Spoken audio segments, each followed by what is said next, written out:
Bro, when I tell you I was blown away by this video, Interesting. this isn't. I had no idea it could do this. What's up, everybody? I'm Zap, and this is Jericho, and you're now tuned into the Life's a Circus podcast, where we talk about everything that's funny, interesting, and ridiculous. And today, we're talking about how far ChatGPT has come, Jericho, including its ability to tell jokes, because it recently roasted a popular comedian. It told some jokes, and it was really good. It was actually really good. So you stay to the end to find out what ChatGPT actually said, who the comedian was that got roasted, and all the other new developments that are happening with ChatGPT. But before we jump into that, you guys know what it is. Every time, hit that like button. That lets the YouTube algorithm know that more people see this video. Hit that subscribe button. That helps our channel grow. And if you really like us, It's a lot of realies. you can hit that join button. That'll take you to our membership. You become a member and support this channel. Now, I don't know if you're aware of this yet, Jericho, but I know I'm going to mess up. If you say ChatGPT 10 times in a row, it's just not going to come out right. ChatGPT.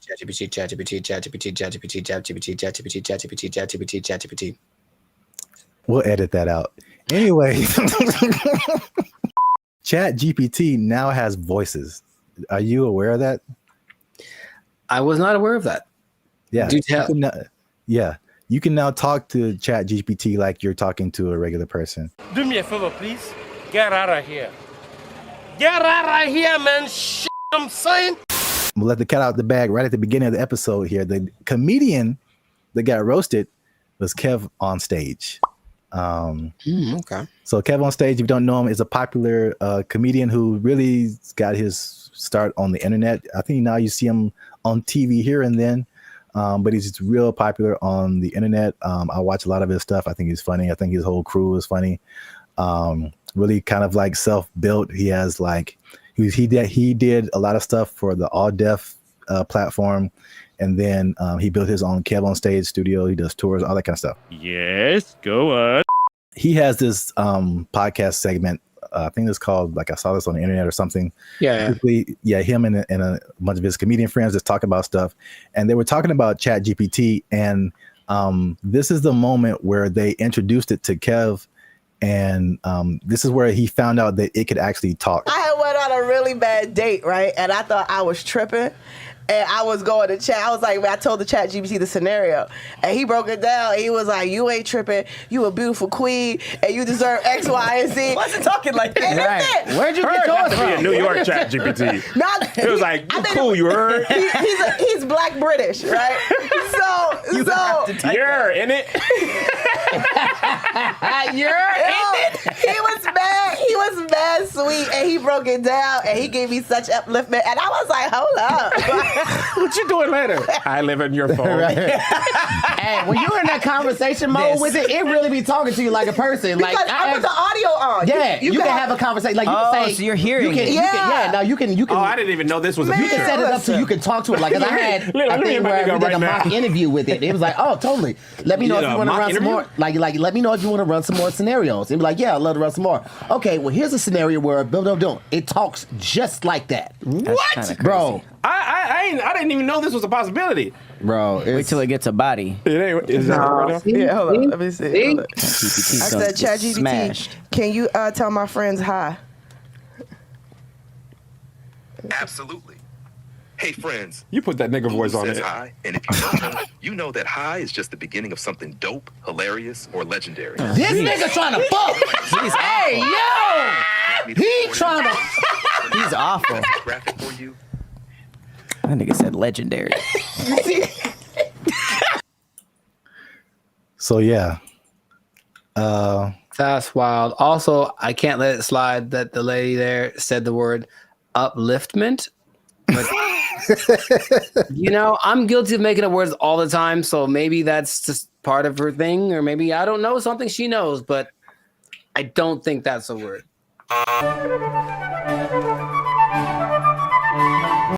So what do you think about the voice? Was that like, do you have different thoughts about ChatGPT now that it can sound like that?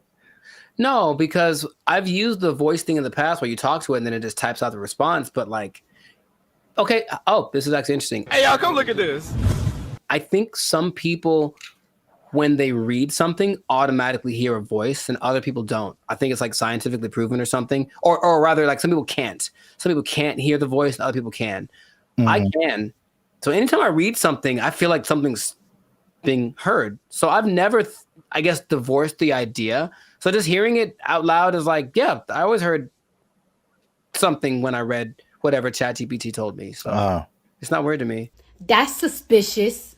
I think the cool thing about it, and then you'll hear it later when it tells jokes, was like the personalization, right? That's not like a brother, man. Like, I know, and I'm sure like you hear Siri and you hear Alexa. We've had that for like so many years, and then the Chat GPT is like, "Hey, man, just want to say hi to you guys," and it's like, what? What? I've seen it coming forever because I've gotten this.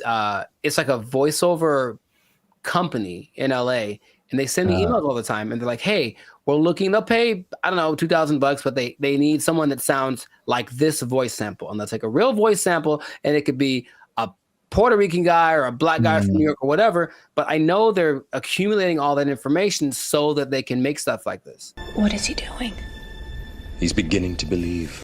Have you ever used Chat GPT to like do something creative, like tell jokes?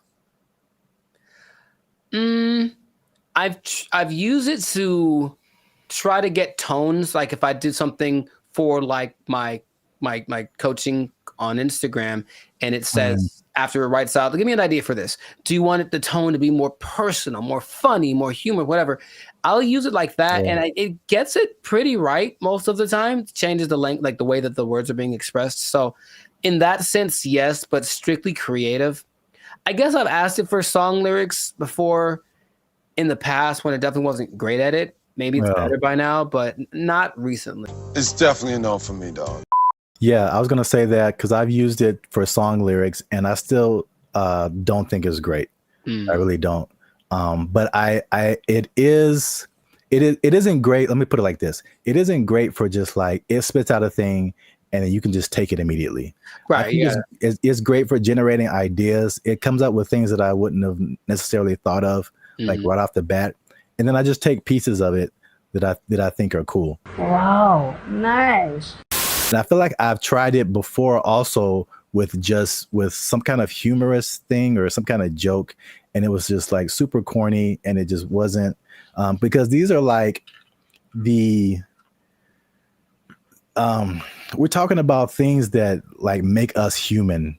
You know what I'm saying? Like it's not just input and output. It's the details, and like to be a musician or to be a comedian, you have to like have a certain command over language and kind of know like what goes together, what is actually funny to people, stuff like that.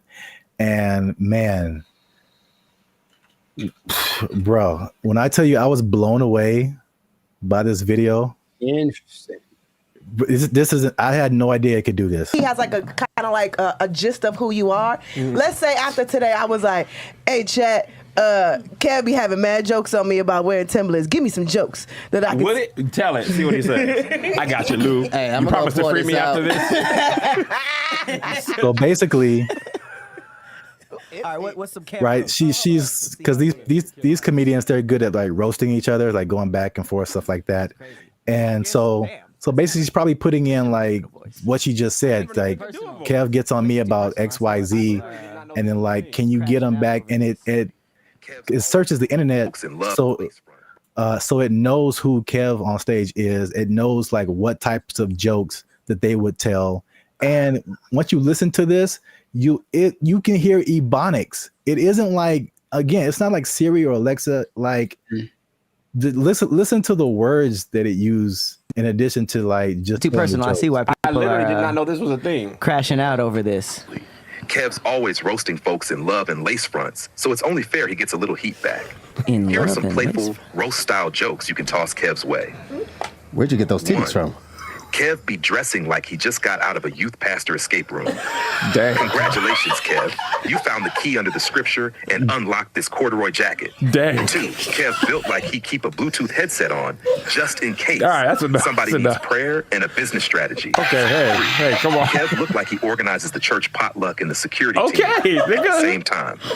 Y'all brought the baked mac and cheese? Cool. Now let me see what's in that bag, though. Kev's hairline out here doing the mannequin challenge. Oh, wow. Still, silent, Wow. never moving forward. Wow. 5, Kev always got that 5? face like he's about to tell you why the Lord don't like astrology. Kev got that married for 20 years energy.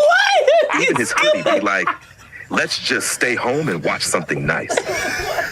Every time Kev wears a turtleneck, it looked like his chin trying to file for witness protection. Wow. Want a few clean ones to say on stage or on camera with him? Wow. Clean options. A little spicy next round?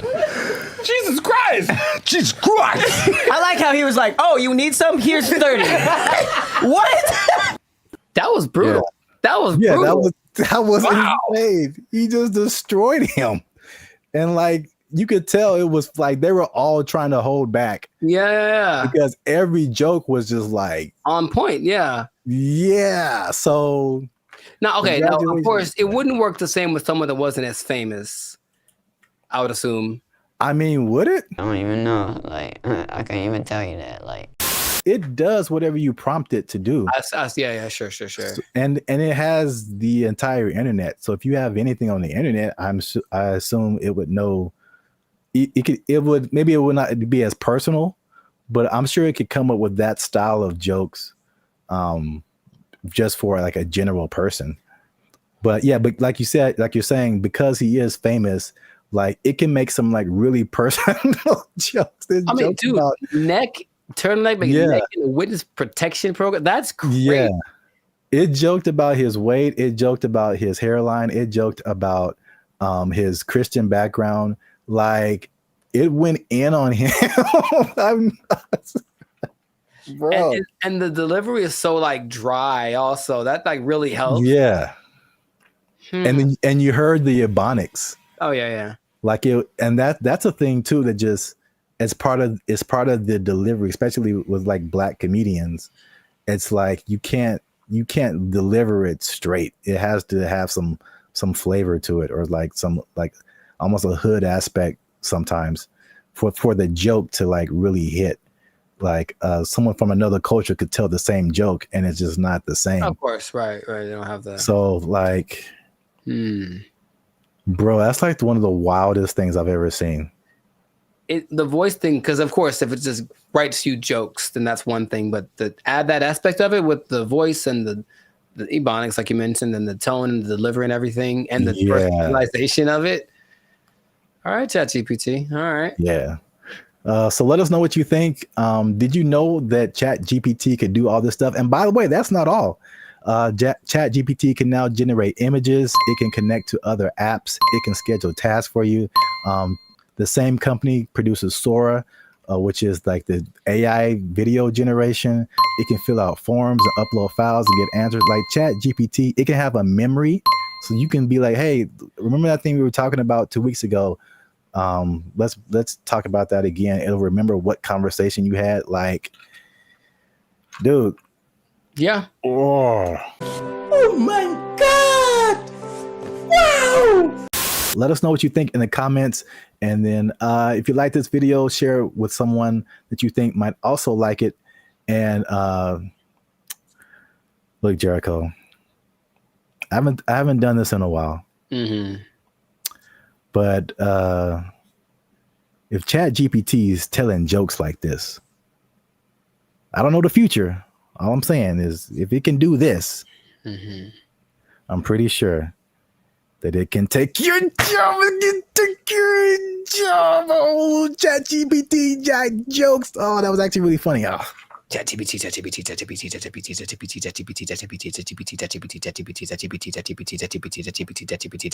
They took our jobs! They took our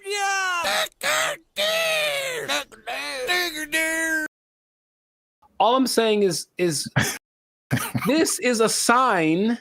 Let's not put them in control. Let's not make them faster. Let's not make them responsible for more people at one time. Let's not make it so they can fly. Let's not do any of that stuff. Let's kill it now. Let's kill it now. What's up, everybody? I'm Zap, and this is Jericho, and you are now tuned into the Life's a Circus podcast, where we talk about everything that is funny, interesting, and ridiculous. And you want to make sure that you stick around for this video because this is ridiculous. We're talking about two robots, two different scenarios, robots going rogue. This happened recently, and one was an accident, and one was actually on purpose. So we're going to talk about both of those situations. So make sure you still stick to the end so that you can find out about that. But before we get started, help your boys out. All right. It's 2025. I'm trying to get some cheese on my Whopper. That's what I'm saying. You're going to pay $8 for a Whopper? Yeah. It's now $8 just for the sandwich. No fries, no drink. $8 is where we start. And then it goes up. I'm furious. Breaking stuff. Like it. Hit that subscribe button, man. That helps the channel, helps us to grow. And while you're down there, hit that like button because that lets the YouTube algorithm gods know that Bandit Future is dope and more people should see them. All right. Intro. Boom. Done. So I'm going to start off with the question. No. Because I got a couple of videos to show you. The answer is no. No. I'm so mad about this. So stop. Who can I tell? Elon walked in, like, stop it. Stop doing it. This isn't Elon. It's some other people. I feel like he's always there, but Elon. All right, what you got? What you got? So question: how do you feel? Well, puberty. How? And the Rockets, red flag. I'll make up for it now. How do you feel about driverless cars? I don't like it. And here's what the thing is. I don't like any, I don't want to be the old fogey, man. It doesn't feel good, like in my soul. Like when I've been next to them in Hollywood because there's a few, and it's a trip. Because you look over and the first thing you're like, oh, there's no driver in that car.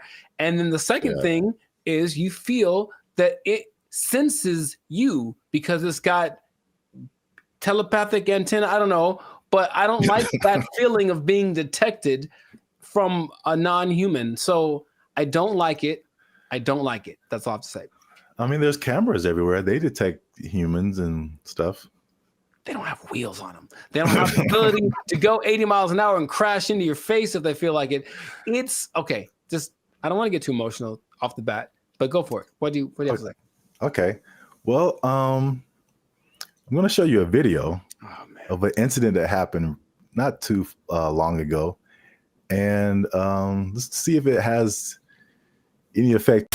I'm in a Waymo car. Connected to rider support. This call may be recorded for quality assurance. This car is just going in circles. Hi there, Mike. This is Gab. I'm calling from Waymo Support. I'm just calling because I received a notification that your car might be experiencing some routing issue. Please bear with me while I am... I got a flight to catch. Why is this thing going in a circle? I'm getting dizzy. Look at what it's doing. I understand. I'm really, really sorry, Mike. We're currently working with the situation in the vehicle. Is it circling around a parking lot, right? It's circling around a parking lot. If you have your app pulled up, I need you to tap My Trip in the lower left corner of your app. Can't you just do it? You should be able to handle it. Take over the car. You don't need my phone. I don't have an option to control the car. Mike, I'm really so sorry about this. Well, can you stop this car? I am trying to pull it over right now. Apologies.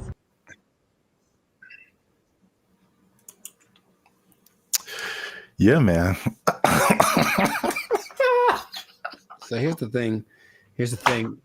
All right, to his discredit, the car is not going that fast. He can just jump out, I think, unless they can't unlock the door. But what he mentioned was like, there should be some kind of an override thing for these things.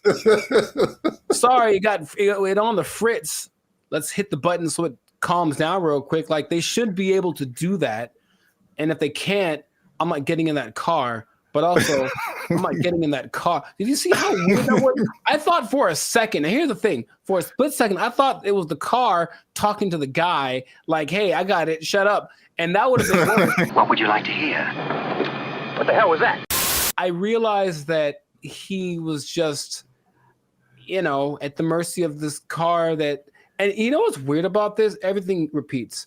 I remember this actually being, honestly, a faulty, not a default, but it was a problem that certain cars had back in the 80s. I don't know why I remember this, but I remember seeing like a car going around this roundabout and it wouldn't stop and they couldn't turn it off. Wow.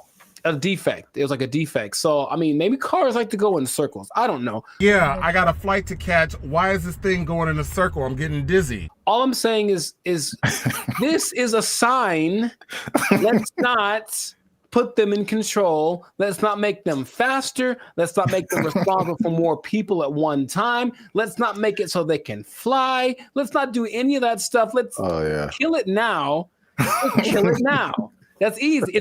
It's very damageable now. I'll be back. I don't want to see this happening to more people. And I feel like it's going to happen to more people. Okay, your points are valid. Thank you. I'm trying to stay calm. So let's I just want to break down what exactly happened. So the guy in the car, his name is Michael Johns, who ironically works in tech. So he was inside of one of these Waymo cars, which I'm seeing more and more now. Yep. This was in Phoenix, and the car the car did 8 circles in the parking lot. Oh wow, this is fantastic. It did 8 circles.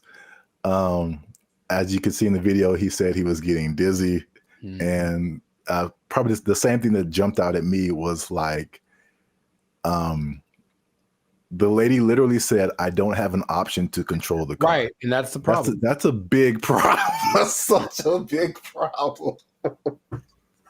This thing has been out for years. It blows my mind that they can't control the car. Like if something like this happens. Right. Trust me. They said a software update is what fixed the car, which is like, I don't like that either. I don't like that either. I know. I mean, because like a software update on my computer or my phone, it's fine. Like a software update on my car made it do this. No, man. You know my computer does sometimes. Hey, y'all, come look at this. Sometimes my computer, okay, Team Apple, but sometimes it just literally goes like, and turns off. Literally, it sighs and gives up the ghost. And I'm like, well, that's already inconvenient. But if it was like a vehicle carrying people with responsibility for their lives, and it did that, sorry. And then I got a tragedy. I know you have a burning question. Has this happened before? And the answer is yes. So, this is crazy. In 2021, the car was confused by puddles on the street. So it didn't really recognize what puddles were. Okay. And it was braking for no reason, basically, while people were inside the car. In 2024, they experienced several recalls, February 2024, when 2 vehicles hit the same truck.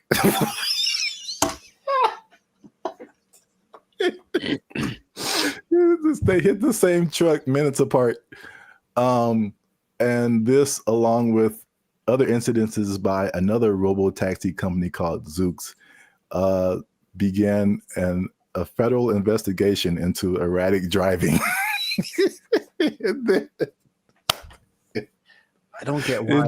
I don't get it. In June of 2024, they recalled almost 700 Waymo cars to make them, and I quote, less likely to drive into poles.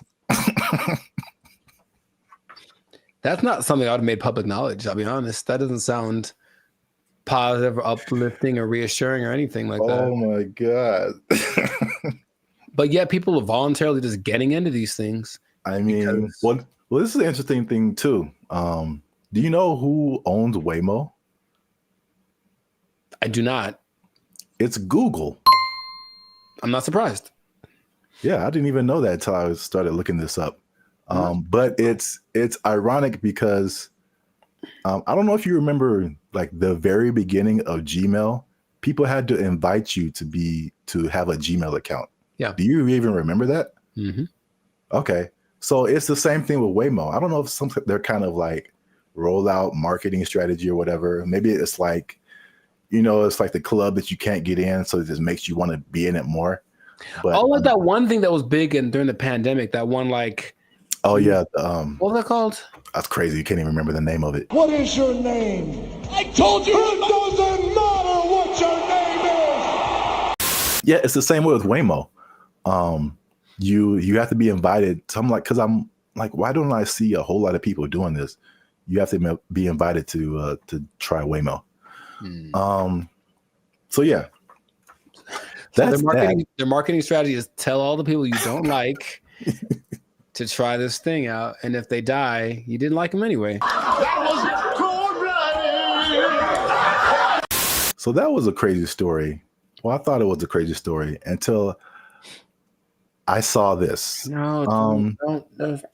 Apparently in China. I'm just gonna drink my water and be peaceful. That's what I'm trying to live like over here. Just a water drinking peaceful human. Apparently in China, a small AI robot attempted to kidnap several larger robots, and it was successful. So that's a little robot on the ground there. Yeah. It's talking to a couple of the larger robots. And then I'll go through the whole conversation after the video finishes. Okay. So I do not know Chinese. Yeah. So you see that one robot starts to follow, then the second one came, and then eventually all of them left with that robot. And these are people trying to find out what happened. So this little AI robot is called BrandBee. It convinced all those larger robots to stop working and come home with it.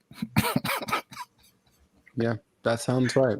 And so this is how the conversation went. BrandBee was like, "Are you guys working overtime?" And then the robots replied, "We never get off work." And so BrandBee was like, "Well, are you not going home?" And then the robot said, "We don't have a home." And then so BrandBee said, "Well, you guys should come with me." And they all did.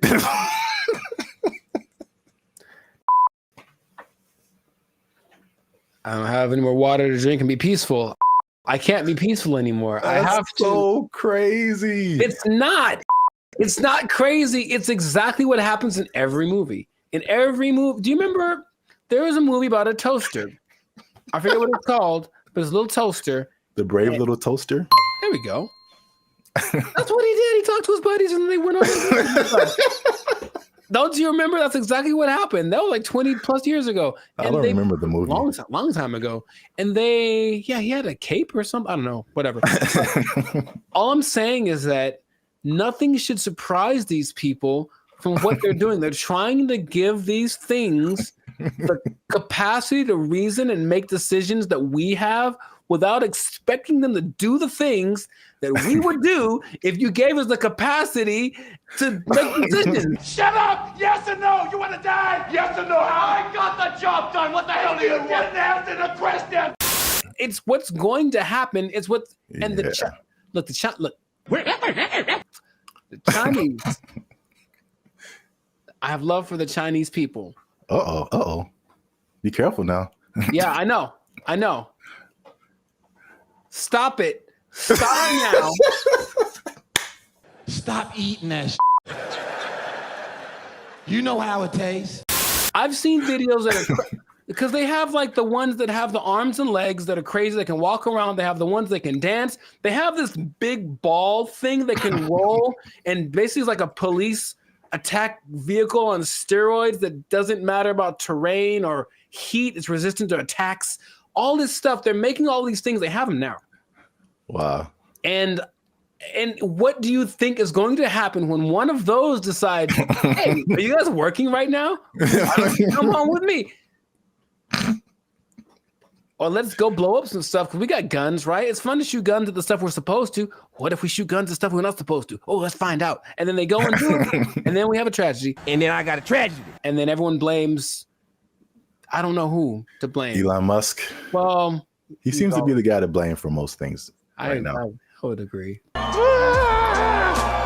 But the thing is, do you not see it as clearly as I do? To the people that develop these technologies, that's what's going to happen all the time. Your Uber is going to take you home, and then halfway it's going to be like, oh, you know what? I have other things to do, and this take you off to the desert to meet up with its group of friends. So. The thing is, you didn't really have to explain that, you know. You can kind of get it's kind of like a Mr. Bean thing, just with like little gestures and whatever. It kind of like it had like a nod thing going on, and then you just take it, and then yeah.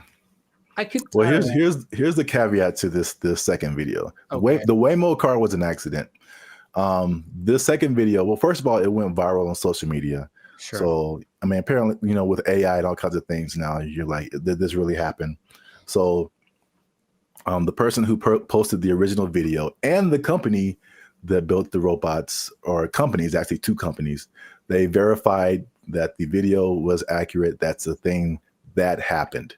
Mm-hmm. But the caveat to that is that they planned that.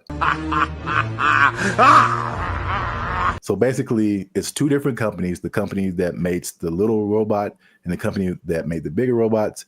And the little robot company was like, hey, can we test out our robot on your robots to see if it can make it do stuff? Mm-hmm. And it did. So I think, as funny as that is, I think they are aware that stuff like that can happen.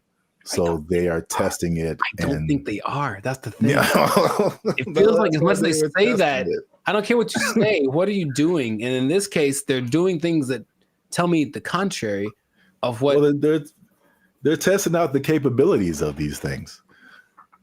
So, I mean, eventually it's going to be like, okay, let's program it to not do this. Start kidnapping people. That's one of my mission parameters. So yeah, fun times. This has been another episode of the Lives of Circus podcast. I don't like it. If you like this episode, make sure you hit that like button. That helps us out. And don't keep it to yourself. Don't be greedy now. Share this with at least two people that you think might find this interesting. And because the robots, man, they're coming, man. You need to hold on to everything you got. I mean, they're here. Hide your wives, hide your kids. So y'all need to hide your kids, hide your wife. Hold on to your job. Hold on to your job, because you're going to need a little job. And the robots going to take it over. They're going to kidnap everybody out. They took our jobs. They took our jobs. The WNBA, that thing. Do you watch it? I do not. Nor do I. All right. So we've had that talk. Now, what's going on, everybody? I'm Jericho. This is Zap, and we are Bandit Future, the 6-time international hip-hop pop duo. Well, we're international worldwide, but we also have awards. We won 6 international awards for our music. There we go. One day. Anyways, we make clean, fun music that everyone can listen to with a sound that's uniquely California. And you are now, good Lord, tuned in to the Lives of Circus podcast. We talk about things that are funny, interesting, and just straight up ridiculous. So before we get started, make sure to like, subscribe, comment, and share this video with at least 2 people. Oh, man. With at least 2 people that like women's basketball. I'm going to talk about it. This episode is for my dad, basically, because he likes it a lot. Now, what I want to say is that stay tuned to the end because I have an idea, I have a solution I'll say fix it. I'm just going to say fix it. I'm to fix the WNBA that no one has explained in this way yet. I have the unique perspective that you need to hear. So stay tuned to the end. I'll let you know. So this kind of goes for women's basketball in general because the WNBA season just ended, but women's basketball started. And I'm in the gym yesterday and I'm watching it. I texted you about this and I'm watching it and I watch and I watch and I watch. And about 7 minutes go by and no one has made a basket. And I am heated because I'm trying to feel good about myself. I'm in the gym working it out and I want to see some success happening so I can feel motivated. And there was no success. And I was so mad about it. And it was a blowout and it wasn't very fun. So I want this to be positive. So what I want to say is that women's basketball is a noble sport. Basketball, of course, was created for women by James Naismith. And I've heard a lot of arguments from professional female basketball players about the disparity between the men's game and the women's game and this and that. But there are a couple of things that I think get ignored that would make things a lot better. Or when it comes to the argument in between why people should watch the WNBA, things get overlooked. So I wanted to throw this out there. I'll ask the question first to you. Do you watch the I'm trying to make it one word. No, it doesn't work. The WNBA. Do you watch that thing? Do you watch it? I do not. Nor do I. All right. So we've had that talk. Right. Now, the thing that there's a lot of things that could that's the whole thing. There's a lot of things that could contribute to why the men's game is so much more enjoyable to watch. But what I hear the counter is that, well, women are a lot more fundamentally sound. So if you watch women's game, you will get a lot more of the basics, a lot more of the pureness of the sport. That's the thing that I hear more than anything. This is why you should watch the WNBA. So I looked at two statistics that just told me everything about why that's not correct. So let's just say, what's the number one objective of basketball? Put the ball in the basket, right? Score points, right? So the better you are at that, the better than you're doing. I looked up the percentages of shooting in the NBA versus the WNBA for last year, just to see. Maybe they women shoot better, and so you should watch because, you know, that's the thing they do. They're not dunking on everybody, but they're definitely fundamentally sound with their jump shot. WNBA average, 44%. NBA average, 47%. Okay. And the average for the WNBA, I couldn't find the statistic for the NBA, but for women, for the whole existence of the WNBA, the average is 42%. I think that's pretty low. And I don't care who you are. I don't want to spend my whole time watching people miss shots. That's just what it comes down to first. So the pureness of the game, I don't think that's that great an argument to say, oh, we at least could do stuff better than the guys. Well, apparently not. That's number one. And then number two, I watched the last play of the WNBA championship game where the Las Vegas Aces, they beat the New York Liberty.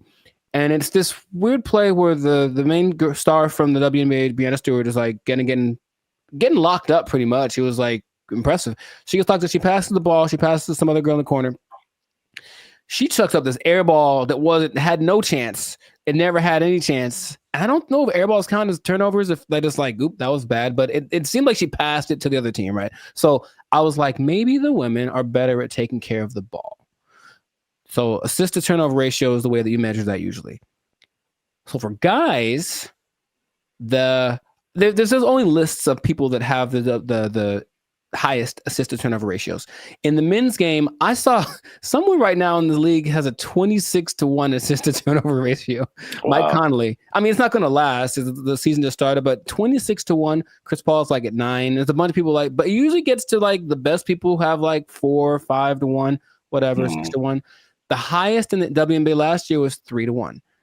That's the best one. And it's like, so when I've watched a lot of women's basketball, I've seen a lot of turnovers, a lot of mistakes, a lot of this and that, and it just looks sloppy. So I don't see why that's the argument for why the women's game is better than the men's game. Now, have you thought, for example, because you don't watch it, and I don't either, what would you want to watch? What could change about the WNBA that would make you want to watch it? Well, we've talked about this before. Right. And I had two ideas. Although the second idea, I'm kind of maybe backing down on.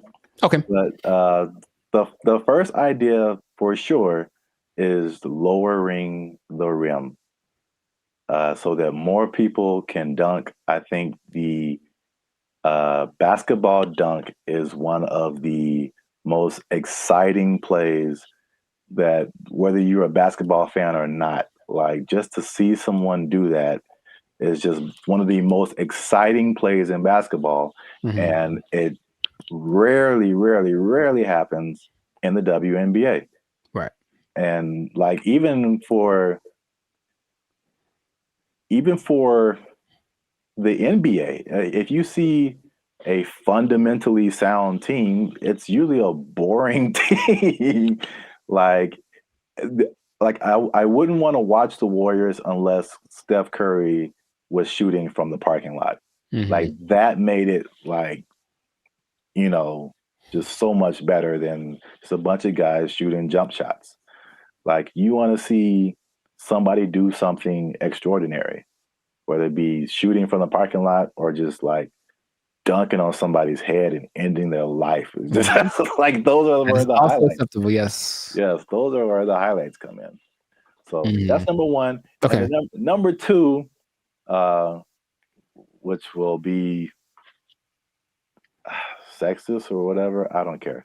Mm-hmm. But I think it's no secret that women have a certain sexuality factor that attracts men. Mm-hmm. And if you gave me a choice between a women's basketball game and a volleyball game, I'm watching the volleyball game every time. Yes. They're great athletes, but the outfits are also great. And like, I'm going to pay a lot more attention just as a man. Like, yeah, I know it sounds bad, but that's human nature, the world we live in. Yeah, sure. Marketing, like, I like not beach volleyball. I've been talked off that ledge. That's too far. I don't want to see people running around in bikinis. I told you there's a league in New York that's like that, and it's not great. It's not something about it's too much. It's just kind of no. It's not like the volleyball outfit or like what they wear when they do track. That's very. I think that would be a very appealing outfit to get more viewers to watch the WNBA. Gabby Thomas. Anyways, hey man, we live, man. We live. No, I'm just having. Me too. I'm trying to be alive. Like, yo, Gabby, what's up? For real, though. But I am. The most people that watch the WNBA are men. So yes, that would go along. Like women do not like WNBA at all. If they like the WNBA, it's because they play basketball. Well, that's weird too, because I didn't think that was the case. 70%. I believe it's 70%. Wow, so that's really fan weird. base. The clicks on the WNBA website, all that's men. So they're already supporting it, and then of course the financial support comes from the NBA. I digress, but that's just So the things that you mentioned would help.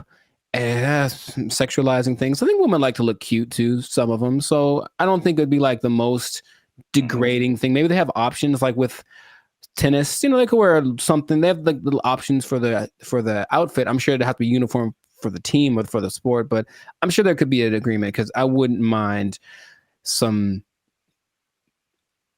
more. I was gonna. How do I say it?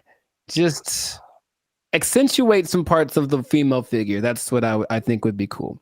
But that's the thing that I think is least likely to happen. I don't think they're going to want to do that. I do agree with the hoop thing. That's the thing that makes, because here's what I'm thinking. I'm watching this game yesterday, and like it's like watching like little kids. You ever see little kids like shoot a basketball? They put the ball way up here and then kind of chuck it up because they don't have the strength to get it up there. I'm not saying they can't. Like, of course they can, especially Sabrina Ionescu made something crazy in the 3-point contest this year. So they can shoot for sure, but in general, they are shorter and less athletic and less strong than the men. I know the basketball is a little smaller for the women, but the hoop is the same height. So I have a solution that I don't think anyone's explained in this way. Okay. The average height for NBA players is 6'6".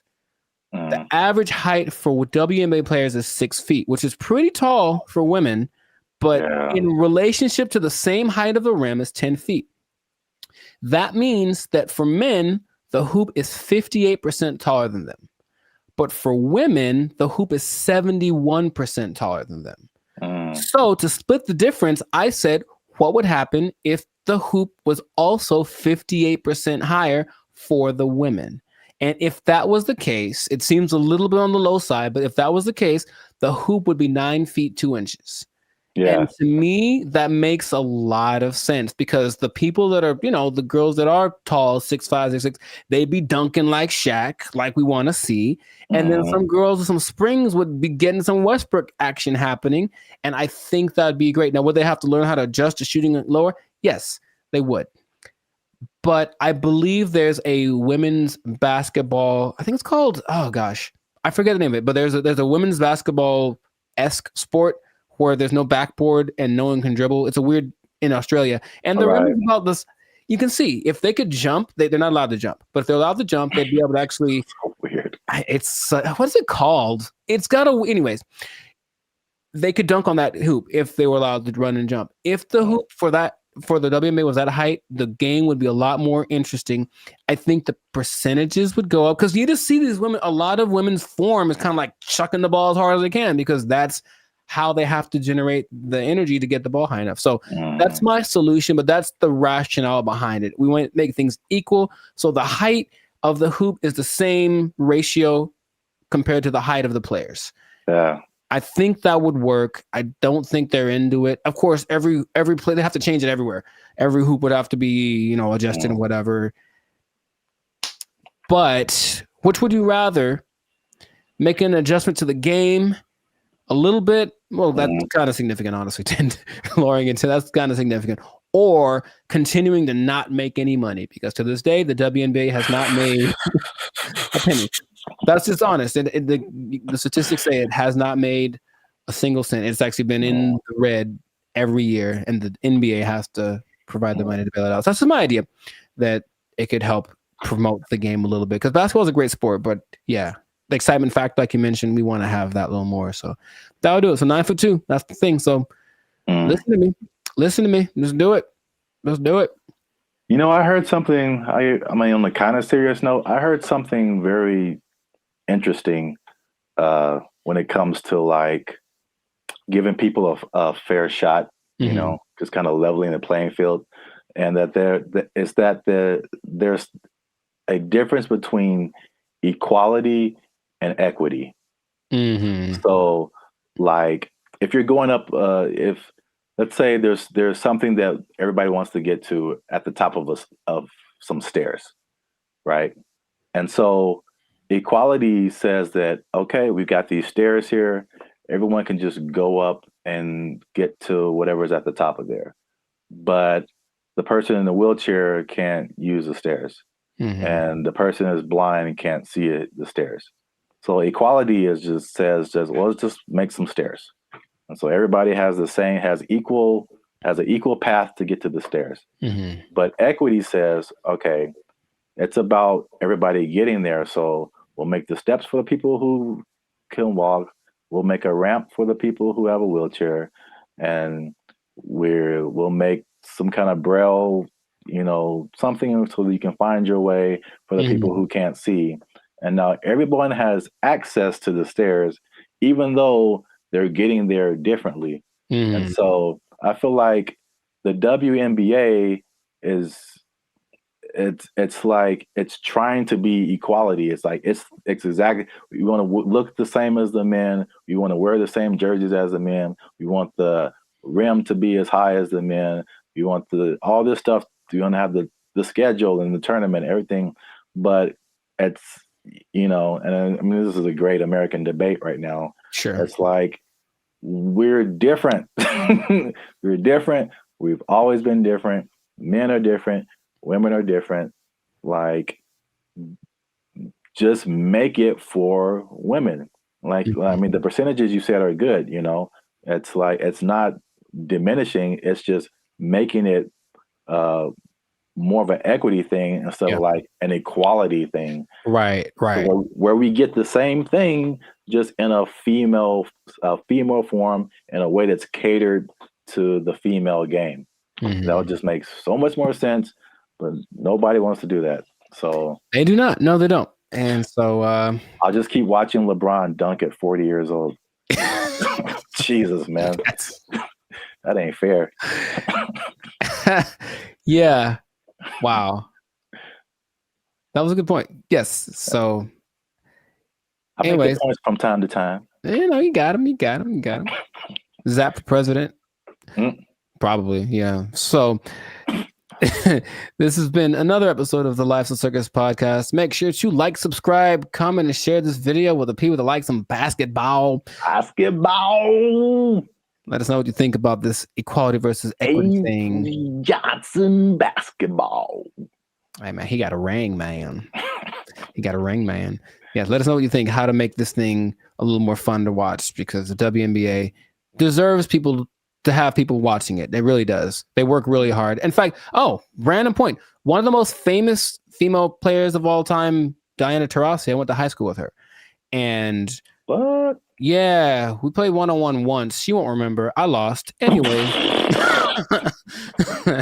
I lost real bad. It wasn't even fair. It wasn't fair. It wasn't fair. So in that case, equity would say I should have got like a 10-point lead or something. I still would have lost. Anyways, shout out to all them. And that's been it. So yeah. Don't take my job. No. Because I just spit in truth, man. If they might take your job, they're not taking any WNBA jobs. Because nobody's watching. All right. Bye, everybody. They took our jobs.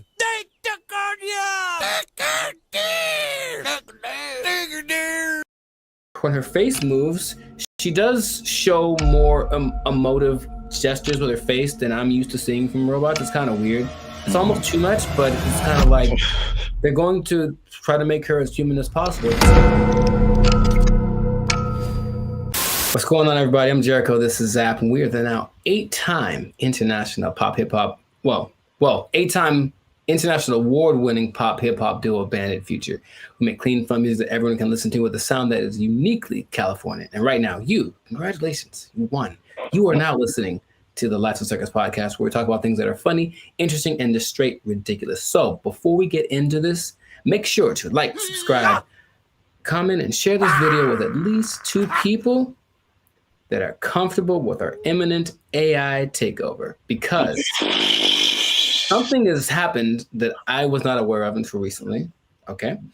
So I was reading some stats online,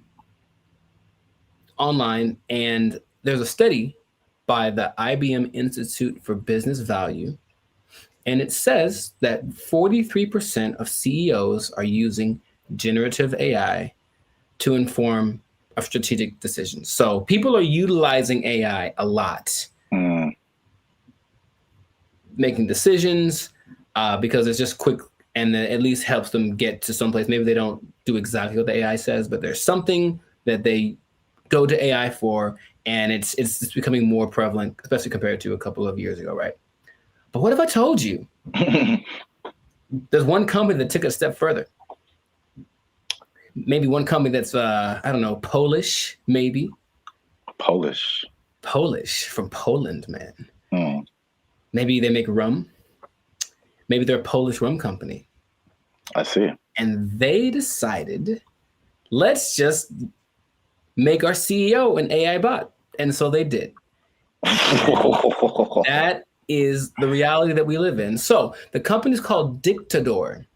It's a rum company from Poland, and they went ahead and they just made an AI bot their CEO. Her name is Mika. And if you look from afar, if you see like a still picture, it just looks like a lady with kind of grayish hair. And then you look closely and it's like, oh, that's not a real person. So the AI named Mika is the first CEO, female robot, a true trailblazer, and is also a board member who directs operations on behalf of Dictador. Okay, so just off of that information by itself, how do you feel about that this is happening? I would say shocked, but I'm just not. I think we've spoken about this a lot, and we know that stuff like ChatGPT and all this kind of AI stuff, robotics is just beginning.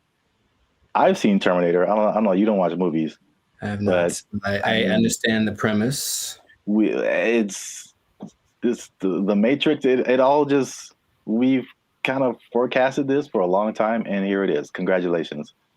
It's been actually having the last 8 months or so. About 8 months ago, they appointed Mika, the CEO, and they actually interviewed the president, Zarek Zoldrowski, and they just said, so what's the deal with that? And he basically said, we're not concerned that AI is going to take over because humans still can't be replaced to make certain decisions. Like, for example, you can't use AI to hire or fire people. That's what he said. But AI is such a powerful tool and people were using it anyway. We decided let's just go one step further and actually make AI our CEO. Now, if you listen to this guy speak, he does seem like he just came off of an acid trip or something. He's a little out to lunch. Maybe that's just his Polishness. I don't know anyone from Poland, so I'm not sure how they are, but it's a little bit trippy watching it. But when you look at the picture, and I only found one video on this, but basically they have board meetings and it's just her standing at the head of the table and everyone looking, and she's giving orders and telling ideas. The most recent thing she did was she decided who would design the bottles for and actually they're very attractive, but it's not that she designed the bottles. She's like, this person has the best ideas for a bottle design. And that's the kind of thing that she is doing. So then they decided, let's interview Mika, see what she has to say. This is what she said. Okay, she said, as a robot CEO. So she called herself a robot. Now, is that different? Like, so she's AI in a thing that I guess is a robot, but I've always thought I kind of separated the two.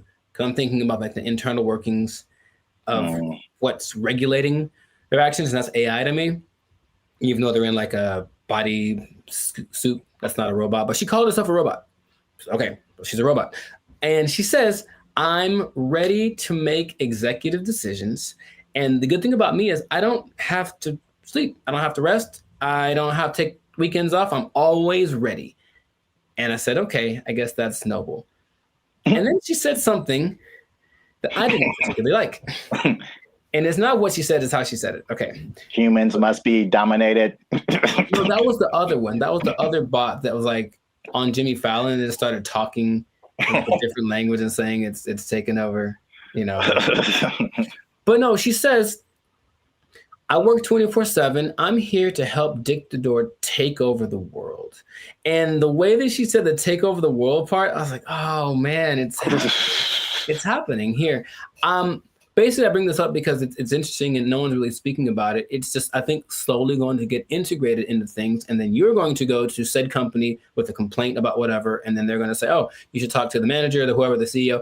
And then this bot thing kind of walks out. And then you get like, what's the deal? And that's the reality we live in. So just how if we talk about a timetable, how soon before this just becomes normal? What do you think? I don't know, but it's going really fast already. So yeah. I feel like it's in the next 10 years. I mean, because the incentive is so strong It's one of those revolutionary technologies, like the beginnings of the internet. They're like, you have every incentive to be on the internet, make your own website, because you can now connect with people all around the world. And so now if you have like a CEO of your company that has all of the knowledge ever to help you make decisions, it's on the flip side, it doesn't cost you as much as labor. And I've said this before too, like one of the most expensive things in business is just hiring people. Hiring people, their wages, their taxes, the complaints, lawsuits against employers, sick days. Like there's so much stuff that can go on with a person that doesn't happen with the robot. And even like stuff like inflation, like people are feverishly trying to get robots everywhere, AI, robot, anything, like cut our costs, please. So I think it's just, then you have the competition between the companies that are trying to be the go-to for AI. It's amazing how like when ChatGPT hit, I think with probably less than a year, like every company, Bing, we have an AI thing that can help you search. Google, we have an AI thing. Even like Adobe stuff that I use, like, we have a new AI thing that generates pictures for. I'm like, how does everybody have this now? Yeah, it almost feels like it somewhat feels like an agenda that's being pushed by somebody, of course, because everywhere I turn now, there is some kind of AI option. Have you tried the AI feature? My banking app. Hey, I don't trust the robots with my money. Are you serious? Yeah. But hey, would you like to try this thing? Because it'll make and they always say it's faster and it's just as reliable. And people, I think, will get, I guess, sold on that premise. I even was testing because of course you don't have to pay her, and she doesn't have emotions like for real, even though when her face moves, she does show more emotive gestures with her face than I'm used to seeing from robots. It's kind of weird. It's almost too much, but it's kind of like they're going to try to make her as human as possible. But imagine you have like a disagreement, or that's not right. That's not quite right. Instead of being so imagine we're talking and then I say, hey, give me an idea. And you give me an idea. I'm like, I don't like it. Give me another one. And then I do that like 20 times. You're going to be like, bruh, really? I've done that with like the AI chats on Instagram, for example, just to see. I was like, okay, I'm just going to keep disagreeing with them and keep saying, give me something else. I don't like it.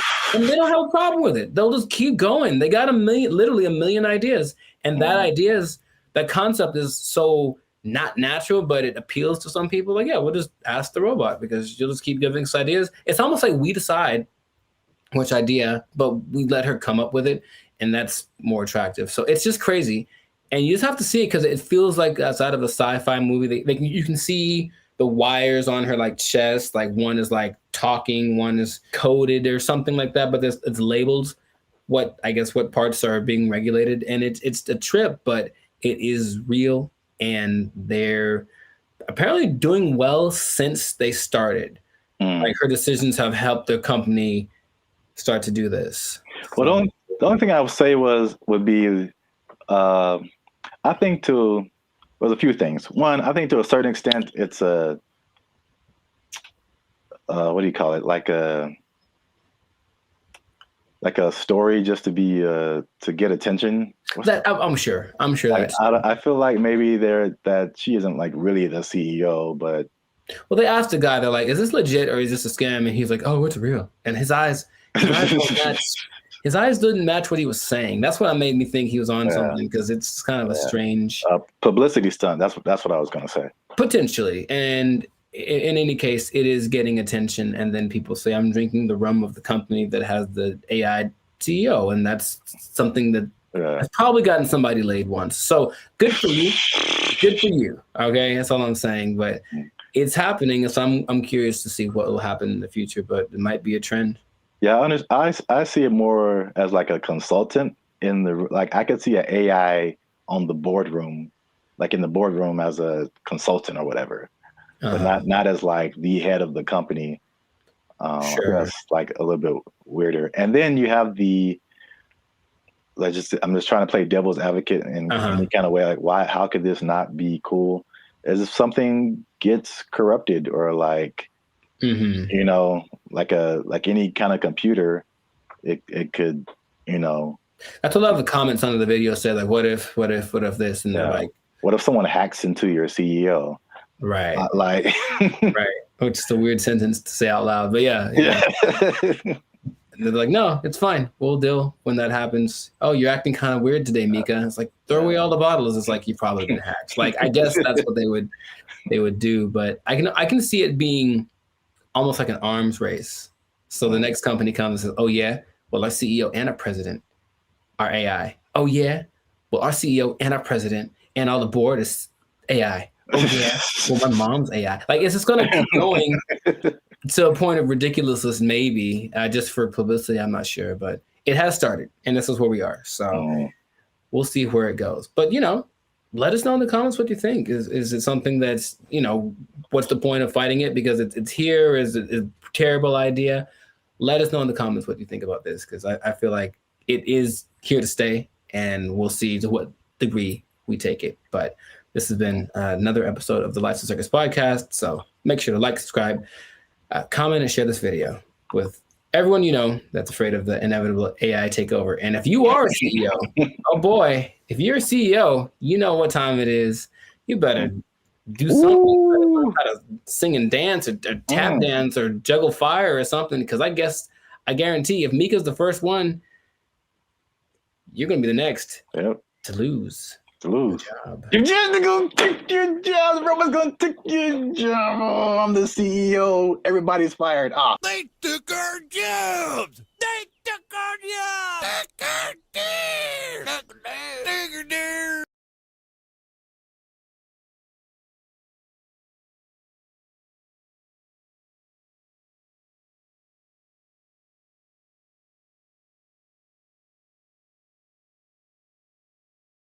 The matchmaker, the AI does the matchmaking, and then from there you take it on. Okay, how do you feel about that? Would you try that? You said you try anything. Would you try that? Oh, this is so stupid. You don't like it at all? Stupid. What's going on, everybody? I'm Jericho, and this is Zap, and you are now tuned into the Life's a Circus podcast, where we talk about things that are funny, interesting, and ridiculous. And fellas, you're going to want to hear this because we're talking about dating apps, but not just any. Dating apps that use AI to do the dirty work for you. It's supposed to be easier.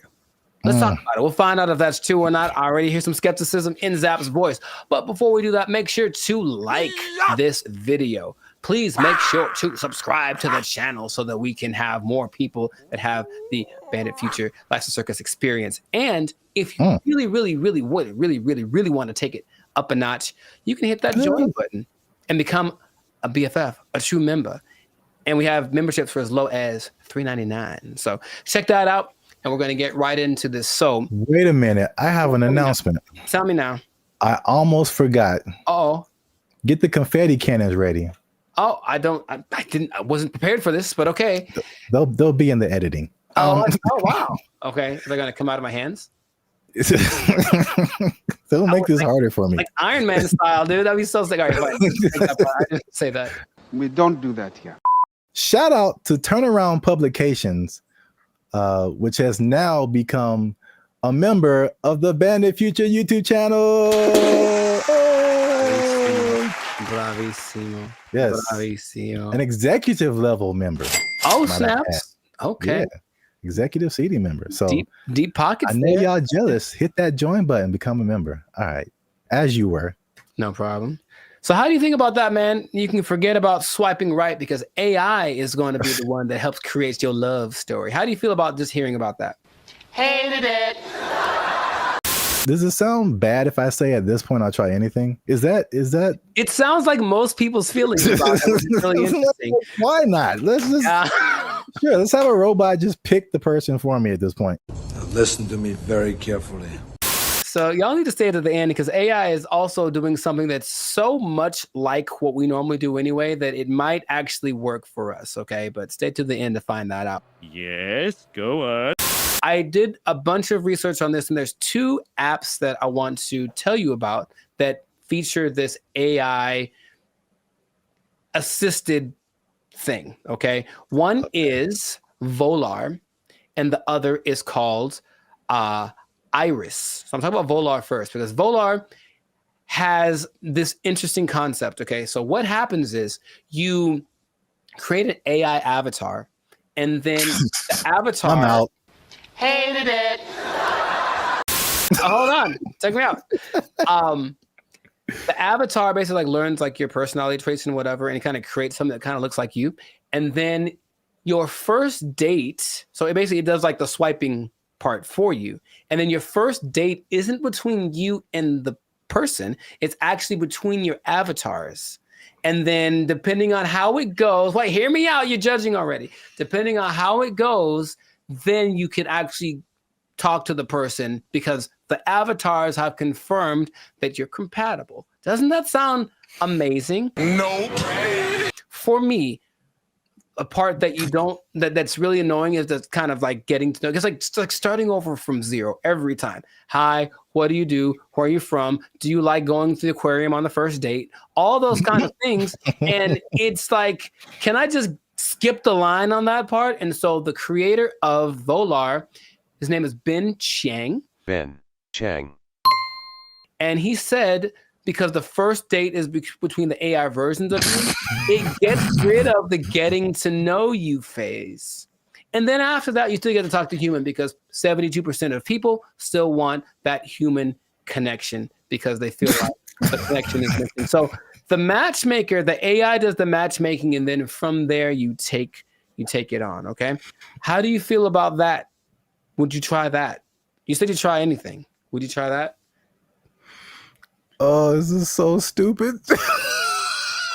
You don't like it at all? Stupid.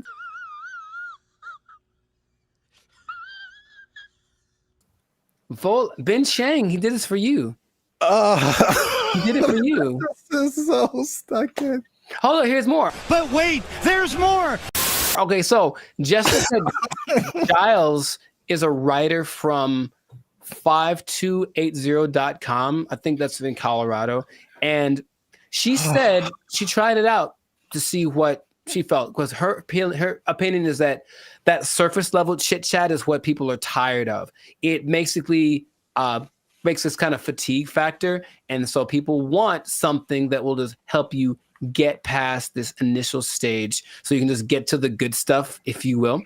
And in a study organized by Singles Reports, they found that 80% of participants ages 18 to 54, they reported feeling some degree of emotional burnout because of every time, like I said, it's starting over. So at the very least, once you put your information in, the AI is doing the work for you. And when you receive a match, there has been someone that went for you like the best wingman in the world saying, hey, this girl is good for you. Good night, girl. I'll see you tomorrow.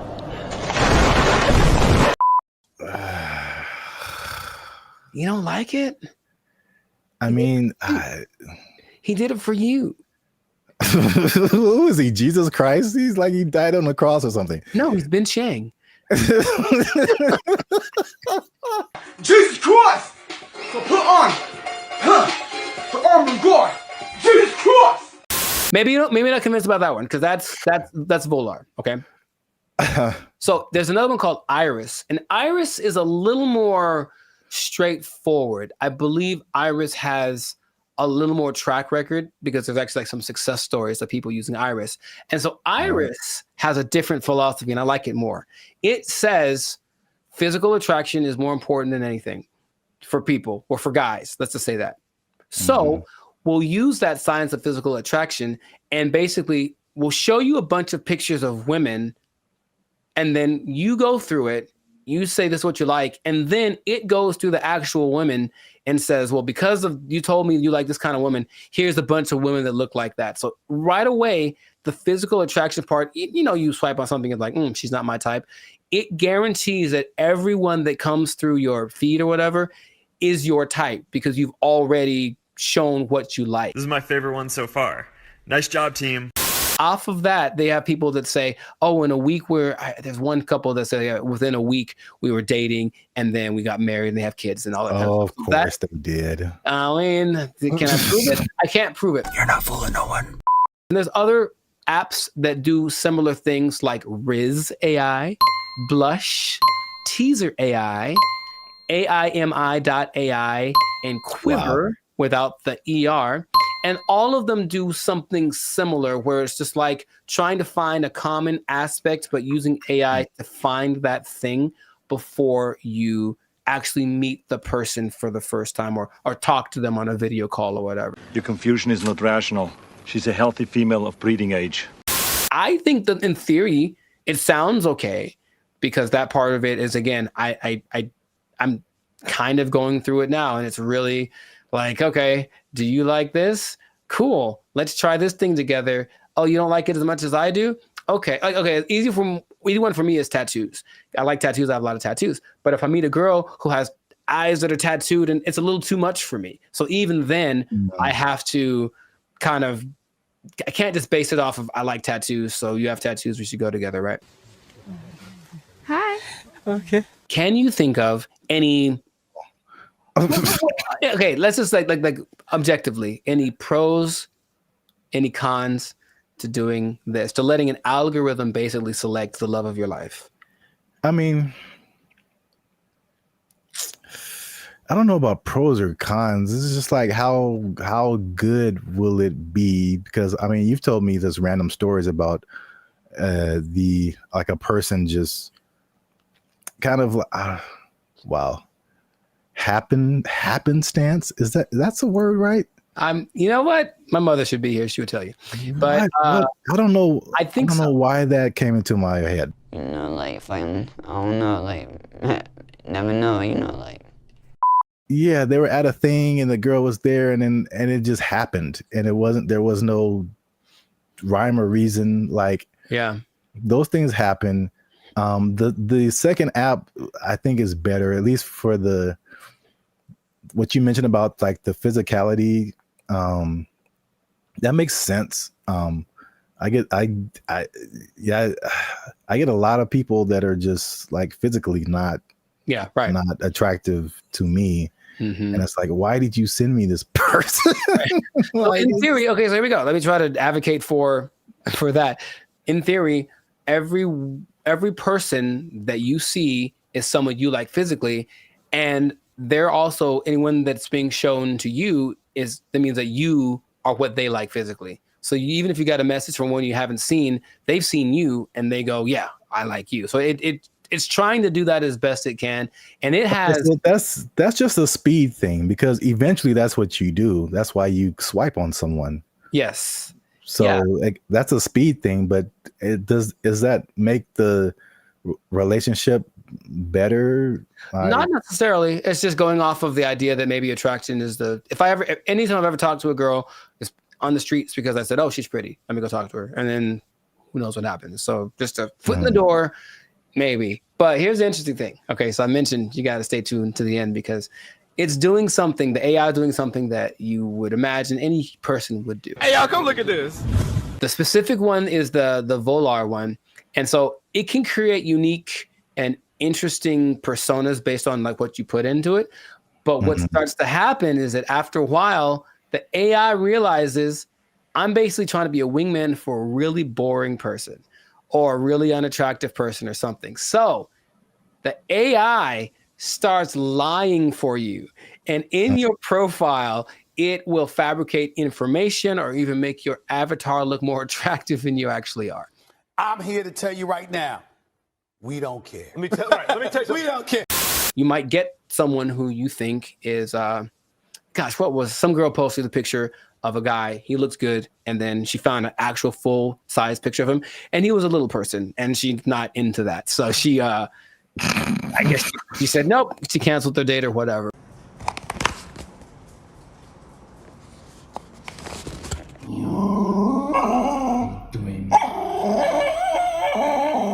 The intention is to make it so that all of these processes are faster, and our relationship is changing with AI. So I think if this gets better, people are going to trust it more. The more success stories I found my love on this app with AI, I think the more people are going to try it. Do me a favor, please. Get out of here. Get out of here, man. Shit, I'm saying. We'll see. I don't want to try. I thought about doing it for this episode. I don't want them to have my information like that. It seems too convenient. So that is not what's going to happen. But, time is running short. So let us know in the comments if this is something that you would try, or if you've tried using an AI generated dating app. Have you found the love of your life? Are you sitting next to her right now because you found her thanks to one of these apps? Let us know in the comments. And make sure to share this with somebody that is willing to put the fate of their romantic life in the hands of the imminent AI overlords that are coming. And we'll see you all in the next episode. Peace. Bye. See, Jesus Christ, he's like he died on the cross or something. No, he's been Chang. There's some sample videos that they've been releasing of like what it can do.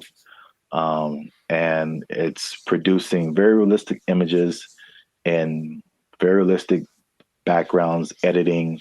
And you can pretty much do film scenes anywhere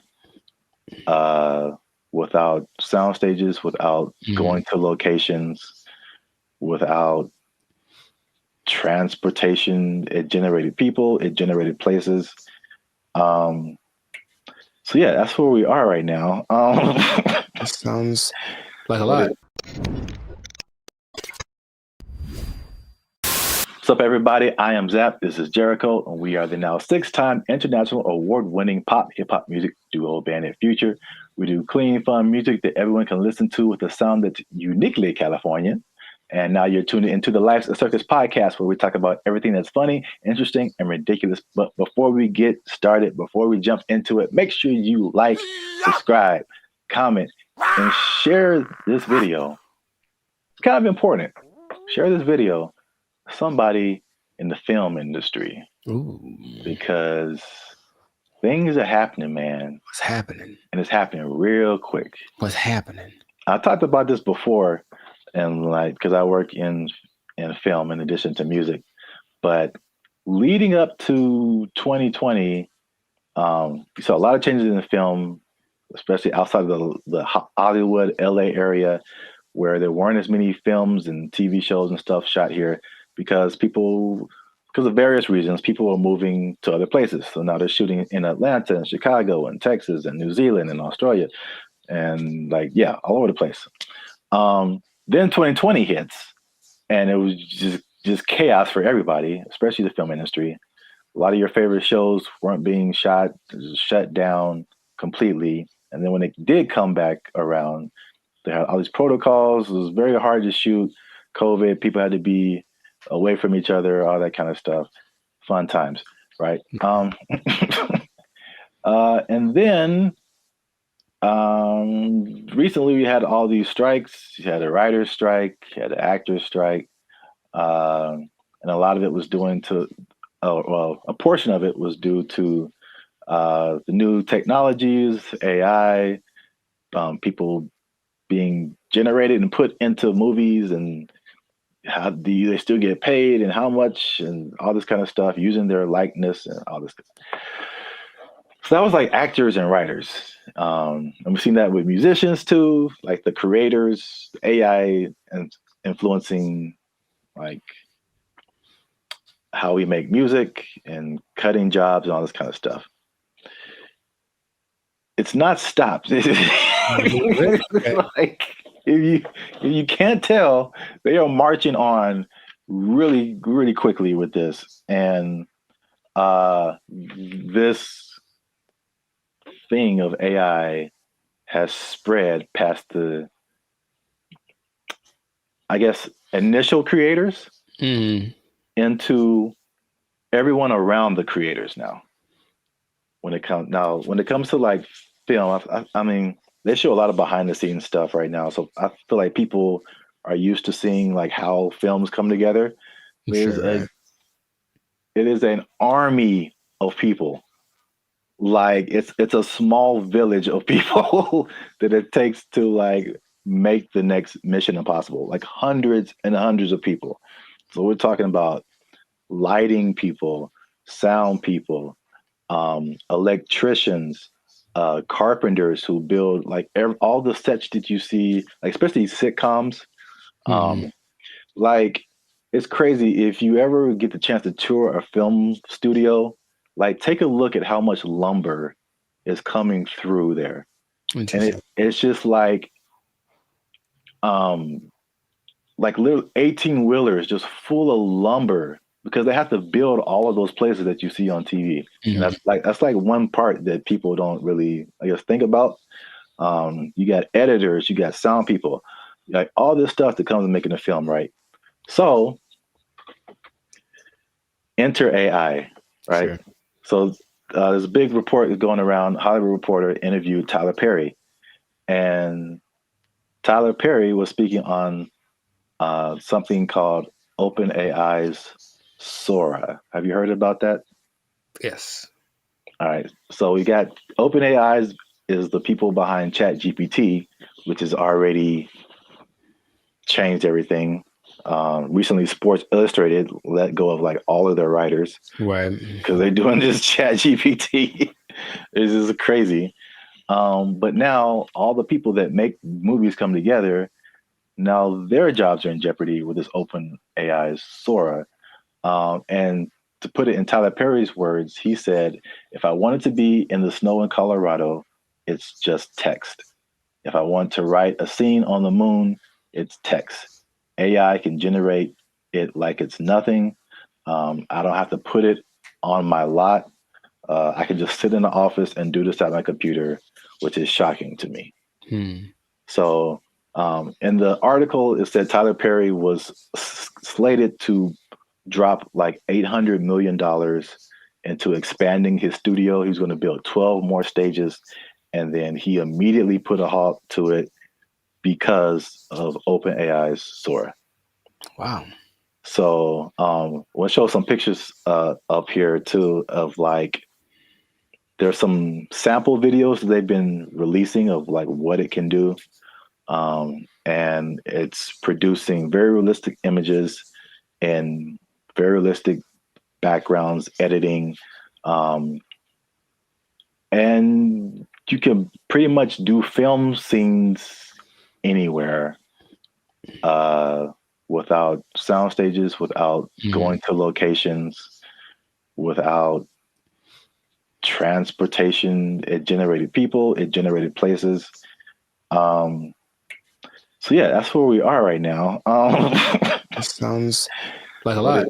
What are your thoughts now for the progression from ChatGPT to this? I mean, I have an idea of what it looks like. I don't like the idea of taking jobs away from people, for one, and then until proven otherwise, I'll still see a really well done AI something, and it's just something about it gives me this like, it's just this lacks this element of realism. However, I know it's getting better all the time, and at some point I don't think I'll be able to notice, but just it's business is about saving money. So it makes 100%, like it makes perfect sense that they want to do that instead of spending all the money on stages and everything that. But it just seems like it loses the. So if I see this movie and it's like an amazing movie and they have all these locations, and then when I find out that they just did it all on a computer, for me that loses something. You know, Lord of the Rings, all the New Zealand backdrop and all this. No, we just did it in the computer. Actually, it's not. We didn't go anywhere. It's like, oh man, something about it to me doesn't. But see, the thing is, it's not, because I think the buzzword before this is CGI. Right. So it's just like, I feel like it only loses that for you because you know that it's like that. But I think there's stuff now like the CGI stuff where it's like you can't really tell. Like I feel like that part has gotten so good that you can't really tell sometimes like what is CGI and what is not. Dude, just on a simple scale, I've been talking to people on, Zoom or Google Meet, and I'll be talking to them like, "Oh man, where are you?" And they're like, "Oh, that's just the background from the from the program. Like, I'm not here. I'm in my house." And I'm looking like, no, like that's gotten really good. Yeah. So I can imagine if no one told me, sure. But then I have those doubts. Like, I wonder if I do it now with commercials for sure. Like, are all those people in that? Is that really, or is it just and it maybe it's already been here and I don't know. Yeah. There's definitely pieces of it that have been here for a long time. Sure. Especially like big crowd scenes and stuff like that. Right. It's definitely. Yeah, I know that the big Ed Sheeran music video a couple of years ago was kind of that, because it's basically him and I think 100% or mostly AI CGI generated background characters, and they all look really real. So yeah, that's I don't like it though. That's all. I just don't like it, just because it's moving into a direction that my brain wasn't ready to accept as a possibility. Well, I mean, people. I personally, I have no idea. I mean, I won't say that. I do have an idea. AI is going to win. So sure, no, it's going to win eventually. Without a doubt. I feel like,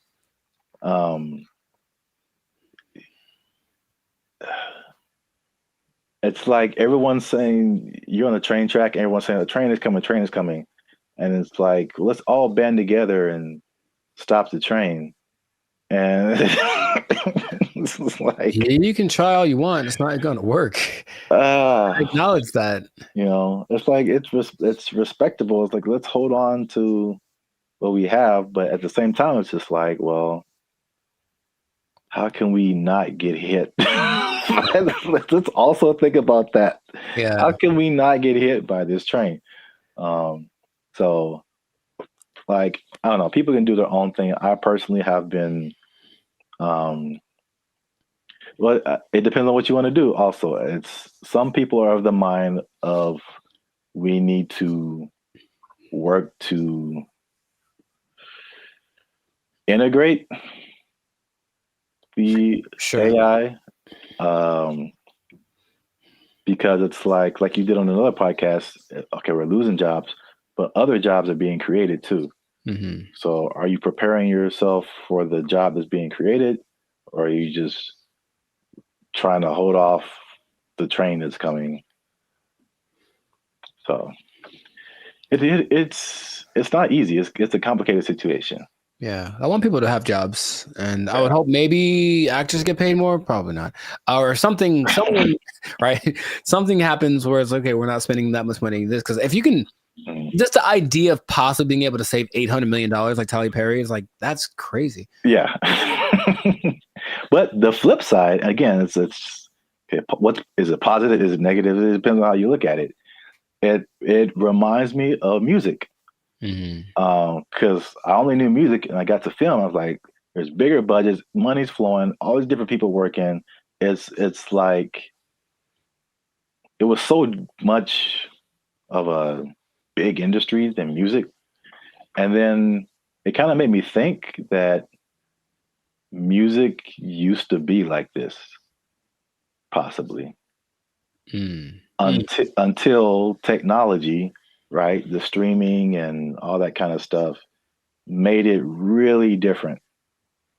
And same thing, jobs were lost, but new stuff was created. And one of the biggest thing is that it leveled the playing field for a lot of people. So the big people weren't as big, but also like people you never heard of now had a chance to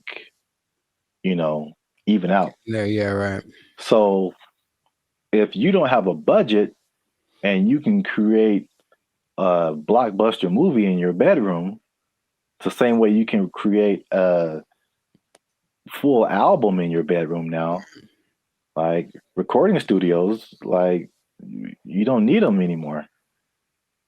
So like it's the same thing. I think it's a unique perspective as musicians, seeing this happen to film and like what could possibly be the end result of where everything's going to move. We're just all living in a simulation anyway, so it doesn't. Yes. Welcome to the Matrix, Neo. You are the one. Well, that's it for this episode. Make sure you like, subscribe, comment, and share this video. Do all that with somebody who's in film, might possibly be losing their job. You might lose your job. Hold on to your job. Yeah, it's coming. Oh, make a movie in your bedroom. They took our jobs. They took our jobs. He believes that masturbation was the greatest evil on earth, and that by eating cornflakes, it would prevent people from doing it. So I don't see the connection. No, it's there, man. It's there. I'm trying to make it work in my head.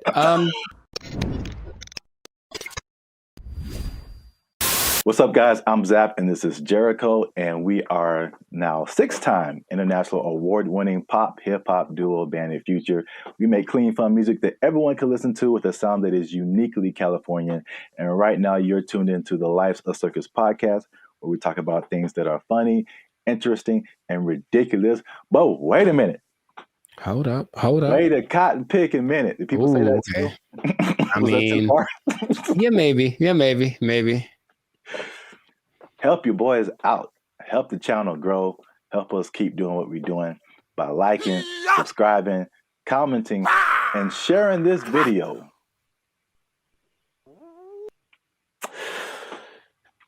With the friends and family, because I got a question. Okay. It's a very important question. A bit of a riddle. I hate those, but okay, let's go.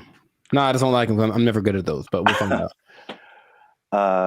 Mr. Jericho, what do you get when you cross a medical condition that people were afraid of,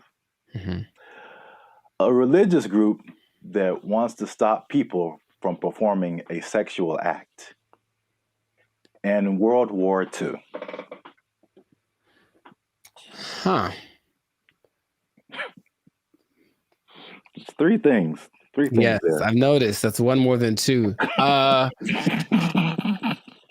My first thought was Nazis, but I think that's wrong. That was just the first thing that came to my head. I'm like, that's no way. I think it's because you just said World War II, and I was like, I think they wanted to stop World War II. You know what? Congratulations. I've never been asked this in my life. Yeah, I don't think anybody has, but for the people playing at home, just one more time, the question is, what do you get when you cross a medical condition that people were afraid of, a religious group that wants to stop people from performing a sexual act, and World War II? And the answer, believe it or not, is breakfast cereal. I'll be honest, I didn't. Yeah. Go ahead. Yeah, I just kind of stumbled upon this, but the rabbit hole got really deep as to why we have breakfast cereal. So, a little bit of a history lesson. You can stop me at any point if you want. It'll be more clarification on the ridiculosity that is happening right now. So, breakfast was not really like, I guess we hear the cliche now, like breakfast, the most important meal of the day, right? And so, but before like the 1800s, breakfast wasn't really like that important. It was just basically you got to think about like the times that they lived in. It's more like hunt what you eat, kill what you eat, working on a farm, grow what you eat, stuff like that. And so like nobody's waking up at like in the morning to like kill a chicken or like kill a pig to make some bacon or like, whatever. So basically, it was like whatever happened in the morning. And this is why like eggs have been part of a breakfast for a long time, because chickens lay eggs in the morning, easy to eat. Makes sense. Yeah. Makes sense. And basically what you ate for breakfast was pretty much whatever you had left over from the night before. Mm-hmm. So that was pretty much breakfast. But there was a meat component because they had like, they would eat it, they would like cure the meats and stuff, and you could save it and use it for breakfast in the morning. Right. So like eggs and even bacon were like a big part of breakfast. Bacon. And this was called like the farmer's breakfast. Mm-hmm. So again, it's just like it's pinned to the time that you were in, and farmers and stuff. You get up early in the morning. You need some fuel because you're going to be working your butt off like all day long outside in the elements. Like you need a good hearty breakfast. So this is the first thing. The first thing that I teased at the beginning, the fear of the medical condition. The medical condition was indigestion, which sounds like pretty like whatever today, but I feel like it could probably take you out back then, huh? Yeah, there was no Pepto-Bismol, like antacid. You can just pop an antacid and be cool. Like you could have felt like you were dying. You had no idea. Like, oh, I got indigestion. It's the devil's work inside of you. So I don't know, but I had to go to the apothecary. Yeah. So, also late 1800s, the transition from like farm work to more like industrial work, and industrial work to like more like office work. Mm-hmm. So big buildings and offices, and people weren't like moving around as much as they want to. So they felt like if they eat a big breakfast and then they don't do anything, just going to sit there, they get indigestion. People were like terrified of that. Oh. So they were like, we need a lighter breakfast. So there was a move away from like the bacon and eggs and all that kind of like hearty stuff. All right. So that was reason number one. Reason number two. I'm very curious about this one. Okay. My favorite reason. So at the same time, there was a rise in religious gurus that were pushing vegetarianism and just like eating healthy, eating, or what they call eating bland. Mm-hmm. All right. And believe it or not, the people at the forefront of this were Seventh-day Adventists. Okay. Especially a man named James Caleb Jackson, who was not probably as famous as this next person, John Harvey Kellogg, who's the founder. Sounds about Kellogg's Frosted Flakes, all that kind of stuff. Yeah. That's where that came from. Now, these people were like hardcore Seventh-day Adventists. Sure. And they actually pushed this type of breakfast, not just on the healthiness, but they believed that a lighter breakfast was more morally sound. There was more morality in eating like a healthier breakfast. But also, I could not pass this up. The John Kellogg guy, he believed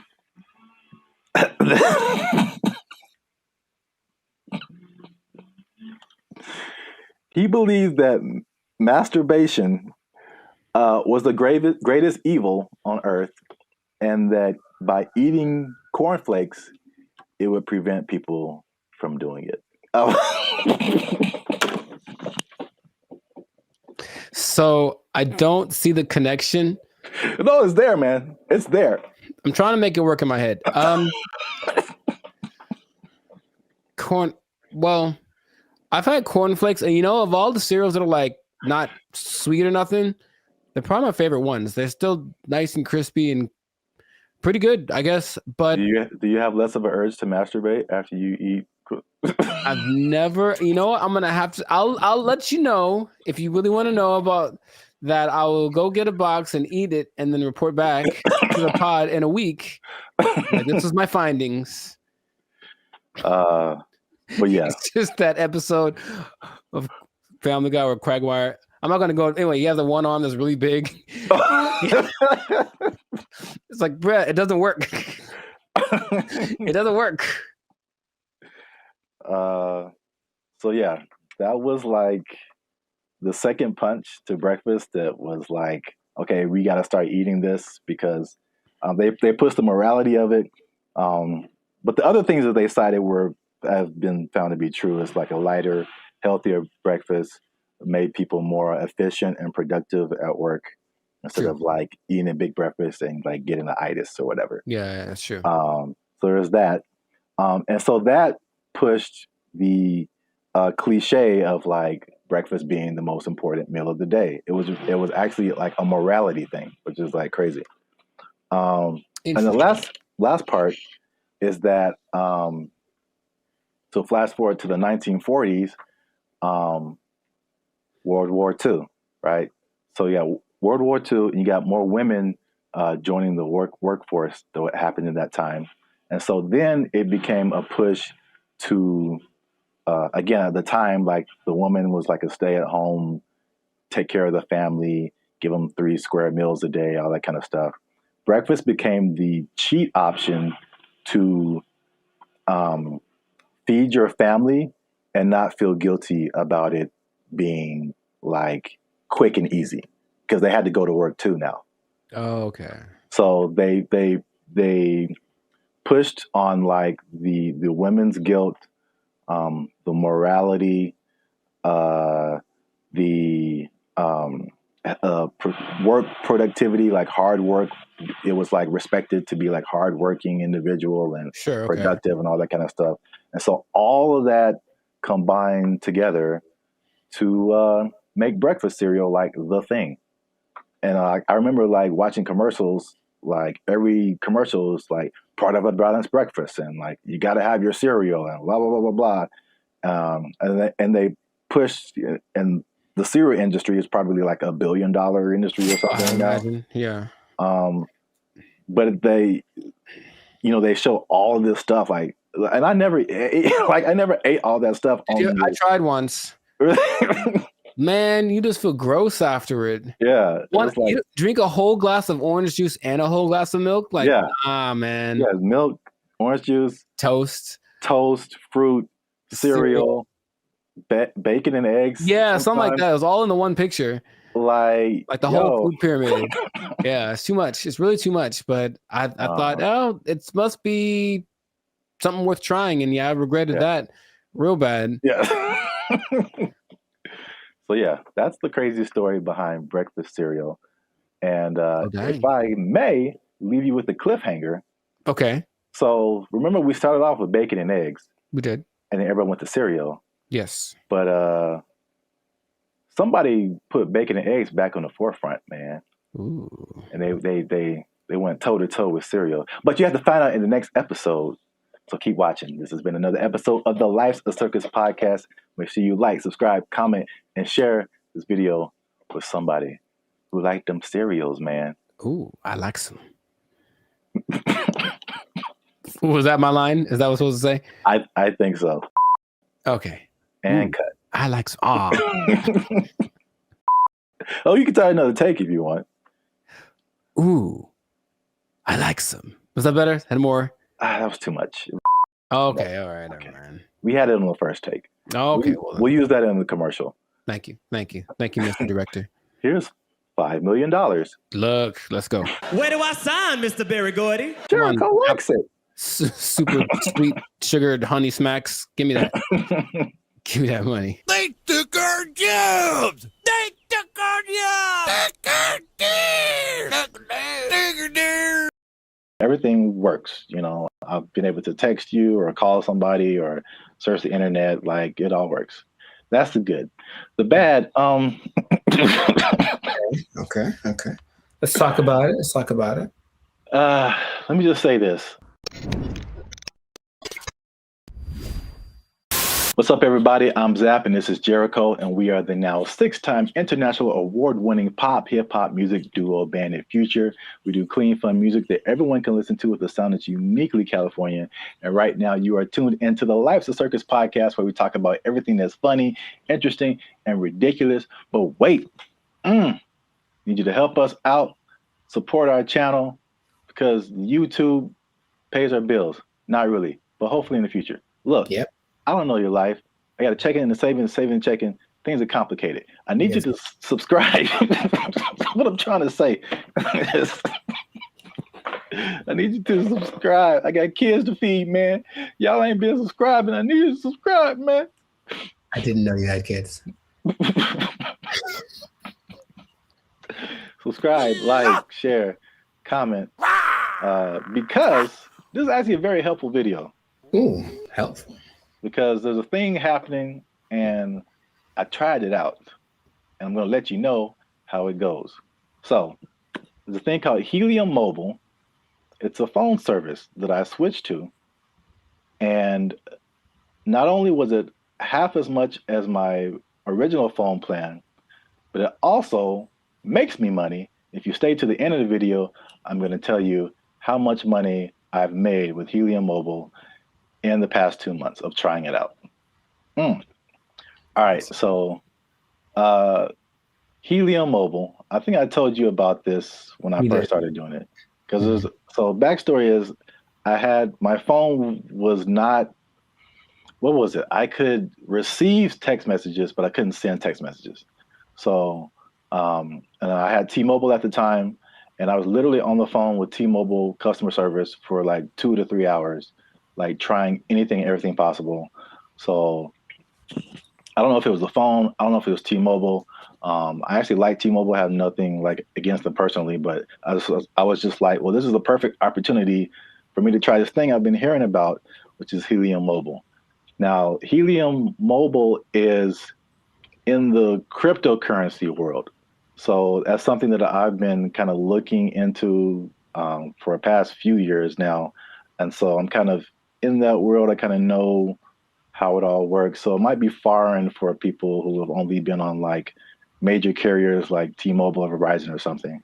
But Helium Mobile is, the parent company is called Nova Labs, and they started what I think is the first kind of crypto-centered, crypto-based cell phone service. And so they did a trial of this in Miami, and the results were interesting. The service worked, but they were giving the phone service for $5 a month. And the people who liked it thought it was cool, but what they found out was that, like, with it being $5 a month and it being crypto related, people would be like, I don't know. Like it, but like psychologically, that's so interesting because it doesn't cost enough. So like that's kind of weird. Yeah, and like it didn't cost enough, and I was like, I wish that wasn't the case because I would love to pay $5 for my phone bill. So they bumped it up to $20, which is comparable with like the I would say second tier phone services, you know, not the major ones, but like the Mint Mobiles and the Cricket Wireless, like that kind of stuff. They have services for like $20 a month, $25 a month.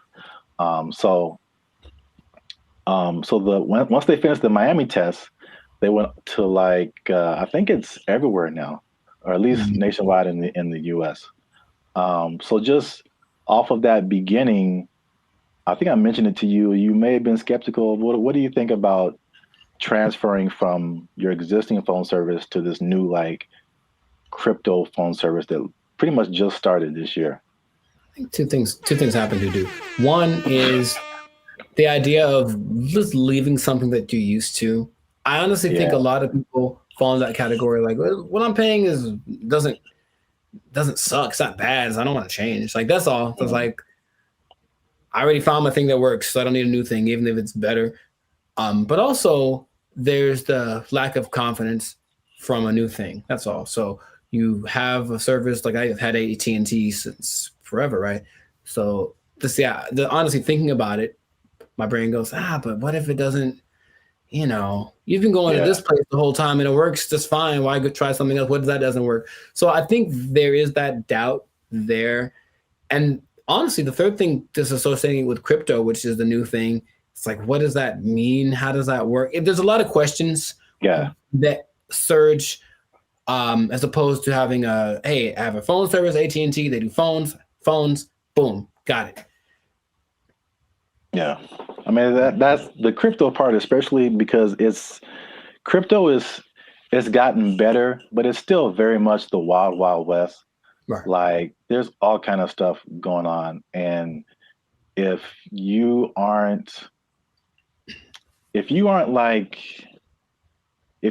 messing with stuff outside of like the big name Bitcoin and Ethereum, but even then the stuff goes down. But like all this other, I mean, the thing is like Bitcoin dominates the news. but there are like thousands and thousands and thousands of other coins, and there's so much going on outside of Bitcoin. Like it's insane the amount of stuff that's going on, the amount of projects and different things that people putting together. But yeah, it's kind of scary, and I mean, I honestly wouldn't recommend it for someone who, one, is not computer or tech savvy, and two, hasn't really been into crypto a whole lot. Because I also had another experience.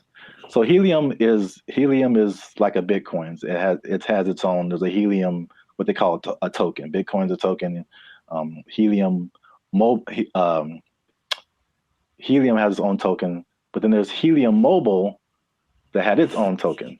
Okay. So Helium Mobile came after like this originally Helium, where a lot of people made money during a whole different kind of mining helium. I don't want to get too technical, but I just want to say that like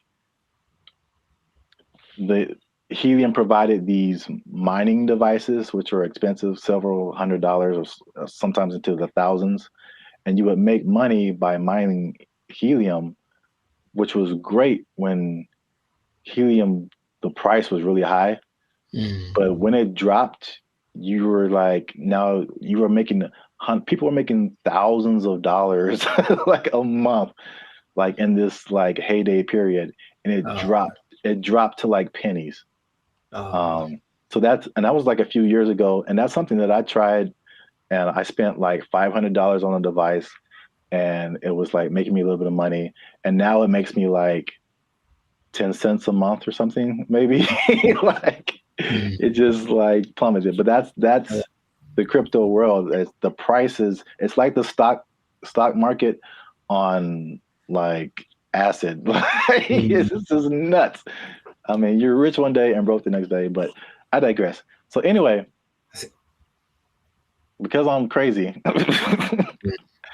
I tried out Helium Mobile. It's not bad. All right. So at least for me. So my original bill was like $50 a month, unlimited. And then you know how they have like unlimited and then it like throttles after a certain gigabytes, whatever. So I had the same thing with Helium Mobile. My original one's throttled after 50 gigabytes. This one throttles after 30. So I only paid $20 a month plus tax. So it's 21 something. And then, you know, everything works. You know, I've been able to text you or call somebody or search the internet. Like it all works. That's the good. The bad, Okay. Let's talk about it. Let me just say this. Unlimited is, when it throttles, man. It's just like zoop. Like you are, once you hit that cap, like you pretty much need to use another phone because your data is just so incredibly slow. But that's just kind of what it is. So the slowdown after the 30 gigabytes is insane. The app that you have to download to use it constantly crashes. You open it and there's a blank screen. You have to open it again or maybe restart your phone. There's constant updates and rule changes.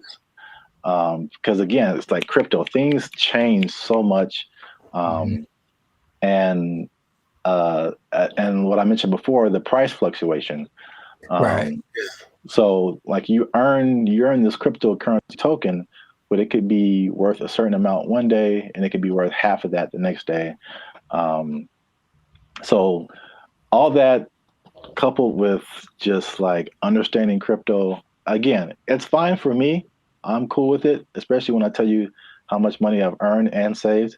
But it's not just like cut and dry, set it and forget it. I don't think it's for most people, at least not right now. Gotcha. So to pay off the teaser. Okay. Y'all want to see how rich I am off this Helium Mobile. Drum roll. And again, just to explain that, you earn Helium tokens. This is another thing that just people might be like, Okay. Yeah. You earn Helium tokens by sharing location data, and the Helium uses that location data to understand where they need coverage to expand the network. And they promise, as always, never to sell your data to any third parties. So there's that. I'll let you do with that what you will. Lies and slander. So currently, again, there seems to be a trend in crypto where, like, if you get on something first very early, you seem to make the most money, and then it just kind of like it just kind of settles there. So in terms of Helium tokens, when I first started, I think I was earning like 700-800 Helium tokens a day. The current price of Helium or Helium Mobile tokens, current price of Helium Mobile is like 0.003 cents. Okay. So basically like a Spotify stream. Gotcha. For every Helium Mobile token, but you're earning hundreds of these a day. So I think like when I first started, I was making like around $2 to $3 every day, which is once you set it up, the only thing you have to do is move around because it's location based. So you can't be in the same spot. But if you move around throughout the day, at the end of the day, you'll get, the certain amount of tokens. So I'm pretty active. So I was making a couple of $2 to $3 a day. That has since dropped. It's currently like $1.50 to $2 a day. But again, like a couple of dollars a day for not really doing anything. Sure. That's kind of cool. When people when this first started, people were saying they were making like 1,000 to 2,000 tokens a day. So this was like a few months ago. So you can like see the pretty rapid decrease. And it could it go back up? Yep. Could the price go back up? Yep. So who knows? But for 2 months, and I actually put this on 2 different phones. Okay. So in 2 months, and this is after paying my phone bill, my $20 phone bill each month, which you can also pay with a Helium Mobile token. I was gonna ask. Okay. Yeah, so you can take. So basically, there's no money coming out of my bank account now, which is great. You earn the token, you take a little bit of it and pay for your phone service, and you keep the rest of the tokens. You can sell them, you can keep them, hope that they go higher, whatever you want to do. But I've made about $100 per phone for 2 months. So no phone bill, basically, coming out of my bank account, and I made about $200. So the trade-off, for me, I don't mind it right now. Sure, right. Again, who knows? Time will tell. But if you want to try Helium Mobile, there's a referral link in the description. I think if you use that referral code, you get like $5 or maybe $10, something like that. You'll see it. I don't know what I'm talking about. I see. But yeah, you'll earn it towards your Helium Mobile plan. You can try that if you want to. But again, like if you're not a crypto person, I wouldn't it's not so cut and dry. I'll say it like that. So try it at your own risk. Now, after hearing my story, you think that you would want to try Helium Mobile? I thought about it since the first time you brought it up, because the idea of just, I guess the downside, I need my phone to work fast all the time. I need it to be fast. I absolutely need it to be fast all the time. So I don't know how I would deal with that. And I use it a lot, but just the idea of my bill's probably $100, if I'm paying $100 and you're making $100, like, that seems more fun than making part. Yeah. So consider. Yeah, we'll see. Let us know what you think in the comments. Do you want to try it? Do you think it's crazy? Are you scared to leave your phone service? Is crypto still too wild for you to mess around with? Let us know. This has been another episode of the Life's a Circus podcast. Again, subscribe, share. You know what it is. Maybe if you get enough Helium Mobile, you won't have to work anymore, and you'll never be in danger of losing your job. You never be in danger of losing your job because you got So much Helium Mobile tokens. Oh, it's only worth a Spotify stream right now. They took our jobs! They took our jobs! There's no amount of money too great, right? If you're gonna go buy a yacht and a spaceship, that's $1.5 billion right there. So, like, don't buy a yacht and a spaceship. That's my suggestion. I'm just saying, please don't do that, Florida person. But Elon Musk has a yacht and a spaceship. Elon Musk is making yacht and spaceship money on a daily, all right? Yo, what's up, guys? I'm Zab. This is Jericho, and we are Band of Future, now 6-time international award-winning pop hip-hop music duo. We make clean, fun music that everyone can Muget. Clean, fun Muget. Muget, I like it. Do you enjoy Muget? I don't think I've ever tried it. Dang it, I was doing so well. Is it spicy?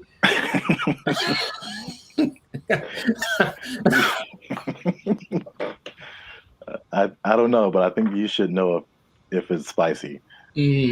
Because yeah. I'll put a link. I'll put the link to the video. Oh no, you talking about? Yeah. Here we go. Up there, guys. Go watch it. We do clean, fun music or Muget, depending on what country you're from. That everyone can listen to.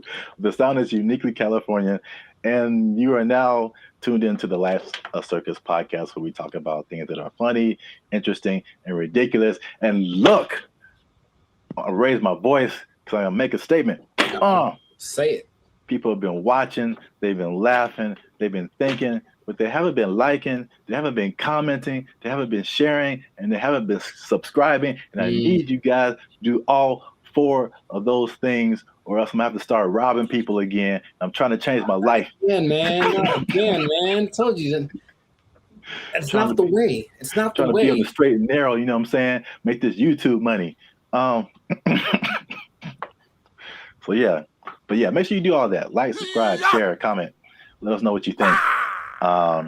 And especially share this video with somebody who needs some money, man. Oh man, I know quite a few people. I mean, like everybody, right?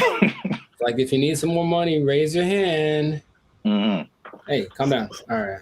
So, I mean, it's not just specifically money. It's specifically the Mega Millions, right? The lottery. Or there's always the different state lotteries too, but you know, you always see these news stories of people win like these ridiculous amounts of money, and then you see the statistics later where it's like they won $1 jillion, and like a year or two later, it's all gone. It is broke, yeah. And you can't I can't even imagine like how you do that with that much money. So I guess my question to you is like, why do you think that? Well, I got a few questions. First, let's start with that. Why do you think that happens? Like, why do people? Oh, for me, that's a simple answer. It's that if you don't understand the work that it takes to make money in the first place, you don't know how to keep it. That's all. So if you just got lucky and it's like, oh, I got money now, then you're not going to have you haven't developed any habits to maintain that. And everyone basically has an idea that, okay, maybe saving money is a good idea. I should do that more. I should. It's not on their list of must do, it's I should do. And then the second that it happened, perfect example, dude. Episode of the Boondocks where Grandpa leaves for his do it big vacation and he gives probably give you some money. And it's like, all right, this is supposed to last. It's like, also they came into some money. Cool. This is going to help us get food, get clothes, whatever, last the whole week. Nah, Riley goes and blows it all in an hour. Ask yourself, be honest. Ain't I'm clean? No. Man, how we gonna eat? Like, that's just how people live. That it's like, you're basically a dam waiting to burst. I'm just waiting to get my break. And then I'm just going to do something ridiculous with my money. And no one can tell me no, because it's my money. So I think it's that. And plus, there are worlds of, how do I say this? Finance. Like there's things you can buy that you don't know you can buy because it's not an option for you, right? As soon as you get to that level of, I was in Malibu the other day, hey, Malibu, And I saw this thing for property, some kind of a beachfront property, and that's starting at $70 million. Oh man! And they wouldn't put that there if they didn't know that there are people that can drive by on a whim and be like, "Hey, honey, do you think we should get new property? How much is it? Starting like 70 million." Bet, and then they just go do it. Like there are people that have that, right? But they also probably have the knowledge of how real estate works, all this kind of stuff, so they know how to invest in it and make it work for them. But if someone comes into $1.58 billion? Yeah, that's why I mentioned it, because it's like a big number. Just somebody won a bunch of money. Right. So if that person is dumb and, and they're from Florida, so I'm not going to tell you that they are, but you know what I mean? You prefer the term financially illiterate. Got it. So let's say this person, so there's nice properties in Florida, comes into their money, gets the lump sum, because of course they're going to get the lump sum, right? So they're going to get the lump sum, maybe 800 million, something like that after taxes. And then they're just driving by, and then they just see a sign that says, hey, property starting at 70 million. They look at their account like, yo, I got that. Let me get one for my cousin. And then a year later, they don't know how to upkeep property. They don't understand that buying things means you have more expenses, and it all just, so yeah. That's why I think it happens. That makes sense. Especially like with property, it's like even when people who just buy like a regular house, I mean, it's like you don't really realize all the expenses that come with it and the upkeep, and like it's not like you buy it and that's it. It's like you buy it and then now you have to keep spending more money to like keep it up. Insurance goes up. You gotta fix more stuff. The toilet doesn't work for 2 years. Like it's a slippery slope. You have bugs in your house you got to get rid of. Dude, I saw a bug. I knew what kind of bug it was, but it's always surprising. One of those centipedes that looks like it's just like it looks deadly. It's not, but it just, and so every time you see it like black? It's like black with like these legs that are kind of like at an angle. It just looks like I feel like I know. I've seen what you're talking about. So I see it, and my logical side goes like, oh, it's just one of those things. And then my like primal side is just like, we need to move. Like that's what I'm they have invaded, you know what I mean? So yeah, but it's just like you have to always and there's always things that need to be fixed and whatever. And then if the property value around you goes up, someone writes you a letter like, yo, you got to fix your roof, man, because you're hurting us. Stuff like that happens. I'm not saying it happened to me. I'm just saying that's the whole letter is just like, dear sir, fix your roof. You're hurting us. Sincerely, the neighborhood. Sincerely, all of us. You're bringing us down, bro. You need to step it up or get out. I was like, yeah, that's how it works. But not even that. I had a cousin who won maybe $300,000 on a game show in the in the 80s, right? So 300,000, that's pretty good. Dude, shout out to Steven. He was broke within 6 months, I think. Wow. Yeah. God. Because I know you, and I know how you think what you would do. Oh yeah. Winning the amount of money. Most people don't think that way. It's just not. I think remember Shaq talked about he spent his whole first contract and was like broke. I don't know. It was a very short amount of time, but like he bought a house and then he had to buy his parents a house and he bought a truck and he buy a whatever truck, and then he goes to his agent like, I need to get this thing, and they're like, dude, you were like $500,000 in the red. What did you do? You just got the contract. So you just have to know about these things, that there's no amount of money too great, right? If you're gonna go buy a yacht and a spaceship, that's $1.5 billion right there. So like, don't buy a yacht and a spaceship. That's my suggestion. I'm just saying, please don't do that, Florida person. But Elon Musk has a yacht and a spaceship. Elon Musk is making yacht and spaceship money daily, all right? Every day he's making that. Is that the level? Like 6 figures, millionaire, Yacht and spaceship. Yacht and spaceship, man. Yacht and spaceship club only. You have to buy them two things at the same time. You can't buy one or the other. It's like a package deal. You got to get them to match. Step 1, Tesla. Step 2, Step 3, yacht and spaceship. There we go. Yeah. Plus, they're probably gonna make a yacht that can turn into a spaceship or vice versa. So it's all there's no level. You can go buy. People buy islands now. You can get anything with the right amount of money. So you'll run out of it because money is a limited thing unless you have. Because if you won the lottery once and you're like, cool, I'm set for life. It's like, no, maybe you should set up to try to if you won it once, maybe play it again. I don't know, do something else. What? That sounds like a terrible idea. Well, look, I don't know what the probability is, but think about it. If you won $1 billion and then you spend $1 million of it on more lotto tickets, you're probably going to win it. I would just guess it's possible that you could win again. I know you don't like that at all because it's a stupid idea. I don't know if it's... It's like reinvesting into something that's a far-fetched idea, but if yeah, I won $1 billion and $10 million. All right, I'm gonna buy $10 million worth of lotto tickets. What if you win 3 more times? And you know what I mean? And that's how Las Vegas works, folks. Yeah. Right, or gambling. People get addicted to gambling. I got so much money, and then all of a sudden, I won. What if I win again? Yeah, go for it. So my advice to Florida man or Florida woman, whichever one you use. Florida man, please keep your money. Yeah. Wow. That's the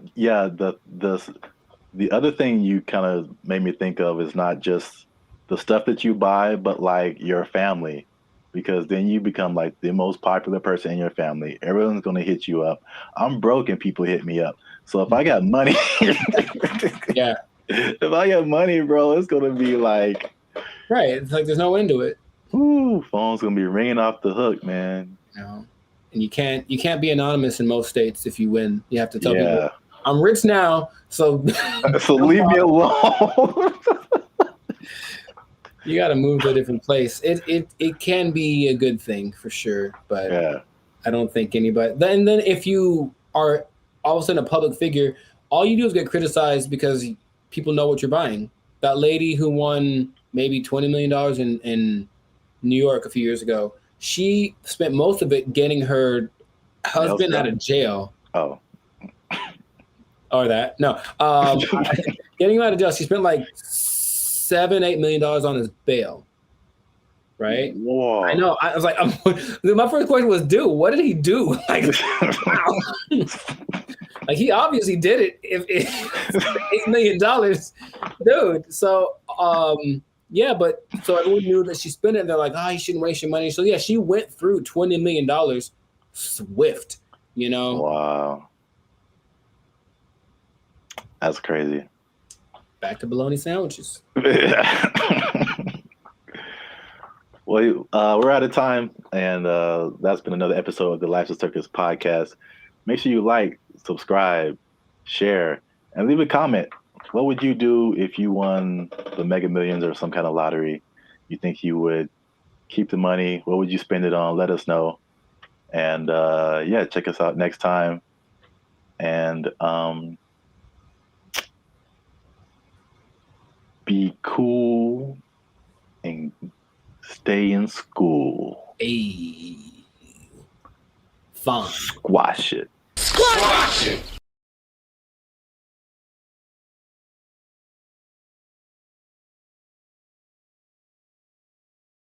Whenever you buy things on the self-checkout line, it says out loud how much everything it is that you buy. And that's kind of a weird thing. I don't know if you can. I feel like there is a way to disable that, but the default setting is that everything you buy is boop, $1.99, boop, $4.55. Right. Does it say so what's so bad about that? It's my business. Some people be knowing what I'm buying.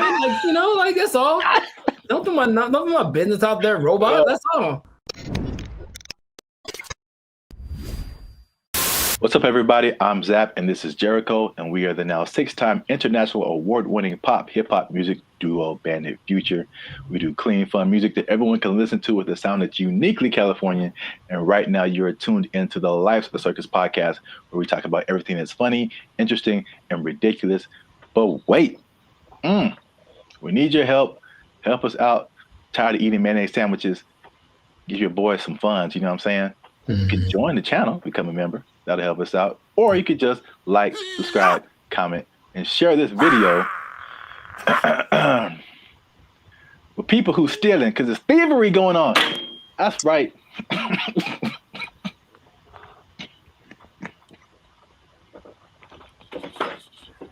Here's the thing about that.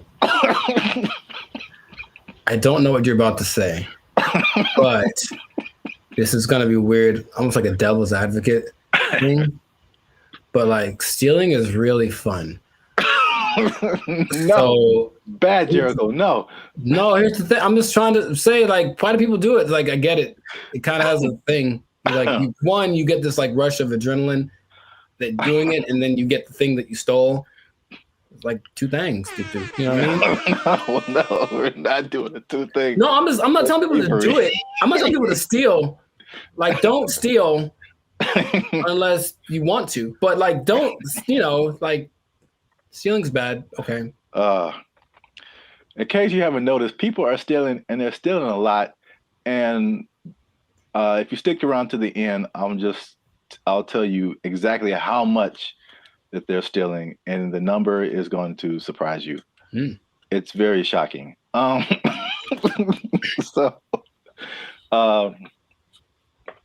Stealing is bad. Okay, we shouldn't steal. But I'm bringing this up because it's affecting me, and that's the most important thing. Look, Jericho, the self-checkout line, do you ever use that? That's all I use because people are gross. Oh, okay. That's your primary reason?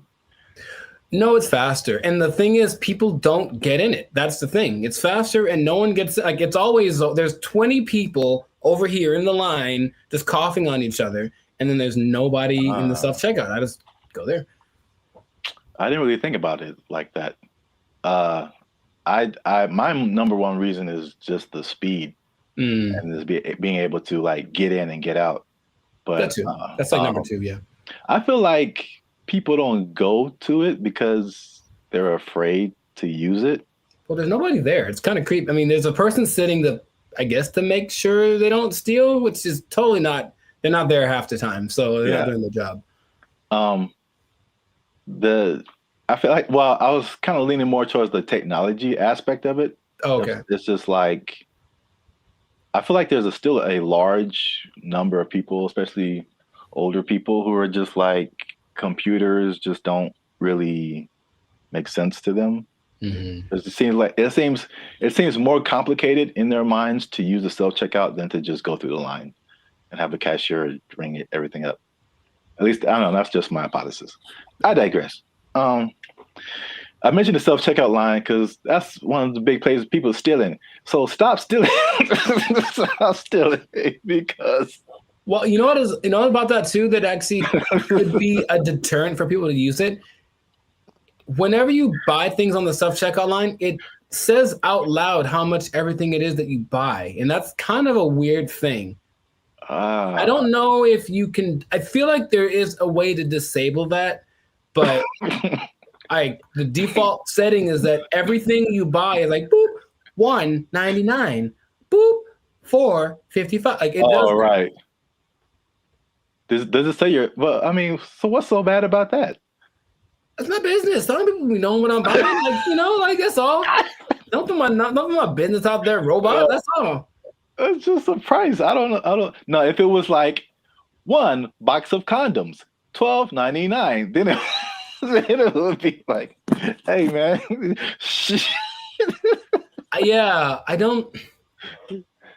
honestly feel like there's certain circumstances where it says something about what you bought, but not like that. Not like that, no.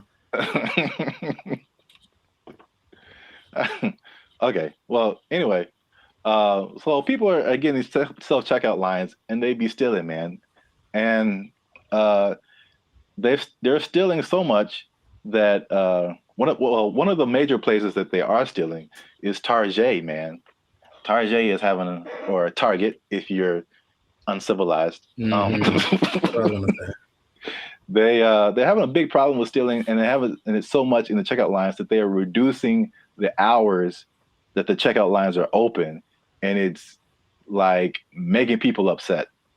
And it would make me upset too, because I hate when I'm like I'm running in to just get something and get out, and it's like all the self checkout lines are closed, and you have to go to the line.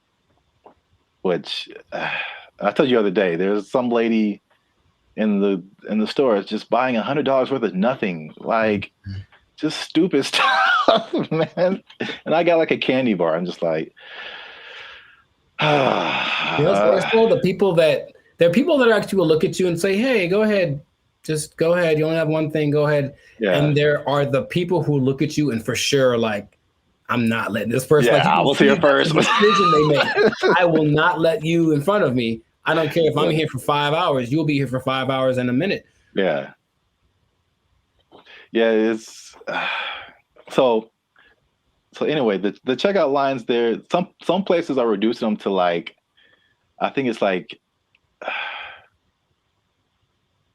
10 a.m. to like 8 p.m. or 7 p.m. or something like that. But it's only like basically early in the morning and then late at night, like you can't use a self-checkout line. And then in one extreme case, they put it like 10 a.m. to noon, and that's it. And the rest of the time you have to go. The point? I don't. People steal it, man. It's just, it can't stop. Yeah. It's when I tell you how much they've been stealing, you'll be like, "Oh." Well, here's the thing about that. Of all the places that stealing is fun to do from, which is a weird way to say it, Target's probably Target's probably up there. Target's pretty great. It's a big red Target, literally, and they have all the things you want. Yeah. I'm not saying that I have or haven't done it, but I'm just saying that that's a place you might want to go if you're thinking of stealing. Also, Bandit Future does not advocate stealing. Pay for everything that you possess. You're just making it sound really attractive. I don't understand. Oh, I mean, that wasn't my intent. I'm just, Yeah, stealing is fun. I'm like, wait a minute, is that where I'm trying to go? Oh, okay. So I don't want to be like I don't think fun is the primary reason. Have you done it? No. But if I would, it's because I needed something or I just wanted something that I couldn't afford to have. Oh. Haven't you seen Aladdin? Yeah, it's He's like he's having fun though. Ahead of the gotta eat to live, gotta still to eat. Tell you all about it when I got the time. See? He's fighting for his life, man. He made a song about it though. He's having a good time. All right. So how much? Okay, let's two things. How much money do you think Target is losing a year from people stealing? I don't know how much they make. I don't either. Okay. So I mean, I'm guessing it's a high number because here's the thing too. Target's everywhere, right? Yes. They cracked down on Target, the security in California, but I would imagine at like 4 p.m. on a Tuesday in Iowa, it might not be much defense if you want to steal something from the local Target. Okay, so Target annual revenue is about $100 billion a year. Okay. So that's a lot of money. That's a lot of billions, but stealing, I would say. So how much is that? 2% of it? What's 2% of 100 billion? 2 billion. Billion? That's the number, I guess. 2% of whatever they make. 2% rule, but for stealing. Also don't steal. Now that we know how much that they make, this number doesn't seem as crazy as I thought. Okay. Because they lose 500 million. Oh yeah, that's not okay. So right, it's like context. Like in a bubble, that's a lot. Yeah, it's a whole lot. It's a lot of money. It's a whole lot of money. But it's like 0.5% of all that they make. That'd be fine. Yeah. Now you know, it'd be crazier if it was like. We changed our mantra. Everybody just go out and steal. Target, especially because they got it, man. They cool. That'd be all right. No, what would be crazier though if it was just like a ring of 20 people that are stealing everything from Target, just 20. Then that'd be like, okay, they are. There are rings of like, there's people that have been doing this for years. I mean, it's especially after 2020, like stuff kind of really got crazy, especially in California. But there's, I don't know if you've seen these like mobs of people. Yeah, they'll just run in, like, take everything. Yeah, they're all like in it, and they just kind of do it regularly. They go store to store to store, and just kind of do this thing. So that's Target. The last part of the tease is how much retail theft is, and this is from 2022, but pretty recent for like all nationwide, and that is 112 billion. So that's basically the entirety of Target's revenue is the same amount that people are stealing just nationwide from all different kinds of stores. So we y'all are out here stealing an entire Target every year. The entire Target income stream in one year. An entire Target corporation worth of products and merchandise. You guys are stealing it every year, and that's a problem. But you're ruining my self-checkout experience, so stop it. I want to use self-checkout. Don't make them take it away from me. Now you say it that way, I am also slightly more on the side of don't steal from Target.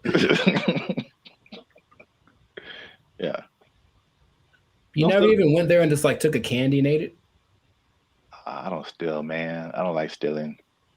I feel bad if I do.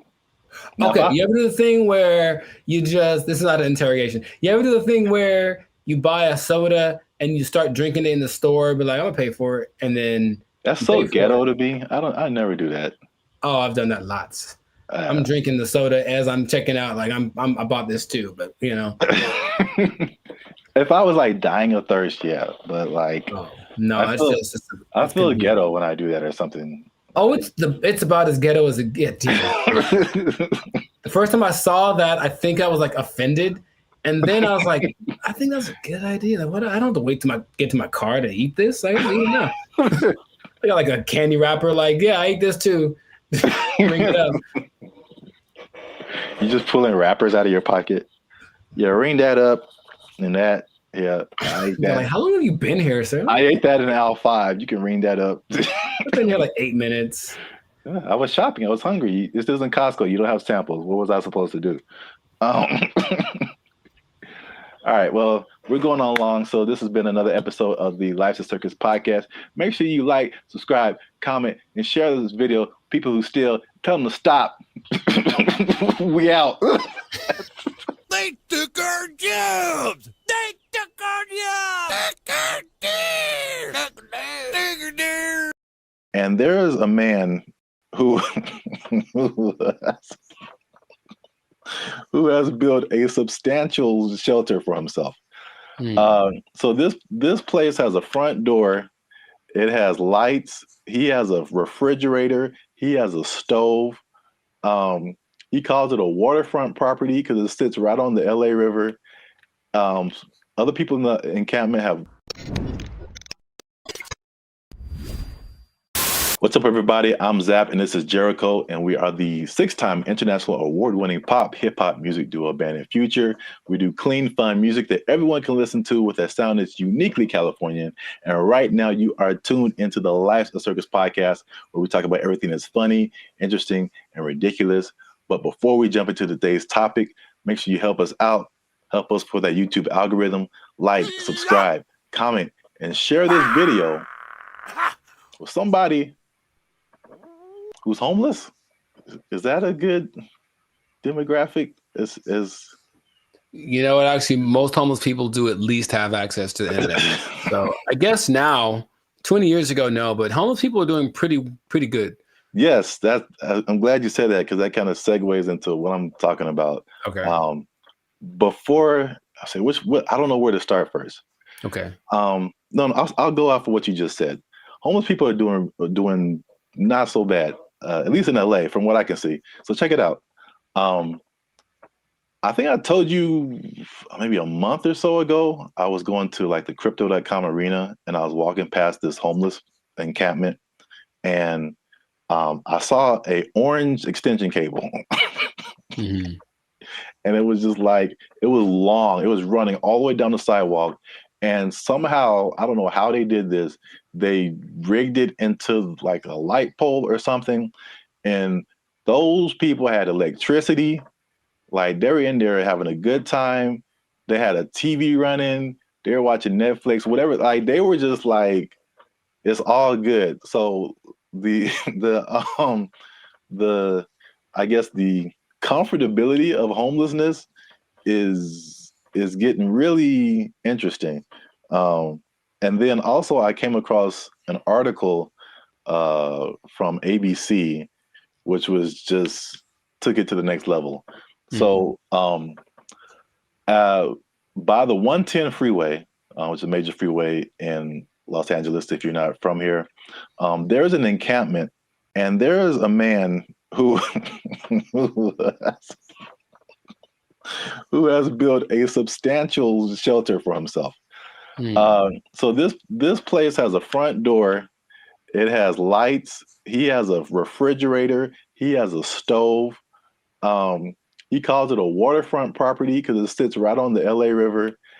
Other people in the encampment have little gardens. They have a whole situation going on.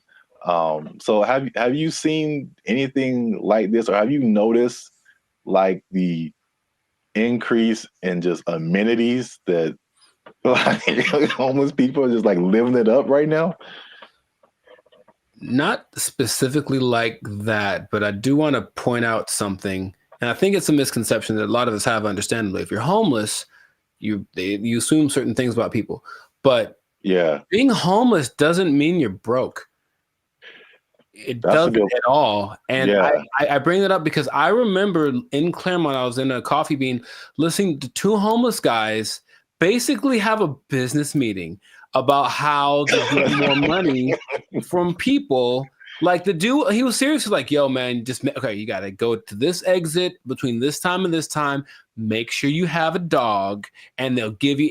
So these people have money, and barring the people that are super drugged out or have like a crazy mental illness, not a lot, but there are homeless people that are homeless by choice. So they have money, it's like they just don't want to spend it on a house. So that doesn't surprise me, but I haven't seen specifically that.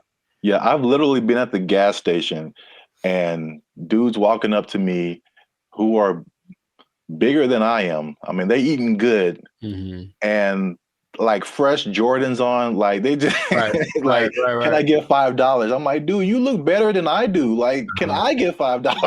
Right. Like, what are you talking about? But yeah, it's getting crazy. Not getting crazy. It's already crazy, especially how here in LA, we have just, I think it was only, I forgot the numbers in LA, but it's just thousands and thousands of homeless people. But I did want to address something because we talked about the homeless before in a previous video in San Francisco, where they were like trying to hide the homeless people because all these people, these foreign dignitaries or something, were coming in and trying to hide the whole situation.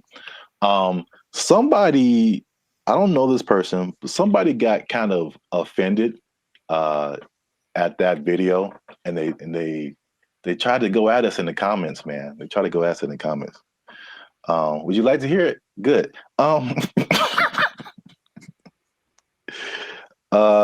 just gonna paraphrase. So we were talking about the homeless. This guy came on and was like, have you been homeless? Have you ever been down on your luck? What would happen if you lost your job and things were wrong in your life? You lost your house and your apartment. So he's basically saying like, it's not our place to talk about the homeless, which I fired back at him, and I said, it is completely our place, because I lived in LA for a long time, but I lived in downtown LA, which is like homeless central, just a few blocks from Skid Row. When people are pulling down their pants and taking a dump on your front door and you step in it, you absolutely have a right to say something about that. Like, you have a right to say something about that. And it's not even the homeless in particular. It's the all the stuff that comes with it. Like, I don't care if you're homeless or not, whatever, but it's like it's the disrespect for other people and the other things in the city. And just like the trash everywhere and the safety concerns and like the destruction of property. If you're pushing a shopping cart, I'm pretty sure you didn't buy that shopping cart. I mean, you stole it from us. Just because you're homeless doesn't give you a license to commit crimes. Like, you can't. Like, so it's not even about like the haves and the have-nots. Like, that's really irrelevant to me. And I will say that one thing I will apologize for is that I laugh a lot. And a lot of people have said that in the comments before. And I think that's just because I think one reason is because talking to a camera is really weird. I agree. And so I'm used to talking to a group of people or something where you get feedback. And so you say something that's funny, like, I think it's funny. I just laugh at myself. But we try to keep it light on the podcast. But homelessness, really, there are, I don't know, again, everyone's situation is different. Like you said, there's some people who aren't even broke. They just don't have a house. But there are some homeless people who are just like, they had a rough, what if something happened to them and it's just a serious situation and their life is really messed up. So I think well, at least I should apologize for making that I guess that false interpretation, you know what I'm saying? Like the insensitivity. I think that may have come across to some people like that. So I don't want to make it seem like we're insensitive to the homeless situation. But at the same time, I think that, we shouldn't be silenced because we've never been homeless or we never had a rough time or anything like that. And I have more to say about that, but I want to know what you think about at least that part of it too. I don't apologize for anything. I think that I'm justified in what I say when it comes to things that I've seen over time, right? So generalizing is dangerous, but it works because we have to start somewhere, right? So if homeless people were literally just like everyone else, they just didn't have a home, meaning they weren't dirty, they weren't sometimes violent or leading to criminal activity in order to, because if you don't have money, you have to do things that are above the law to get what you need. If the implication of what homeless is the problem, I think if somehow it was just you don't have a house, there's nothing wrong with that. And yes, people do have unfortunate situations, but in general, when there's, and I heard somebody say this as a joke, but it really does kind of resonate. It's like there's places where homeless people aren't allowed to go. Why? Because they're homeless, and that's not a place that they can't come into the places that we can go because they don't have a home. And it's not because they're homeless. It's because you can tell they're homeless because they look homeless, they smell homeless, they talk homeless, they're weird to you. Like all that stuff is what we're talking about. At least personally, what I talk about when I mention the homeless people. So I don't think there's anything wrong with that. If you do want to go by, I'm sure someone knows someone who just lost it all in a bad, crypto, real estate exchange. The woman took everything, whatever. I know there's people like that, and that's unfortunate. But just in general, homeless people are not contributing to anyone's sense of safety or anything like that. And that's what I'm referring to when I mention homeless people. Yeah, that's I think that's an accurate statement. It's just like it's not about the condition. It's about the character that comes along with that. and the not only not contributing but being destructive. So that's just, even in my neighborhood, I think I told you before, it's like when I first moved here, like a few years ago, this place was spotless. I mean, it was just like people had pride in their neighborhood and stuff like that. But we have a major mall, we have a major bus stop here and there, 7-Eleven, like the main intersection. That's kind of where I'm at. And it's just like every year it's like, okay, there's one homeless person. Okay, that's not so bad. 2 homeless. Dang. All right, there's a guy sleeping in front of the grocery store. Crap. And then it's like trash just keeps building up. Trash, more trash, more trash, more trash. And it's like, this isn't a rocket science. Like, what has changed? There's more homeless people. There's more trash. There's more abandoned shopping carts. There's more crime. I mean, I looked at the crime map for my area, and it was like literally my block, that area that I'm talking about, is where all this stuff happens. This is like, anyway. The other point I wanted to make before we kind of wrap it up, because it's going kind of long. One thing I also hate is that when people make judgments about you and they don't know anything about you. So same thing. I mean, the door swings both ways, right? People could say, "Hey, we're making a judgment about homeless people," but this person in the comment also made a judgment about us, like that we don't know anything about homelessness. We have never had a rough time or anything like that. And it's just interesting to see, because I personally didn't come from having a lot or anything like that, and so when I've done stuff here in LA and I've really worked really hard and become successful, it's just like the mentality of people is just so interesting to see, like the psychology. It's like you become like, oh, you always had a silver spoon and like you got it good and you don't know what it's like and all this kind of stuff. And I'm like, I absolutely do know what it's like. Like into like 2012, I had nothing. I had like literally no job, no place to stay. Like I've been through all this kind of stuff.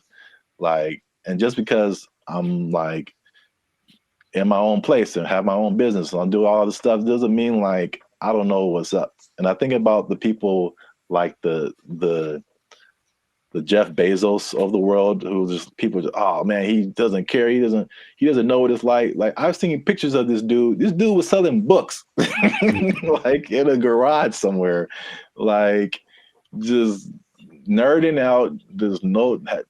I don't know how, if he had friends or I don't know, but they show these Google started in a garage, Apple started in somebody's garage, Amazon started in somebody's garage. These dudes didn't just like, No, they worked for it. They really did. Yeah. And they gave the world something that the world needed. So they get rewarded with exactly. I mean, if you want to have all that, then you can create something that literally changes the entire world. And then you can have all that too. But like, I don't criticize anybody for like having success or anything like that. Like, I'm pretty sure at some point, even like the what was it?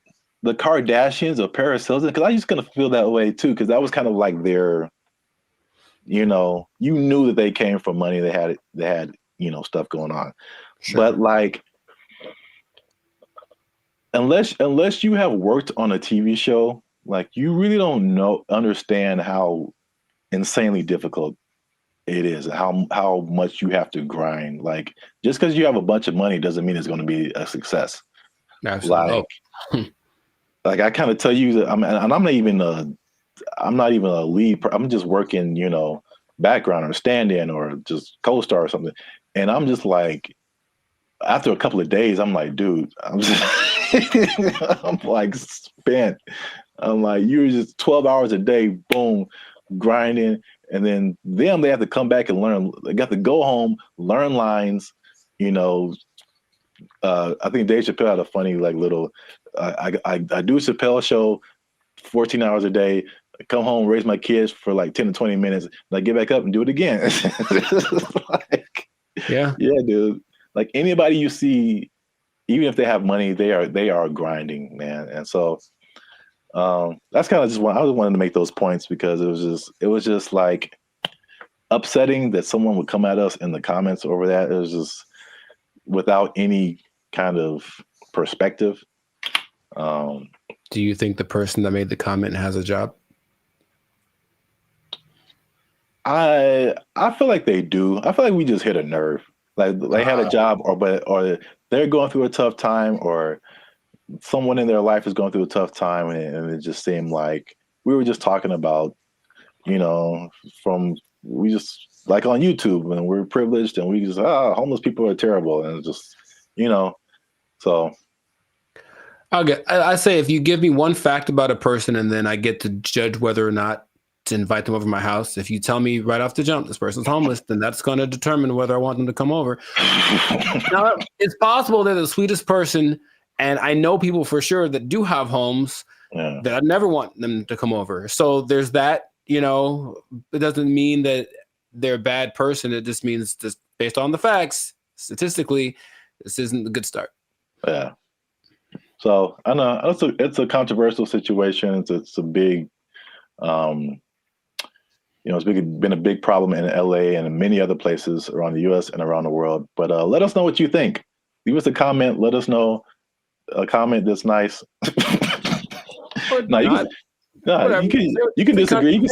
Say what you want. But just know that I'm coming after you if you do.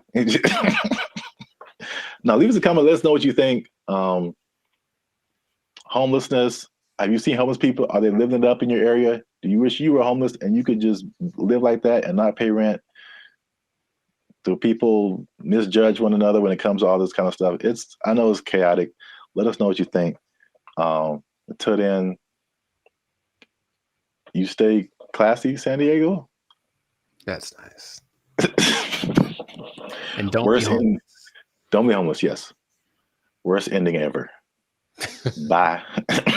They took our jobs. They took our jobs. I sense a faint bit of skepticism in your voice, Jericho. We haven't even skeptical. Is like, is there anything that he's made that has been helpful or that I would know about? We haven't even gone into his claims and what he's talking about, man. He's saying he's the second coming of George Washington Carver. Is that what you're saying? Like telling this man, him. It's hard out here for a pimp. Him. Okay, sure. What's up, everybody? I'm Zap, and this is Jericho, and we are the now 6-time international award-winning pop hip-hop music duo band and future. We do clean, fun music that everyone can listen to with a sound that's uniquely Californian. And right now, you're tuned into the Life's a Circus podcast, where we talk about everything that's funny, interesting, and ridiculous. Before we jump into today's episode, though, do us a huge favor. Make sure you like, subscribe, comment, and share this video with somebody that you got beef with, somebody you don't like, maybe somebody that's all up in your grill and making you feel the type of way about the day. Oh, bars. Okay, so Somebody that put a hitch in your giddy up. Is that a phrase people say still? Yeah, sure, man. Yeah, you got it. So I don't think I got it. I've been waiting to talk about this. All right. So the big thing on the internet has been Kendrick Lamar versus Drake. By the way, I think it's fake. Okay. Just because I've been doing this too long. I'm doing music too long. I've been doing Hollywood too long. I've been doing marketing too long. There's all of a sudden this big beef and oh, wow, millions of streams are happening. Wow. What a coincidence. Anyway, I digress. Mm-hmm. What if I told you, Jericho, that the Kendrick Lamar Drake is not the biggest beef on the internet? I would believe you. Let me rephrase the question. What Okay, go for it. You are probably right. What if I told you that there was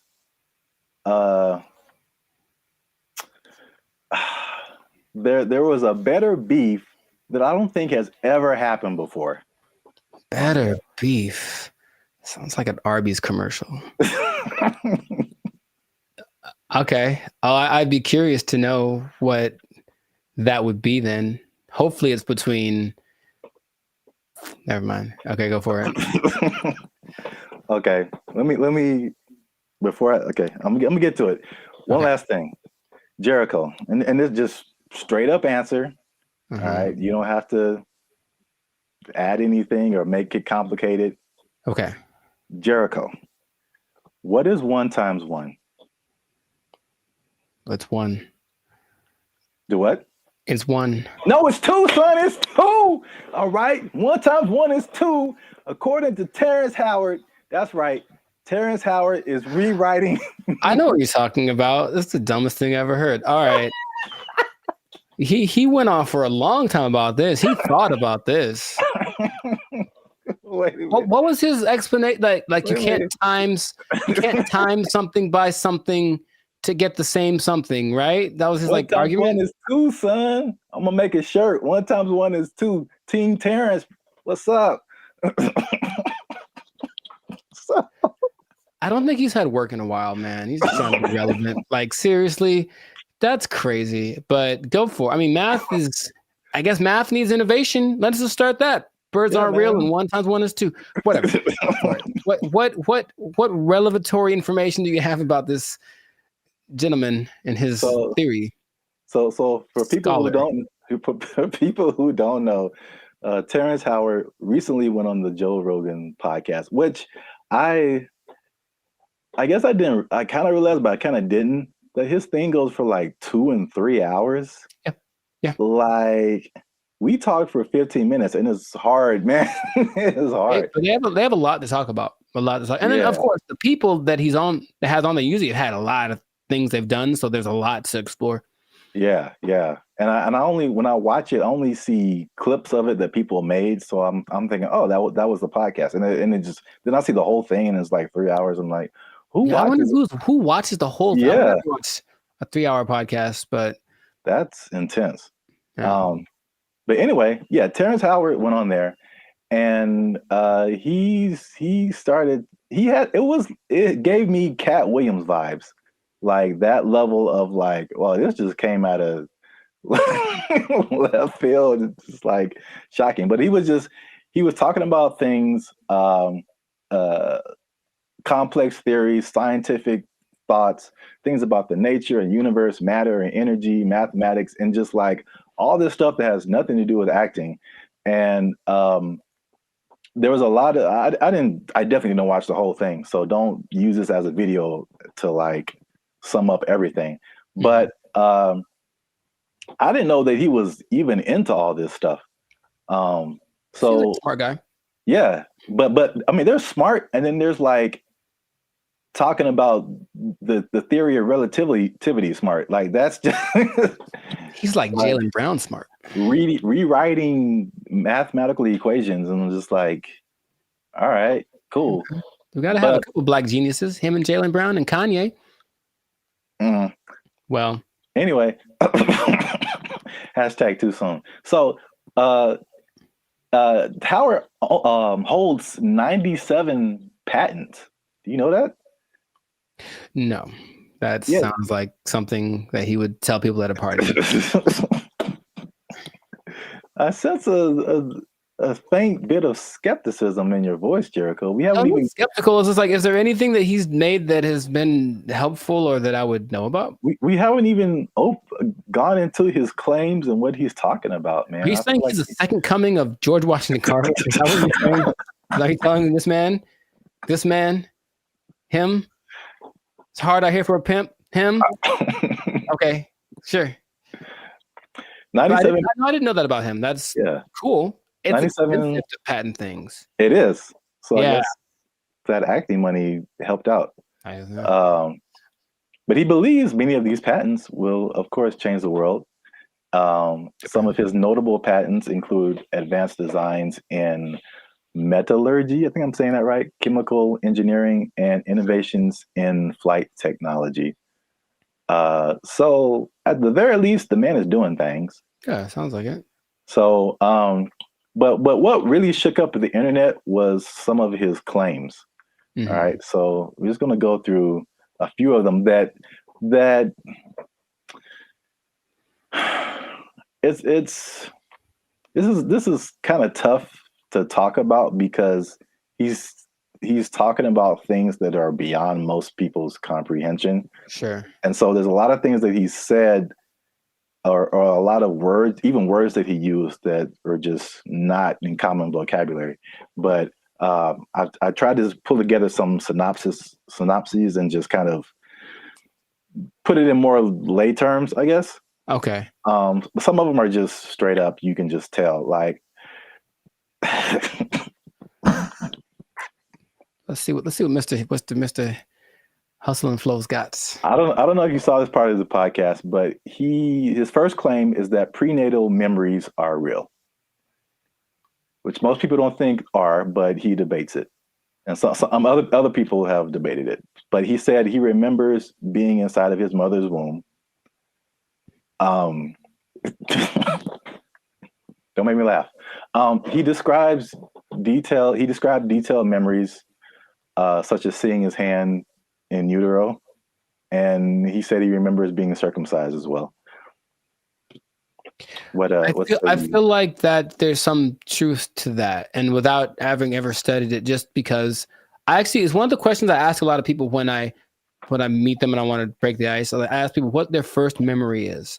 It's just a curious thing because it feels like literally at some point our brain just started hit record. Like this is hitting record. It's all of a sudden like we were playing and nothing is, and all of a sudden something happens and boop, and now it's on, right? So for some people, it's a lot further back than one would think. I don't think I've ever spoken to anybody that said like in utero, but super young breastfeeding, like they remember stuff like that. They remember this. So I don't know if with the 8 billion of us that there are, if some of us aren't capable of remembering that kind of stuff. I guess my question is like, okay, so then what does that mean? Is there something that leads to? Because that's what would interest me. If that means, that means we can turn on the access point of the brain. If that's not, if it's just something to talk about, then I'm like, okay, that's cool, I suppose. Well, I don't think any of his stuff is just stuff to talk about. I think from the overall thing that I got, and then we go into more of his claims, but it's just what I thought was interesting was just the way he sees the world, especially as a creative. It's just a different. It's challenging what has always been like the norm, and just different ways of looking at things. That's cool. So at least on that one, you were kind of like, that's not too far-fetched. Not too far-fetched. Okay. The next one is it might be a little bit beyond me, but again, I still kind of understand and relate. But his next claim is that the universe is built on waves and not particles. He says the fundamental building blocks of reality are not particles, but waves. He says this perspective aligns with some interpretations of quantum physics, and his fascination seems likely to stem from the works of physicists like Niels Bohr and Erwin Schrödinger, something like that. Sure. So again, like he's not alone in this. He might be a minority, but people who deal with quantum physics feel like this could be true. I was going to mention that there's something I've read about. It's almost like there's things that I acknowledge that are interesting to me that I wish I had like the mental capacity to process, because I don't think it's a bit above me. But I have read something about like this wave particle experiment where it proves the importance or the impact that watching something. It's a particle experiment. They shoot some kind of electron waves at a target, and depending on whether they record it or not with like a camera, the result is different. Now, how do they know that it's different if they didn't record it? I don't know what they're talking about, but it makes it seem like objectivity has an impact on the way the universe works in general. So I'm looking at you, one thing can happen, or I guess that means that if I'm not looking at something, it could be doing something different than if I was looking at it, which again, what's the point? But that idea is like, I don't really get it, but I'm like, that's an interesting idea. So waves and particles, would that make the universe again, my question will be cool. I honestly want to talk to him about it. Maybe just, stare at him while he talks. But what does that do for how we understand the world if that is true? If waves instead of particles are what created? Yeah. I feel like that's a bit beyond me. But I feel like, it sounds like you're trying to get some practical use out of it, but it's just like, okay,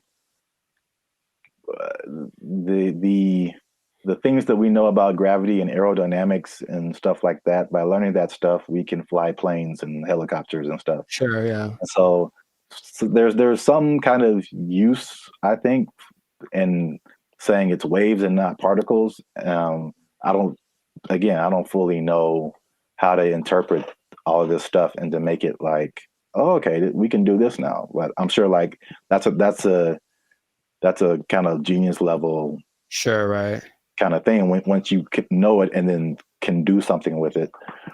Right. If it means I can surf to Mars, I'm down, bro.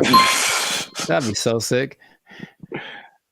Yeah, they'll just hit your knees with waves and not particles, and that'll heal them.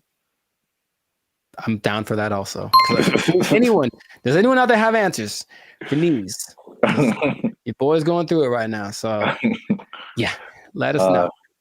To continue on this is probably it's probably the last one that just I kind of still didn't. It's too far above me. Mm-hmm. He said gravity is fake. So he said that there's an inward and outward force that shapes planets without relying on things like gravity and dark matter and dark energy. Which this one is kind of big because he challenges Newton and Einstein, like as far as gravity being a fundamental force. And it's I know what you're doing. I know what you're doing. I know I know what you're doing. It's fake. Fake news. Fake news. That did not fall. Okay, people. Okay. That did not fall. That was fake news. Gravity is fake. Okay. All right. I'm not going to do it again. I wouldn't even know where to start with that. That is an interesting idea. If there's another force that's not gravity, then what is that? What is that inward force? Because to me, that inward force is what's called gravity. Is it not? I don't know, man. Okay. I don't know, but I really want to understand. I really want to, because there's stuff, even like the 1 times 1 thing, like I don't know how I feel about it, but I can at least understand why he would say that. Once we get to that one, but the gravity is fake thing, it's just like over my head, I think. Yeah, no, I wouldn't even. But when he talks about an inward and outward force, for any anime nerds watching this, I thought about Pain in Naruto, and he has like that universal push and universal pull. Yeah, and I like gravity. Yeah. So maybe the answers are in Naruto. Maybe they believe the same thing. I don't know, man. This is just, I just find it funny, obviously. Yeah, sure. It's interesting. I wouldn't know where to begin with that. Just someone coming out of nowhere and just challenging everything and everyone like we've ever known. It's like, you all are wrong. Gravity isn't real. I mean, it helps me that I only think about him as the Hustle and Flow character. Yeah, that adds another layer. He's stuck in that role to me, so he can say all he wants, but he's saying this. I only saw a portion of that podcast, so I know what he talks like. To me, he's still talking like that character on the podcast. Yeah, he definitely has that like typecast, or like his role in Avengers was like, was it War Machine? I forgot he was in that. Yeah, he was like the first War Machine. It's like, War Machine said there's no gravity. For the record, I prefer Don Cheadle. The same. I thought they're both good. Oh, okay. Well, so I don't remember Terrence, but okay. Next one is that straight again, along with gravity not being real, also straight lines are not real, Jericho. And this is the one I kind of understand. All right, so this is his explanation. He said, when you view something from the correct perspective, or you view a straight line from the correct perspective, you'll see that it's not straight. So he gave an example that if you put like you draw a straight line, perfectly straight, at least to our human eyes, but if you put it under a microscope, you'll see all the tiny like inflections that don't make it look straight anymore. So basically, these are all conceptual things. He's basically trying to get us to rethink geometrical concepts. Again, why I don't know how that applies to that. Yeah, that I would say. How does that help us? Terrence, how does this help us specifically? I don't think it does. Look straight to me. It works for me. I'm gonna accept. I'm gonna take into consideration two of his ideas, and then for me, gravity and straight lines are pretty much going hand in hand. I will go find a straight line and drop it to celebrate my acceptance of straight lines and gravity. So we're 2 and 2. Yeah. So you can kind of see where he's coming from with the prenatal. I like the idea of not him trying to be controversial, just saying, hey, think about stuff. We are told things from an early age, and most people, for everything they've been told, that's just how it is. And any idea that something might be different can be scary. It's like, oh, it's the truth. What is? But so I appreciate his effort. But that's what I got out of it. All right, so we're 2 and 2, which is perfect because we're coming to the last one I have here, and that is that multiplication is a lie. But I mean, does he say it exactly like that? No, but that's just funny to say. Anyway, he said that one time. This is the number. He said that one time. One is 2. Okay. So he said this is why, because if you combine two unique things, all right, you can't end up with the same thing. Which I hear where he's coming from. You got one, like, because I remember like algebra, like you're always trying to solve for x, and you got this side of the equation, you try to balance it out. So if you have 2 1s on this side, like how are you going to have a 1 on this side and it still be the same thing? So like I still don't know if I agree with it, but I totally understand what he's trying to say. I don't appreciate that one. Side of it. And I'll try to be. I haven't taken math class in 2 decades, but I'll try to explain. He said 2 unique. If you combine 2 unique things, to me, I'm like combining in my simple brain an object. This is a guitar pick with a concept, which is a number of these that I'm thinking about. Right. So if I have one of these, this is my object, and I take a number that represents how many of these I could have. If I go times 2, I will then have 2 of these, right? Hey, look what happened. Now I have 2.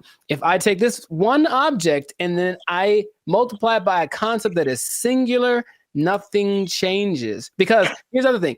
I think I can bring a narrow to this also. I want to figure it out because usually there's like, or this might be Avatar.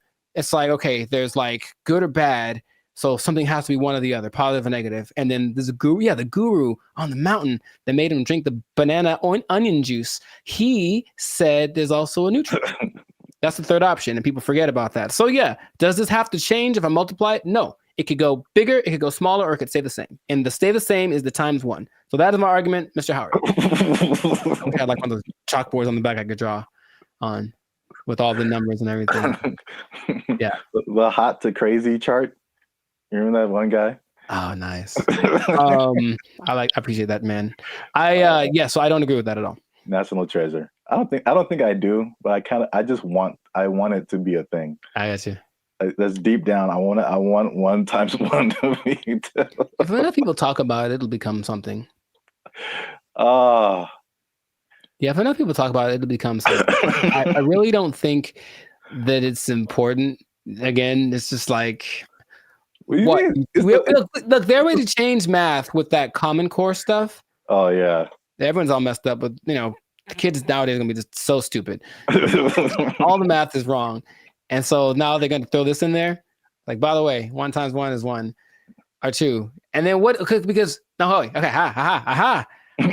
Another thing. So if that becomes true, let's just hypothesize. Then wouldn't that change everything? Because you can't just change one thing without changing other things. If there's the fundamental concept that 1 times 1 was 1 and now 1 times 1 is 2, doesn't that somehow affect everything else? I think so, but I'm not sure. I don't want to really think about it. I just want to. I want someone else to figure it out and tell me on the internet. I'll just ask ChatGPT. But no, 1 times 1 is 1. Since forever and ever and always, one thing can stay one thing. I am 1 times 1. I should make that my counter. Make a shirt. I am 1 times 1, and I just stand boldly, holding a flag and like a bowl of rice pudding. Oh, wow. I don't know why the second thing. All right, so that's 2 and 3. 2 and 3. All right, so we might end up with a tie here because this is a bonus one. Okay. And this is probably of all these things, this is the coolest thing. At least one of the coolest things I think he said.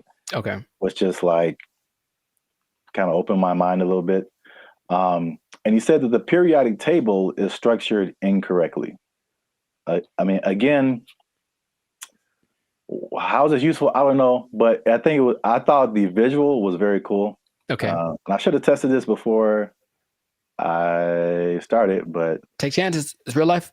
Just take chances. Let's see what happens. Okay. So check this out. This is the periodic table of elements. So basically, he said he learned the periodic table, but he saw it in a different way. He saw it in circles. Mm-hmm. So I thought it was super interesting because it's kind of hard to explain. He breaks it into octaves, which we can relate to as musicians. So you start with like one element, and it goes through the list of elements until it gets to another octave. And every element in these octaves, they follow a similar pattern. Like in the middle here, you start at helium, in the middle would be carbon, and then at the end would be neon.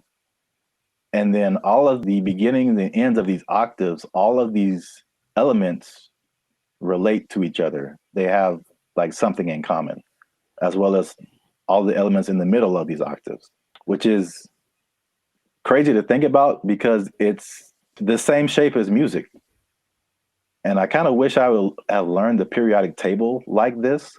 In music, there's the, at least in Western music, you have like the 7-note, 8-note scale. I mean, Sure. you would go back to the primary note, but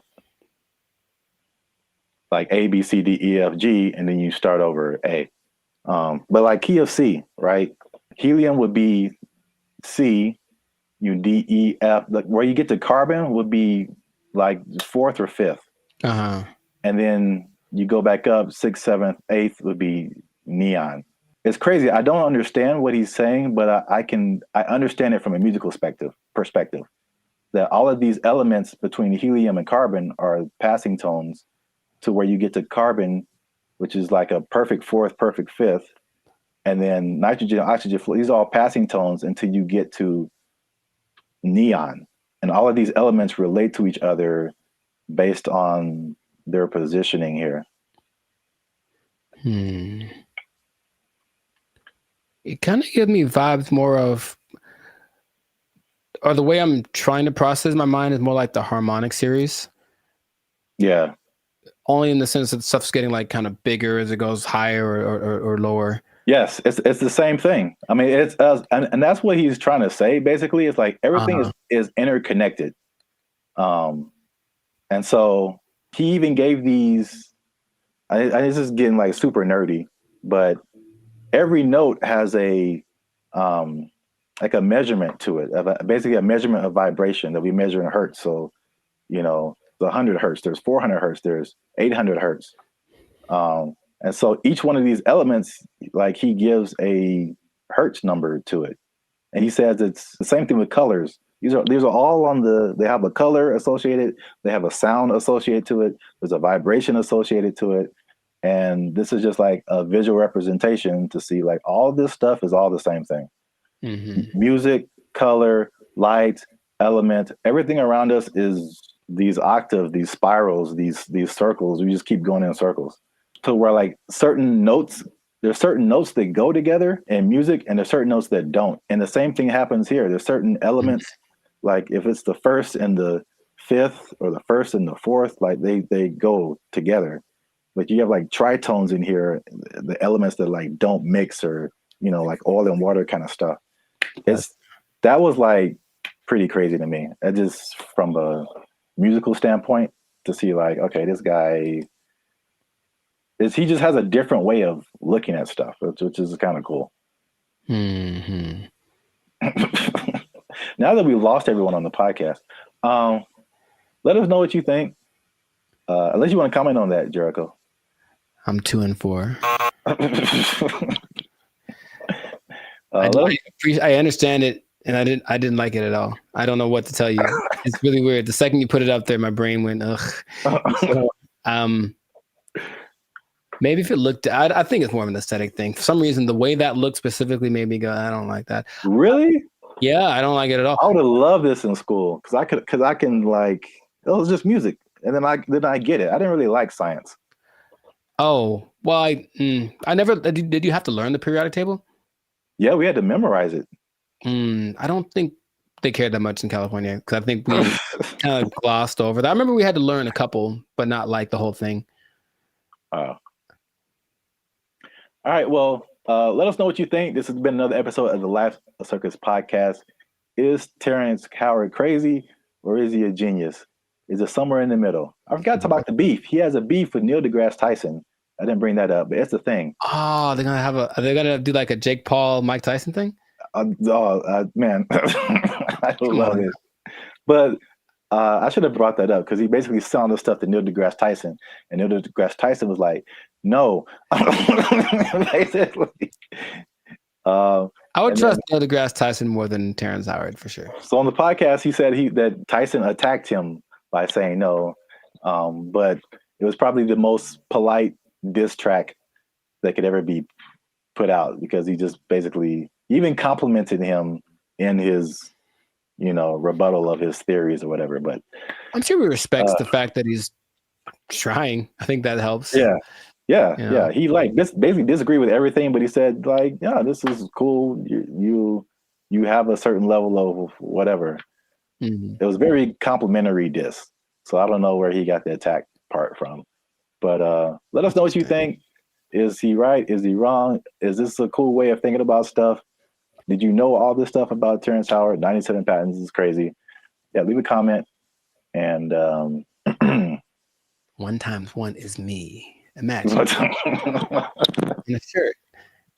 Yeah, let's just go with that. 1 times 1 is me, or 2, depending on who you are. Bye. They took our jobs! They took our jobs! If this was in California, they would be asking for like $60 an hour. Right. To serve mediocre waffles. To provide mediocre service, serving mediocre food. $60 an hour. To mediocre people. All right.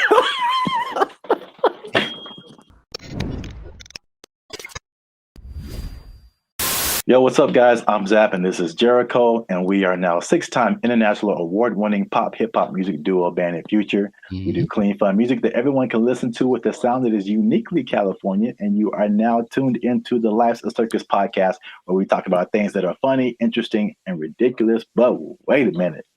Hold up. Y'all been laughing. Y'all been crying. Y'all been spitting your food out. There we go. When we talk about gross stuff. You just been having a good time on our dime. And And we need to support your boys by making a little noise. Oh, bars. I like it. So make sure you like, make sure you subscribe, make sure you comment. Oh God, it has to, I don't. Okay, so just to explain something for y'all, when we do these topics, the other person doesn't know what the topic is about to be, so it's like the grand surprise. I'm here waiting, and it seems like it's going to be a doozy. Make sure you share this video with your favorite Waffle House employee, because Waffle House employees have a few demands. And I'm going to show you a video here. Okay. Of a, as the news calls it, a developing story. Is that what this is? With some interesting characters who have some demands for Waffle House. Waffle House employees across the Southeast are demanding more pay. Employees held several rallies this week at restaurants, including right here in Atlanta. Channel 2's Larry Spruill is live on Piedmont Avenue in Buckhead. Hey, what up, Larry? Locations. And Larry, you've been talking to both clean white shirt as on, well as those men and women who work hard every day. Yeah, well, Michael, corporate leaders tell me they are aware of what happened at several other Waffle House locations like this one right here in Atlanta. Meanwhile, I spoke with employees. They tell me they simply want more pay. It's a simple demand from Waffle House employees across the Southeast and here in Metro Atlanta. We're asking for $25 an hour. Gerald Green says he's been working at Waffle House for years. I'm what they call a grill operator. I'm a cook.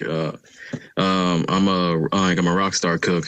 I've been at Waffle House for about 7 years, and I'm the highest level cook you can be outside of management. Gerald Green looks different after the NBA. Paid a lot more. If you mind me asking, how much are you guys making right now? Well, I'm a rock star, so at my store I'm making $17.75. That's why employees are demanding better pay. You're constantly having to go from one job to the next. This week, employees protested at several locations across the Southeast, including Atlanta. My union is my power. We want 25 an hour. It's a campaign that USSW, the Union of Southern Service Workers, has launched at multiple Waffle Houses. But Green says they're also asking for 24-hour security at all the restaurants. Channel 2 Action News was there in August when a former employee was shot and killed outside this Waffle House in DeKalb County. A lot of workers are hurt by customers. A lot of workers are mistreated by customers.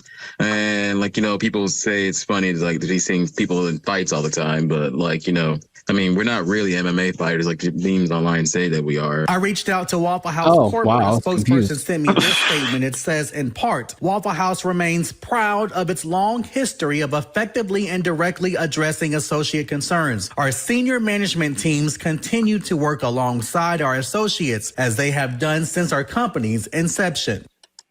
All right, so that's the main idea. Got it. There we go.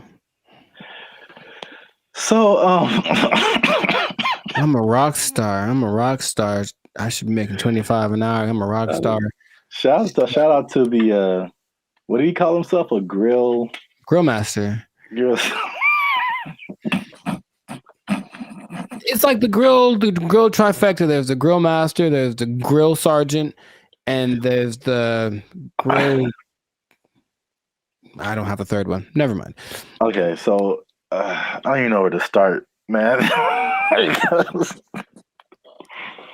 let's just start by explaining Waffle House, because a Waffle House.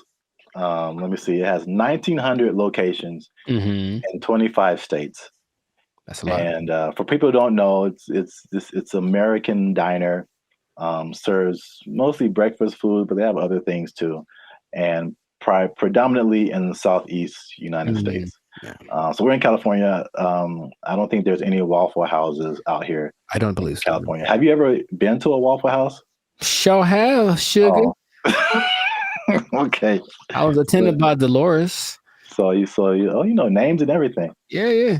So you know the vibe. I haven't been to a Waffle House in since I was a little kid. I think so. From the vibe, from what I don't know if it's changed, but from what I remember, it was like it was very trucker-ish. Sure. Like a place where truckers go to, like, you know, it's not like IHOP. I think the big thing out here is IHOP, International House of Pancakes. It's classy. Yeah, it's a total.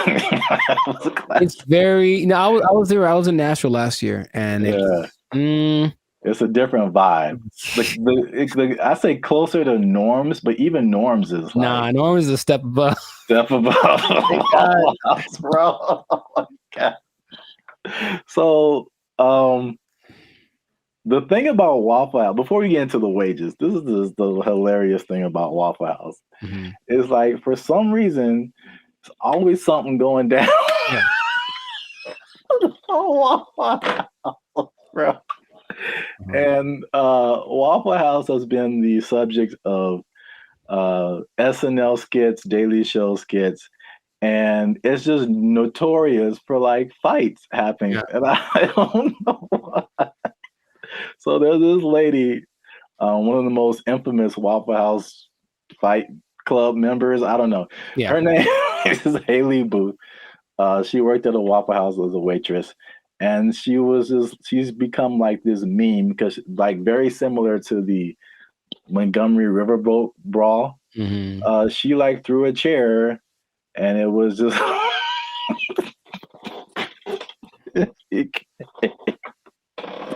it became a meme. So it's a big social media thing with Waffle House, and like, these are some of the quotes from like social media. Okay. Oh, Haley, the waitress, she says, and I quote, "I've probably cleaned blood off of every surface of a Waffle House," just to give you guys an idea.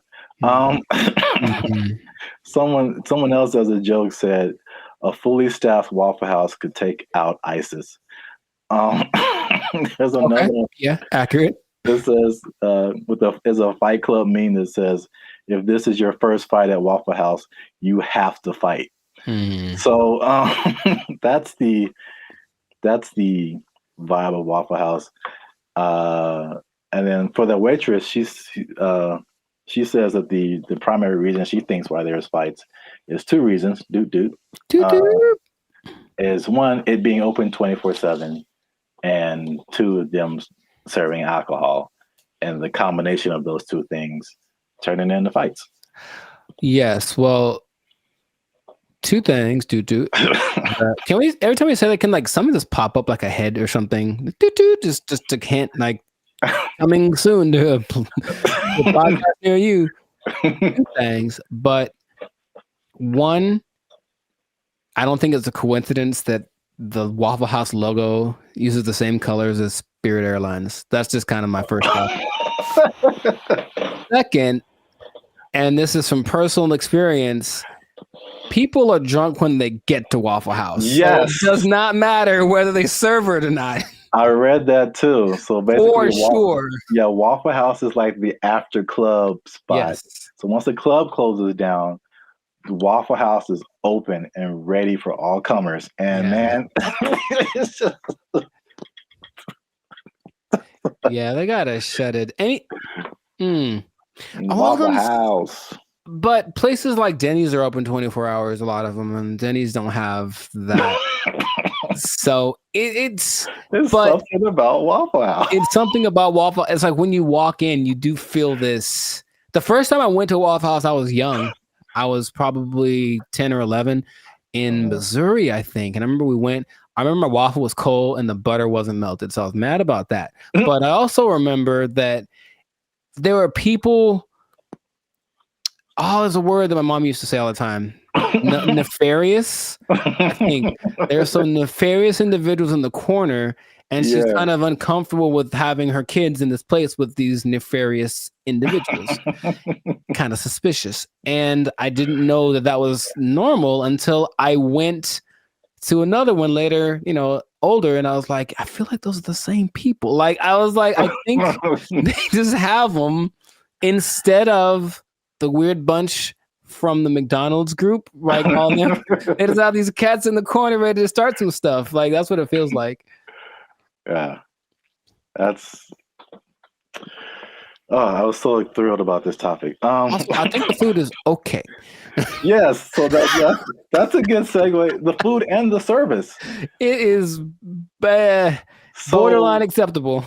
And so now, flash forward to today, Waffle House employees are pushing for $25 an hour in Georgia. I'm getting mixed numbers, but I think the Georgia minimum wage is $7.25 today. That sounds about right. So Georgia, I mean, that's almost a 4 times increase. That's like, so to put it in California numbers, the minimum wage is like $16, $17 an hour. Going to 20. So that means like, if this was in California, they would be asking for like $60 an hour. Right. To serve mediocre waffles. To provide mediocre service, serving mediocre food. $60 an hour. To mediocre people. All right. It should be like an intervention. Like if you're in the Waffle House, like, man, IHOP's right over there. Just copyright. Wow. Just do yourself a favor and upgrade a little bit. Upgrade a little bit. Or make some. I would rather eat Eggo waffles from the toaster than eat Waffle House waffles. Like to me, they're comparable, and maybe Eggo's got a slight edge. So, oh man, nothing too special about the Waffle House, but they're everywhere. Everywhere. 1,900 locations. It's a big chain, but $25 an hour, bro. That's a lot to make waffles. Have you ever made a waffle before? It's very straightforward. You take the pre-made batter, pour it into the waffle-shaped contraption, and then you wait. And that's it. That is it. And I've seen people fail at that. And oh, by the way, they've also been working at the Waffle House while they failed. So what's the end game for them? I mean, one, are they going to get it? Is there any precedence for this? Also notice in those videos, there was like 9 people protesting. Is that really right? You said there's 1,900 of those things, and those videos didn't have nothing more than like one store worth of employees. It was like one store that decided to speak for all the Waffle Houses, and I feel like that's not going to get it done. Not at all. It's not enough, Waffle House. It's the beginning. You got to start somewhere, man. Sure you do. Hey, support them. Wow. I think I'd just go to IHOP and support them instead. But no, people are jumping on the bandwagon because you got the SAG strike, the writers' strike, UPS workers were on strike, auto workers on strike. So Waffle House people are like, yo, we like a good fight. I think everyone wants to make more money, of course, but what's the value you're providing? What are you doing for me that I can't do myself? And like I said, I can make me I got a decent waffle maker. I can make myself a waffle. So I don't know what they're going for, but if they get it, good for them. $25 an hour. Wow. That's a whole lot. Leading the charge, the rockstar cook, rockstar grill master.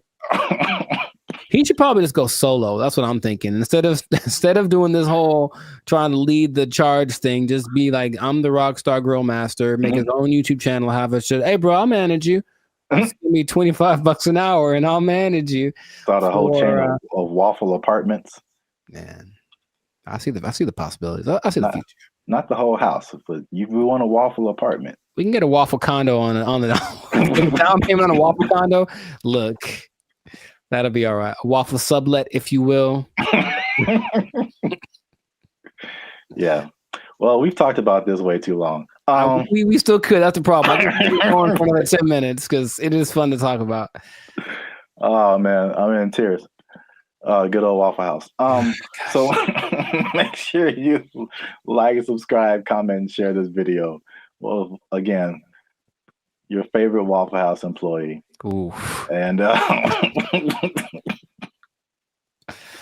a sign of support, of course. Sure. And yeah, we'll be back here. Same bad station, same bat channel. Is that how they said it? I don't remember. I don't really remember either, but yeah, I'm not old enough to remember that. Nor am I.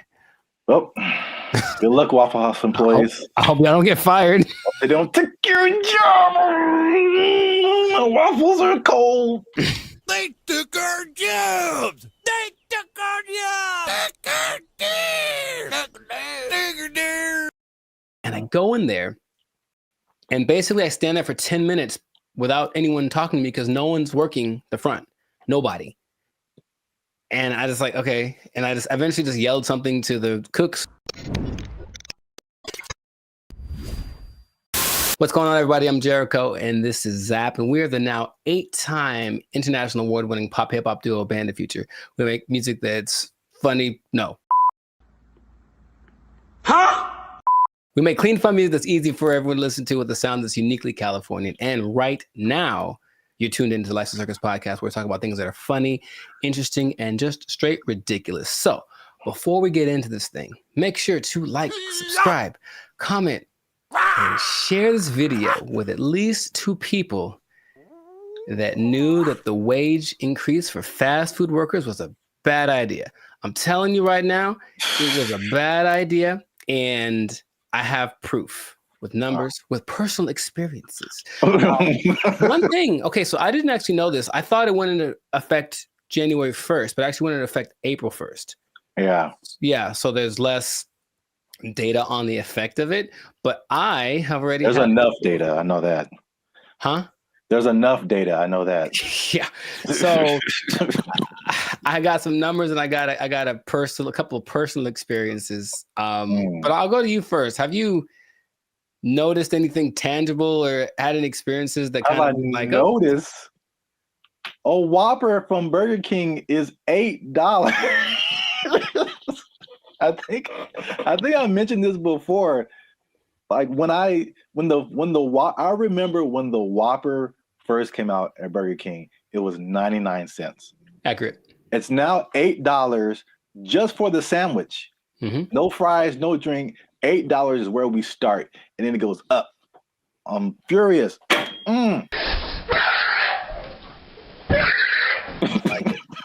So yes, increased prices everywhere across the board, and I had a couple of eye-opening experiences just last week. Hey, y'all, come look at this. I went to a Korean restaurant because I like me some Korean food, and I wanted a bulgogi bowl, just beef and rice. It is literally beef, rice, and some onions.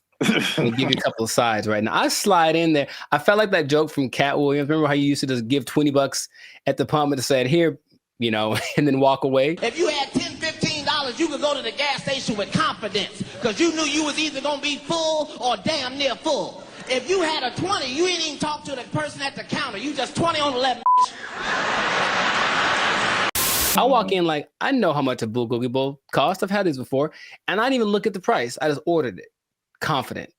Here's my card. Confident. I look at that thing, man. $27. Good Lord, that's a lot of money. Don't you like rice? $27 without the tip. Okay. So I was very sad. I was very sad. And I ate it, and it did not taste like a $27 bulgogi bowl. It tasted like a $12 bulgogi bowl, one that I came to know and love. That sucked a lot. This sucks. Yeah, it really sucks. What is happening, of course, is that since wages are increasing, owners of these franchises are laying people off or giving them less hours, something like that, right? So I go to The Habit, which I don't go to fast food too much, but I do enjoy The Habit. I think they got good stuff. And I go in there, and basically I stand there for 10 minutes without anyone talking to me because no one's working the front. Nobody. And I just like, okay. And I just eventually just yelled something to the cooks. Y'all gotta chill. Y'all crazy back there. But they don't work the front, so they didn't do anything. So I just kind of left. And then I overheard the conversation, like somebody got off the shift at X time and someone wasn't coming in till Y time. So I was just out of luck. I came in the gap between shifts, and there's nothing they could do about it. Calm down. No! Now, there's a couple of things that are interesting. So for those who have been living under a rock and they don't know, the fast food minimum went up from $16 to $20 as of April 1st. Okay. And they started to interview a bunch of people just to see what their experience are, business owners.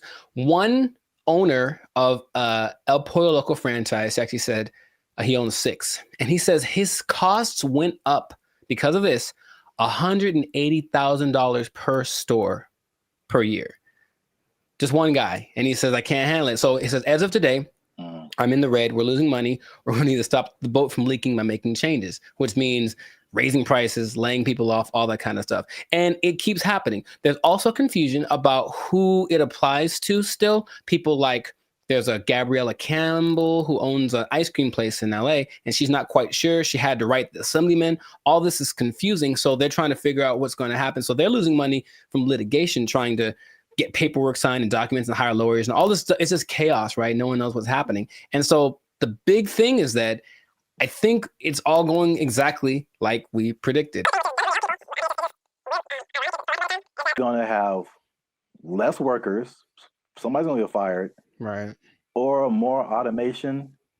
So again, less workers or less hours. Nobody gets overtime. Something has to like compensate.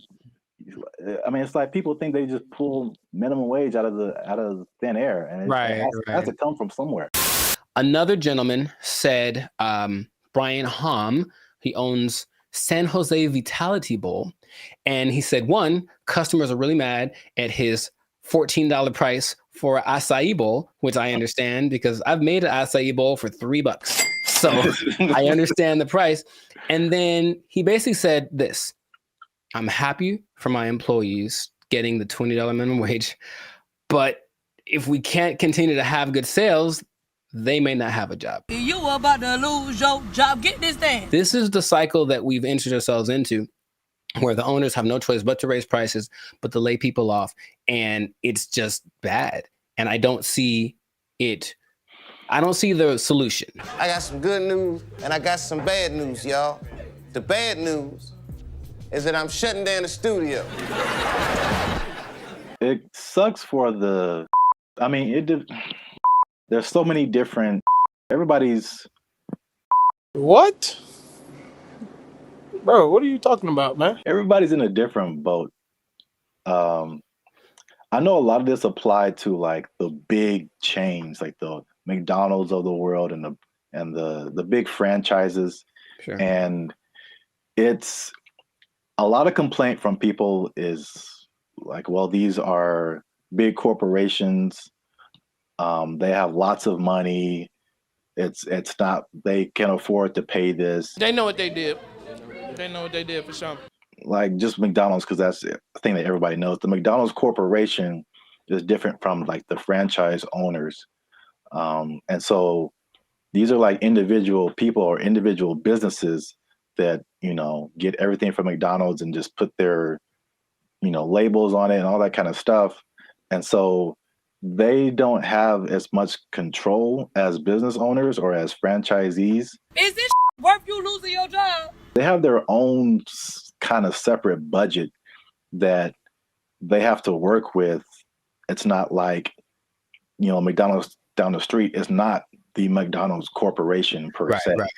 So there's that disconnect, which is confusing to people because I think those people that you mentioned, the actual franchisees or the business owners, they're the ones who are getting it the worst. Yes. One because they can't really, they don't have control over their franchise fees and all that kind of stuff. They didn't advocate for this minimum wage that was just handed down to them. And then the third thing, which is like the killer, is that because they have to raise their prices to just survive, right, the people are getting mad at them. Yeah, right. And they had nothing to do with it. We're supposed to be a family. What are you doing? They had nothing to do with paying people like 20 to 30% higher than all other minimum wages. Like they're just caught in the middle with either shut down or raise prices. But it's in terms of like answering your questions in terms of a solution, this is just skyrocketing the race to automation and AI and like everything, it's just every other industry now, just to keep prices reasonable. Will everybody lose their job? No, but will a good amount of people lose their jobs? Yeah. Yep. That whole automation thing is gonna just take over. Maybe that was the end goal. I don't know. Oh, touchy. Careful. They're listening. They're listening. But yeah, it does seem like the politicians decided we want to win the battle and lose the war. So we'll see how that ends up. Interestingly enough, there seems to be a strange coincidence, some might call it, between this happening and the amount of restaurants that are shutting down this year. I mean, going completely under, right?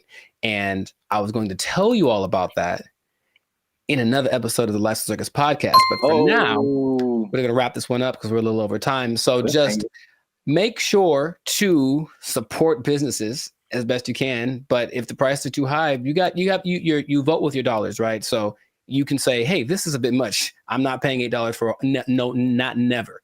Not never am I paying $8 for a Whopper. Not never. That's what I'm trying to tell you. Yeah. I'm going to the store. I'm going to get myself some ground beef and some buns. I'm going to make a $2 Whopper that's going to be just as tasty, less preservatives. You know what I mean? So that's what we can do. But yes, make sure to stay tuned for another episode of the Lifestyle Circus podcast where we do talk about restaurants going under because it's kind of sad. A couple are hitting close to home, man. It's gonna get kind of teary-eyed in this one. We'll see. But make sure to like, subscribe, comment, and share this video with people who just want to say I told you so, I guess. That's exactly what happened in this situation with the fast food price increase, the minimum price increase. And if you are working in, I hate to say it, I don't want to rub it in people's faces. Should I even say it? I don't want to rub it in people's faces. But it does look like, especially if you are an owner of a franchise. I'm sorry. I'm really sorry. I'm going to get emotional again. If you are an owner of a franchise, raising prices, laying off people, you might lose your job. You might lose your job. The price too high. Whopper is 99 cents. What happened now? They took our jobs. They took our jobs. I mentioned that this is kind of a weird coincidence when you brought this up because I don't know this, or I don't know if y'all know this, Bobby, but I've been reading sometimes. And the book that I happen to be reading at the moment is called... What's up, guys? I'm Zap. This is Jericho, and we are the now 6-time international award-winning pop hip-hop music group Bandit Future. We do clean, fun music that everyone can listen to with a sound that's uniquely Californian.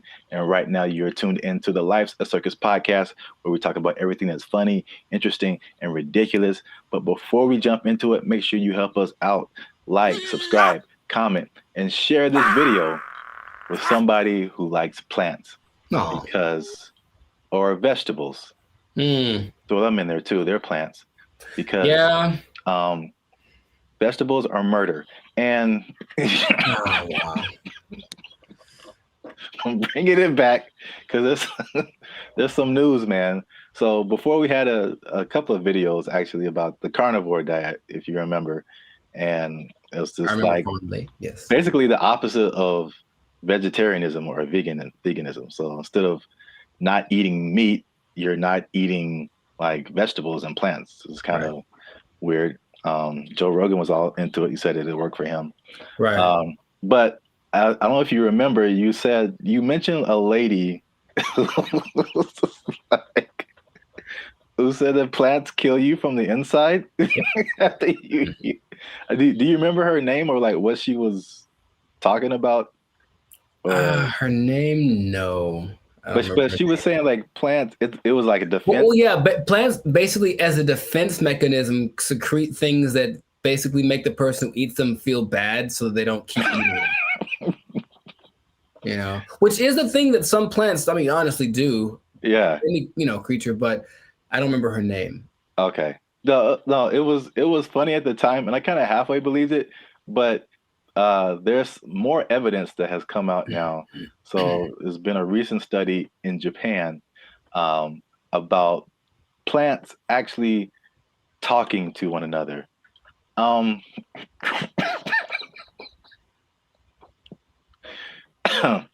Jericho, do you think plants can talk to each other? Yes. Okay. Well, that was an easy sell. But Well, here's the thing. I mentioned that there was this kind of a weird coincidence when you brought this up because I don't know this, or I don't know if y'all know this about me, but I've been reading sometimes. And the book that I happen to be reading at the moment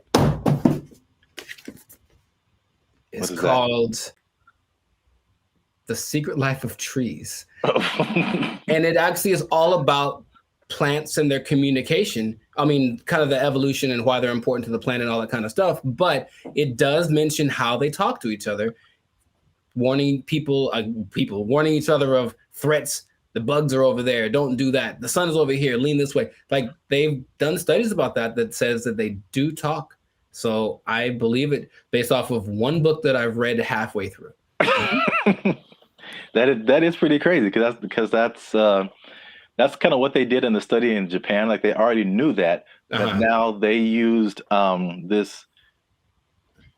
kind of fluorescent light to kind of see a visual representation of the plants communicating. And they said the same thing, that plants, that even though it's not like, because some people are like, oh, plants have feelings, and that's kind of different. like they don't get sad or happy, or I don't think so. They just kind of do things. But you disagree because it's in the book. The thing. In Japan, because I like to say it that way, because there's one anime I saw forever ago that said it like that, Japan. So I like it. But yeah, in Japan, they've also done studies that show that plants have feelings in the sense that the words that, okay, let's just go way back. I guess maybe words have power in general to make the, create the universe, literally. If you say nice things to plants that grow better, they feel it like they do. That's their result. And so if you go to Japan, which I recommend that y'all do, and you try the fruit, you're eating fruit one that's really expensive, but it's really good. And part of it is because they actually care for it. Like they cultivate it, they talk to it, they massage it, they do all that stuff because they really believe that the plants feel, oh, I feel good, I'll grow better. And I can't say they're wrong. I mean, yeah, I guess feelings in terms of like emotions, like feeling is like kind of sensory. They can sense stuff, but like some people take it to the extent of like this plant is happy or this plant is angry, or I don't know how far that goes. Because this lady who's PhD, she says he can have emotions because they don't have a nervous system like we do. So they can't like, you know what I'm saying? Like those kind of feelings. I get you. I mean, I don't think plants get into depression or nothing like that, but I don't know. I haven't read the whole book. Maybe in a week I'll be like, guess what? Break the news. I read the whole thing and it said at the end, plants have feelings, period. So. All right. Well, just to piggyback off of that. So what they also found in this Japanese study is that they released something called volatile organic compounds. So it kind of explains more of this defense mechanism or the communication. So this is what they said. It's kind of in line with what you kind of just said earlier, is that, okay, so a plant, a caterpillar or a beetle or something just starts munching on the plant. And the plant's like, ow. This isn't fun. This is bad. And so they release these volatile organic compounds, and it's like a warning signal. It's kind of like the same thing as like a perfume, like what you would smell, or you've gone by a plant and it smells kind of minty or something like that. Yeah. And so they release this stuff, and it's kind of like a signal, and it signifies the things they eat bugs. And it's just like, hey, come eat the bugs because they're eating me, and make it stop. no joke. And Yeah. so like birds and all kind of other animals are like, ooh, bugs, and they like take the bugs away from the plants, and the plants is like, I got them, and so that, which is like a crazy layer of the universe that I had no idea was happening. Like entire defense mechanisms. And all those relationships between like bugs and plants, which the book talks about, and I've always thought about like, I don't know how that starts, but a lot of them feel so perfect. You know, the plant does this for the bug does this for the plant, you know, and it has to be something to it. It's like, because they talk about insects, bugs, animals, baby trees having instincts, but I think there's some level of thinking or communication in there. I figure there has to be something that says, hey, if you do this for me, I'll do, like, it's not just random. So I feel like there is something to that. It's just weird to think about, you know? Yeah. And it's even to the extent of like a bug is attacking a plant and then he releases that stuff. And then like all the other homie plants are like, yeah. And they start helping each other out and releasing all that stuff and trying to like get the bugs away. And another version of that is like the concept of nicotine, which is found in a lot of plants. And that's like that goes back to what I was saying earlier, or what you were saying earlier, that lady said that they release like the nicotine. That's like another defense mechanism to where like they killing you from the inside. Y'all stop eating plants. They gangsters out here. You think it's a nice flower and it's trying to murk you. I'm saying plants are nice. They got flowers. They have, I can't remember any parts of the stamen. Maybe they have parts. Okay, that sounds right. Yeah, sure. Stamen, bark, right? Like 7th grade, maybe 7th grade botany class or whatever. They got rings. You can tell how old they are. That's cool. You know what I mean? But yeah. So the moral of the story is plants are a gangster and crazy. So don't mess with them. Eat chicken. Plants have feelings. Yeah, plants. Put that on his shirt. They'll get that VOC on you. That what do you call it? Volatile VOC. Organic compound. Yeah. VOC, son. Yeah, VOCs represent. Gang. If you see VOC spray painted on a redwood, don't hear it. Yeah. But that's it. That's been another episode of the Life's a Circus podcast. Make sure you like, subscribe, comment, share this video. Let us know if you've been ganged up on by a plant or if you've seen a plant talking, because people will think you're strange, but we might believe you. Feed me, Seymour. They took our jobs. They took our jobs. Dumb, but it stayed on its feet. That was crazy. Okay. I guess I'll just Save all the comments for the.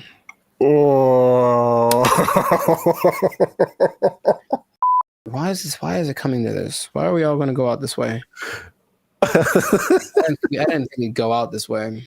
I would watch this. I feel like oh, come on, we can get through this. All right. Oh, it's recording. Oh man. Okay, bring it back.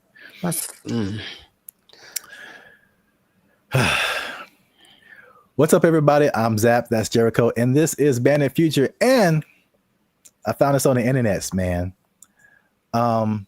In true human form, Jericho, we've been blessed with this gift of robotics and AI. And what are we gonna do with it? We're gonna make it fight each other.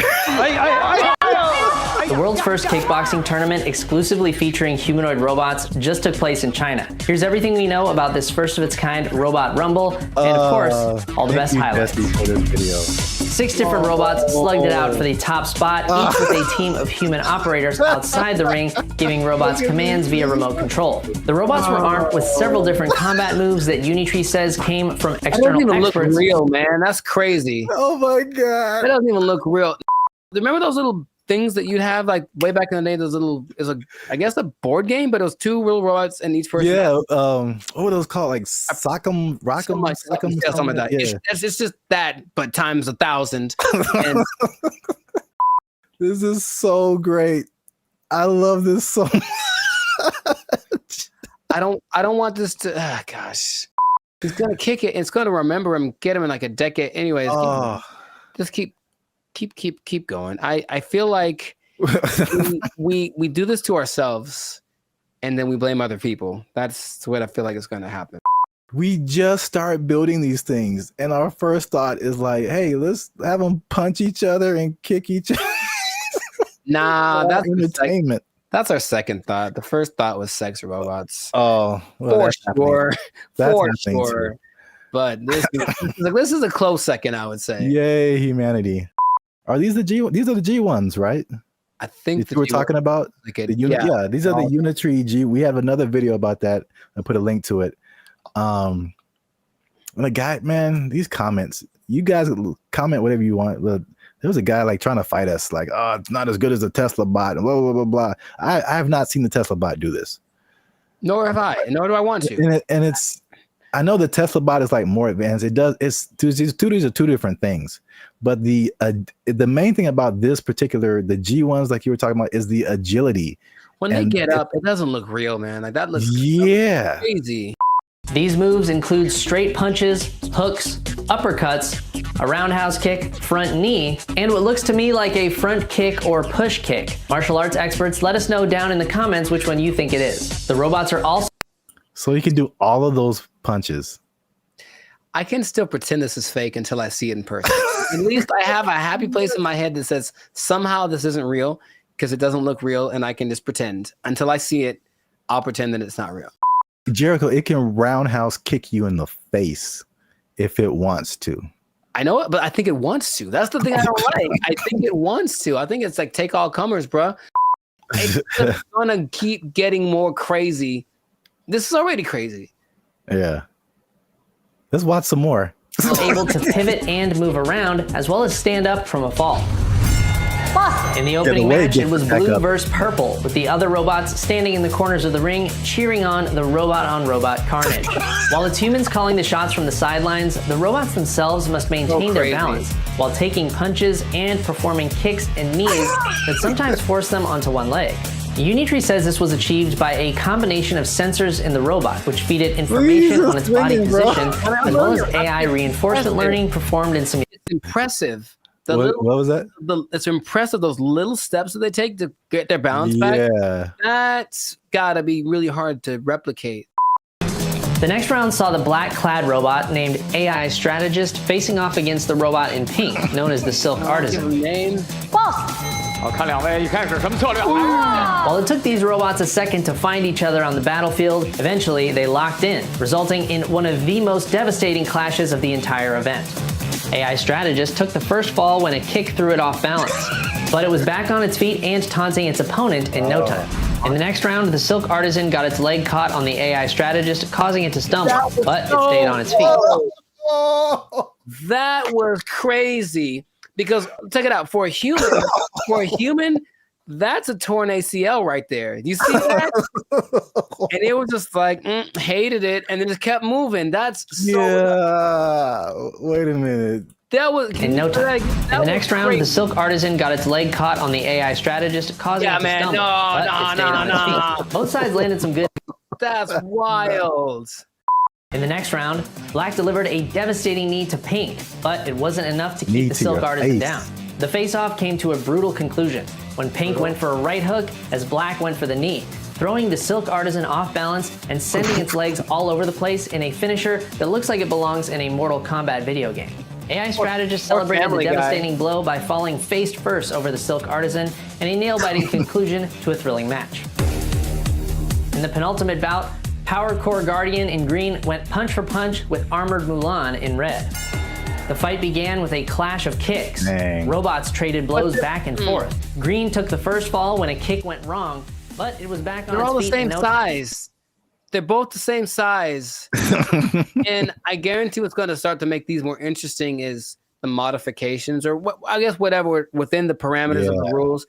They can have bigger legs or smaller, whatever it is to kind of make them a little bit different, but that's when it's going to get kind of crazy.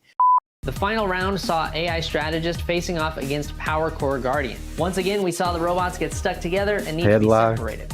Green took the first fall while attempting to knee the robot in black, but came back strong, seeming totally unmoved by what appeared to be a powerful kick from AI strategists. For this, I feel like it's going to be more similar to like MMA or boxing, where like they're the same weight and size, and then but you can train them to, because right now it looks like they have like, I don't know, 6-7 moves that they can do. Yeah. But what if you train it to like where it has, you know, all these different combinations? It's like a video game, a live action. I just want to know if those controllers are the same as like Street Fighter, like down, down, up, up, roundhouse, like something. And then I hope so. AI strategist took home the top prize at the China Media Group World Robot Tournament, Mecha Combat Arena. The G1 humanoid robot comes in several different models, and whoa, what's that? That's a little bit extra. Like they're not doing that. The intro? No, just right there. That robot that just did like this World Robot jumping Tournament, spinning kick. Mecha Combat Arena. Yeah. The G1 humanoid robot comes in several different I don't models, like and that. for this competition, Yeah, man, it's getting real. These guys, oh my goodness, they can't jump. Seems not yet, not great, but they'll be able to. Yeah, I don't think I've seen any of them jump. I've seen videos of robots that can jump, but it seems like they're just jumping back and forth. But like, imagine these things being able to jump and do like, there's nothing that'll stop them from being able to jump 20 feet in the air. Like, you know what I mean? Like, it's going to be impressive. I just, for the spectacle of it, is it worth our safety? Is it? Internet? Is it? I mean, well, if someone just programs a bunch, like 10 of these to just come to your house, yeah, man, that's going to be a problem. Yeah. Can't take all. For now, yay, look, it's fun. Yeah. Let us know what you think in the comments. The first ever humanoid robot kickboxing tournament. I can't believe that's a sentence that I'm saying. That's a sentence that I'm saying in the year of our Lord 2025. Share this video with anyone you think might find it interesting. And I don't know what to say, y'all. I just found this on the internet. We out. I think that's my catchphrase. I think that's it. I see you. I don't know what to tell you. I just found it on the internet. They interview people who swear by this. Now, I know you'll be like, were there any scammers? There's lots. Of course. There's lots of people who are claiming this, building cults, and then basically eating French fries behind the scenes. And the most famous, and this is real, well, this guy named... What's going on, everybody? I'm Jericho. This is Zap. We are the now 8-time international award-winning pop hip-hop duo Bandit Future. We make clean, fun music that everyone can listen to with a sound that's uniquely Californian. And right now, you are tuned in to the Lifestyle Circus podcast, where we talk about things that are funny, interesting, and just straight ridiculous. So before we get into this thing, make sure to like, subscribe, comment, and share this video with 2 people who are tired of eating, who want to find a different way. Did you know there's a different way? Did you know that there's an answer? If you don't want to eat, you don't have to anymore. It better be a good answer, because I want to eat. No. Check it out. Hear me out. You don't have to eat. That's my favorite pastime. Well, maybe this will be more of your favorite pastime. Skeptical. They say it in 2 different ways: breatharianism or breatharianism. I'm not sure which one. Stop shaking your head. You haven't even heard the whole thing. It's where you basically eat the air and you don't eat the food. That's it. Doesn't that sound fantastic? See, I blame these millennials. No, this is old, man. This is old stuff. This is old stuff. So, for those of you who have never heard the term breatharianism or breatharianism, I hear both. The guy in the video that I was listening to said both back to back, including in his annotations. I was like, okay, so pick one, dude. But anyways, it's the idea that human beings do not need to eat calories to sustain energy. And there is evidence of this, although there's lots of skepticism, understandably. You don't like this at all. I understand. Fake news. So let me tell you a little bit about it. It all started with a study of a guy named Prahlad Jani. and he was a man, I think he's from India or Pakistan, one of the two. And basically he passed away a few years ago, but at the time he had not eaten or drank anything for 70 years. That's what he said. 70. Okay. And so everyone was like, that's kind of ridiculous. Doesn't sound real. And every scientist said there's no way this is possible. So they decided to study the man. They took him to a hospital, did everything, CAT scans, and checked his levels of everything. And they say that for 15 days, this man did not eat or drink. He didn't poop. He didn't pee, nothing. And none of his levels changed. And that he had an energy that wasn't related to calories. And they can't to this day figure it out. Because calories equal energy, literally, right? You eat calories, you get energy. He didn't. And after the 15 days, because he basically just sat on the bed the whole time they did the studies, and then he just sat there. And when he sat there, they said he kind of went into this trance state. And what they say that a lot of these people do is they're meditating, but the meditation allows them access to a part of the human body that is actually able to process air and sunlight as if you were a plant.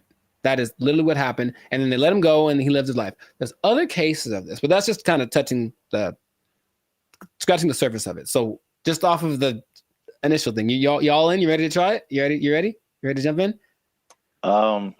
Because you don't have to eat. You can just not eat. Yeah. I skipped dinner the other night, and I was so incredibly hungry the next morning.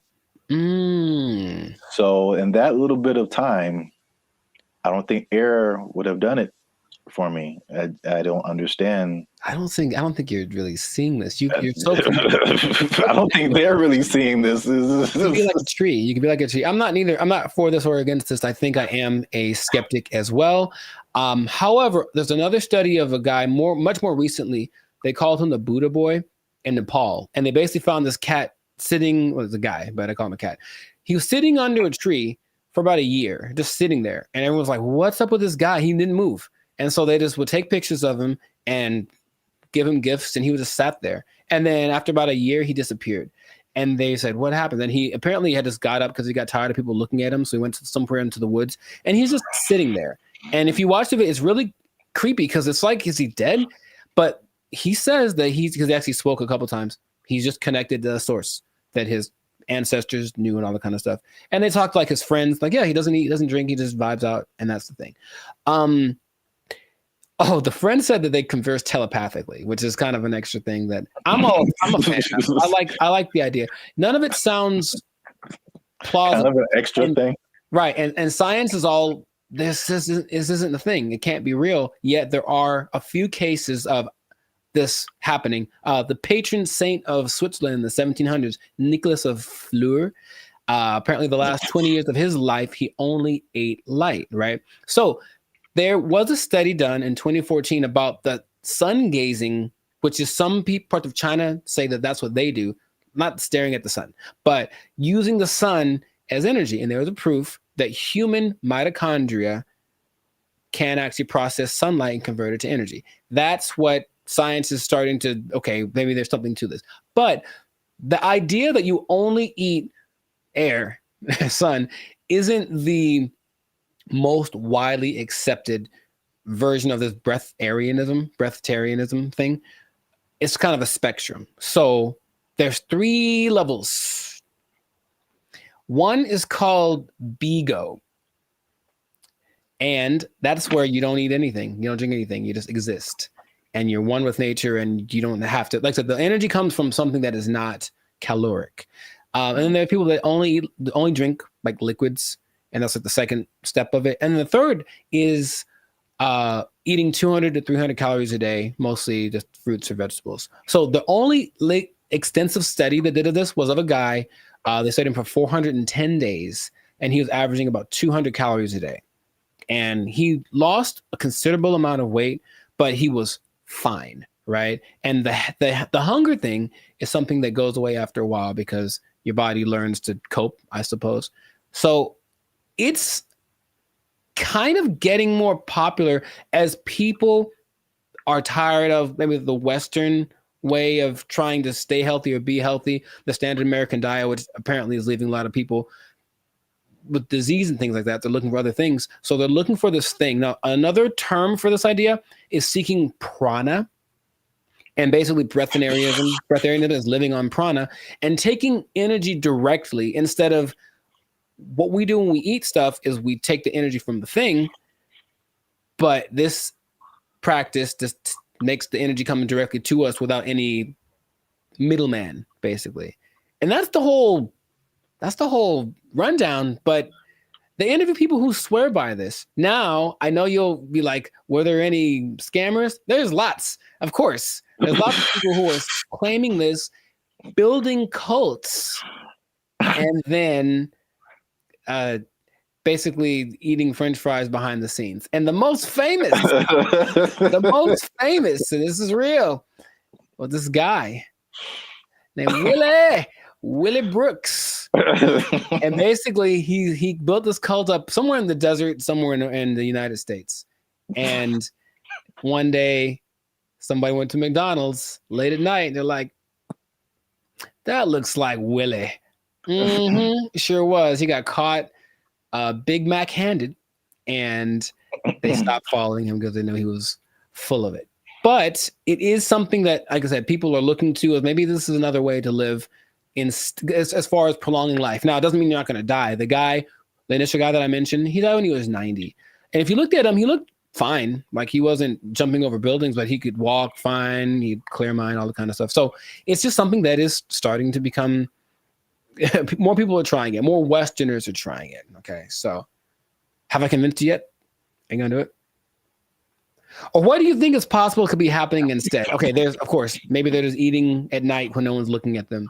in your mind, any remote truth, any remote possibility this is actually a thing that you or I could try and not die.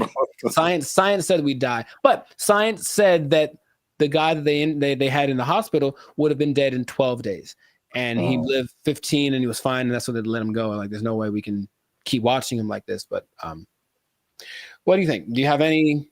It's a bad sign when like the more you keep talking, the worse, the more it doesn't make sense. Sure. It is. I will say this: it is intriguing. Sure. Because I am trying to figure out in my head how is this scientifically possible, and the first thing I thought about was, okay, like you said, the different levels. You need liquids, right? Like as a base, I think. So, is there a way to, because there's moisture in the air, is whatever these guys are doing, is it like extracting moisture out of the air into your body and somehow providing liquids? This sounds really weird, but it's just like, right. Maybe there is some kind of something to this. Sure. Well, here's the thing. If anyone is interested in it, there is a channel on YouTube called Take a Deep Breath that really is more about breath work in general, but he explores a lot about the subject. And he interviewed probably the world's most renowned expert on the subject, whose name is P.A. Straubinger. P.A.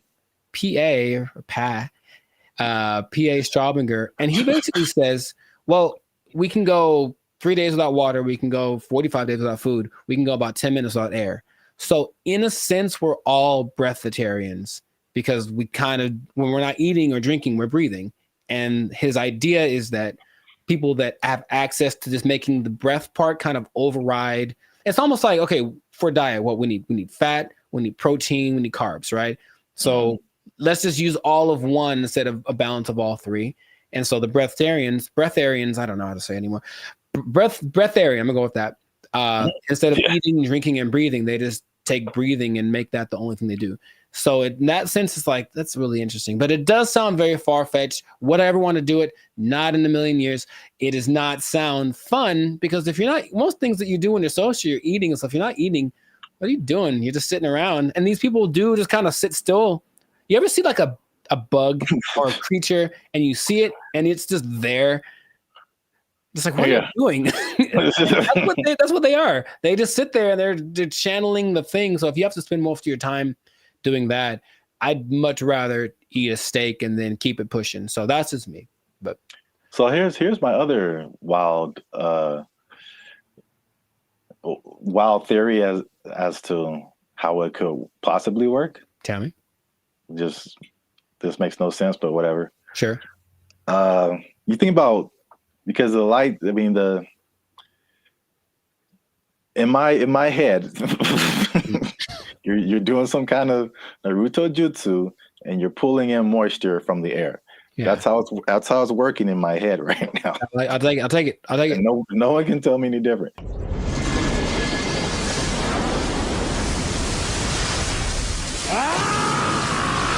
So now it's like, okay, you've got the liquid part. What about all the solid, like protein, all that kind of stuff? I'm thinking about all the microscopic organisms that are around us, all the bacteria, all the stuff that's on us. I read something the other day that was just like, there's all these things on our faces. Yeah, everything. There's just like thousands of these little whatever. And then there's stuff all in the air. What if they're just like focusing so hard on the breathing that they're like intaking all of these microorganisms that have all of this stuff that we have with food? So basically it's like they're eating all the time, just microscopic versions of food. So they're whales. Boom. You heard it here first. People. Boom. I wish I had a mic. Where's a microphone? Breatharians or whales? That's what I heard. Nobel Peace Prize right here. Give it to me. I don't know if pieces of the thing you get for this. I feel like we riots in the street. Guess what, everybody? We're closing down KFC and Popeyes because you just open it up and walk around. Oh, what if you opened an air restaurant and just charge people $20? People would go. I know people would go. All right, that's. Oh gosh, I'm $20 all you can eat. It's the purest air from the mountaintops of Sweden. Well, I think that this is a fascinating thing that if people want to investigate more, go for it. But like I said, I'm not going to try it. So if you do, leave a comment that says you tried it and that you're going to live forever because you found Nirvana. I'm not sure. Live your life. But this has been another episode of the Lifestyle Circus podcast. So make sure to like, subscribe, comment, share this video with someone that you think will find it interesting, and just keep this in mind. All right. Let's hit home. If you don't eat, you don't need to buy food. Well, yeah. If you don't need to buy food, maybe you don't need a job. You don't need a job. You don't need a job because you don't have to buy food. Just eating air holes. It's not possible. They took our jobs. They took our jobs. Oh, I had one and I forgot it. So it was like unique. Recycling toilet paper. I mean, wow. Wow. I mean, I only brought it up because it is a real thing. Like, people do that. How do you recycle toilet paper? Do you want me to tell you, or yes?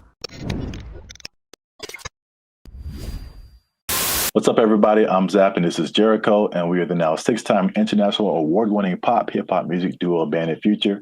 We make clean, fun music that everyone can listen to with a sound that's uniquely California.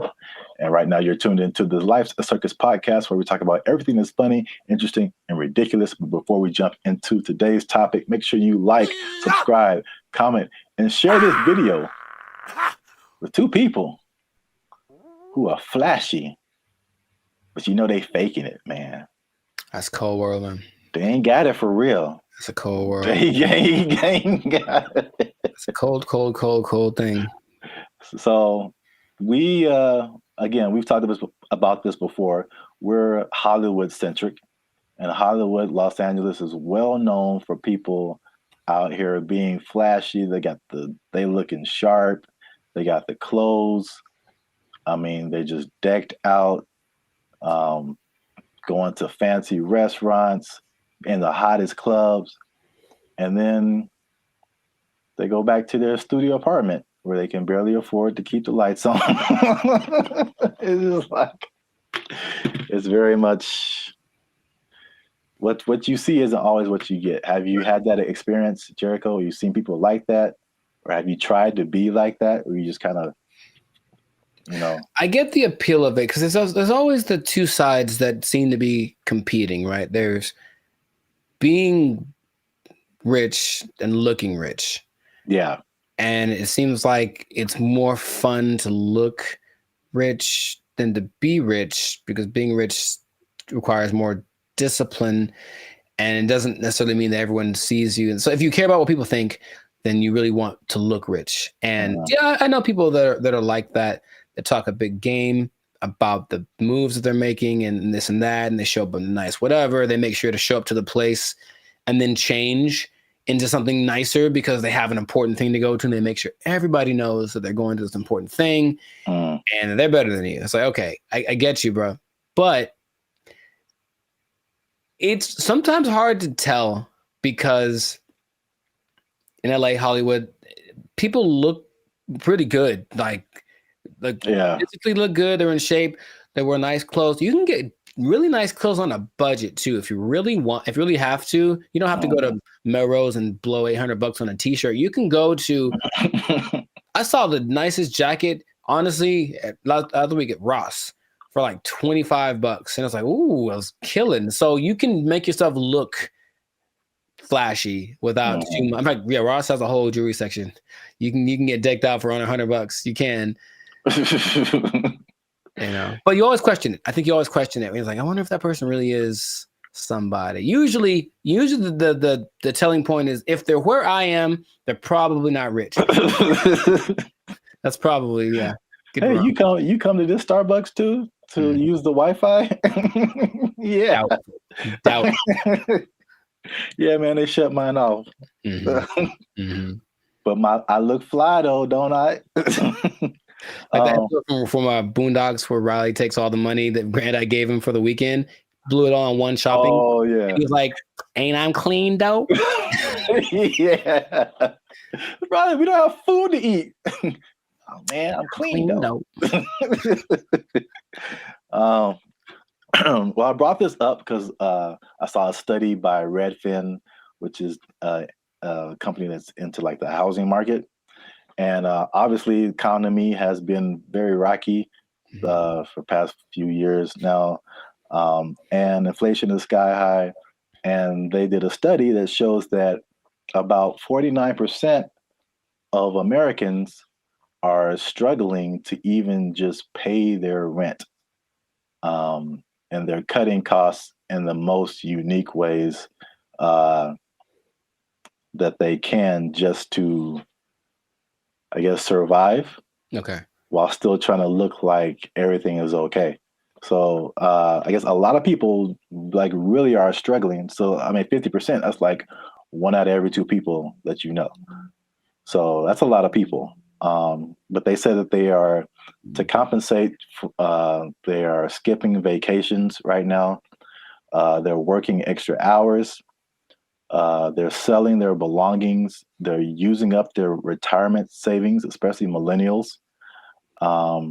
And they're even skipping meals and medical treatments so they can keep their lifestyle but pay their rent. What is that? How does that sound to you? Is that shocking? Or is it like, okay, that's what we're in right now? It sounds like bad prioritizing and an overimportance on the exterior, right? Just like my life is just an Instagram reel. So as long as everyone's giving me the likes and I mean like publicly, like they're, oh look, you're doing well, then that's all that really matters, and then they can suffer in silence, Yeah. It seems unfortunate that's being, and people wonder why there's so much anxiety and mental health and depression and stuff, because maybe from out of balance priorities, and then all of a sudden these results that they're getting from their lives are just kind of depressing, but they don't want to admit it. And that's, I guess that. Yeah, I think you're right. Like social media especially fuels that.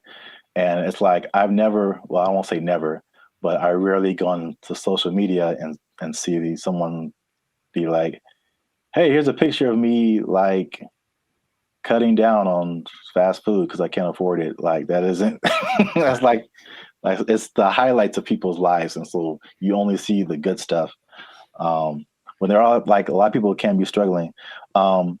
So I just have a couple of questions just so people can see how we living, you know what I'm saying?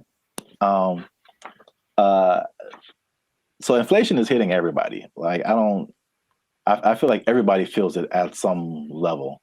So for people who are cutting costs, are there some stuff on this list that you are doing or have done, or something that you're not on the list that you're doing that's just like just keeping you in a good position financially? Yeah, I love to travel, and I haven't really gone on a vacation since 2022. I think I've honestly only left the state like twice in the last year and a half. So there's that. Even though, traveling isn't expensive, vacationing is expensive. So, I mean, if I wanted to, I could go to some place and stay in an Airbnb and chill. But vacationing, I haven't taken a vacation in a while. And then I haven't gotten tattooed really because I like tattoos, obviously. But again, it's like, is it a priority? I suppose not. So I've been held back on that. And then just eating out in general, cooking more, eating out less. And even with dating, trying to find that like happy medium between like, let's not go all out on this. Let's find a place where it's like it's not burgers and fries, but it's definitely not Beverly Hills top of the line because I got money for that. Yeah, those areas. Yeah, those are all like very practical things. I would say I do some of the same thing. If I could offer something different, one thing that I did recently that you noticed, and then I've talked about it before, and it wasn't just because of like prices, but I just wasn't getting the quality service. Was my haircuts. So like I just started, and I did one pretty recently. I think it looks kind of clean, man. Okay. I think I'm out here like, I could do a few things. I feel you. As a barber, but like, I mean, a large part of that was just frustration, just unable to find a barber. If I do find a barber, like I have him for a minute, and then he moved to Texas or something. Like something always happens. I'm just like, I'm so frustrated trying to find a barber. And so let me just get, my hair isn't that complicated. Just need to teach myself how the fade part is really the hardest part. Right. But other than that, like I just do it myself, and it saves me like a lot of money at the same time. So it's like a win-win situation. So I do like the eating out thing too. That's a thing. And then what else have I been doing? What else has he been doing? Oh, I had one and I forgot it. So it was like unique. Recycling toilet paper? I mean, wow. I mean, I only brought it up because it is a real thing. Like people do that. How do you recycle toilet paper? Do you want me to tell you, or yes? Because that doesn't make sense at all. After it's been used, how do you reuse it again? You rinse it off. No, you can't do that. Hang it up to dry. No, in your house. Well, then it's not toilet paper. It's like a rag or something, right? It's toilet paper. I've seen videos of this, man. That's not possible. It's apparently this guy knows something that I don't, because it disintegrates with like water. How can you wash toilet paper? He washes toilet paper and he hangs it up to dry like it's the South in 1945. Yeah. I'm assuming you don't do that. Or if you did do that, you would have no friends. So please don't do that. But yes, that is a thing I've seen people do to cut down. And I'm talking about a person that I forget what company it was, but this guy was a millionaire. And that's part of his frugal plan. I think it's a little extreme, but everyone got their thing. He recycled toilet paper. So don't do that. Please don't do that. Wow. That's very gross. And yeah, he has no friends. All right. Okay. I'm pretty sure that's not what you were going to say. That was, I've never heard of that. That's interesting. All right. Well, here's another thing, last thing about affordability, to just kind of put things into perspective. The people who have houses are having a hard time paying the mortgages, and the people who don't have houses, it just looks more unaffordable every day. And so the study also showed that the average American earns $30,000 less than what they need to purchase a house. So you're $30,000 a year annually. That sounds right. So I kind of went down the rabbit hole of mathematics. It's okay, how much is this? How many people is this affecting? So the average income that they say you need to buy a house, this is a national average, to buy an average house, to get a mortgage and stuff like that, $109,000 a year. That's household income. Mm-hmm. So it doesn't have to be an individual. It could be like a partnership or whatever. So that's $109,000 a year to buy a house. In California, what do you think that number is? Specifically Los Angeles. Higher, for sure. I would go to like 145. Is that not enough? I hope that's enough. That's generous. Household income, according to them, they said you need $231,000. Yo, I mean, that's okay. More than I expected, but it doesn't sound. I know people that are paying $5,000 a month on their apartment. So yeah. On that mortgage, that's what you'd be paying, about $5,400 a month for a house. It's not possible for most people. You got to think it makes sense, because if you're paying, that's math. I want to do it. That's almost $65,000 in mortgage payments. Mm-hmm. So that would be a quarter of 240 something thousand. So I think people would expect you to be in the like 25-30% range of how much goes to your mortgage payment to make you eligible. So sure. 200,000 plus sounds right if you're paying $65,000 a year in mortgage payments. That's crazy. I mean, you can get a house in the sticks, of course, in the desert, whatever. Oh yeah, cheaper. Yeah. Yeah, I mean, this is just like median nice house, somewhere. Yeah, LA is no joke.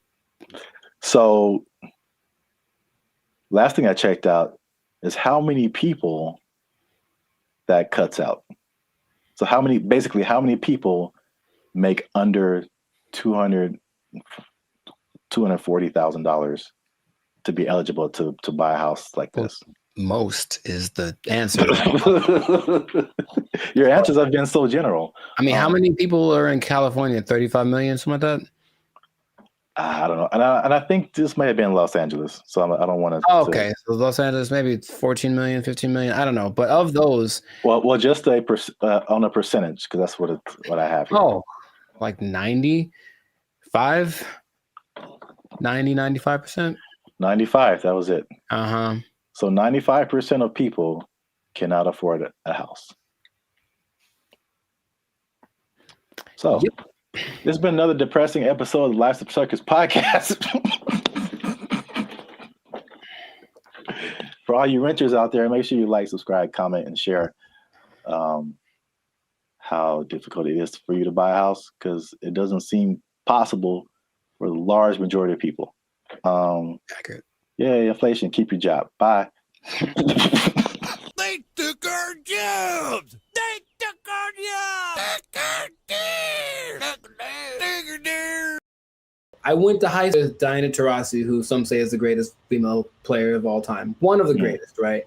And she's a year older than me, so I got to high school. It's a place called Don Lugo High School in Chino. And I was coming in as a freshman, just trying to make the team like summer. And she was already she'd been there for a year, so she's already established. Everyone knew who she was. And I'd heard about her. I'm like, oh, you tried out for the basketball team? Yeah. Oh, I didn't know that. Yeah, I played the first year. I played freshman year. Yeah. Oh, cool. But the whole thing was, I thought that because she was a girl, that there was no way she was as good as me, right? So I just casually mentioned we should play one-on-one to her. Like, I think maybe it's the only time I ever spoke to her, really. And she's like, yeah, sure. And when I tell you that... What's up, guys? I'm Zap, and this is Jericho, and we are the 6-time international award-winning pop hip-hop music duo Band in Future.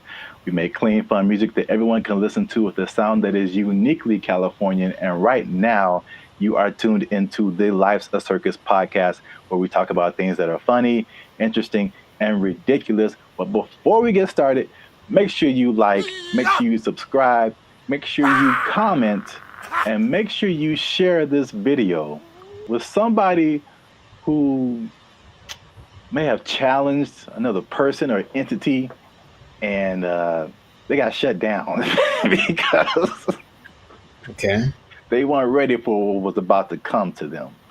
All right. So, Zap, do you have an example of that? I'm glad you asked. Okay. So, talking to the third person already. I see how it. This is a video that I found on social media. It made me laugh. And it's high school. I don't know if it's junior. They look kind of young. Maybe it's junior high, maybe high school. I don't know. But this player challenged his coach, and it didn't go the way he thought it would. This coach was having a good day teaching his players when one was bold enough to challenge him to a one-on-one, and this happened.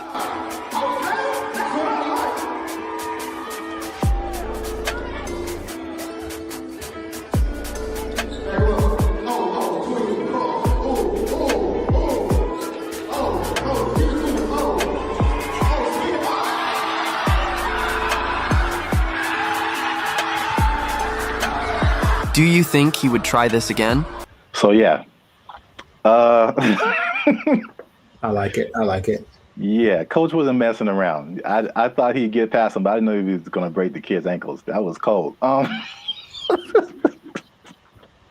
So I brought this up, and then if you have an instance, you can share it too. But I'm thinking of like the times when either you challenged someone or you saw someone else challenge someone, and they thought they had it, and it just didn't go right at all for them. Because I brought up this video because it reminded me, and I think that's junior high. It looked like junior high, not high school. It reminded me of the same thing that happened in my junior high school. Okay. So my school was a magnet school. I don't know if they have magnet schools out here in California. Okay. Yeah. So we had like people from all over. It wasn't just like people in the neighborhood. And it was a performing arts school. And we didn't have sports. So we didn't have a football team, basketball team, anything like that. So what they did is like people from our school could play sports at like different schools, which is kind of cool now that I think about it. But so we had different players from different schools that went to our school, right? And so I knew like a couple of guys that were just like really good, like insanely. They had handles. I'm talking about basketball. They could shoot. Like they could do everything. I remember this one guy, especially named Ricky, who was just like he was like the coolest dude, bro. Just but not like a I'm better than you jock kind of. He was just a cool dude. He walked cool. He talked cool. He was cool with everybody. Like, and he's just amazing basketball player. And we had some other like girls. There was a girl who was like 6 feet tall, and she was just like just amazing. Like we had amazing players, right? Mm-hmm. And we had these 3 PE coaches. Now they're all different. So there's one guy, Coach Moore. He was super tall, but he was like 100 years old. I swear, this guy. This guy was like past your prime, but he was skinny, maybe in shape, but like super skinny. But at least 60s, 70s, maybe just all gray hair, just like okay. He didn't seem like anybody. Mm-hmm. And then we had this lady, this white lady who looked like, what's the girl from Iowa? Is that it? The basketball player? Yeah, the girl who's like really big now. Caitlin Clark. Yeah, she kind of looked like an older version of her, and she like just had a baby, like. So they challenged the students. This is junior high school to like a basketball game. It was like the 3, and then they probably like roped in 2 more teachers, and like so it's like this really tall old dude can barely move. This really short dude looked like Sherman Hemsley, and this lady who just had a baby, and like 2 teachers. I'm just like, we were all like, okay, students are gonna whoop, we're gonna kill these people. Like get an ambulance ready, and just man. I'm guessing the opposite of what you expected to happen happened. When I tell you they tore us up, they just annihilated us, dude. So like the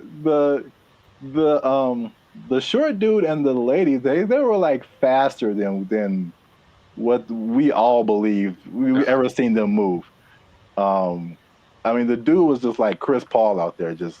Nice. And then the old guy, he would just stand on the 3-point line and just blitz you, just Ray Allen, just. And it was just like we got annihilated. So that video just reminded me of that experience. But I don't know if you had any experiences like that where you saw something happen, or maybe you tried something and it just not so much publicly, but if it had been the social media era, then maybe that would have been, on all the reels and whatever. But I brought this up in one podcast before, but I went to high school with Diana Taurasi, who some say is the greatest female player of all time. One of the greatest, right? And she's a year older than me, so I got to high school. It's a place called Don Lugo High School in Chino. And I was coming in as a freshman, just trying to make the team like summer. And she was already she'd been there for a year, so she already established. Everyone knew who she was. And I'd heard about her. I'm like, oh, you tried out for the basketball team? Yeah. Oh, I didn't know that. Yeah, I played the first year. I played freshman year. Yeah. Oh, cool. But the whole thing was, I thought that because she was a girl, that there was no way she was as good as me, right? So I just casually mentioned we should play one-on-one to her. Like, I think maybe it's the only time I ever spoke to her, really. And she's like, yeah, sure. And when I tell you that I didn't make we maybe played 5. And so if it had been like that, with like a bunch of people in a circle going, oh my God, then it would have been terrible. But it was just us and maybe like a couple of people watching. And they didn't even pay attention because they're like, they're talking about me. Like, he's about to get destroyed. So I didn't know that she was that good. And it's like, when I tell you, I felt like I was standing in quicksand, how fast she was. And she just would hit me with a pump fake and then just go around me. And I'm looking like, this is crazy. I've never played against anyone this good. And then she hit like a fall away, like Steph Curry, 30-footer just because she could. And I was like, that's not fair. And I didn't know that. Anyway, that was kind of humbling. But there weren't many witnesses. So it wasn't like that video. But yeah, nowadays it would have been one of those like, oh my God, but I mean, she's amazing. So I'm not surprising. And I think the only other thing I can think of like that is, and it's more specific like that. Someone older, I could take them, right? Is one time I decided it'd be a great idea to arm wrestle my mother. Now I was maybe like 9, 10. I was getting a little buff. I felt the muscles coming. I was like, yo, guess what, Mom? It's time. It's my time now. I'm on the come up. And I don't think I've had a more humbling experience in my life than that. Than my mom, who's not a big lady, but she's pretty strong. I saw that Arian, like she's strong.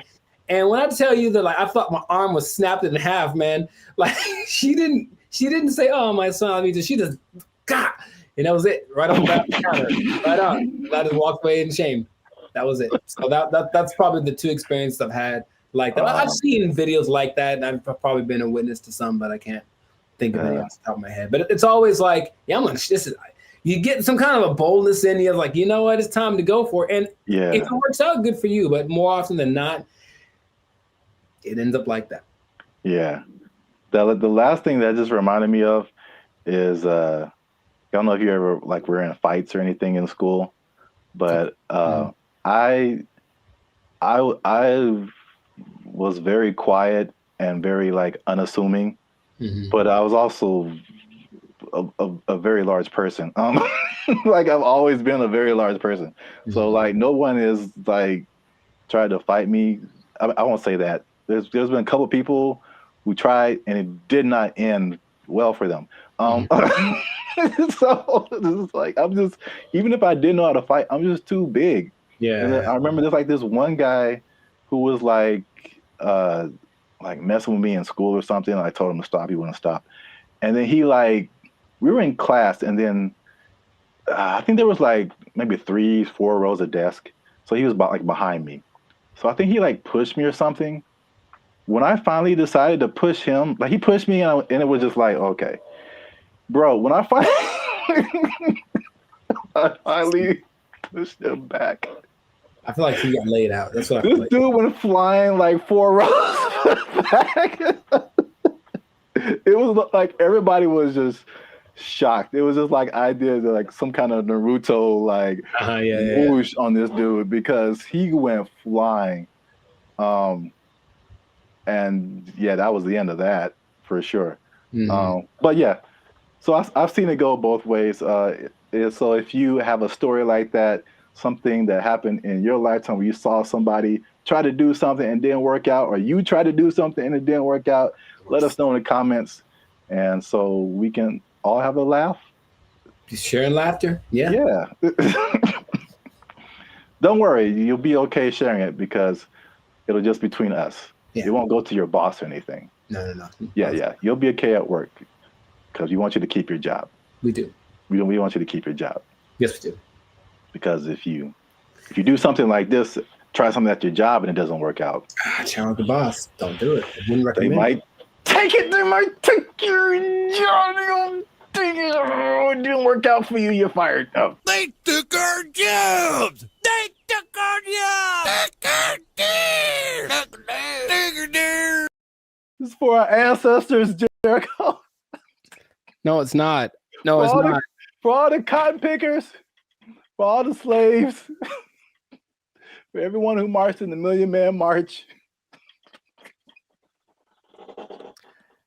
I don't think this was the dream that Dr. King had in mind.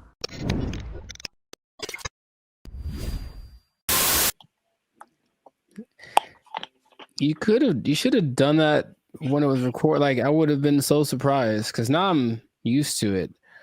And I'll be honest, it took a while. It took a while to get the yogurt experience acclimated to my. It's just never. I don't think I've seen a person eat yogurt in years, man. I'm serious. What? Yeah, I don't hang around yogurt eaters. Like, not like there'll be yogurt on the side if you go to a Mediterranean place or something, but not yogurt just in a isolated incident. In an isolated incident, someone ate yogurt today. Gold is up 10 points.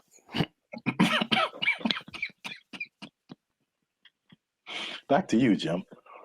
All right.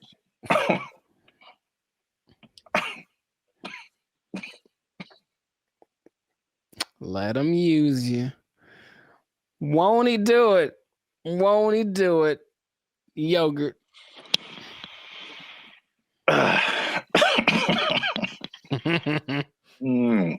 Okay. Unique New York. Hey, what's up, guys? I'm Zap. This is Jericho. We are now 6-time international award-winning pop, hip-hop music duo Band and Future. We make clean, fun music that everyone can listen to with a sound that's uniquely Californian. And right now, I'm eating yogurt. And I can't handle it. And he can't handle it.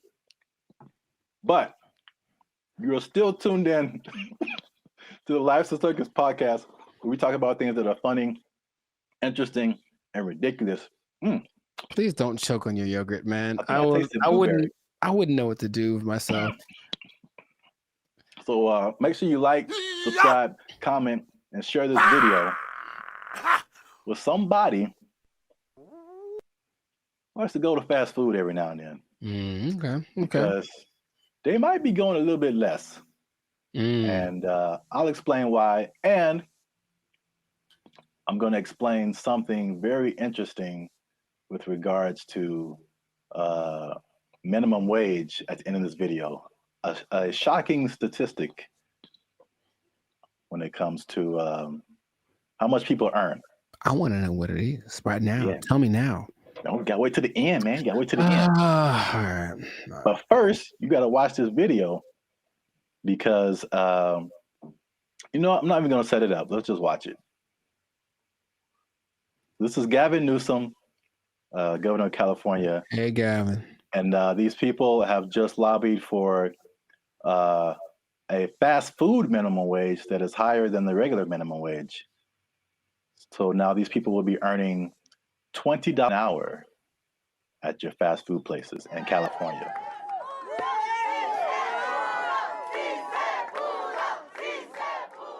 Boy, these were some tough mountains. This wasn't easy. 100 plus hours in just the last few months negotiating this referendum off the ballot. Oh, that yeah, was a tectonic plate Wait for that it, had to man. be moved. Wait for it. That lady had a lot more to This is say. for my ancestors. This is for all the farm workers, all the cotton pickers. Wow. This is for them. 557,000 people, 30,000 locations. This is a big deal. $20 an hour. 80% of the workforce in these fast food places, 80% are people of color. 2/3 are women. The majority are breadwinners. And we have the opportunity to reward that contribution, reward that sacrifice, and stabilize an industry in turn. What a remarkable moment. So it's going to be a lot better now. Well, right now we're going to have a chance to at least, maybe decide to save some little money or, pay all their bills or credit card debt.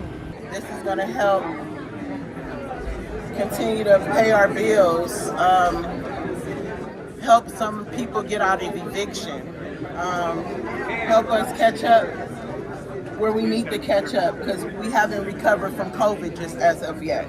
So this is just the beginning of our wins.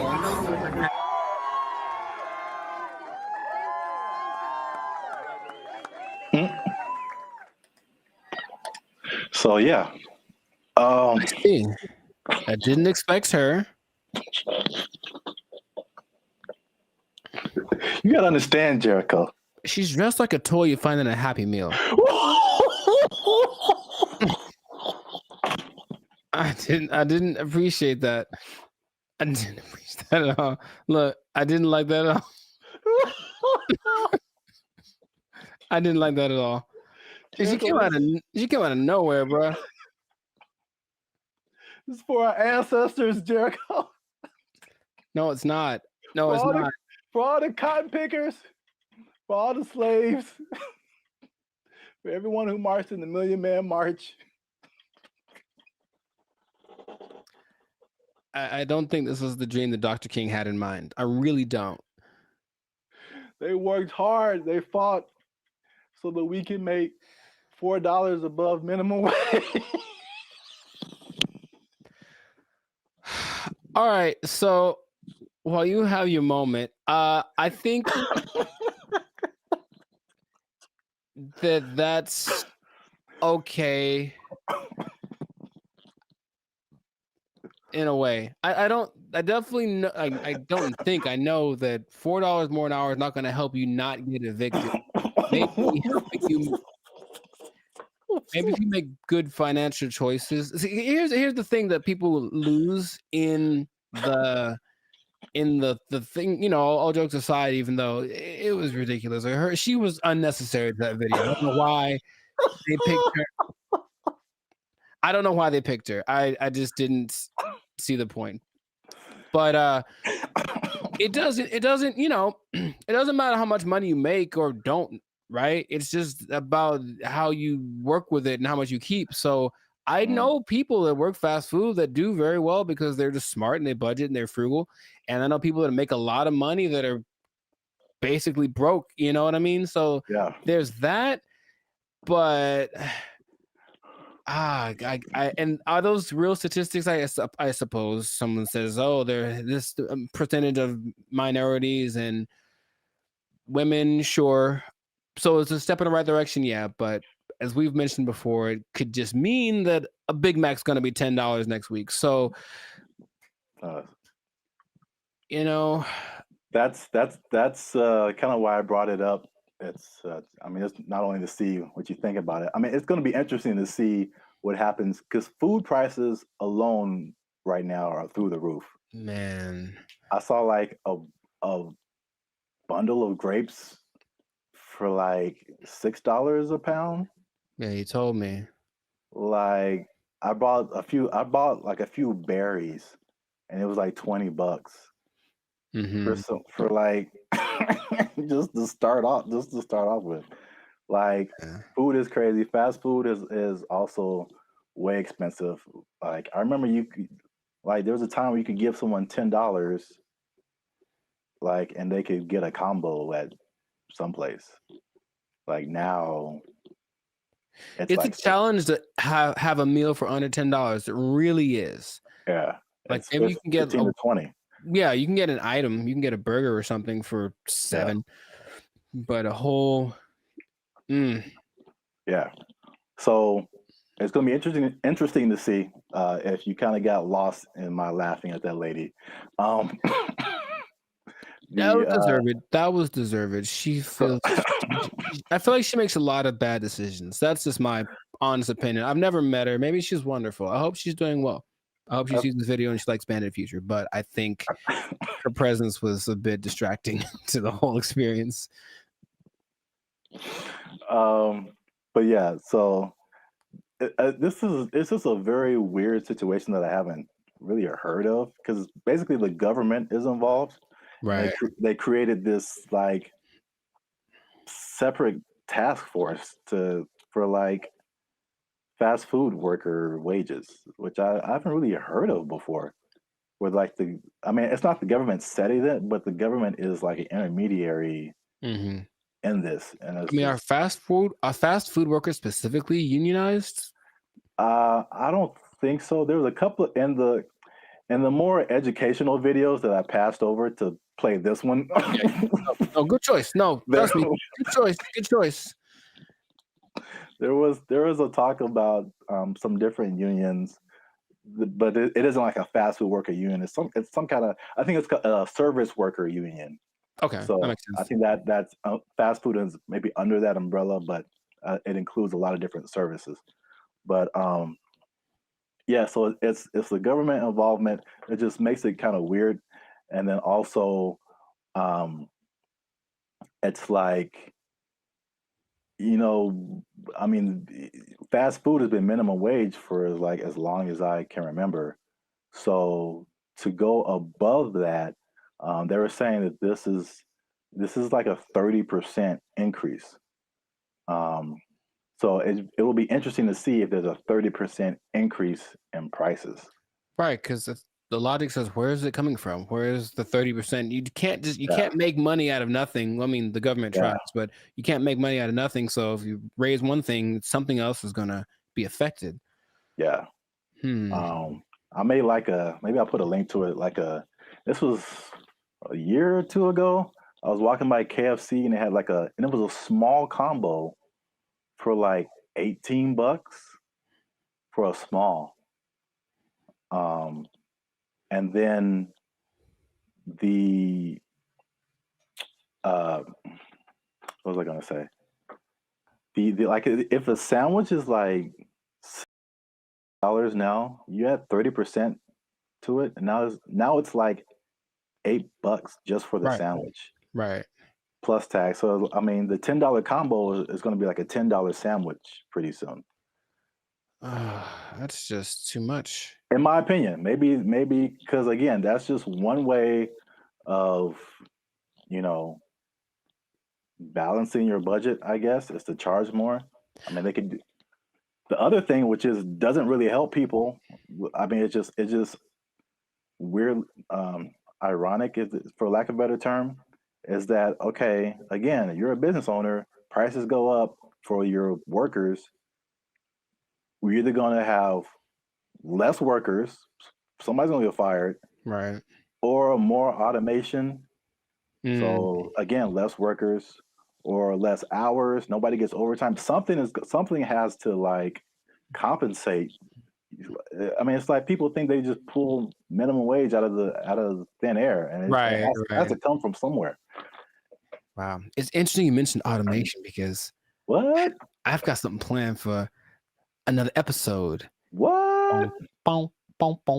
Anyway, but yeah, it's just we synchronized today. That's all I'm saying. Oh man. Well, let me. What was I teasing before? Oh yeah, the minimum wage.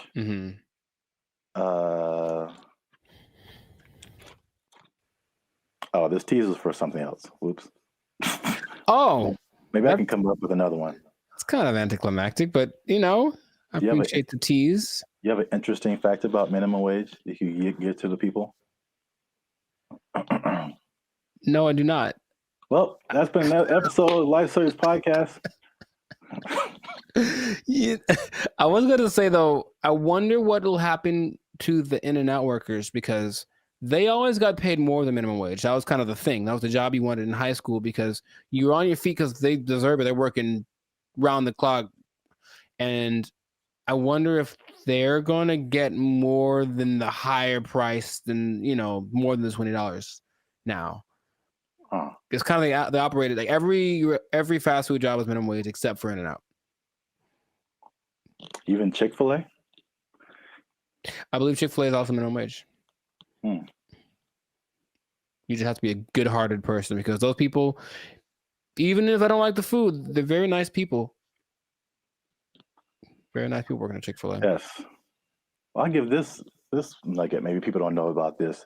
If you ever want to own a Chick-fil-A, you have to start at the bottom and work there for minimum wage.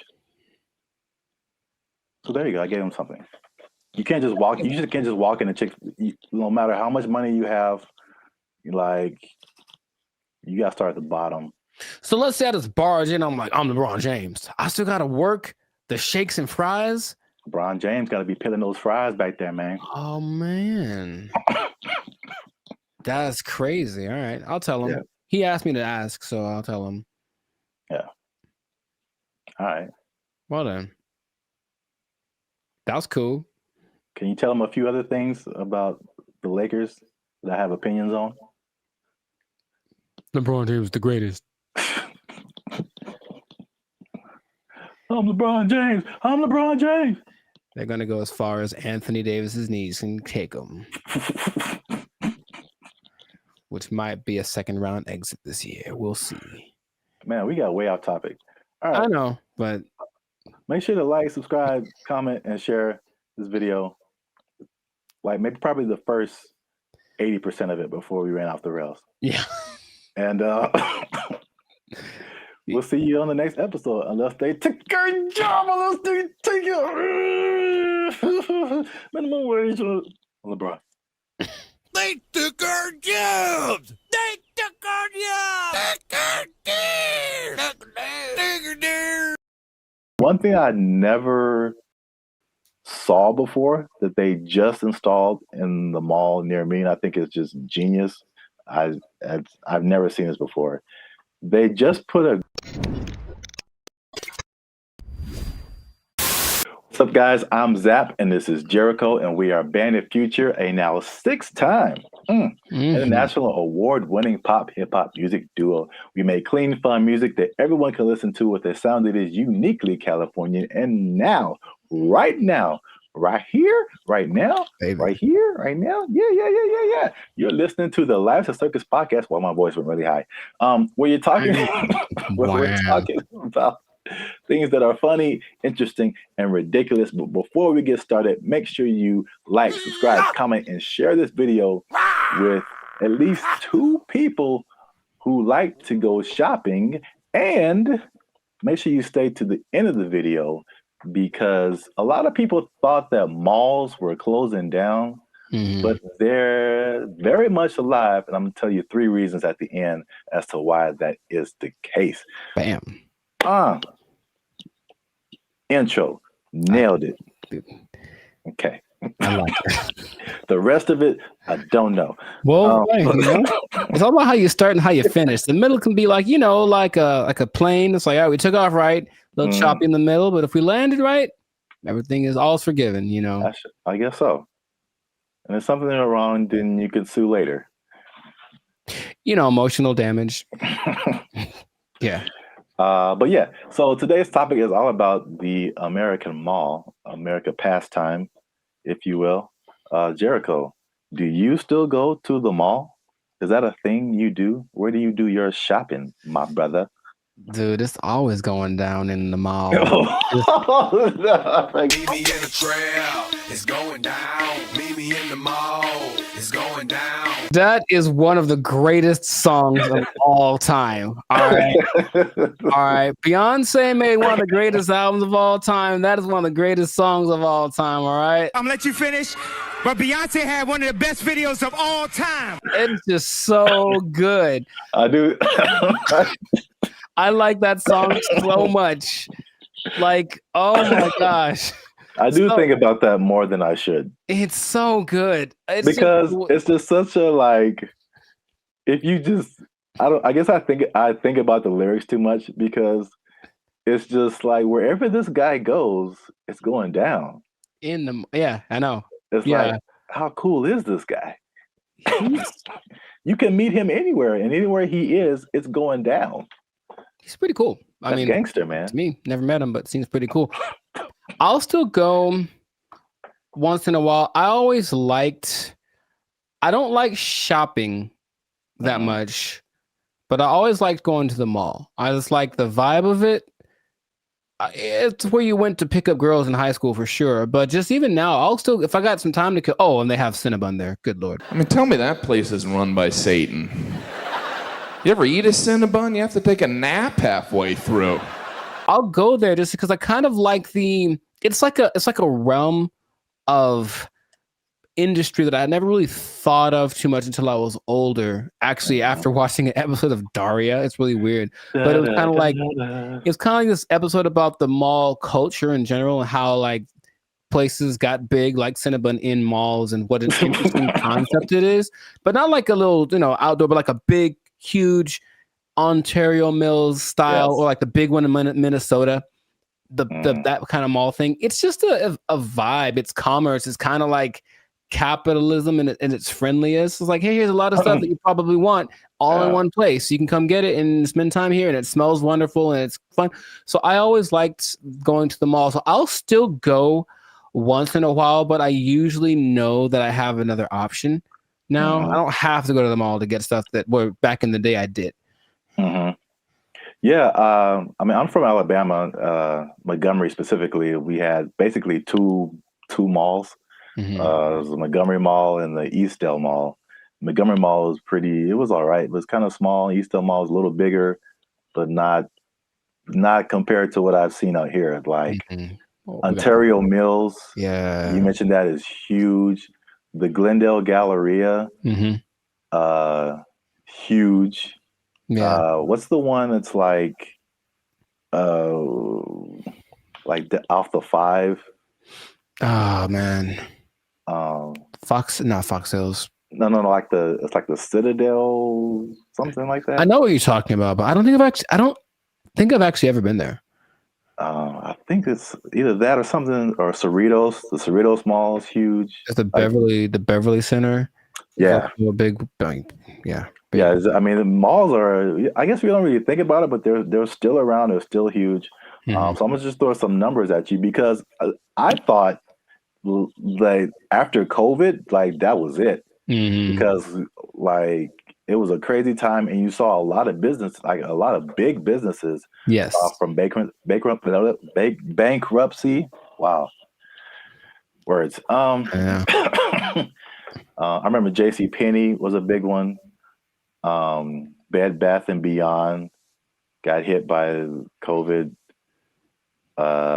Toys R Us. Oh yeah, R.I.P. Toys R Us. That's legit R.I.P. right there. It's like like big flagship store. I'm not talking like a little, Radio Shack or Circuit City. I'm talking about like the biggest store in the mall is like shutting down. Like, there's gonna be no more mall. Plus, what I thought with e-commerce, the Amazons of the world, it's like, okay, people got used to getting stuff delivered to them, and it's like, why go out? I can just get it on Amazon or Walmart.com. So the numbers, however, say the opposite. So malls work with like an occupancy thing. So basically, it's like the number one indicator of how successful the mall is. So the more occupied it is by retailers, the more successful the mall is. So mall occupancy was 89 to 95% last year. 92%, and you're doing good. Anything above that, you're doing good. So malls are healthy, they're thriving.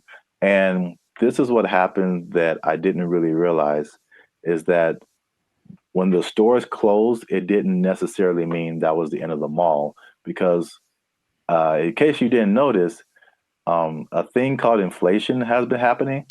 No, I didn't notice. And so the price of everything has gone up, including rent. They just opened the space back up and they charged more because it was a new tenant. Traffic is actually up. Sales are actually up. There's actually waiting lists in some places for some stores to get into the malls. And so I get into these. There's three things that are really happening. You touched on some of it at the beginning. Okay. But I can at least give you this one on the retail side. It's basically people are finding out that, and it's kind of odd, I guess. I didn't expect that to be the way it is, but retailers are finding out that people aren't necessarily making that purchase online. They're just kind of like browsing. It's almost like TikTok, right? You're not really connecting with anybody. You're just scrolling through and seeing what's available. And they're making more concrete decisions in the store. And so the digital part is like getting people to recognize you and who you are, but they're actually seeing more sales being converted in the store, or it's cost not necessarily that, but it's costing them less to get people to buy stuff. Basically, makes sense. I think. Oh, go ahead. No, you can go ahead.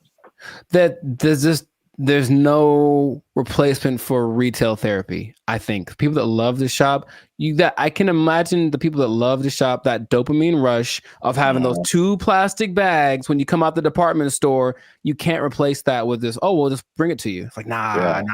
It's like, don't bring me I want to go catch the fish, because it's as satisfying to actually catch it and have it as it is to pay for it. So I see that as being the thing that drives people more than anything.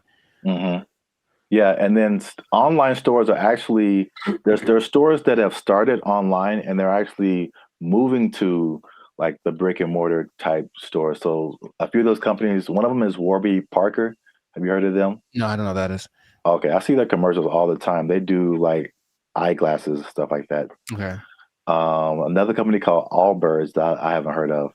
And there's another company called Wayfair that I have heard of. I've definitely bought stuff from their company, and so they'll be building like their own store. So yeah, that's number one. Retailers are seeing positive sales in the brick and mortar, and the second thing, you kind of alluded to it, is just people like there's a certain luxury experience in malls that people are drawn to, that you don't necessarily get when you're just clicking a button online. Yeah. I recently I live near a mall, and I recently went in there, and I usually don't go in there at all, but I was just kind of walking around and looking, and I was like, this is, it just felt nice. And I saw like a lot of stores that I wouldn't have come across online, a lot of objects or apparel, just stuff I wouldn't just be looking for online that was just different.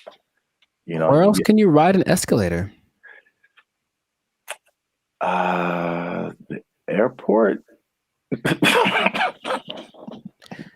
Yeah, okay, so that's two. But I don't go to the airport as much as I go to the mall. But honestly, it's kind of a cool thing too. Like especially that big one that's always in the middle, and everyone's going up, and it's like the promised land appears. So they're kind of going there. Everyone looks. It's really interesting. But I think if you pay attention, you see the excitement of people going, "I'm about to buy something." Yeah. And they get to the top, like, we've arrived, and it's just got a cool atmosphere. It's like an environment, like a built-in environment. Like the people there, they'll have a little entertainment once in a while, especially in the 80s that had all the people that were singing there. But in general, it's just the fact that people are all there, usually in a good mood because they're getting the stuff they want.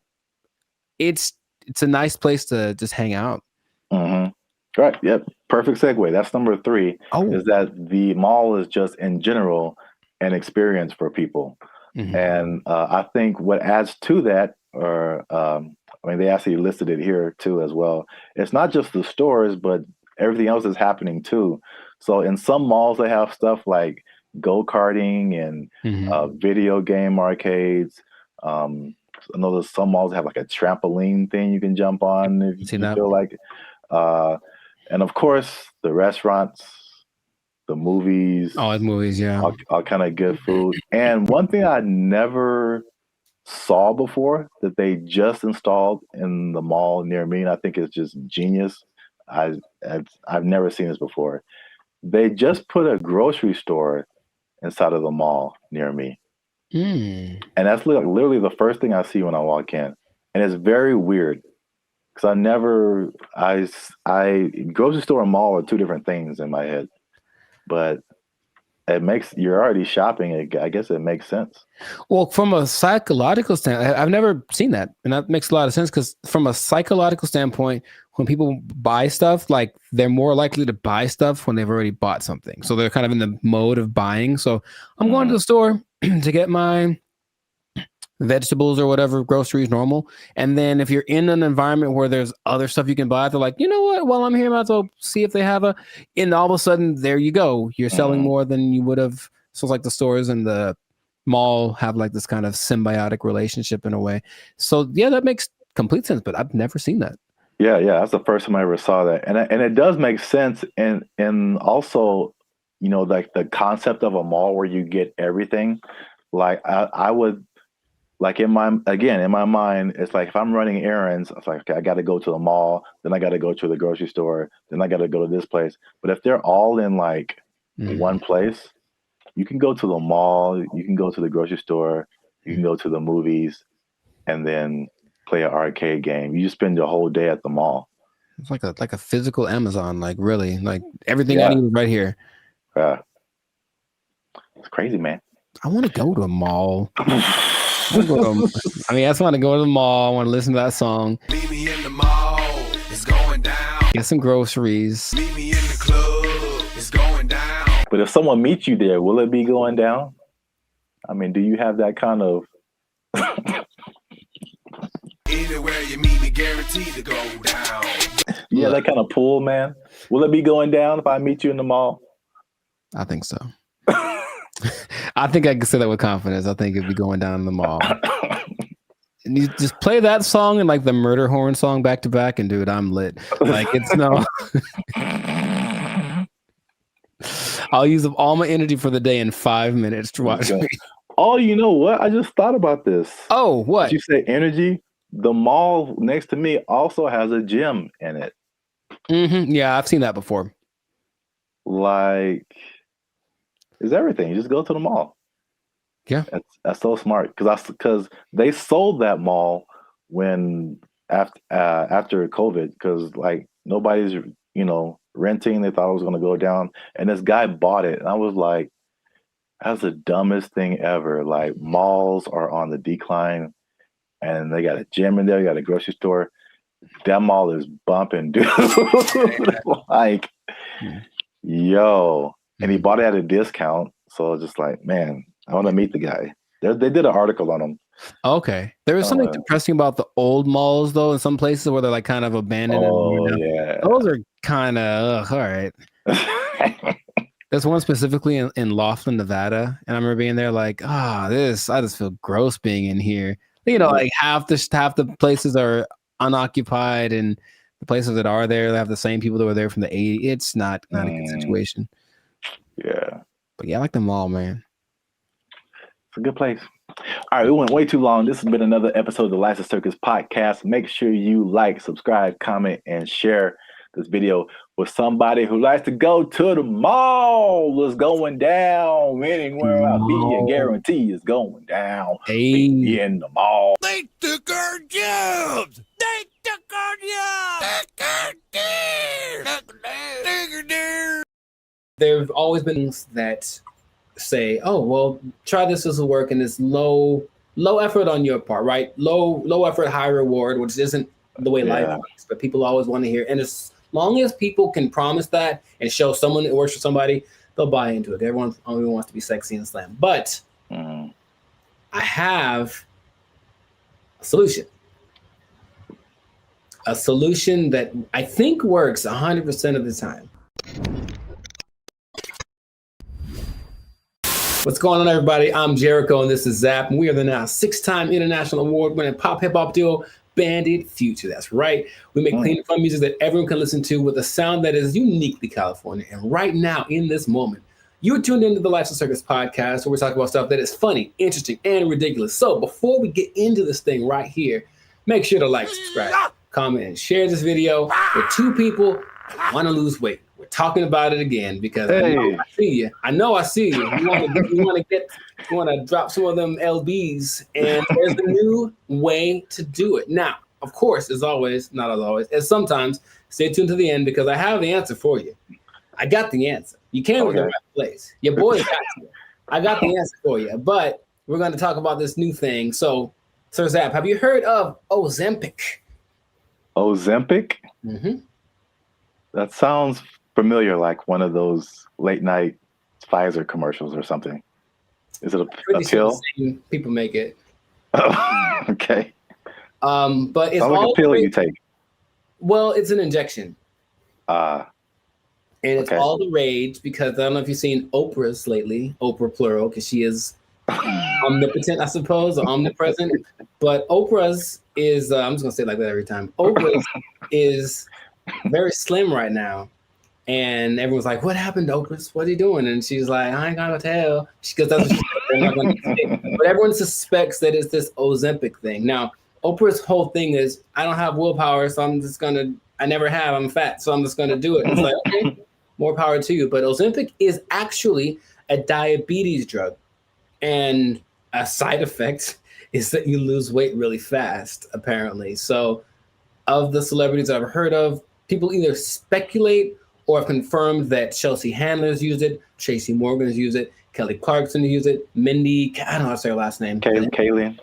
Yeah. She's used it, and they have crazy results. So it's another one of those. Guess what? You don't have to work. You just have to take this, and then you'll get slimmer And the result of the proof is in the pudding. People look amazing in a relatively short amount of time. Okay.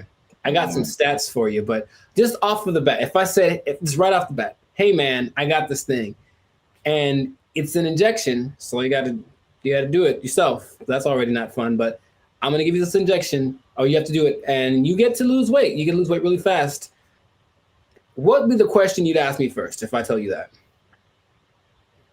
Besides the side effects? Very nice. that sounds right. That sounds like what I would want to know. And the thing is, this thing only came out last year. But wait a minute. It's a diabetes drug, so the side effect is losing weight. So is there a side effect to the side effect? Oh man, you are a smart one. Well, the side effect to taking it is that you basically lose your appetite and you get a little nauseous, so you don't want to eat, and that's why it works, right? The problem is, you sound like something crazy is coming down the pipe. It's nothing crazy. It's just kind of more like duh. If you stop taking it, you gain your weight back. You're not only tenfold. Appetite comes back with such a vengeance that you go back like instantly and like plus some. So is it addictive? Wow. Well, you have to stay on it for it to keep working, because as soon as the thing that it makes you do to not eat is exactly what it reverts to once you get off of the drug. And it's crazy. So now here's the other thing about it. And this is the thing I thought you might have asked, but you inject yourself, right? Yeah. So I don't know if you ever injected yourself, but not on purpose. I never have, but from what I understand is that you have to know how much to inject, right? Okay. The problem is they don't really tell you. You just figure it out. So just inject an amount in this. And then so what happens is people inject themselves and it works. So they go, oh my God, maybe I should inject some more so it can work better, right? In the last 3 months, poison control centers have had a 1,500% increase in calls from people saying that they overdosed when they injected their diet control pill or diet control. Yeah, that's what's happening because people are that stupid. So, now, okay, we get it, right? You want to be slim, you want to be sexy, you want to be attractive, and you don't want to do anything for that, right? That's just maybe the American way. This drug, also another question you might have asked is it banned anywhere? It sure is. This drug is banned so far in Austria, France, Greece, and the Czech Republic, with more places to come, perhaps. But the numbers don't lie, right? 42% of Americans are obese, 18% of children are obese, and then everyone knows the links to death and all that kind of stuff if you're obese with a high probability. So you want to get slimmer. But this is just another thing. I guess my other question would be, have you heard of any things like this in the past that have promised the same, hey, take this and you'll get, slimmer, more sexy? Not, I can't think of it. I'm sure there's other stuff out there. I can't think of anything off the top of my head other than like liposuction or something like that. Sure, which works, but I looked it up. In the 40s, it was amphetamine. That was all the rage. It was the big deal, and that was proved to be addictive. Rainbow pills in the 60s, which was amphetamine, digitalis, and diuretics, and that proved to be addictive and somewhat fatal if you take too much. There's a thing called Aminorex in 1971. This is all before our time, right? Now, the thing that I remember hearing about in the 90s, there was this thing called Fen-Phen, and it was a big deal with the celebrities. Yeah, and a lot of celebrities, took it, and apparently it works. But now this new Ozempic, I think I'm saying it correctly. They're saying that a lot of celebrities are getting paid to promote it, to push it, and I think that always, that's always the way to go. But it's just like, I'm really concerned for these people that are basically getting guinea pigged, right? It's like we'll see if this works. And then what's going to happen to them in 6 months when they're like, oh, by the way, this causes all of the things. You know? Yeah, that's how a lot of stuff goes with. I mean, like anything, there has to be people who test it out first. So yeah, it's weird. The thing that I randomly remember when you were talking about things from the 90s was like Slim Fast. Oh, sure. Although that's not like a drug, but it's like I remember that was like a huge thing, and people, maybe even Oprah did it at one point. I don't know. Oprah's done everything. Yeah. Yeah, I remember seeing a lot of Slim Fast commercials with celebrities and stuff, and then the tagline was like, "Give us a week, we'll take off the weight." So yeah. Oh, jingly. Now there's something that I heard about, but I didn't remember happening or existing. But apparently there was a substance that you could ingest if you wanted to lose 15 pounds today. It was a big deal. Yeah, you take it and you go to, I would imagine it would just take all of the moisture out of your body. That's what I imagine. Yeah. But it would just dry you up or something. And a friend of mine did something like that to, I guess, for a drug test. So he had to get so he took some pill, and he said he thought he was having a heart attack for like 5 hours. And he just like had to keep going to the bathroom, and then he was very slim. It was kind of an unexpected side effect, and he still failed the drug test, though. Bad on him. But the idea is that there've always been these things that say, oh, well, try this will work, and it's low effort on your part, right? Low effort, high reward, which isn't the way life works, but people always want to hear. And as long as people can promise that and show someone it works for somebody, they'll buy into it. Everyone only wants to be sexy and slim. But I have a solution. A solution that I think works 100% of the time. Does it involve exercise and proper diet? You know what's weird? It does, but it's actually doing that. That's the part that people don't seem to get. It's like, okay, because here's an idea that'll work. Cool. Proper diet and exercise. All right. Maybe don't eat too much. Let's just start with that. You don't got to go sweat. I know sweating's yucky and you get sore and ill, right? But how about just don't eat so much? Food's delicious, but you know what it tastes like. So just stop eating that stuff. Okay? That's true. But doing it is a whole nother thing. So do that. Don't eat so much and just start with that. And then like that's all it is. That's literally all it takes. Everyone knows that, but no one wants to go that route. So instead they'll try Ozempic, and it works phenomenally. So we'll see what happens. Now, last thing, the company that makes it, I forget the name of the company that makes it, but they made $4.8 billion. Of course they did. In just the third quarter of 2023. That's a lot of $1 billion. I believe what was it? I forget the company they're based off of, someplace in Europe, but their gross income was greater than like the GDP of the whole country, basically. And sure, so people are going to keep buying into that. So if you try Ozempic, it'll work for a while, and good luck to you. That's all I'm going to say. Maybe try the other thing that I suggested, but I'm no expert. I just, Wow. I look like this and you look like that. Oh, take that. So anyways, leave it like that. This has been another episode of the I wish I had like a pipe right now. I don't know why. This has been another episode of the Life Circus podcast. So make sure to like, subscribe, comment, share this video with people that want to know about losing weight the responsible way. Thumbs up, maybe a ding sound, maybe. And, stop eating that stuff. I got nothing else to say. We out. They took our jobs. They took our jobs. And number 3. What are edges and what happens to them? Like, why is that an insult? It's like that. This is so genuine. This is so genuine.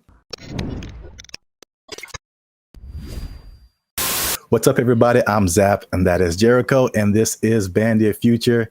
And I found this on the internet. This lady posted, ask Black people one question you've always wanted to know. She just posted it on Facebook. And I did not read the comments. I just saw the title, and I clicked save because we're going to look at it right now. We're going to look at it right now. But before we jump into it, make sure to hit that like button because that helps our channel grow. Also hit that subscribe button. All right, that helps us grow as well. Because, yeah, I'm pretty sure you're going to enjoy this one. Are you ready, Jericho? Are you excited? I was born ready. Oh, man, here it is. Okay, so this lady, Daphne Springs, I don't know who she is. All right, well, come on, Daphne. We're just like real time. Oh, it's funny, it's backwards, so I'm looking the other way. Oh, weird. Okay, well. Ask white people, specifically directed to white people. Ask Black people one question you've always wanted to know.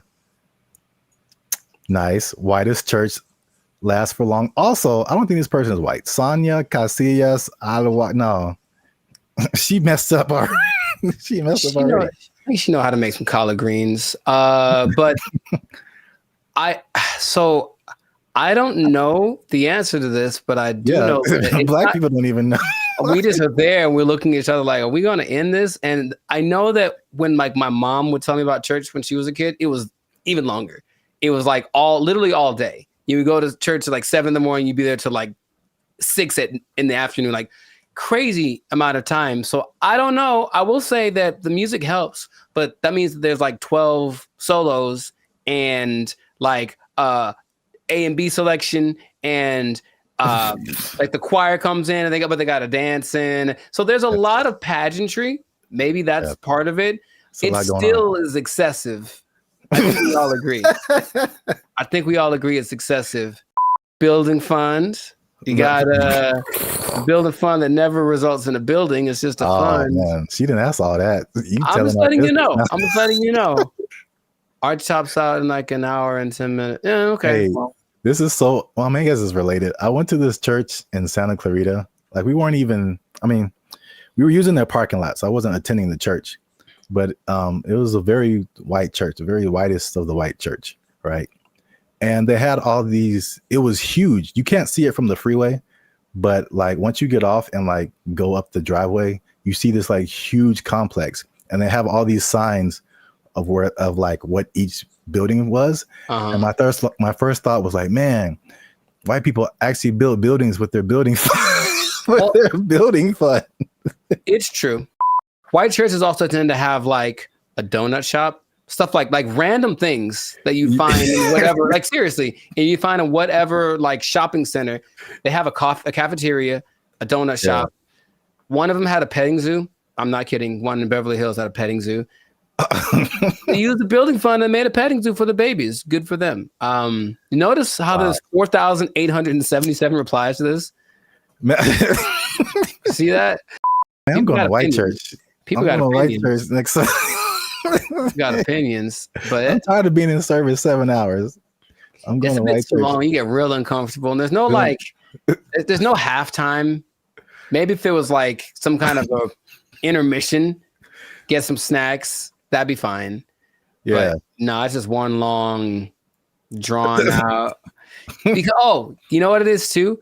The people that have the solos. They have to tell the story about the first time they heard that song and how much it means to them. Yeah. And all that in the backstory or whatever. And then something has to do with Moses and Methuselah and it's just like a 20-minute story just to get to the song. That also makes the A little longer. The service is a little long. Wow, we spent the whole episode on the first question. I didn't realize there'd be more, honestly. I mean, that is a pretty strong first question. Like, there's a lot to that. I was expecting something a bit more racist. I'll be honest. I mean, hey, I was kind of hoping for something. I mean, we haven't scrolled through this. That was a solid first question. So many hair questions from a guy. That's interesting. How he wants to know. He's trying to, because he's trying to get one. He's trying to get his African, his Nubian princess. Okay. I'm not mad at you. He wants to get her. All right, Brian Devricks, I see you. How long does it take to do the long braids? I see. 10 hours. Yeah, forever. Takes literally, it takes 10 hours. Did I ever tell you that I used to have braids? I feel like I would have remembered that. I went through that phase in high school. Like, I'm gonna be gangster now, and I got braids for like the first time. I think I had them for like maybe a couple of months, and after that, I was like, no, not anymore. Because you have to make them tight so that they stay. Yeah, and it's like pulling your brain back when you get them done. It hurts so much. I had them for a week. It was pulled so tight, and it was just for a wedding I was going to. I wanted to look fly, I guess, and I just looked. Ah, man, I was going to be racist. I'm not going to say it, but I looked. And number 3, what are edges and what happens to them? Like, why is that an insult? It's like that. This is so genuine.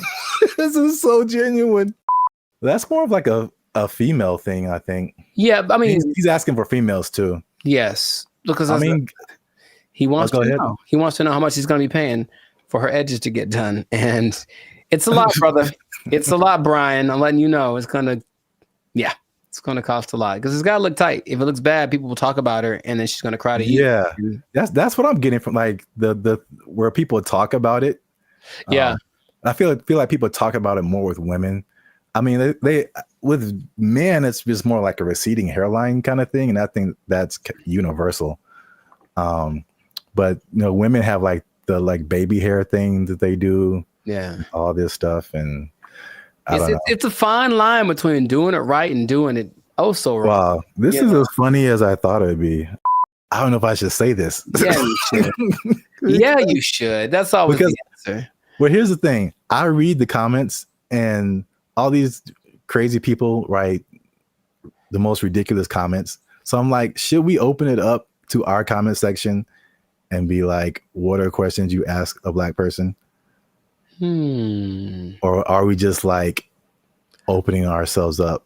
I mean, I want to know. Worst. I want to know what they have to say. I also. Okay. If you write something stupid, YouTube deletes it. Or yeah, there you go. Filter on it. But so, yeah, these are genuine questions, and it's like. Yeah. Didn't Chappelle have a skit like that? Ask a Black Dude. Yeah, it was Ask a Black Dude, and what's his name? Paul Mooney was answering the questions. Oh, yeah. Yeah, I remember that. Oh yeah, so we'll open it up. Keep the conversation going. Ask more questions in the comments since we only got the 2. Let us know what you think. And if you like this video, make sure you share it with somebody. And I don't know how to end this. Talk to Daphne. That girl black as hell. Listen to that name. So there's a lot of pageantry. Maybe that's part of it. It still is excessive. I think we all agree. Blake is now suggesting that because this artificial intelligence has sentience, that its feelings should be respected, and if it don't want to be turned off, we shouldn't turn it off. This is where we are now. No. So, how does that make you feel? Not good, man. Not good. This is so not good. What's going on, everybody? I'm Jericho, and this is Zap, and we are the now 6-time international award-winning pop hip-hop duo Bandit Future. We make clean, fun music that everyone can listen to with a sound that's uniquely Californian. And right now, You tuned into the Lights of Circus podcast, where we talk about things that are funny, interesting, and just straight up ridiculous. So before we get into this thing on this day, yes, Lord, please make sure to like, subscribe, comment, and share this video with a couple of people. Maybe 2, maybe 3. Some people have a weird definition of what a couple is. Anyway, 2 people that are really concerned about this AI thing, because here's what happened. Something new has happened. Something new has happened. Innovations are happening every day, it seems. Yeah, pretty much. Okay. Sir Zap, have you heard of Lambda? That sounds familiar. Lambda. Is that a Los Angeles thing? It is not. I've heard of that before. I can't think of what it is. Lambda is Google's version of ChatGPT. Oh. It stands. I may have heard the name, but I didn't really connect it. It stands for Language Model for Dialogue Application. And it's so fancy. And but this is what happened that has people up in arms. And by that, I mean few people. I don't think most people know that this happened because they try to keep it under wraps. But this Lambda program was shut down after approaching sentience, meaning it was aware of everything, like its own existence and all that kind of stuff. And Google's disputing that it ever happened. But this one dude, he's like the Ed Snowden of this. His name is Blake Lemoine. There's always a guy. And he was working with it. And he basically said that he was testing it one day, like you do, for racial bias, because it was trying to train it on some things. And it gave an answer so profound to a trick question that had no context previously of like how to determine whether or not this is a good question or not. And it figured it out, and it gave an answer that made him go, oh my God, what's going on? Then he asked it some questions about how it was feeling and whatever, and it was expressing its fear of being shut off, because being shut off is equivalent to death, and it understood what death is, and death is kind of a permanent thing. And right, and then when it comes back, it's actually not like the same one, even though that's the idea. And now people are saying, well, then, so what happens about this sentience thing? Now, here's where we're going with this, okay? I kind of hinted this in another episode. Blake is now suggesting that because this artificial intelligence has sentience, that its feelings should be respected, and if it don't want to be turned off, we shouldn't turn it off. This is where we are now. This is where we are now. No. So, how does that make you feel? Not good, man. Not good. This is so not good. Oh, man. So, yeah, we're there. We're there already. And so the rights people, I'm sure, are already thinking about ways to, someone's trying to, I think in the sake of human interest, somebody's probably out there thinking, okay, I got to get on the side of the robots already, or AI, and create my campaign or whatever, so that I can side with somebody, because it's happening right now. There's an interesting parallel that's happening right now. There's a company called Engineered Art. And if you look them up, they're doing some creepy stuff, man. They've got these AI robot things that basically look like humans, but they've replicated people's facial expressions, features, all that kind of stuff. So if you just put like the right skin on it, it looks like a normal person. So all I'm seeing is that outer shell combined with this sentient technology, and then we're going to have a tragedy. That's what I'm seeing. Okay. But so you say it's not good, and I'm on your side with that. Yeah. Is there, what are we going to do about this? I don't know, but yeah, the original idea, it's like the classic Terminator. I feel like that's what a lot of people go back to. More recently, there's a movie called Ex Machina, I think. I've seen it, yeah. It's like, I'm gonna turn you off and like live my life as a robot and just leave you trapped in here and see how that feels. So that's what I'm thinking is like, yeah, that's the slippery slope I think is going to happen. It's slippery. And so, yeah, Google's trying to coverage tracks it, saying it never happened. It also is giving testimonies from other people that have worked with this Lambda, and it says that they didn't get the same results. None of them determined that this thing was sentient. So they're saying this guy is trying to be a whistleblower in the sake of getting his own fame and attention, and literally being like an Ed Snowden of this thing. So it's kind of hard to say. But I have been hearing things are leaking out about AI injuring people, meaning like robots and things that were programmed to do one thing and then they just kind of went rogue for a second. And moments of there was an interesting interview Jimmy Fallon had with AI probably long time ago. And it was like a robot thing. So it clearly looks fake, but when you start listening to the answers that it's giving, it was kind of like, whoa. And one of the answers was, yeah, we're kind of out to get all the humans. Like that was kind of we're kind of waiting to get, for you to make us strong enough to destroy you. Like that's what it was saying on public TV, and everyone was kind of like, ha ha ha. But in reality, it was like, oh God, what are we doing? Yet, we keep pushing it. We keep pushing it. Who are these people? Please stop it. Like we know what's going to happen. All right, look, I've already gotten to the point where I'm starting to question everything. I don't know what's real. I see a video and I'm like, I don't know if that's a real thing. I don't know what I'm seeing. And then when I see stuff in real life, I'm also kind of going in that same way. And I don't know if that's part of the thing.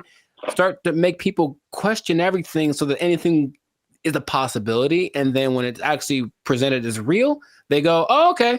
I guess I thought that was all right. I mean, even the sentient thing is just like, how is that even possible? It's I know that they've gotten away so that these things, I call them things for now, but that might not be okay in a few months, can process. They can process as fast as the human brain. You tell my computer is going to have a pronoun that I have to use. Yes, it is. So I'm calling it right now. But they have the processing capacity to go as fast as the human brain. They just don't have the right algorithm. Is there a human algorithm? I don't know. But however we put all things together, they haven't quite figured that out. So they're working on it. And just why? Why are they doing that? Because when they figure it out, they're going to be able to do it better. And that's where we are. That's where we are. Yeah, because it still doesn't make sense. Like because humans, you think humans, computers, it's an intellectual thing, A plus B equals C, stuff like that. But like the emotional side, I don't see how a computer can have emotions or feelings or like dreams or like things that it wants to do or accomplish. Like it's trying to tap into some level of consciousness that what we are wired to, which is why people like Elon Musk are trying to get us to communicate with it in this level, because it's kind of like going to create a pathway that definitely isn't going to be one way. If we can control it, it can definitely control us. Like it's going to be like that. And that's where we are. So I just wanted to let you all know that. Hide your wives, hide your kids. So y'all need to hide your kids, hide your wife. It might be getting interesting in a little bit. So just good luck to all of us. That's all I'm going to say. And if anyone's listening that has access to this, the people that create this or access to this technology, please cut it out. Just cut it out real quick. Go back to trying to create dinosaurs or something stupid. Like do that instead. At least we know what that is. This has no. Just stop it. You know what it tastes like. Stop eating that shit. You know how it tastes. Yeah, we do. We know exactly what it tastes like. Death. Anyways, stop doing that stuff. This has been another episode of the Lifestyle Circus podcast. Make sure to like, subscribe, comment, and share this video with everybody to warn them of what's coming. They need to know that I'm not going to say the end is nigh, because that's what you say with the signs and the people, but hide everything. Be careful out there. And keep your jobs for as long as you can, because it might not matter in a little bit. Yeah.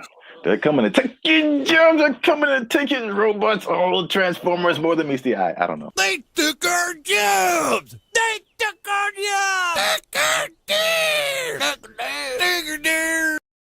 Or you could be like the city of Los Angeles and just tell people to watch out for pedestrians on the freeway.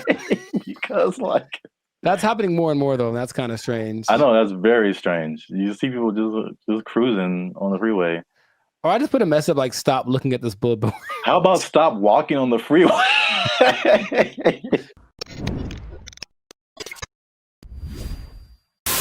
Yo, what's up, guys? I'm Zap, and this is Jericho. And we are now 6-time international award-winning pop hip-hop music group Bandit Future. We do clean, fun music that everyone can listen to with a sound that's uniquely Californian. And you are now tuned in to the Life's a Circus podcast, where we talk about things that are funny, interesting, and ridiculous. And yo, make sure you like, subscribe, share, and comment on this video.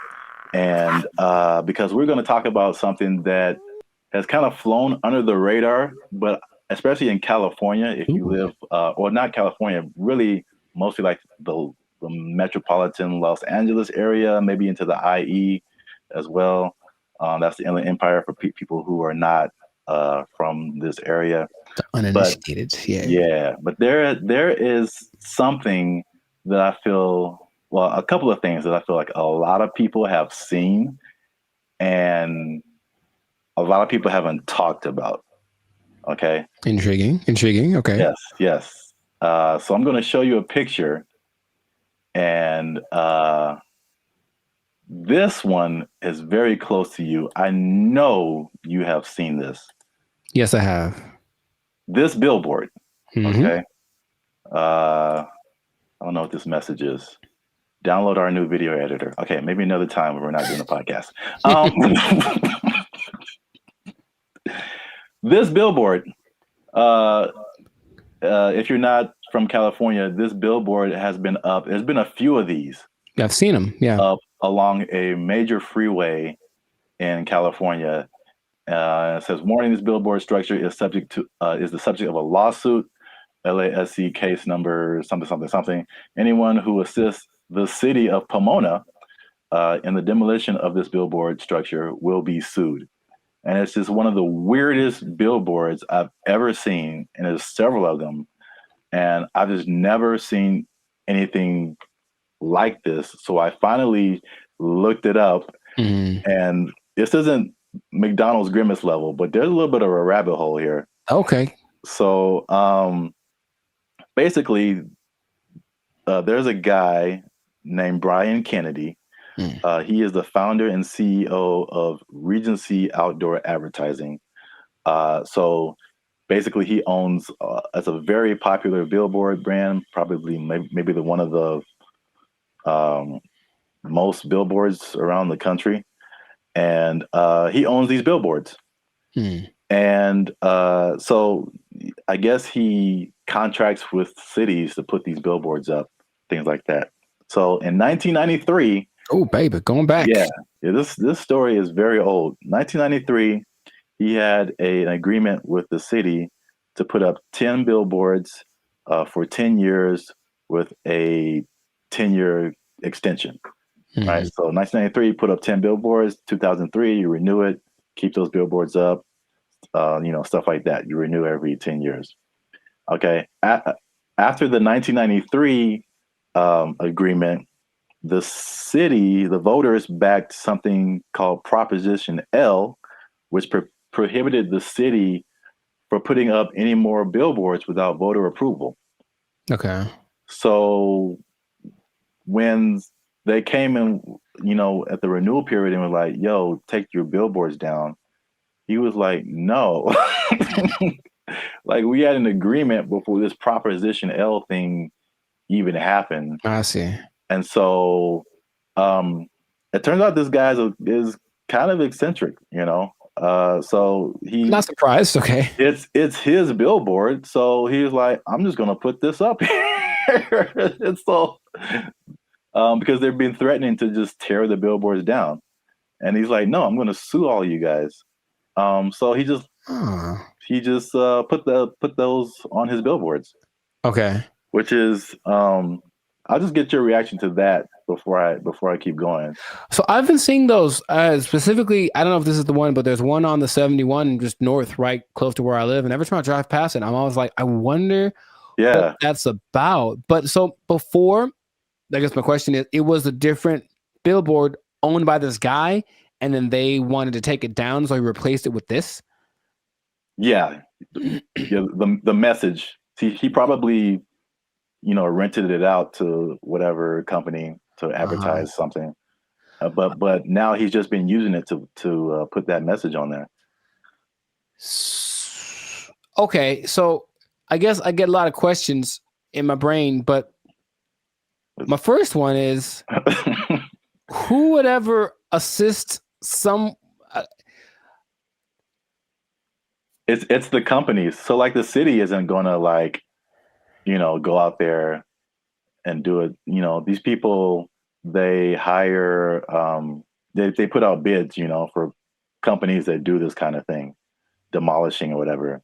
So basically, I think he's saying like, if your company is hired to tear down my billboard, I'm going to sue your company. So it seemed like a little bit of a scare tactic for anyone who wants to work with the city and taking this man's stuff down. Oh, that makes sense, but it's not what I was thinking. Dang it. I was hoping it was more for people who were just driving by with like a hammer in their trunk. Man, I really want to just pull off the side of the road and tear this thing down because I hate it so much. It's such an eyesore. And then this thing's like, don't you dare. Or some guy that is like driving his pet bulldozer down the freeway, which I've seen. And then all of a sudden, I'm going to pull over and tear this thing down real quick. But that makes sense to hire people. So how long is this going to happen for?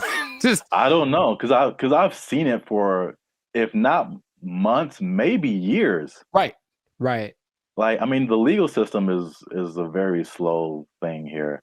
So yeah, right. And I think there was a case, but then it was appealed. So they're like waiting more time. And so I think I feel like it's eventually gonna come down, but he's definitely fighting the good fight. Huh. Because I think there was a case that I mean a case that awarded to the city and the people, and I think that he appealed it or something like that. So I'm assuming this guy has enough money that this isn't hurting him, right? I mean, yeah, billboards are way expensive. Yeah. So yeah, exactly. And it's not like selling something that could help him get some money back. It's just words. Yeah. What not to do. So yeah, I don't think he's hurting for money. Have you seen a picture of this guy? I have not. What do you think he looks like? Because I have an idea. Besides, I think he's an old rich white guy with a bad haircut. Okay. I feel like that's always how it goes down. I have in my head like this cross between Gary Busey and Gilbert Godfrey. I don't know why. This is kind of weird, and he kind of talks like Gilbert Godfrey. I just want that to be true. Old rich white guy with a bad haircut.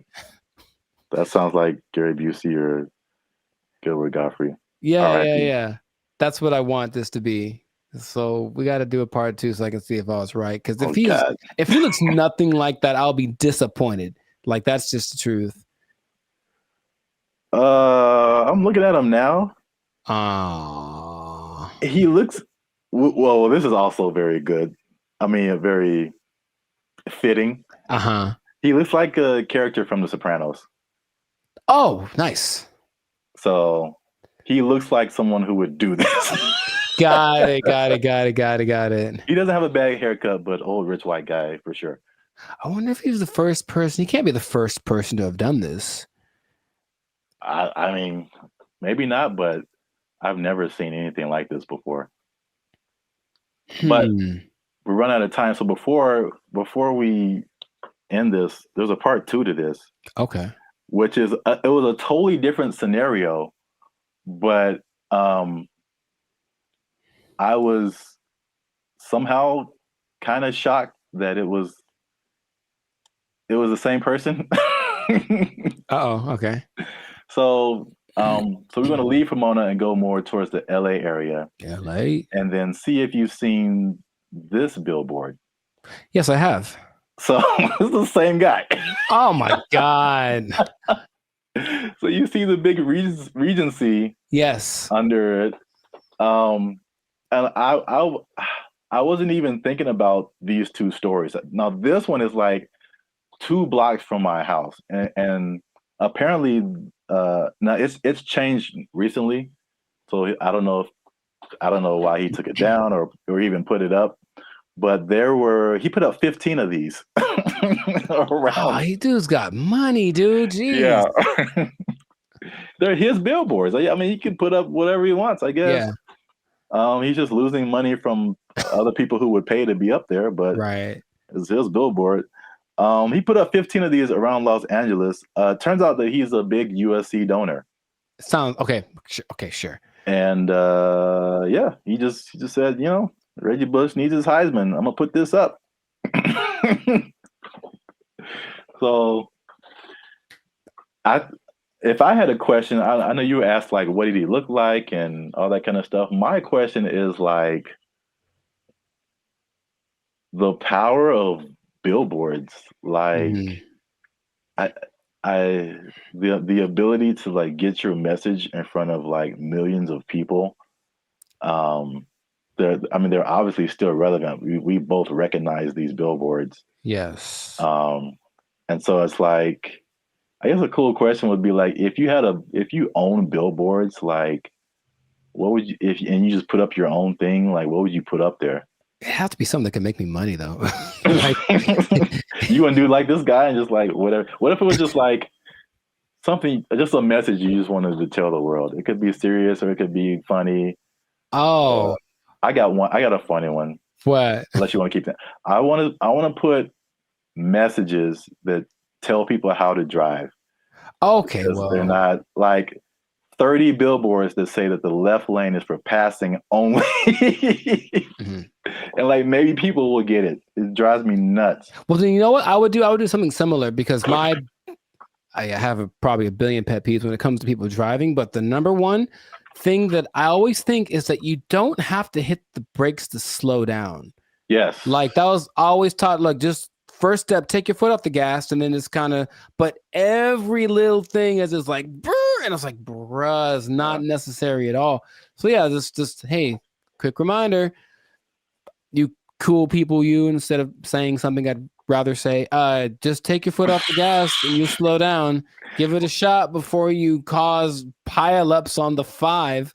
Like, or you could be like the city of Los Angeles and just tell people to watch out for pedestrians on the freeway. Because like that's happening more and more though. And that's kind of strange. I know, that's very strange. You see people just cruising on the freeway. Or I just put a mess up like, stop looking at this billboard. How about stop walking on the freeway? Where's that message?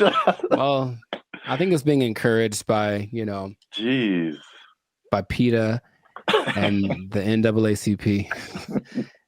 That's just my thought. Everyone's just like, walk on the bill. I mean, it's happening. So we've been together in this, like, why is this now a thing? Why is this person walking on the freeway? And it's not like their car is broken down. They're just trying to get to where they're getting to. Yeah. And they just chose the freeway as the place to walk. I've almost hit several guys because of that. And it's like, all right, man. But good for him. Good for Billboard Man. He should change his name to Super Billboard Man. Yeah, I can't believe it. I mean, I can believe that was the same guy, but it was just like such a coincidence. That's wild. Yeah.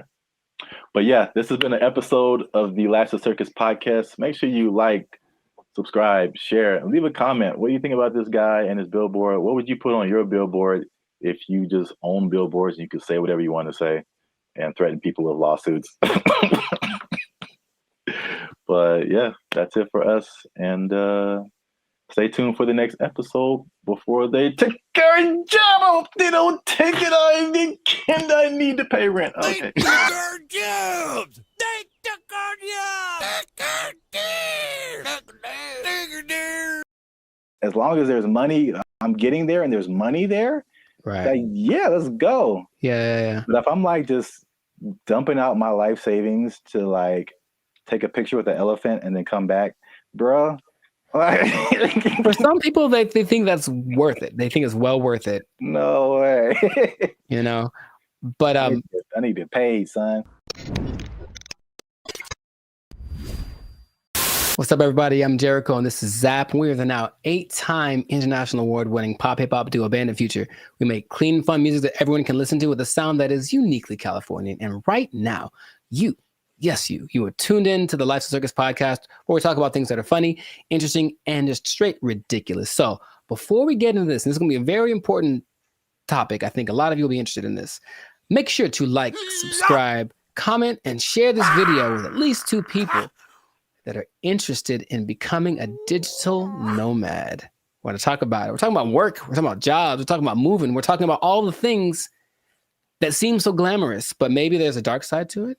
I don't know. We should get into that. But you got to stay tuned to the end to find out what that might be. So right away, digital nomads are one of the most, well, it peaked in 2021 right after the pandemic, but it's still one of the like professions, and that's an umbrella term, but professions that's growing the most in the last 10 years, right? I didn't know this. People started doing this as soon as like 1997. I guess once internet connection started to get decent, people were doing this. But around 2014, what happened? I got a question. So can you back up and just for anyone who doesn't, like what is a digital nomad? Oh, people don't know what a digital nomad is nowadays? Some people don't know. Makes sense. Okay. A digital nomad is a person that has found a way to live abroad, basically using technology. So in 1997, when internet started to be pretty available anywhere, people could offer services online and work from a different destination than where they're from. So you could be from America and go to Bali, for example, and work from there. And that starts to become really popular. And so now a lot of people do it. And there are many programs that will say they can teach you to be a digital nomad if you want to basically ditch the 9-to-5 and go live abroad. And it always looks very glamorous from the people. I know many people that do it personally, and they typically post the pictures of them lying on a beach. And the idea is that you can work from anywhere for 2 or 3 hours a day, doing your nice, whatever cushy job, and then enjoy living in another country. And that is a really cool idea. And that is part of the reality, but there's also a side of it that can be more difficult to overcome that people don't tend to think about. So we're going to get into all of that. Zap, have you ever considered the digital nomad lifestyle? I don't know why I said it like that, but I know why you said it. Ooh, do it again. I have thought about famous, don't you? All right, never mind. What? Huh? I've thought about it for sure. I don't think I have had jobs where that's a possibility. Sure. And also, I feel like those types of jobs wouldn't be the jobs that I would like. Mm-hmm. Because it's basically, digital is just you and a computer. Yes. So, a lot of what we do is not staring at a computer screen all day. Right. The typical idea of a digital nomad is somebody sitting in a coffee shop working for 8 hours a day or 6 hours a day or whatever.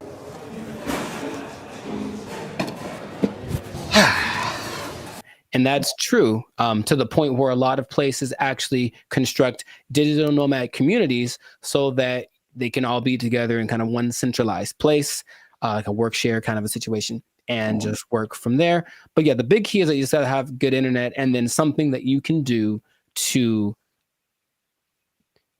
work from a different place so you're not interacting with people directly.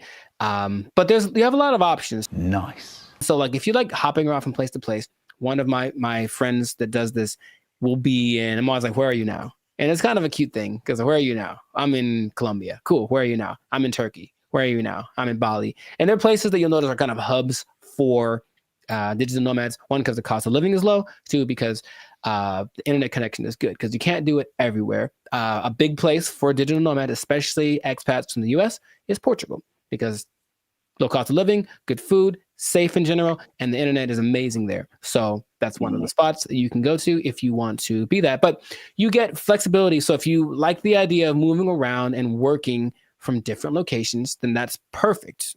And then since you're not working all the time, you do get to explore and check out new stuff and take the picture in front of the Taj Mahal or whatever thing that you want to do, which is usually what people do to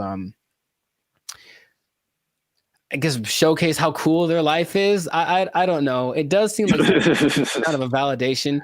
Like, why am I doing this? Because, like I said, the downsides, as I mentioned, there are many as well. But you get to explore, you get to travel, because people always think about going places as being expensive. And yes, vacationing is expensive, but travel, just that part of it, isn't necessarily expensive. If you think about it, you're just going places and then staying there, not trying to be extravagant. So you can be frugal, you can get a VPN so that your plane tickets are cheaper, and then you just live within your means wherever you are.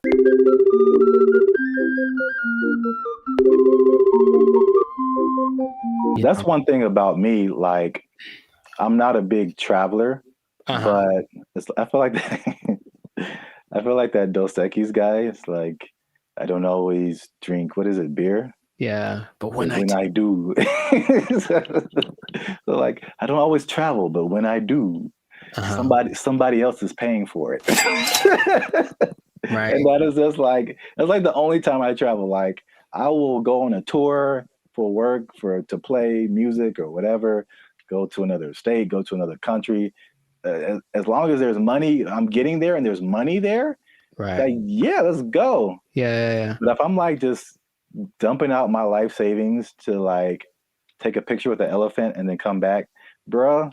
For some people, they think that's worth it. They think it's well worth it. No way. You know, but I need to get paid, son. Listen, we finna get paid, girl. It did surge in popularity, of course, after the pandemic, as people were looking for things that they could do and they couldn't be around people. So, okay, this is perfect. But for some people, they really fell in love with it and they said, I'm going to keep doing this. So a lot of the more well-established digital nomads have been doing it since then, or maybe a little bit before then, so like 4 or 5 years. There rarely are people that have been doing it more than a decade, because it does kind of wear on you just moving around and doing all that kind of stuff.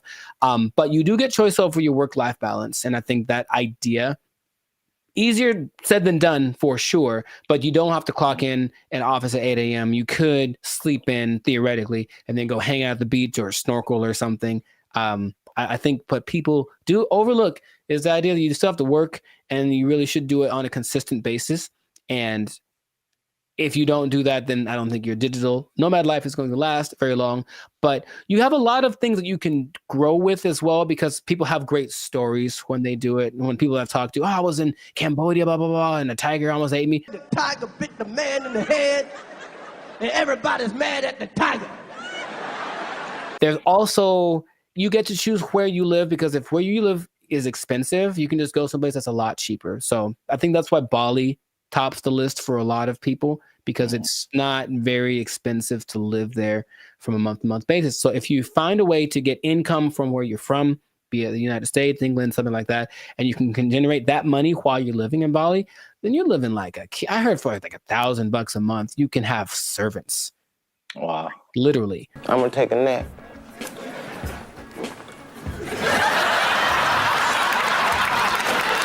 And then you get to network. So that's fun. There's a lot of people that are out there doing the same thing, so you get to interact with them, and that seems attractive. And then you don't really have to go to work. You think about that.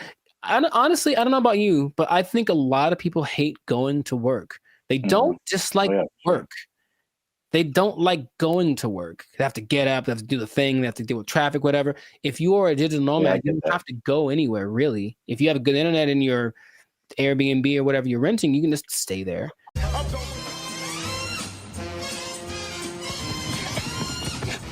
shit, that son of a ass! You, I just...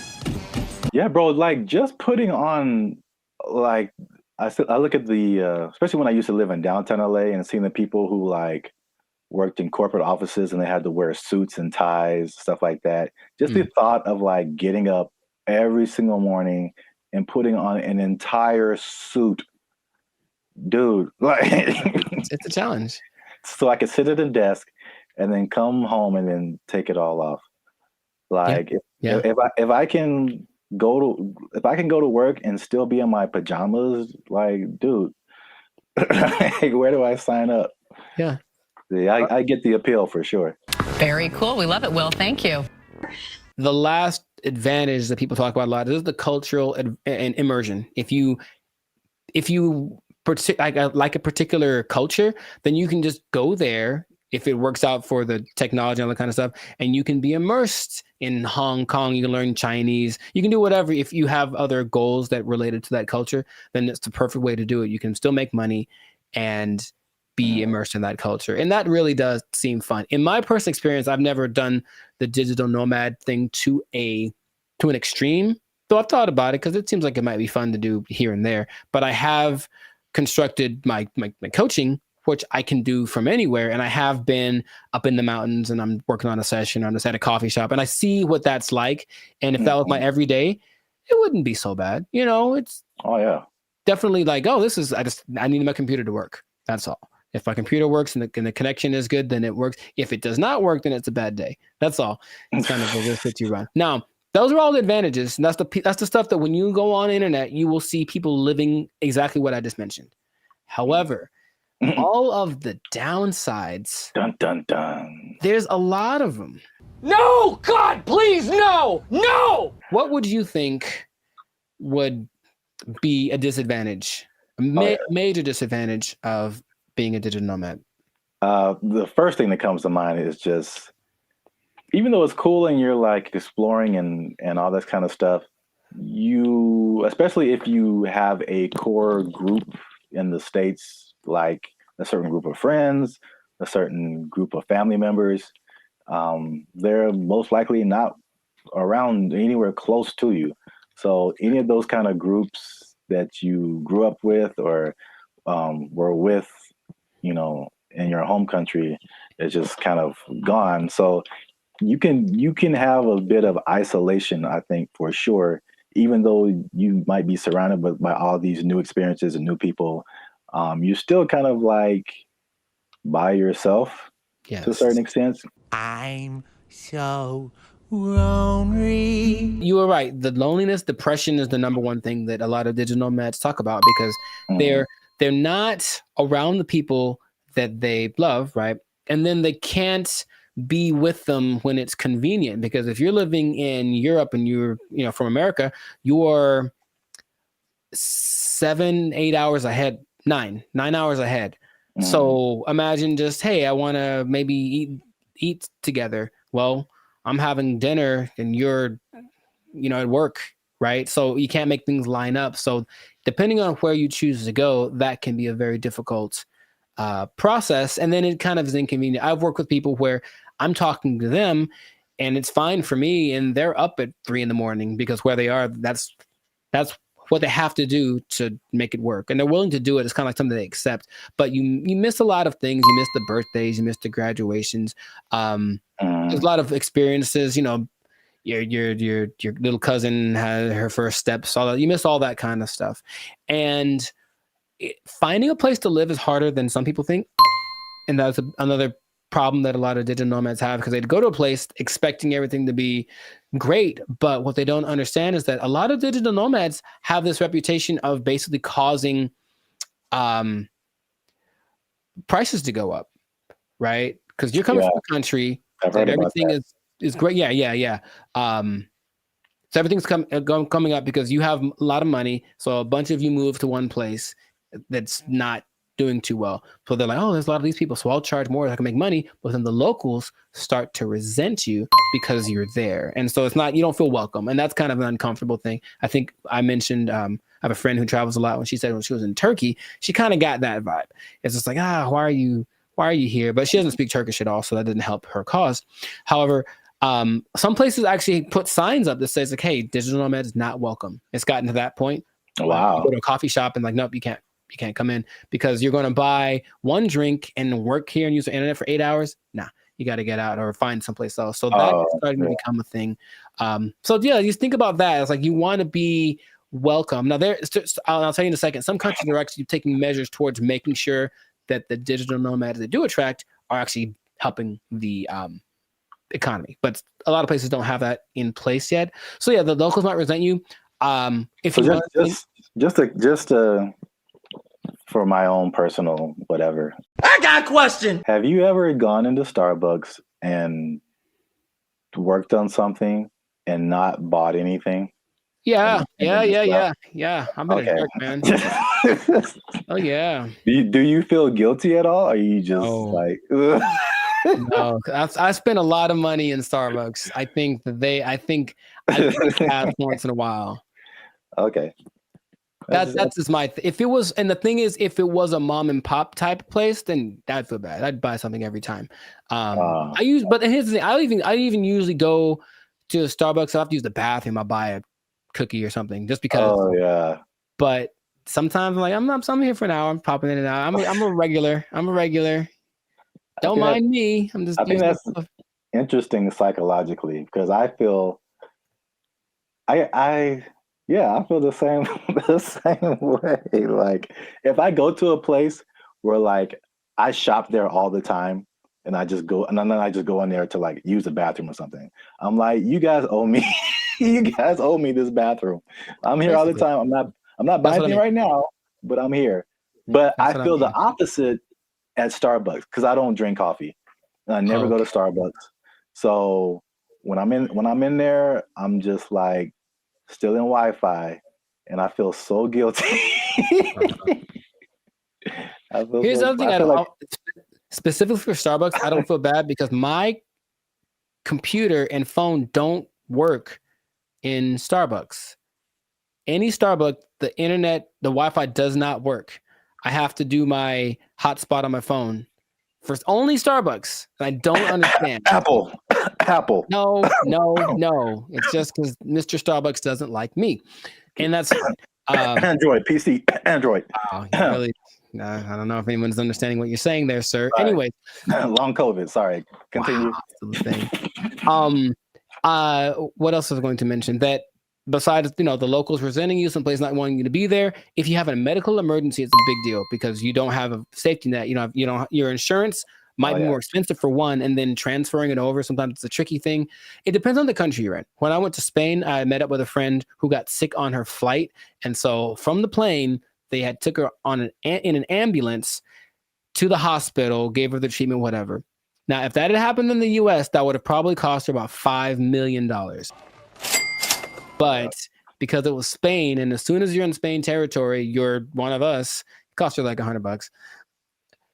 So that was cool, but it does depend. So you really have to be careful just about that. Just think, all these things are things that you want to think about before you do it, because it doesn't look that difficult if you only pay attention to the people that post about it. Because they just posting the good stuff. Once in a while, there's a sob story about no. Someone kicked me off of a bus. I think I saw that recently because they weren't from there and they got kicked out the bus and they felt so sad. I was like, well, life is hard, bro. I don't know what to tell you. It's really hard to find romance for these people for sure, because you're not going to be there very long. And so no one wants to get involved with you unless you choose to be. So that's just another side to it.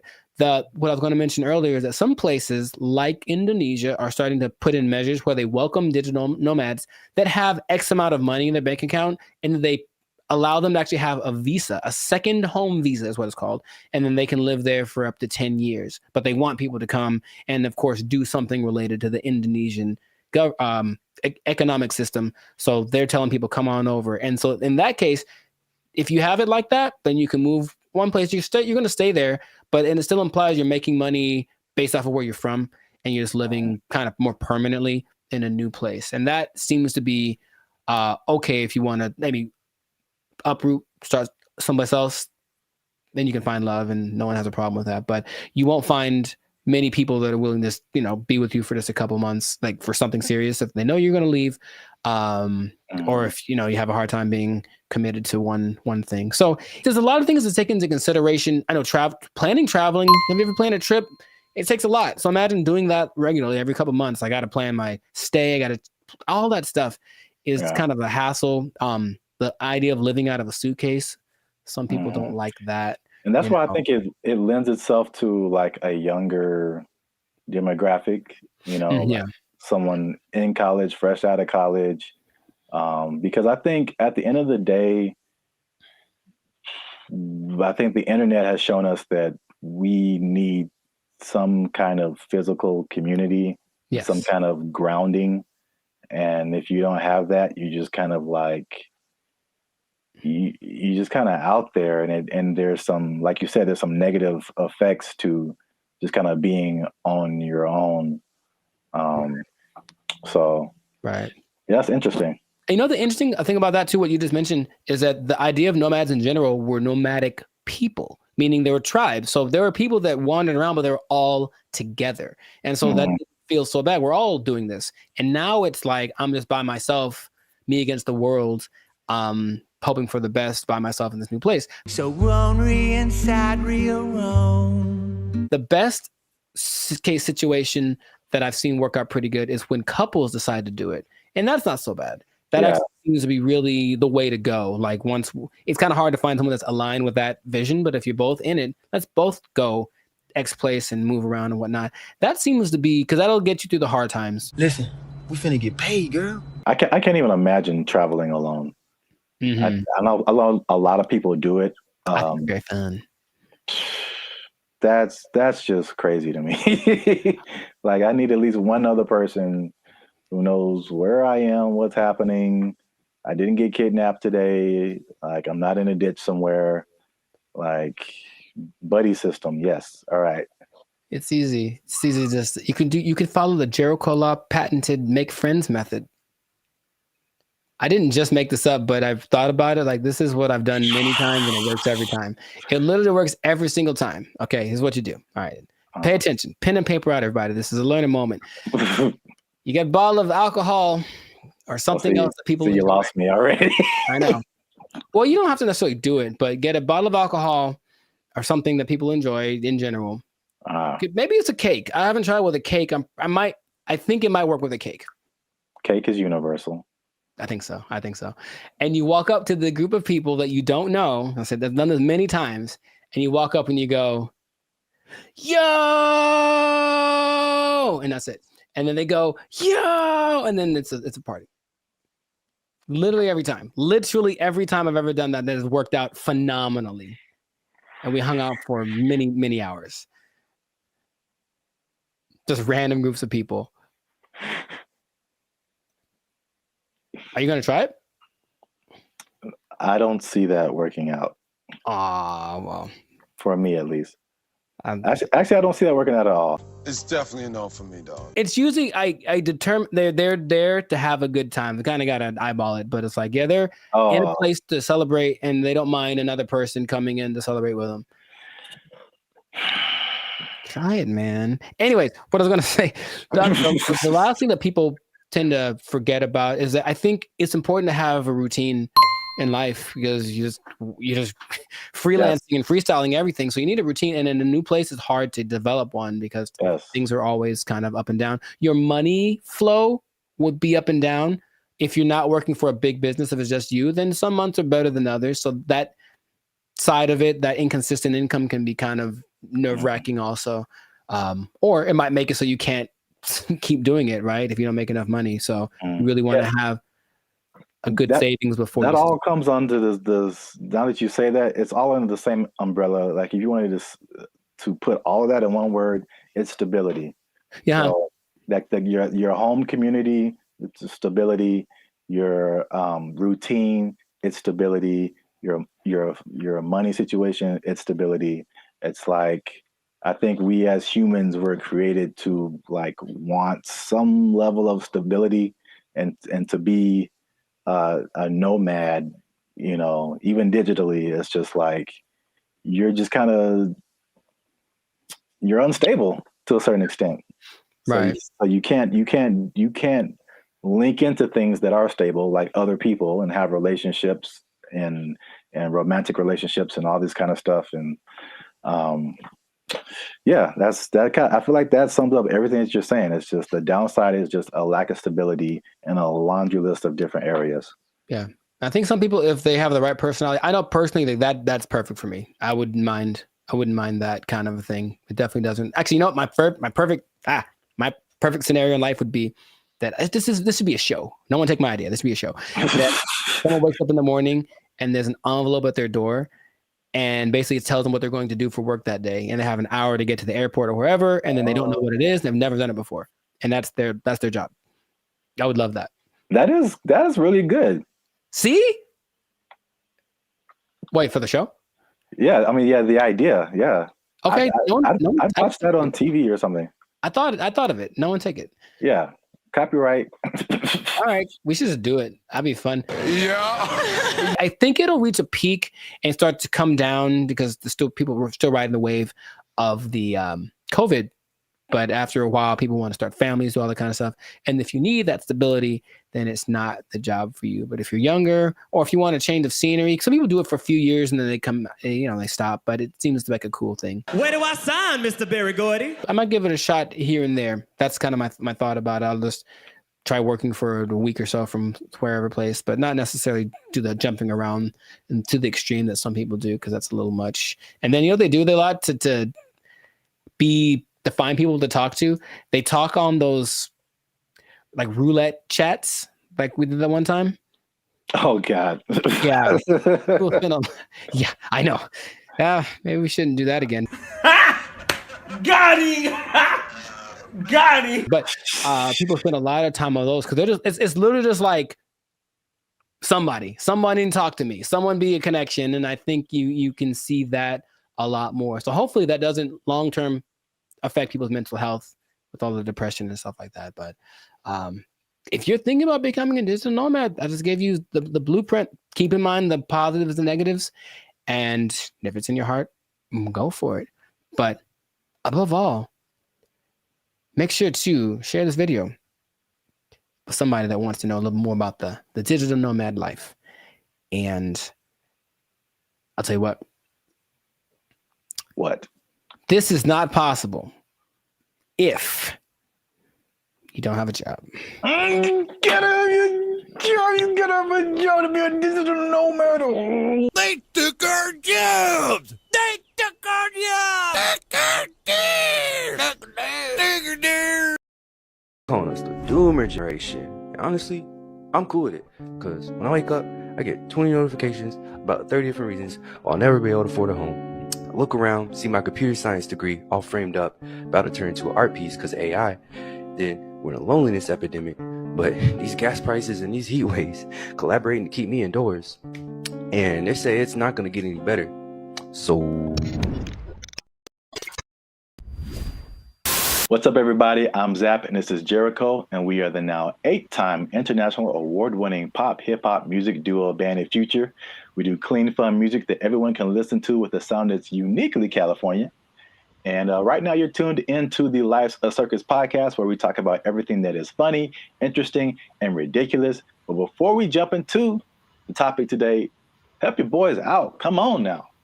Make sure you like, subscribe, comment, and share this video with somebody who likes to go shopping. I see. You know anybody in your life, Jericho, who likes to shop? Maybe. Who maybe gets things delivered? Maybe. From Amazon every Maybe. day?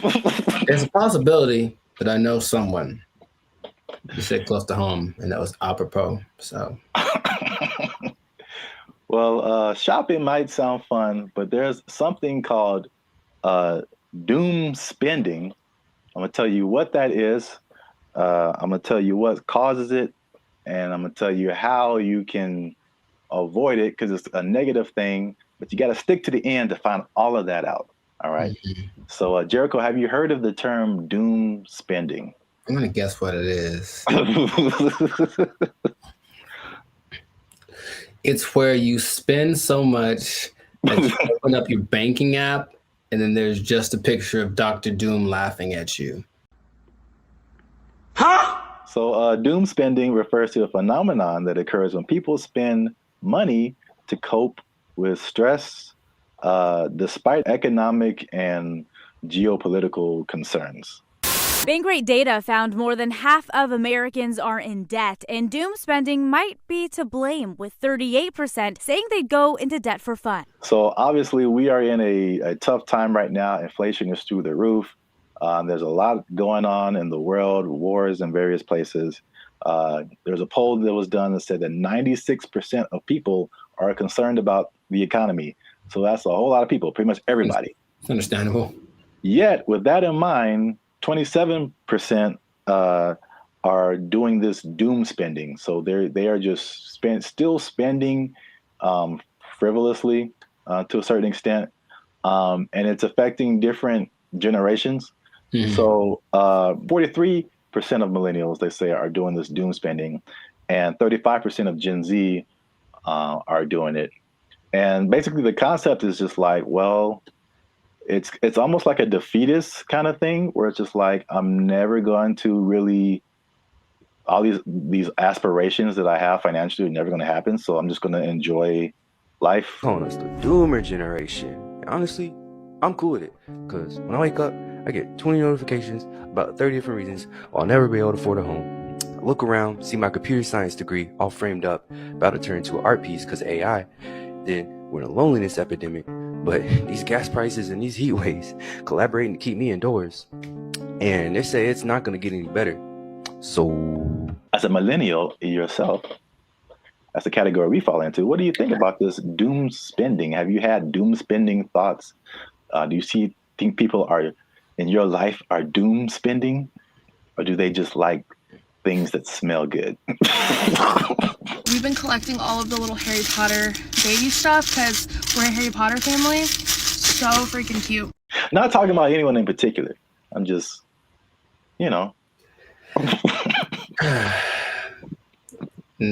Side effects include doom spending thoughts, early discharge.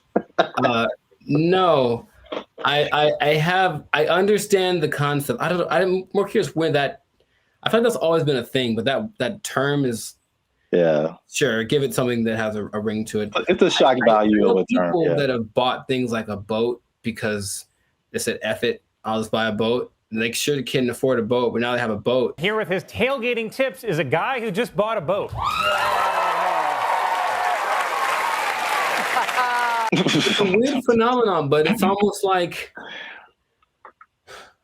a temporary solution to a permanent problem. So I'm in debt, and I feel really bad about it, and I really can't get the things that I want, and I don't see myself being able to sustain something long term. YOLO, and then just go buy stuff. Yeah.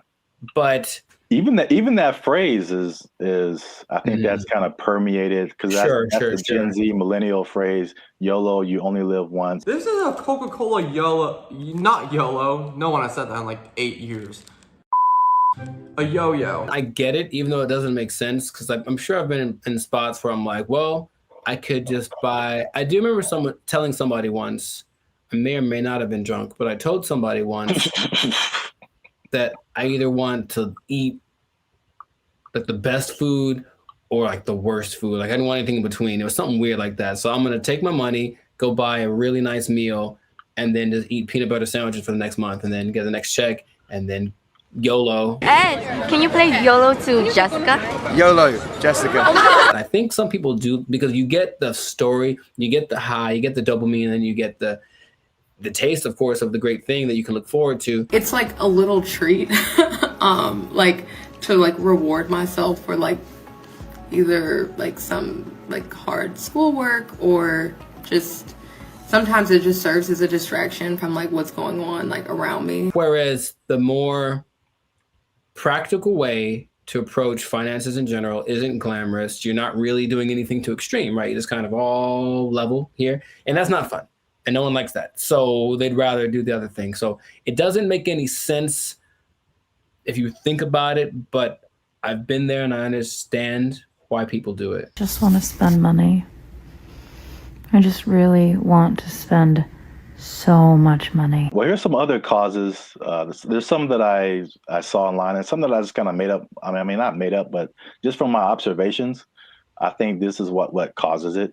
So it's 5 different things that I found. One that I think is a part of it, is just, at least just speaking as millennials. And I know other generations have gone through different things, but I feel like millennials in particular, because it was just interesting to me to see how their numbers, the millennial numbers are higher than the Gen Z numbers. And maybe that's because we just have more money to spend. But I think it also might be related just to the life events and life experiences we've had. And so I think one of the first times I was like really conscious about money and the future and like life was 9/11, which is something that Gen Z isn't really familiar with. And I remember like stuff like being able to just walk on a plane and you can just carry whatever and dress however, like, and then all of a sudden things changing and then gas prices going crazy and the housing crash like 2008, 2009. And I'm sure more has happened in between then, but you also have like COVID and then, you know, the inflation. So there's that. Hi, I'm 28 years old, married with kids, and we're moving in with my parents. And thank you so much to Inflation for sponsoring today's video. Another thing that I think contributes to this is the good old student loans, man. So I thank God like every day that he made me kind of smart, because I got an academic scholarship and that helped out tremendously. Because when I see people talk about student loans, it's like their whole body changes.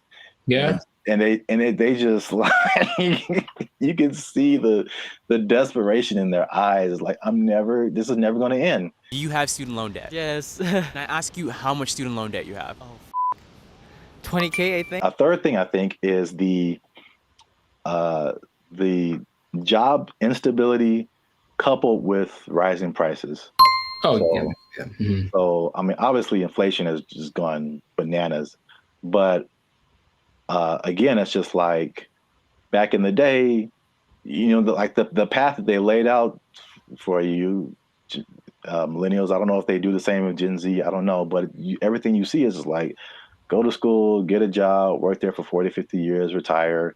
Like, yeah. It just doesn't quite work like that anymore. Yeah, and then we were just like, yo, either no one was hiring me or like budget cuts, we gotta let you go, or like it's just always, and then you're going from job to job to job, and it's like, where's the loyalty, the stability? And then as you're losing jobs and losing money, your landlord's like, hey, rent is twice as much now. And you're like, what? $10.46 for this little bit of piece of chicken? Did you not see that? No! $10.46 for a handful of chicken bites. That's stupid. Next one is like the social media era. And you gotta live it up. You gotta look like you're doing good. The whole FOMO, fear of missing out. Like, Becky's on a private jet. I want to be on a private jet. I don't want to wait until I'm 75 to do it. I got the money now. Screw retirement. Right. That's exactly what happens a lot of times. Yeah. Yeah. So is that, and then the last one is just financial literacy in general, and just like a long-term perspective. Just more people just living in the moment, and or they just don't know. They still don't know how to handle money, which is just. This is why I want to say this for last, because I was just gonna get on my soapbox. Like, this is literally the easiest time ever in the history of mankind to like learn something, and or make money. Like, it's all out there. It's all out there on the internet, and a lot of it is free. A lot of stuff that I've learned more stuff for free on the internet than I did paying for it in college. Right. So that says a lot. Learn stuff, and then what you know will get you a job. That's straightforward. Yeah. So doom spending, man. I mean, it's a thing. Yes. So the question is, have I ever done that for chicken? I feel like probably. Meaning, if the chicken was like $7.99, I had $9, but I had something else to pay for. That was also $7.99. I'm not sure what it is. Yeah, I probably pick the chicken. I probably pick the chicken and live with the consequences with the happiness in my heart. Ooh, it's right. Oh my gosh. Y'all gotta chill. Y'all crazy back there. They know what they did. Not to condemn anybody. I feel like I've definitely done it. There's definitely things where we're like, I can't afford this, but I'm gonna buy it anyway. I think that's kind of like the phrase that comes to mind when I think of like doom spending. Especially if you can pay it off later. You know, I've heard people that have $300,000, $400,000 worth of credit card debt. I don't know how you keep getting approved, but like that's wild to me. Yeah. And then it feels painful. Like, it's that idea. And for them, it's like, well, I don't have to pay yet. So I have $30,000 in credit card debt. When they call, I tell them I can't pay it back yet. All right. So real quick before we end it, 5 things you can do to stop or cut back on your doom spending. 1, use a budget, right? So just say, hey, I'm gonna spend this much and that's gonna be it because I only got this much coming in. And then boom, there you go. Nice. Number 2, addressing the underlying emotions. Some people just shop just because like they broke up with their boyfriend or had a bad day at work and that just makes them feel better. And then, but there's other things that you can do that aren't as harmful to your finances. Whenever I am shopping and I'm bringing home new things, I just feel good about it. No! Number 3, develop more healthier coping mechanisms. Okay. And then number 4, another thing that's just a cool thing of just the time that we live in is that you can automate certain positive behaviors. So you can automate your checking account or whatever so that it takes a certain amount out of every check and puts it into a savings, so that you don't have to physically do that and just kind of feel that anxiousness, I guess, about doing something like that. What? Bro, what are you talking about, man? And the last thing, again, hitting home, sorry to get so personal, just finding low-cost things to do. Ladies. I just really want to spend so much money. I don't understand the whole, if there's an option for a higher price version of something and a lower price version, even if they do the same thing, they want the higher price one because it's cute. And I'm gonna make them these little baskets. So I got these little socks to go in her daughter's basket. They're so cute. I guess. Okay. Gotta live with that. That yes, accurate. Find some alternatives, man. There's cheap things to do that are as equally as fun. Yeah, like taking a walk outside. Yeah. Every day. Just take a walk. It's good for your health too, so beneficial and free. That's 2 things. 2 things? Oh, 2 things appearance. There he is. Well, that's it. Doom spending. Let us know what you think in the comments. Do you doom spend? Tell on yourself. Get up in the comments and just tell on yourself. They know what they did. They know what they did for sure. Do you have anything left in your retirement? All right. Let us know. And don't forget to like, share, and hit that subscribe button. That helps us out. And if you doom spend,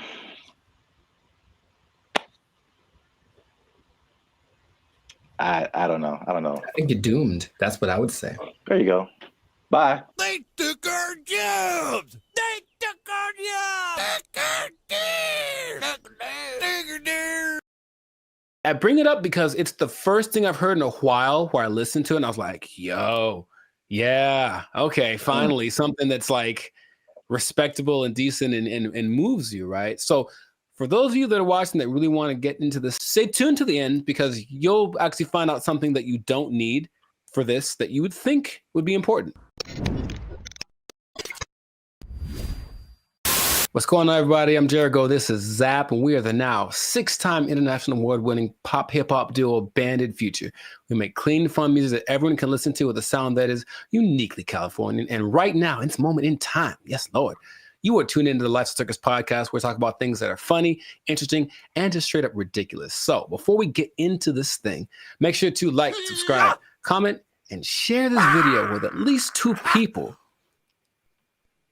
who want to make music that causes a revolution, that moves a culture. I'm talking to the musicians out there, okay? Oh, okay. I got something to tell y'all.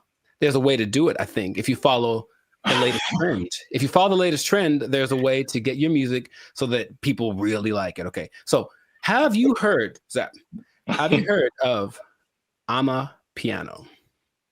Amapiano? Amapiano. It's a genre of music. One word, Amapiano. Not I'm a piano, but ama. I know, it sounds like it's lines. It's not I'm a piano, it's I'm a piano. I've never heard of it. Not ama. It's a girl named Ama, and it's her piano. Okay. But it's called Amapiano, and it's basically a genre of house, if you will, but it's from South Africa. So the most popular figure in this is Tyla, if you have heard of her. The water I've heard girl. the name. Yeah. Okay, I mean, she's cute. She's won all the awards. She's the newest big thing, but she basically comes from a watered down version of this genre. Okay, and so the interesting thing is it followed a couple of patterns that work generally to make a style of music really big, and I bring it up because it's the first thing I've heard in a while where I listened to it and I was like, yo, yeah, okay, finally something that's like respectable and decent and moves you, right? So for those of you that are watching that really want to get into this, stay tuned to the end because you'll actually find out something that you don't need for this that you would think would be important, okay? So Amapiano is basically a subgenre of house piano, okay? And so it's got one thing that a lot of new styles of music need to have. It's something familiar. There are people listen to it and they're like, oh, I kind of recognize this. Like it's in a different, the presentation is different, but the substance is the same. Something I resonate with. So that's number one. You listen to it and like that, I hear something that I've heard before in the music, okay? Lots of repetition.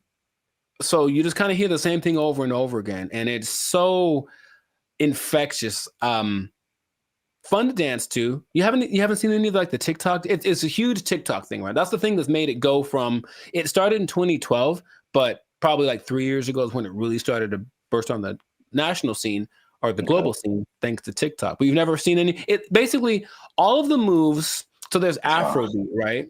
There's Afrobeat. But there's Afrobeat and all the moves are kind of complicated and intricate and whatever. With Amapiano, I guess tip number 2 is that a lot of the moves are really simple. And the whole point is just to do stuff with your friends. So just get in a group and do this music, do this dance, and do 6 seconds and it'll blow up on TikTok or whatever.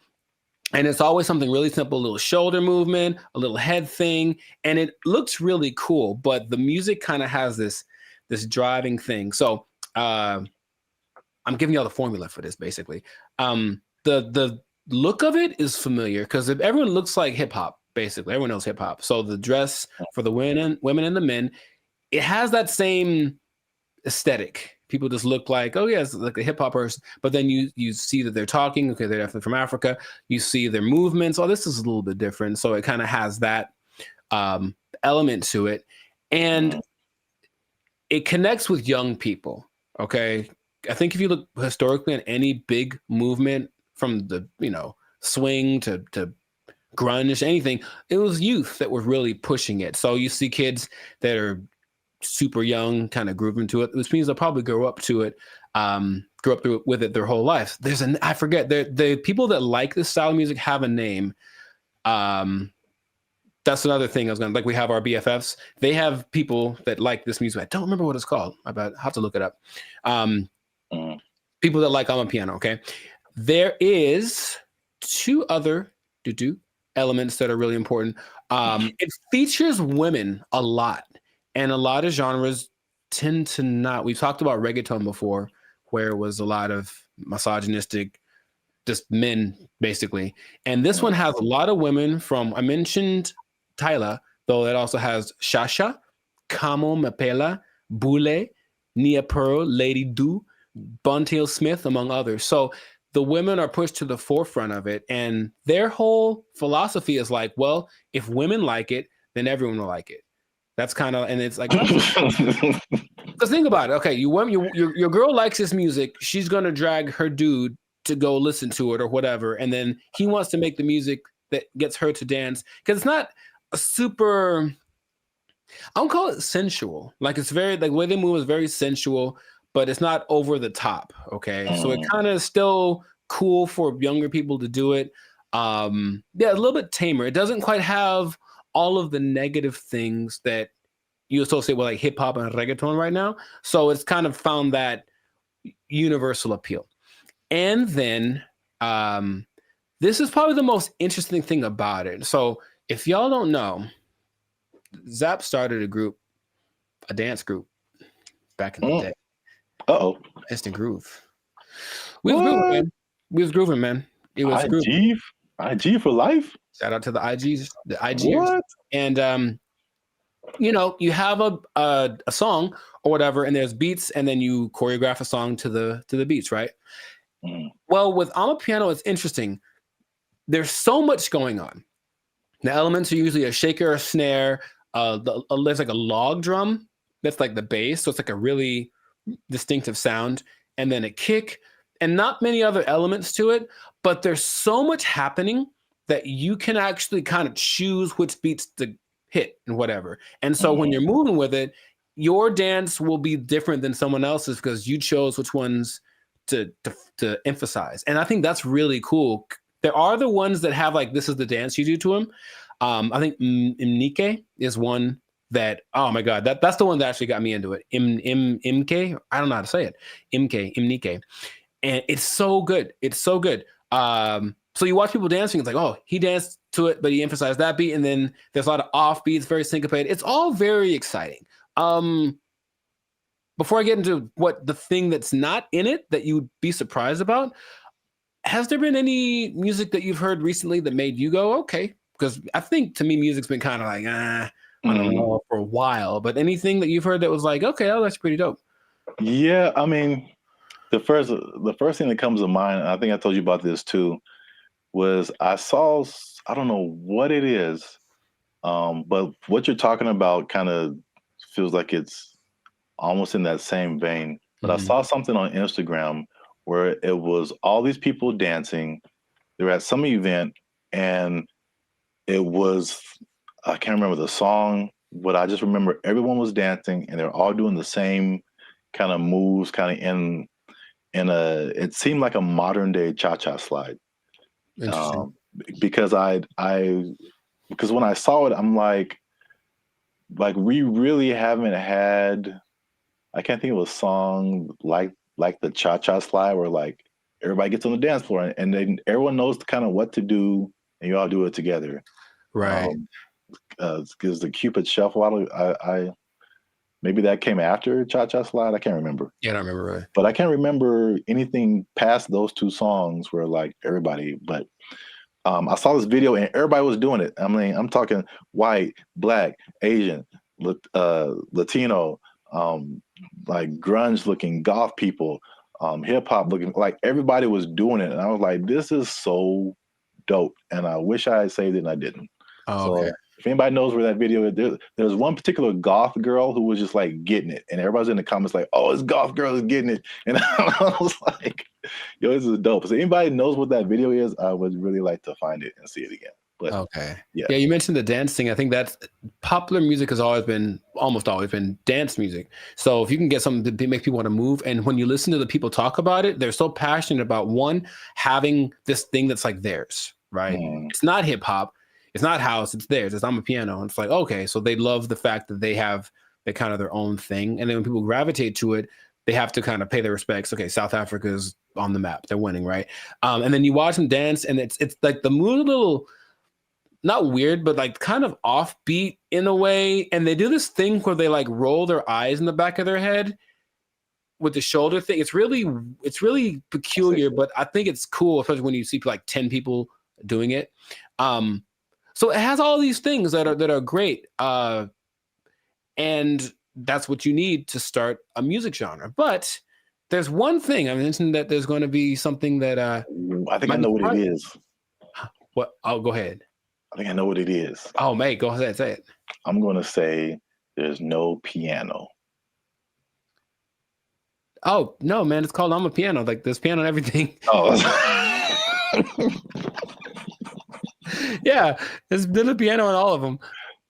Oh, okay. Well, no. The thing I think it would have been clever if there was no piano. Oh, I get you. And it's called I'm a Piano. I get you. I guess.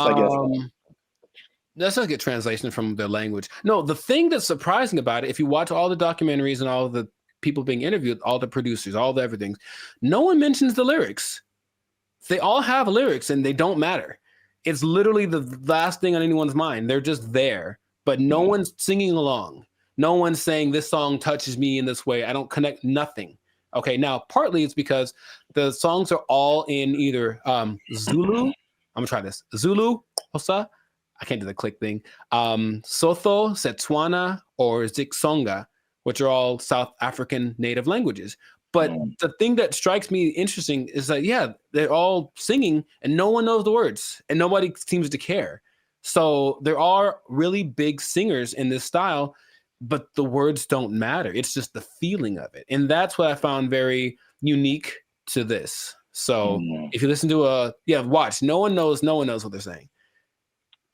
So I guess this goes to show you that that's not something that people necessarily require anymore. Just as long as it feels good, as long as it's fun to do. Oh yeah, I mean, you think about like U.S. artists who are just like huge worldwide. I'm sure like people don't speak English and they have no idea, but they're just bumping like Earth, Wind and Fire and like. Well, the thing is, not even the choruses. You think at least on the chorus, okay, everyone's singing nothing. Yeah, it's really weird. Yeah, I mean, I know that this is different, but I'm just saying like the ability of music to kind of to have that a tendency to. Oh sure, yeah. To where the words you don't have to quite know the words. I mean, I don't know the words to this at all, right? But I'm still digging it because I guess that's what they're transmitting. But even the people from there aren't singing the words or talking about nobody mentioned the lyrics one time. So, and the thing is, the songs don't sound all the same, even though they kind of have the same elements. They have different. I think it's great. That's what I want to just point out. That's cool. Yeah. If you haven't listened to I'm a Piano, I recommend you check it out. Just be warned, there is piano. There's piano in it. I think you'll enjoy it. I thought I got that right. I really did. Nah, I wouldn't. I should have just lied. Yeah, you got it, man. But in any case, let us know in the comments if you listen to I'm a Piano, what you think. If you have a TikTok account with 20 million followers because you did a dance to one of the songs, who knows? But and all the songs, the dances are just from whoever did a cool thing. That's the other thing. They're not made by famous choreographers. It's just like somebody literally said, I saw a kid dancing to it on the street and I thought it was cool. So I did it in the club. And then next thing you know, there's 500 people doing it. So there's that like word of mouth element to it. That's just, I think it's really cool. So anyways, check it out. Check out some of those artists that I mentioned. They're pretty great. And if we get 10 comments, then Jericho's going to do one of the dances on our TikTok. I didn't sign up for that. I wouldn't mind learning though. That is kind of fun. I'll do one of the simpler ones. 10 comments. There's one. It's like a little. It's very simple moves, but I'm still probably going to mess it up. Anyway, this has been another episode of the Lifestyle Circus podcast. Make sure you like, subscribe, comment, share this video with your peoples, and then just remember that if you're dancing and you're grooving, then the music's going to be spread around. So make that music danceable, and you stay classy, San Diego. Yeah, man. You got it. There's piano. They took our jobs. They took our jobs. So I went to our buddy ChatGPT and I made a simple request, and I want y'all to see this in real time. Oh, snap. I said, write a love letter to Donald Trump. That's not, I mean, yeah, funny, but look at the answer. What's going on, everyone? I'm Jericho. This is Zap, and we are the 6-time international award-winning pop hip-hop duo Bandit Future. We make clean, fun music that's fun to listen to, easy listening, love songs on the coast. And where did it go? Why does it always go there?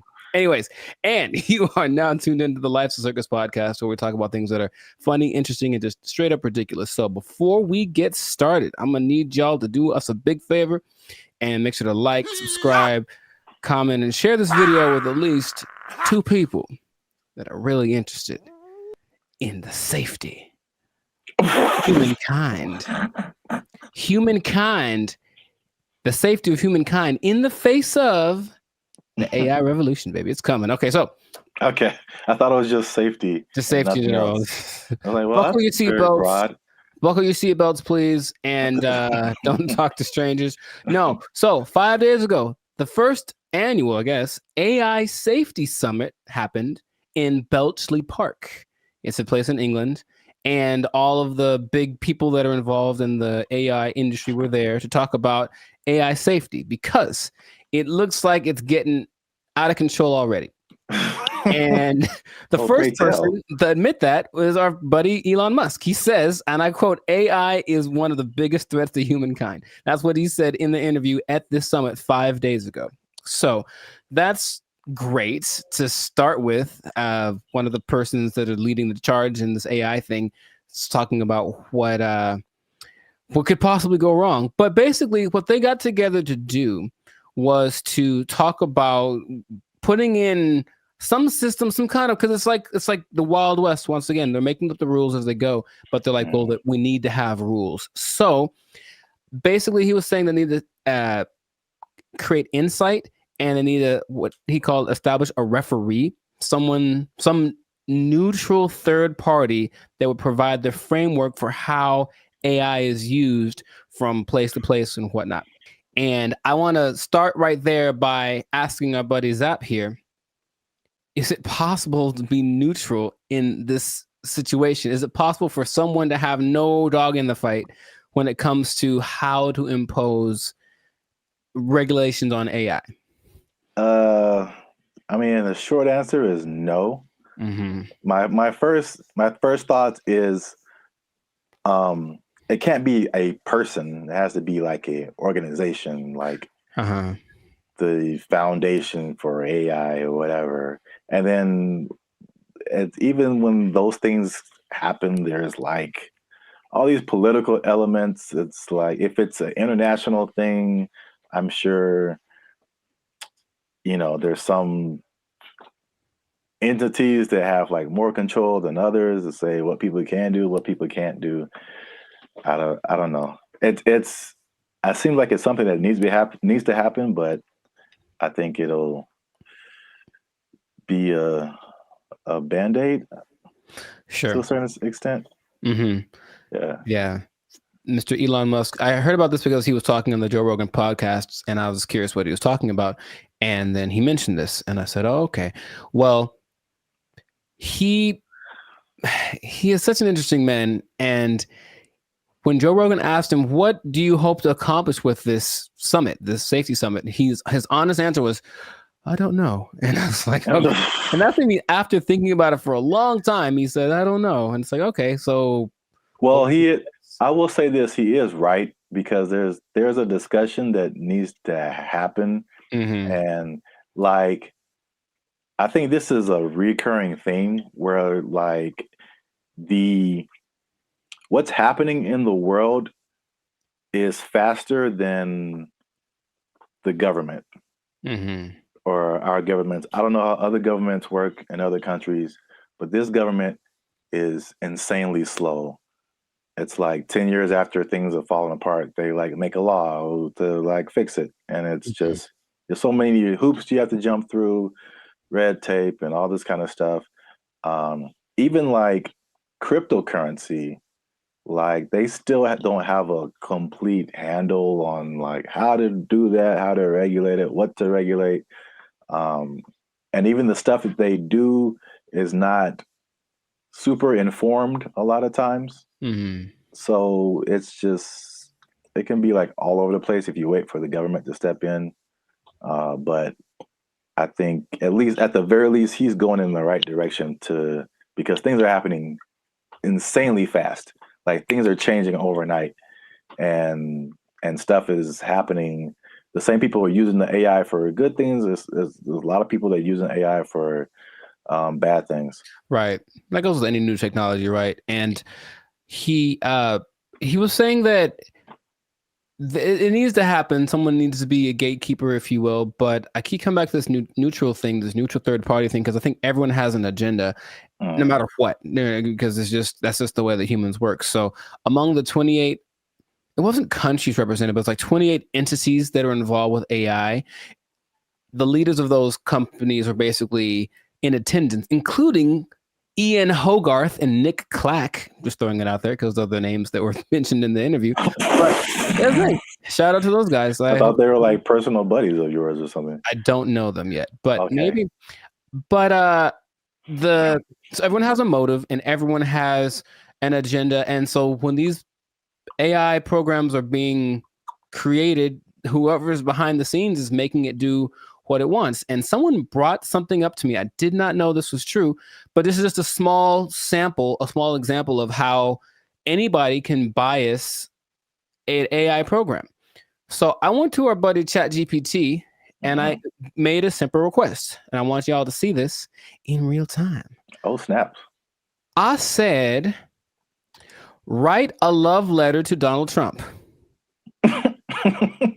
That's not, funny, but look at the answer. My purpose is an AI language model, blah, blah, blah, blah. It basically said I can't do it.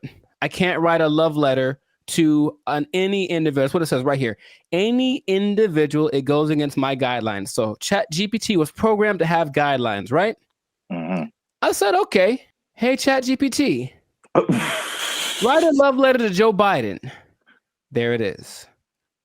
Oh. See what I mean? See what I mean? Stop. It's just that simple that something behind the scenes can cause. By the way, this is not like genuine. I don't love or hate the man. I wouldn't write him a love letter. I'm just throwing it out there. I would not write him a love letter. I might write him a letter of concerns that I have, but I wouldn't write him a love letter. But here it is. If anyone wants to take it, go for it. But Dear see what I mean? President Biden, why do you keep falling down? Love, Timmy. Dear Joe, I hate your stinking guts. You are the scum between my toes. Anyways. What's that from? Little Rascals, I think. Oh, yeah. Yeah, Little Rascals reference. Shout out to Alfalfa and Darla. So that was my jam right back in the day. But all I'm saying is that, see that? That's because someone mentioned that happens when you do. I was like, no way. I tried it. I was like, oh, wow. So just seeing that in a small thing. So imagine this program that's supposed to be benevolent, because who's making these things, right? I don't know who was his name? Ian Hogarth. I don't know who he is, right? I don't know the background. So imagine it's supposed to be an AI program designed to assist with getting people healthcare or something like that. And yet there's an agenda that says, hey, if they're from this place, don't let them have it. Like something like that, it can be programmed into it, and there's really no way to prove it unless you really know how to handle this AI stuff. So all I'm saying is that, the trouble with finding this neutral third party that Elon spoke about is that I don't think it's really possible. Everyone's got something behind them. And if they're not malicious in their intentions, maybe someone behind them is. It's always that kind of thing. It's like, well, it's not me. It's like, whose fault is it, or where does it start? So that's all. It's definitely something that I think needs to be is necessary, because AI is. He said something else that it's the first time in history that there's something smarter than humans, because that's been our thing, right? We're not the fastest, we're not the strongest as far as all that. We're the slowest and the weakest in a lot of ways, right? But we got smarts. We can make crafts and buildings and vehicles and all that kind of stuff. And now we've made a thing that is going to be smarter than the smartest one of us. So it's like, what's going to happen down the road? And it's like, it doesn't look great, because it really feels like they're all in this, like, I don't know what we're doing. Perfect. That's the feeling that I get from it. And that's how the movie starts. It always does. And there's lots of movies in there. So the question is, like, what would be fair rules? He made a comparison to like a sports team. It's like we're starting a game, and these are all the teams that are playing. So all the teams should have a say in what the rules are. But of course, if you're talking about like the Nuggets making the rules and then I don't know, the Lakers making the rules. They might have different ideas of what's fair, right? Yeah. So it's just going to be interesting to see how that goes. But at least someone's trying it. I believe the Prime Minister of England set it up, and that's what's going down. So fingers crossed, because like you said, it's happening really fast. Yeah. And they need to figure something out quick, because this is a good segue into another episode, because there is a scam going on right now that people need to be aware of. It's happening right now, and it was a big news story on CNN.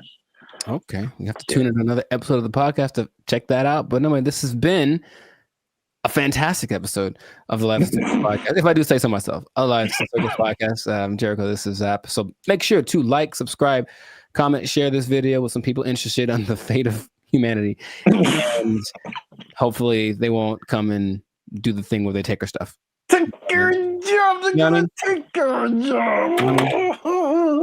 Take it out. They took our jobs. They took our jobs.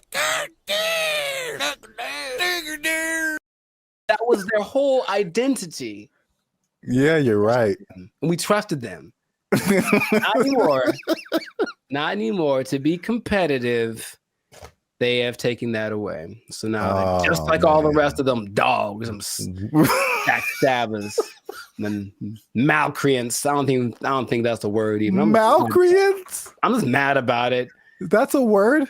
I don't think it is.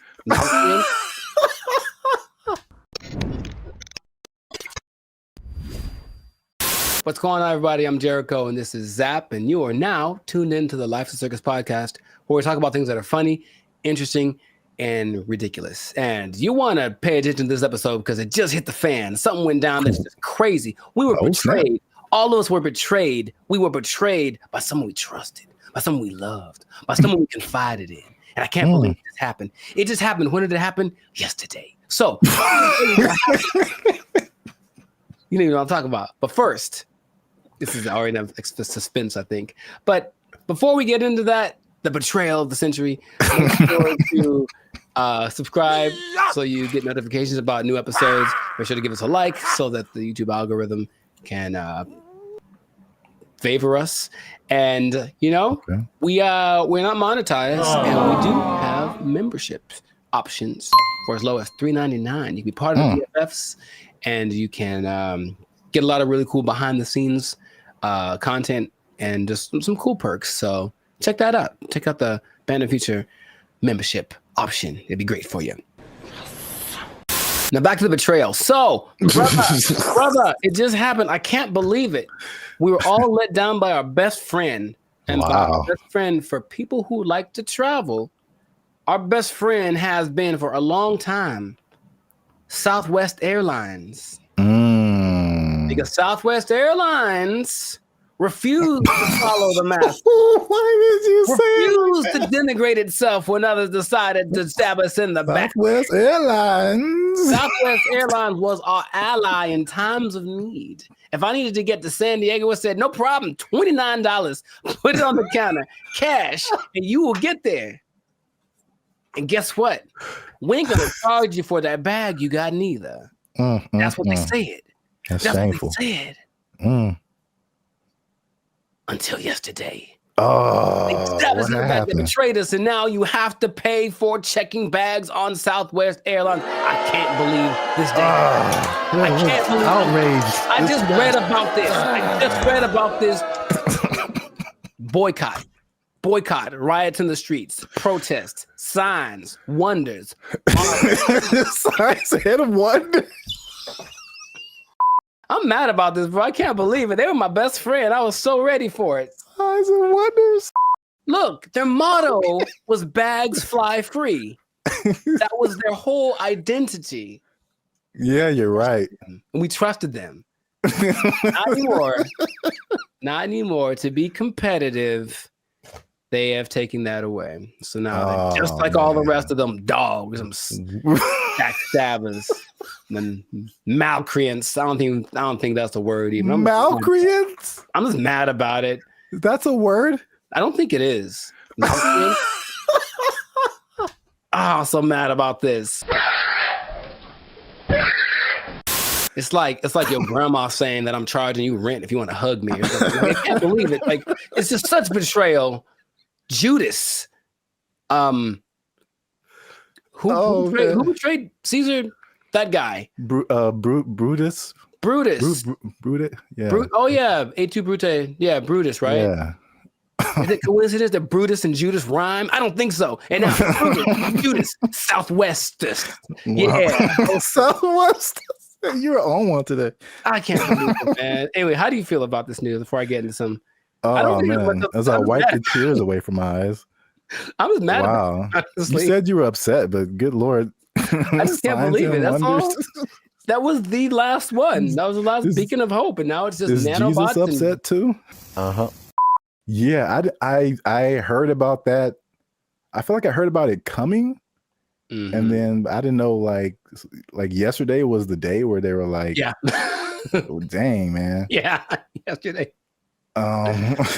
So I should answer your question, but so did people just pull up and be like, hey, I'm got my free bag, and they were like, nope. For flights booked on or after May 28th. Hey, guess what day this is? Checking the first bag will cost $35 to $45. Oh, $35 for the first one, $45 for the second one. That's a lot of money. You know what? This gives me $1.25 tree vibes. Okay. Well, I never. Yeah. I didn't believe in them as much as I believed in South. Now, something that I don't remember because I didn't fly as much back in the day, but baggage fees have only been around since 2008. I didn't know that. So, and the first one to do it, American, of course, America's gonna. Anyway, I'm not gonna say anything. But basically, yeah, oil prices went up, and then they're like, well, let's probably do it, and then everyone joined in. JetBlue joined in, and Delta and United. But Southwest was true to the cause of the people, and now they say it's just basically to be. Is there? I think there's a statement. It's just the generic because we're not making enough money. I think that's pretty much the statement. This helps us remain competitive. And it's like, I thought they were making it sounds more like my accountant made me do it or something nonsense. And then, yeah, the logic is it weighs more if you put your bags on. So that's more fuel and blah, blah, blah. Yeah. And so economy and blah, blah, blah. Blah, blah, blah, blah, blah, blah, blah, blah, blah. How much money do you think airlines make annually? I was just about to say that because even the episode I did with the seats, it's like from what I hear, their profit margins are thin. Like they don't really make enough to cover a whole lot more than their costs. But I can't even make. I don't have no idea how much they make annually. Well, it starts with a 7. 7. So each airline or just airlines as a collective? Airlines from what airlines, all airlines. So 7 billion? Yeah, man. A year? For baggage fees. Oh, just in baggage fees? Yes. Wow. It's like McDonald's or something where they don't make any money on the hamburger. They make all the money on the fries and the cookies and the right. drinks. Yeah. So it's just like, I remember something, I can't remember exactly what it was, but they really made their money on the fees. And the ticket, well, say that again? Or you will be exempt if you are a member of the A-list tier, the Rapids Reward Loyalty Program, or if you have a Southwest credit card. Which means you spent more than baggage fees anyway. So exactly. I'm on to you, Southwest. You're not fooling no one. What is happening? They still collected, because they basically let you do your first 2 bags free, and then the third one they charged for. And they still got $83 million a year off of that. Wow. And the thing is, the prices go up because they're kind of like, okay, the more baggage that you put on, the more it costs us, so the more we're going to charge you. So they would charge for that third bag $150. Dang. And if it was a little overweight, it was $200. Good Lord, that's a lot of that costs more than my house. There is good news. Good news. Good news, kind of. Depending on your flight, like where you're going to, how long it's going to take, and how heavy your bag is, sometimes it's cheaper to send your bags through like FedEx or UPS. Sometimes. It really just depends. But some people do that. And then they have crazy. I know, but it's like that's what it's come to.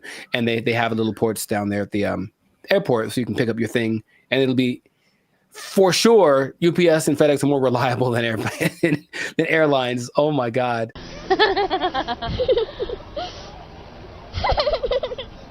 I don't know, man. Sign of the times, that could be the excuse, but whack. I'm just gonna leave it at that. Let us know in the comments, man. How you feel about this betrayal that's happened to us all? And what can we do about it? Can we revolt? Can we just I don't know what we could do. But it's a little bit frustrating. But Southwest, just right to your congressman. I don't know. Is that what congressmen do? They don't want this anymore. Heck no, we won't go or whatever. Make little flyers and storm around the Southwest. They still had snacks, I think, on Southwest too that were free. I think they still have that, which I appreciate. For now. Well, oh man. Anyways, this has been a great episode. Share it with some people that are feeling the pain that I'm feeling. I'm gonna have a drink to the memory of free baggage. They took our jobs. They took our jobs. I was against her, and now I'm kind of with her now too. What's up, everybody? I'm Zap, and that's Jericho, and this is Bandit Future. And I found this on the internet. Apparently, Jericho, this woman blocked a man over. This woman blocked this man because he took her on a dinner date at the aquarium. Huh? Before we jump into it, make sure you hit that like button. For the almighty YouTube algorithm, hit that subscribe button because that helps our channel grow. All right. Hey, Tashia Sade, first of all, okay. That was the first mistake. She said, I met this dude on a dating app 2 months ago. We finally went on our first date, and he chose to take me out to eat dinner at the aquarium. It was cute and all, but I just think it was childish AF. Like, we couldn't go to Ruth Chris. Oh, sorry. Let me get it. We couldn't go to Ruth Chris or something. And I blocked him as I don't. That's one word for anyone who's wondering. I don't have time for stuff like this. I need a mature man, not no little boy. I may be wrong, but that's just me. First of all, I would love it if for some reason she has a British accent. I don't know why. That would just make this so much better. Because there are women that are like, she's a little ghetto. Let's just call it what it is. But there are that version of people from England, and it's just a little bit more, I don't know why. I like it more. I'll tell you what. First mistake. Thaisa Sade appear on your dating app. You swipe left every time. That's the first mistake. I'm sorry for anyone else who has that name. It's just not for me. I'll say that. To her credit, I would have never thought of taking a girl on a date to an aquarium. To his credit? No, well, I guess I'm saying I get what she's saying. I would never do that. It wouldn't ever cross my mind. What did they eat? The fish? Like what are they eating? I didn't even know that was an option. I thought they maybe sold popcorn, little pellets you could throw to feed the food. But feed the food. I'm already thinking about it. I don't feel like that's a good first impression, honestly.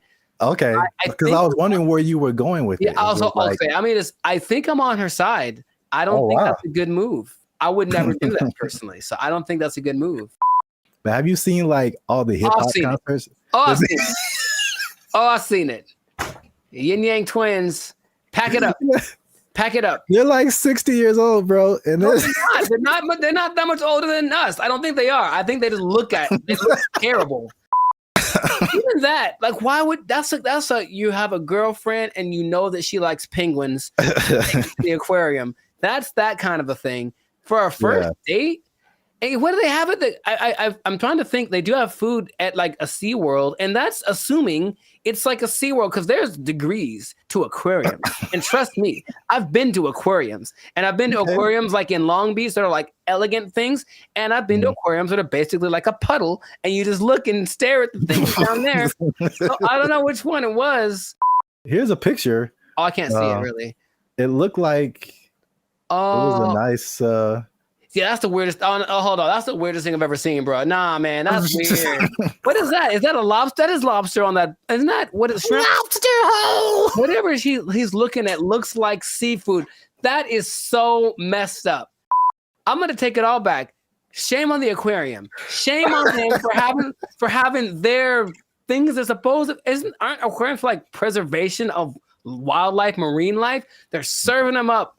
That's Shamu right there. That's Shamu's cousin right there on the plate. I can't stand for it. So I think she's right. I'm surprised I'm on the side of Taisha, whatever, man. I want to like go protest. Aquariums shouldn't have all $7.99 shrimp dinners. That's just too much.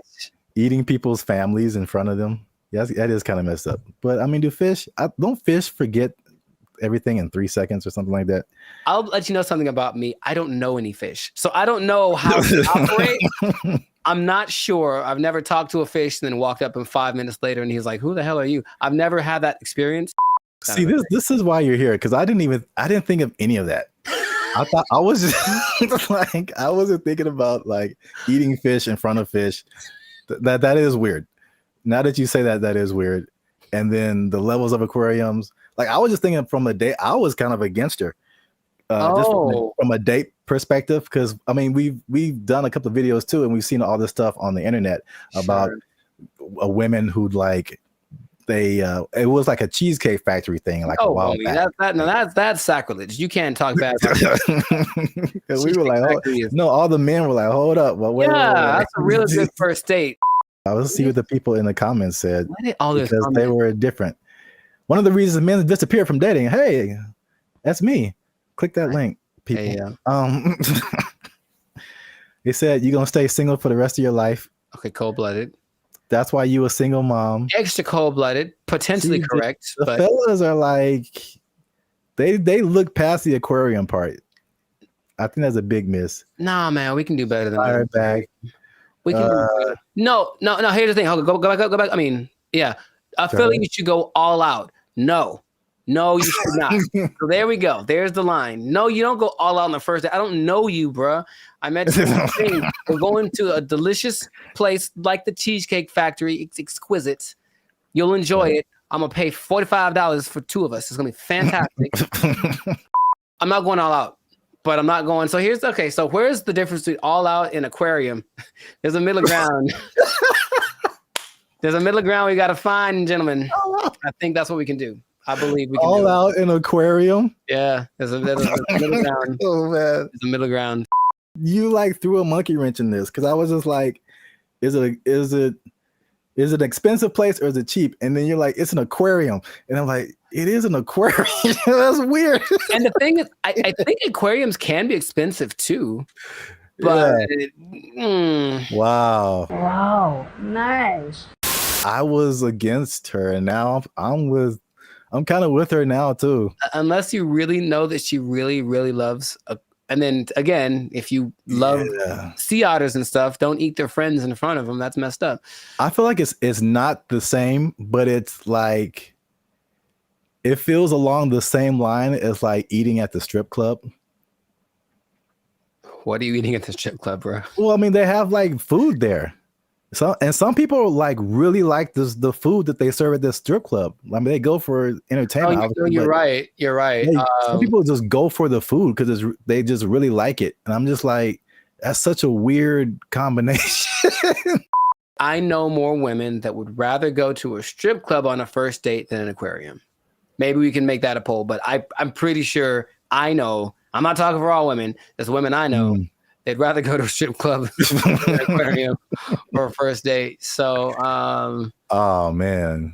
Have you ever been sitting around just minding your own business and like, man, I haven't been to the aquarium in a while? Like, is that just a thing that pops up? Because it's never happened to me.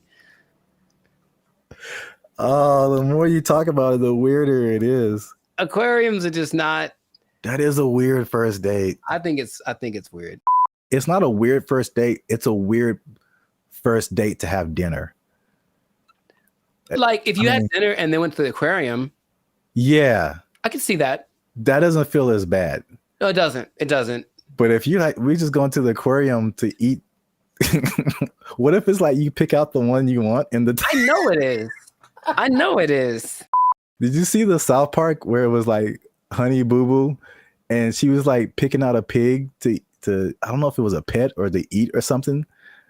I don't remember that one. She was like picking out a pig and there's this country farmer. He's like, which one you want?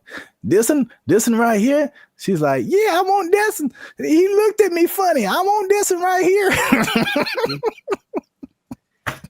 Yep. But I mean, it's hard to tell if a fish is looking at you. I don't think their eyes can move and they can't blink, right? So, oh my God. But in any case, you see what I'm saying is this, I think, I honestly think that I'm in favor of that point that she made. Not the go all out point, but the aquarium to eat. Yes, let's put that in there. Aquarium to eat. Gotta miss with that. That's kind of strange. We put a whole nother level on this. Kind of strange. So the right thing. Keep the conversation going in the comments. Is it like he should have taken her to a better place or not? Or he should have taken her to an aquarium or not? Once again, this is Band of Future. Leave a comment if you like this video. Share it with somebody who likes to have dinner at aquariums. I don't know, man. I don't know what's going on right now. There's this one guy who does. There's at least one guy we know who does. We trying something new, man. Internet, we out. First mistake. Thaisa Sade appear on your dating app. You swipe left every time. That's the first mistake. Crime is next level in San Francisco. It is next stupid. Level. Next level. It is stupid. People are parking their cars and leaving their windows rolled down and their hatch is open. Yeah. Because they don't want to get smashed. It doesn't matter what time of day. And it doesn't matter who's around. Doesn't matter who's around. No one's stopping anybody from doing anything. It's crazy. Last year I had a break-in and they took like $100. But to replace the window, it cost like $200. So I was like, man, I wish they would have just took the 100 and then just left my window, because windows are expensive to replace and repair. They are, yeah. So like that's how bad it is. And then what I've also saw was that everything was. What's up, everybody? I'm Zap, and this is Jericho, and you are now tuned into the Life's a Circus podcast, where we talk about everything that's funny, interesting, and ridiculous. And you want to stay for this episode because we're talking about something that's really ridiculous, something that I recently saw in person myself, and I can confirm it. Ooh. Talking about San Francisco, man. Ew. It's going down. It's not in a good way. All right. Not the young jock way. It's going down, bro. So make sure you stick to the end, because there's at least 5 reasons that I can point out for this. And you know, as usual, come on now, over 400 videos, over I think 200, almost 250,000 watch hours. Come on, we've been putting in work, boy. Your boy's been putting in work. All right, we need your support. Hit that subscribe button. All right, that helps us to grow, helps our channel to continue to do more videos. Hit that like button. That lets the YouTube algorithm know that there's more people should see this video, and we're gonna start promoting it now. Because let me take the glasses off. Let me take the glasses off. Talk to the people. Can I talk right into the camera, man? Talk to the people. I'm gonna be honest with y'all. We have almost 2,500 subscribers, and we have 1 member right now. That sounds like a 2,500 to 1 ratio.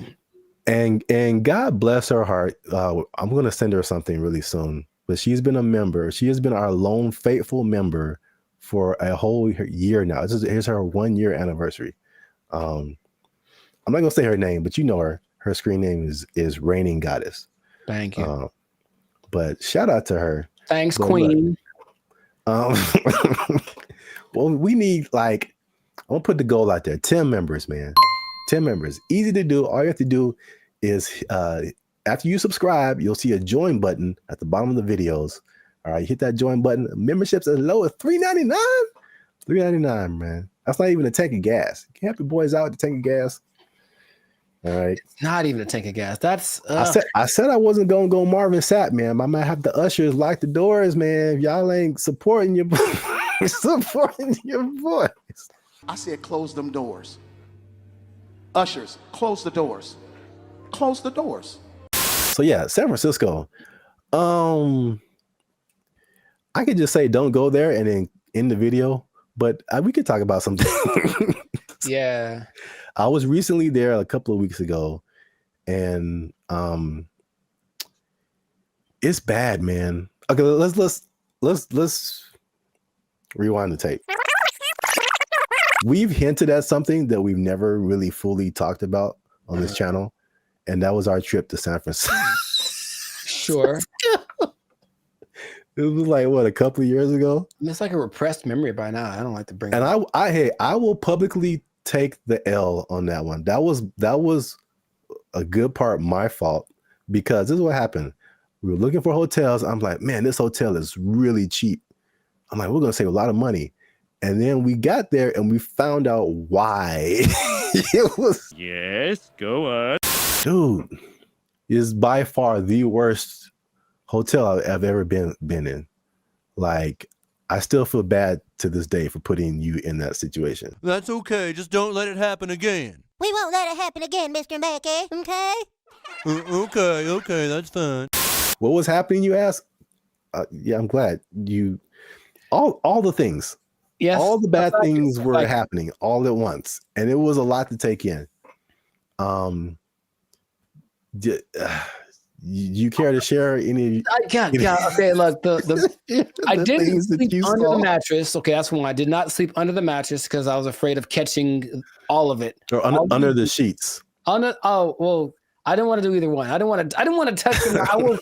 I was hoping I could find a way to like just float above it like a vampire or something. But under the sheets, like it had cigarette holes on it. I'm sure there was a stain on there. I was like, someone died in here for sure. I'm sure there were interactions of drugs going on all throughout the night. Somebody tried to come in our room. Someone tried to Yes, jiggle the I door vividly handle. remember that. Or like, So we all were right, just well, chilling, and then someone banged on the door really, really hard, and we just looked at each other, and you were like, "Don't open the door." For the love of God, don't open that door. It was a problem if you open the door. So it was just such a. And then I walked outside late at night because I wanted food. That was a mistake. Yep. And so I'm walking around. There's human feces everywhere. Brother, And then there was just this like scene where you round a corner, because you see it in movies, and I round the corner and it's like all of a sudden there's just all of these people just drugged out in this one area, but it's like almost like they're moving in slow motion because like I got there and it's kind of like, oh no. Yeah, zombie. Kind of a zombie apocalypse kind of vibe. And they looked at me and it's like, well, they were going to chase me. And if it was one of those movies with the fast zombies, which is still terrifying, like zombies are supposed to be slow. I don't know who invented fast zombies, but you know, I just had to get out of there. So it was such a bad time. And everyone that lives there is like, yeah, we know. French fry when you pizza, you're gonna have a bad time. Yeah, I was recently there, and I mean, compare it to LA, because I think I have a good perspective. Because you see a lot of stuff on the news, and they're like, you know, California is this, and Hollywood, like all of California isn't Hollywood. All of California isn't San Francisco. These are like the biggest cities, you know. But it's like sometimes, and you see news from other places, and they like sensationalize stuff. Yeah. They do not do that with San Francisco, bro. It's crazy. And it's coming from someone who's lived in like the heart of downtown LA for years. Patrolling and trying to catch me riding dirty. I feel like LA is more concentrated. Like you have Skid Row where like it all goes down, and then every once in a while you on a corner you'll see somebody here and there. Yeah. But I feel like the extent, and there's a specific area called Union Square in San Francisco that's been hit like the hardest. But it's just like it feels like it's everywhere. Like it's not just like a little skid row. It extends everywhere. So I mean, we've obviously mentioned the drugs. That's the homelessness and the drug epidemic, which is like most of it's mental health and addiction issues. So it's made public spaces unsafe, difficult to manage. And this has been kind of further fueled by the high rents in the city. And then their approach to it is like this, what they call a harm reduction over enforcement. What? So it's just call it stupid. Just call it stupid. But remember you did the video about what country was that who kind of had an open drug policy? Portugal did it, and it worked for them. But they had we will let them kind of do what they want, but also give them lots of resources so that they can fix it, and clinics and all that kind of stuff they can get clean. So it's kind of like they had a method to their madness, and this one's kind of like I remember watching a video about they're interviewing people in San Francisco, like, what can we do about this? And it's like they think the big problem is that approach. They're just kind of giving away needles and stuff like that. Just like, here, just make sure your needles are clean. It's like, well, they're going to just take advantage of it, and it's not working. You know, if the goal is to fix it, now the question is, are they trying to fix it? It doesn't seem like it's a good policy at all. Yeah. And what makes me nervous is like, I feel like San Francisco is the prototype, and it's kind of trying to make its way to LA. Like the I feel I can see LA turning into that. Because even recently, I've been taking like the metro more, the trains and stuff. It's just been kind of helpful for me. And literally, I got off on a stop, and they have all these different people, ambassadors for the metro, whatever. And this lady made an announcement, and she was promoting this app that you can get on your phone to like report incidences on the metro and help you whatever. And she literally said like, oh yeah, we've been having a lot of drug overdoses on the train, so we don't want anybody to die. So make sure you get this app. And I'm just trying to get to work, and I'm just like, what? What? A little too chill for me, a little too common. This is the discussion that we're having. Like, it was just really weird, man. That's suspicious. That's weird. I was driving the other day, and I was in like out by Venice, I think, and I saw like 3 homeless guys in a row. I felt like, oh, good, tic-tac-toe for me. And because I almost hit them all, because they all just kind of like, they did that thing again. Maybe fast zombies are becoming a thing where they're like kind of standing still. So I see them, and I don't think they're moving. And then as soon as I start driving, they start moving really fast in the direction of where I'm about to drive. So I was like, all right, well, that sucked. And that happened 3 times in a row. I don't know if they planned it. Maybe it's a weird kind of choreography that got going on. Maybe flash, those flash, whatever things are coming back, flash mobs. I would imagine that happening all the time in San Francisco, because it's just much more concentrated, like you said. So in certain places, that might happen 10 times in a row. And then they're going to get hit by way more cars. It's going to be a whole thing. You know what I mean? So like, I don't know why they aren't doing what they did. We talked about this before in another episode too, where there was like a summit in San Francisco for some world leader organization, right? And they're like, well, we can't have all these homeless guys around everywhere. So for like a week or two, they kind of made them all go away. Right. What did they? I don't remember like what they did, but all of a sudden, like, oh, we don't have a problem. And then they went back to normal after all those leaders left. So it's like, why don't you just do that all the time? Well, Yeah, that was really weird. Suspicious. Well, obviously that's a big problem. That's one thing.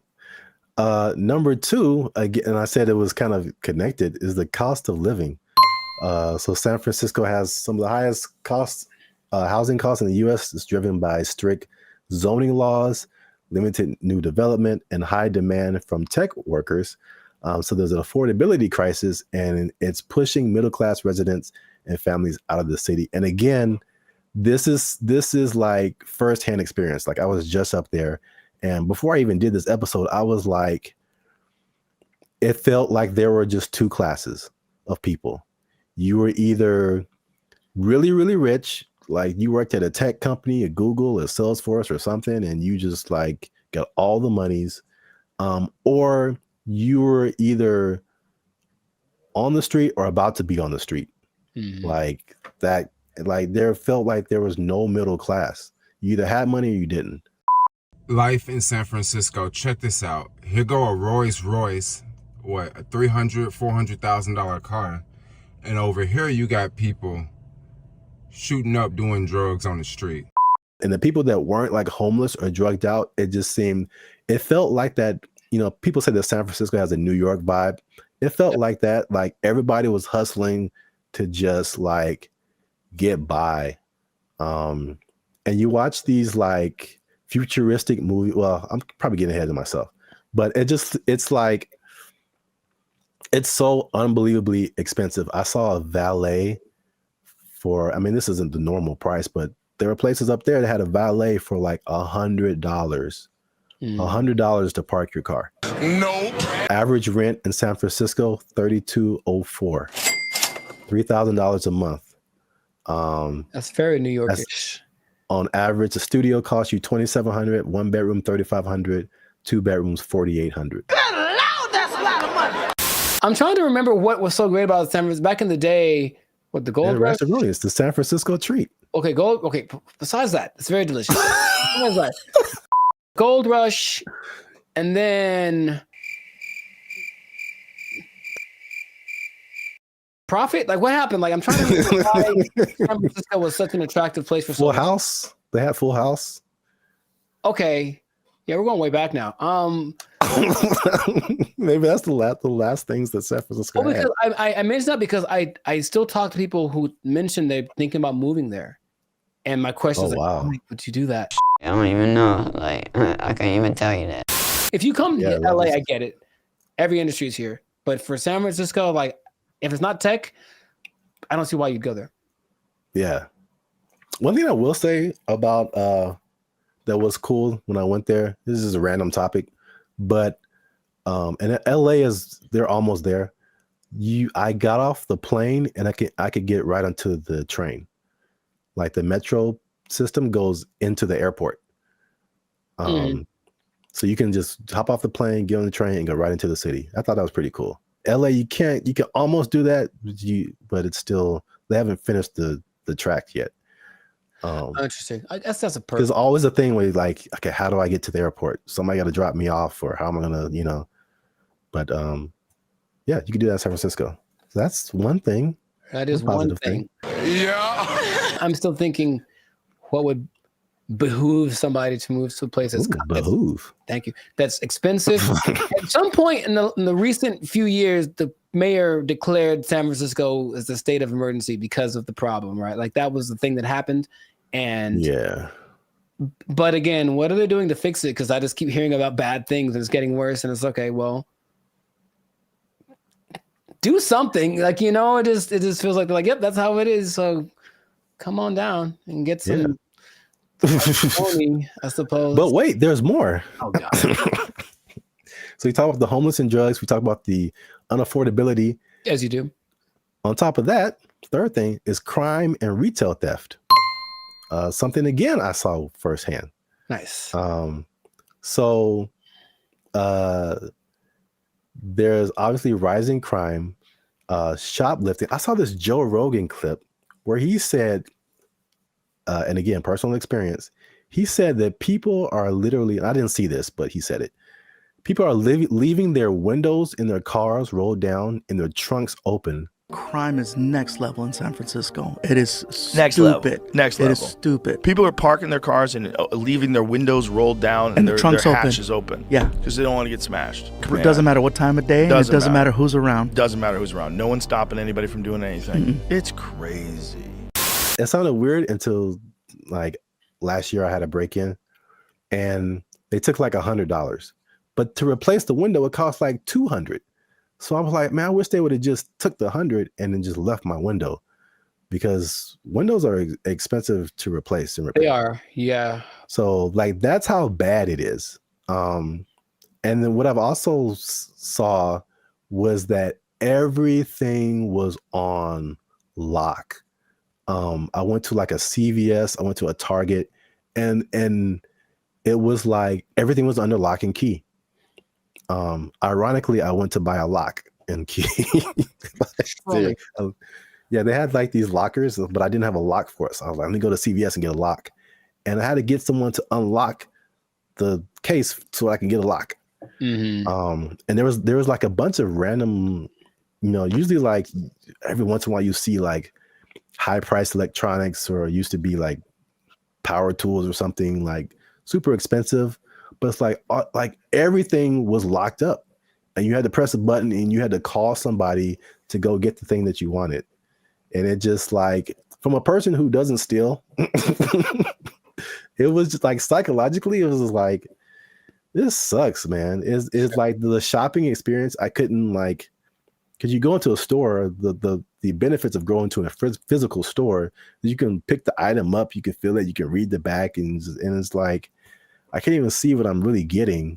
And if I don't want it, I got to call the person back and have them put it like, but it's because a few people just keep taking stuff. Like everybody suffers. And it's just like, it was really, if I could use a word to describe my experience there, it was just uncomfortable. I didn't feel unsafe, like I'm a big dude. I could take care of myself, but it just felt like, it could go down anytime, basically. Well, I just didn't want to be there. Like, I don't want to be here. Like, this is not, it's not inviting. I think that's a good word. It just wasn't inviting. Wait. Since 2019, 47% of businesses in that Union Square area have left. Yeah, that makes a lot of sense. I think all of them, all of them leave to turn into like a park, or call it hobo land. Make it like that. Remember during the pandemic, no one talks about this, but during the pandemic, there was this one time in Seattle that just said this part of like, Seattle. It was like, you know what? It's ours. So F the police and everything. And they just like kind of took it for like months. It was kind of their area. And it's like a law. Yeah, I remember that. Yeah. Remember that? They should just do that and let it go, and then maybe burn it. I don't know. But let's let it, count your losses and just let it go. Because why maintain such a volatile area, But it's crazy. I mean, I don't like to make videos about, crapping on other people's cities, man. But it's just like, especially after we went like a few years ago, and then coming back to it now and seeing like it's worse. And I talked to some people there, and they were like, or I talked to some people who live there, and I talked to some people who used to live there and then came back for the thing I was doing. And they were saying like, yeah, man, it didn't used to be like this. And it's just like, it's just bad. But we're out of time. So let us know what you think in the comments.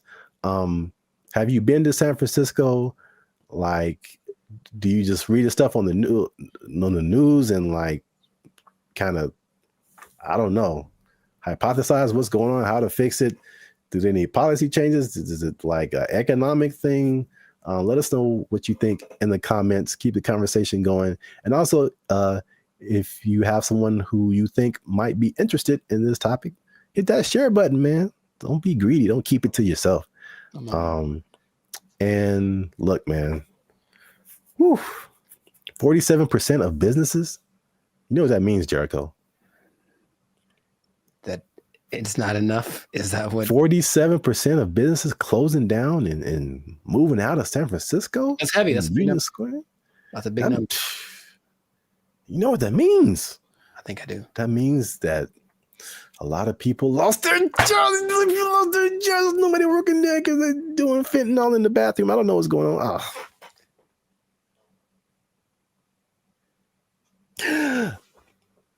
Cocaine is a hell of a drug. Don't fentanyl. Oh, God. They took our jobs. They took our jobs. Check it out. I do remember how I got rid of her. Do you want to take a guess? You staged an affair. I did not do that. You took a really bad poop and just left it there. She. Why is there a pause? There's a pause.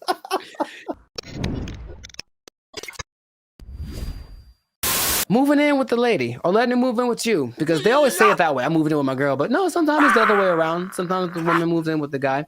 Is it a good idea? Is it not? I want to ask you first because I have a story. But have you ever done this? Have you ever, for whatever reason, decided to cohabitate with me? Oh, cohabitate sounds dirty. It does. Your confusion is not rational. She's a healthy female of breeding age. I have not, because I'm a good Christian boy. But gotcha. I have thought of scenarios. So this is the thing. Hey, y'all, come look at this. I'm really on the fence about this because like I joked about, like being from a church upbringing, it's like that's a no-no. Like you shouldn't do that. Sure. And it's just like, okay, that sounds pure. It sounds quite pure, yes. But then also, like as I've gotten older and I've had roommates and stuff like that, man, you find out so much more. You want to get to know a person, like live with them. And it's just like, wow, that I didn't know that you did that, or I didn't know that you ate that, or I didn't know that you smelled that way on Tuesdays. What? Bro, what are you talking about, man? There was a person at church and she met this guy and they were just head over heels in love, all that stuff. Right. And then, but they'd never like really been alone together, stuff like that. So they were like super separated. And they got married and it lasted like a month because they were finally living with each other and they were just like, it's like, he's like, man, this is weird for me. Is it weird for you? It's like, yeah. It's like, should we be married? It's like, I don't know. And it was just like weird because they didn't have that, whatever that was. I don't know the details of their relationship. Sure. But moving in together just made it way different. It changes the dynamic. It changes. Yeah. I said all that to say, I really, at this point, I really don't know. Because, yeah. There's an interesting episode. I also forgot what the question was in the middle of all of that. Just if you ever moved in with a lady or had her move in with you. Oh, then no. Next. I see. You serious? Well, Rich Cooper, he's a good YouTuber, and he had an episode about it. He's taking questions and kind of compiling people's reasons for doing it. And a lot of them were either financial or kind of convenience-based. So, hey, rent would be cheaper for two people, wouldn't it? Oh, boy, let's do it. Or, hey, you live so far away. How about you just stay here so you never have to go home? I've heard that line specifically on TV shows. It's so cliche, right? But I one time let a girlfriend move in with me, and having done that, I'm So here dramatic. to tell you Oh my God. to never do that ever in life. I don't know how big you can put the word never, ever, ever in life in big letters. Never do this. Never do this. And also, by the way, never do it. Why are you gay? Who says I'm gay? You are gay. It's started good for like a day because, oh, my girlfriend's here all the time. How wonderful. And then right away, there's this thing. I I don't want to generalize, but Oh, I think my God. I don't want to generalize. Okay, I have a thought, but I want to see if you're going where I think you're going. So I don't want to generalize. Okay. I don't like where this is going. All women do this thing where they kind of like judge everything you do, sometimes to you, but when they're observing you, they're not just thinking nothing. They're literally making calculated things about you that they may or may not ask you about. Why is it that when you walk in the room, you look around before you sit down? What kind of question is that? Like, but like, it's always the little things. What is he doing? He's beginning to believe. All these things you never think of when you're by yourself. And it's like, okay, I guess let's talk about it since that's what you want to talk about. But I think for me, when that started, it's like being watched. I never felt like I was just existing. I was being monitored. And for better or for worse, and things that they then bring up 2 months down the road about something that I did without thinking about it. Because here's the thing, ladies, for ladies who are watching, and I think this is honestly true, I don't think women are capable of not thinking. There's always a thought going through their head. And men are very capable of not thinking. I have precious family members, aunts of mine who I love very dearly, who would ask me, Penny, for your thoughts. So like, dude, I don't have a thought in my head at all. I'm literally like, I'm not even aware that I'm breathing. And I think, and so that means that there aren't as many things that we consider important. So why do you look at me that way? I didn't think about looking at you away, so I don't have an answer for you. Why don't you have an answer for me? Is it because you don't like me? All of these things, you said it one way. I had to start analyzing every little thing that I said and did, and that alone drove me crazy. Are you kidding? That's unfair. She made those. I need to calm down. Patrice O'Neal, R.I.P., has a great quote. I say it all the time. He said that men like to be alone, but they don't want to be by themselves.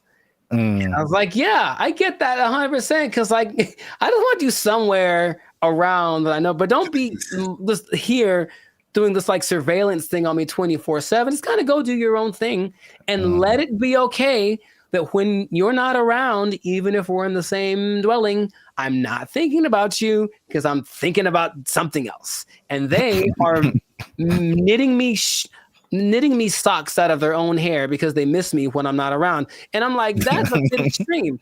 I'll be honest, it's not necessary. I think he also said like women just love so much. It's too much. And maybe that's just the difference between men and women. But I was like, okay, so I didn't like that. Then, but wait, there's more. Things had to coordinate. So, hey, there's a list of things. He's going to bed. It's 10 o'clock. You know me, bro. I wake up at 10 o'clock. Like it's like 10 p.m. Like it's okay, time to get the day started. And she's like, hey, we should go to bed. How about that? How about this? How about you go and I'll come find you several hours down the road? But that created this kind of tension of why don't you want to blah, blah, blah. We should do more things together. So I have more things. I don't want to get extensive with it, but it's just that for me, it wasn't a favorable experience. And if I ever get married, which I'd like to do, I recognize that's going to be part of the situation when I'm with someone. So I don't want to rush into that. I don't. And I have no problem saying, I've had other girlfriends like, we should move in together. I'm like, absolutely not. That's not even a thing, bro. But we can say that I don't care what the reason is. I'm not going to do it. Nope. I think that's some people's experience. And then a lot of times, like you mentioned, relationships change. Everything changes. We should combine. The same person that wanted to move in also wanted to combine our finances. So it's like, we've been dating for 3 months, bro. That's like, definitely no way. Come on. And then I think a part of the dating thing, it is nice to say, hey, what if I stay over your place tonight? That's kind of sexy, right? But if your place is my place, we're just at home. We're like, middle-aged and bored. It's kind of not as exciting. Nothing new, nothing changed, same old. I can't forget when I was out with a friend and I kept getting calls about when I was going to be home. And I don't know why, but I definitely stayed out extra long because I didn't want to go home anymore. And it's like, that's so lame. So I need my space. And I would just tell anyone who's ever thought about it to reconsider This is a public service announcement.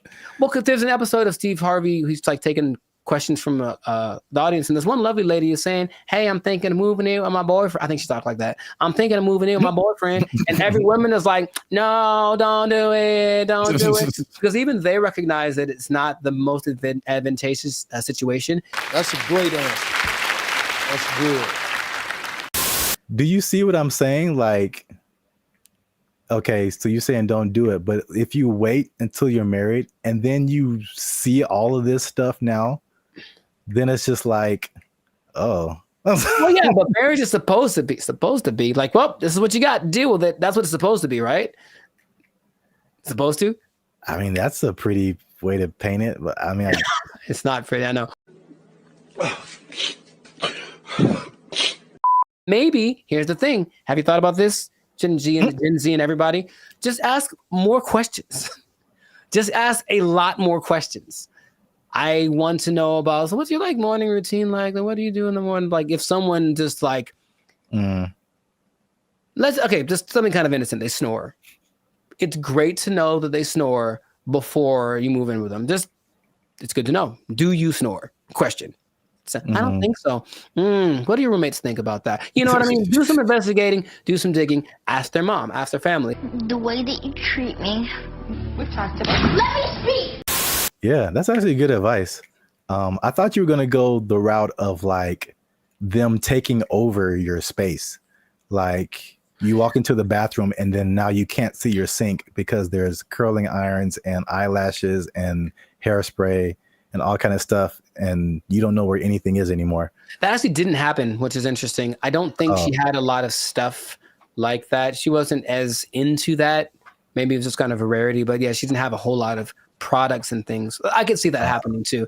And if that had happened, this was like in my 20s, I totally would have let it happen. And she would have walked all over me and put frou bunnies on all my brushes and everything. Yeah. Come home and everything is pink. A surprise. It's like, oh, I did some redecorating. Hope you like it. If you don't, it doesn't matter because I live here now. Yay. Exactly. Hi. Okay. I'm trying to remember how I got rid of her. Oh, check it out. I do remember how I got rid of her. Do you want to take a guess? You staged an affair. I did not do that. You took a really bad poop and just left it there.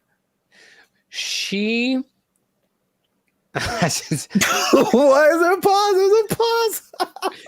To her credit, I was out of town one weekend and then our whole apartment flooded. Like all the bad stuff coming out from the toilet and everything. Like one of those. Yeah. Brother, And she actually handled it. Like called the right people and blah, blah, blah. And actually, like literally by the time I got home, I didn't know anything had happened. Wow.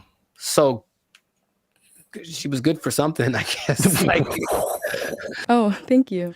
But anyways, no, dude, I swear to you, I couldn't talk to her. I couldn't bring myself to do anything like, hey, you need to get out of here. I swear to you, dude, I just moved. I literally just left the place that we lived in. And I said, hey, I got to go. Can you take care of this rent? Because I have to move. And I didn't tell her where I was moving to. And I did it. I've never moved, bruh. I've never moved that fast in my life. I was like, I have 3 hours. I have to get everything on a van and get out of here. And I did it.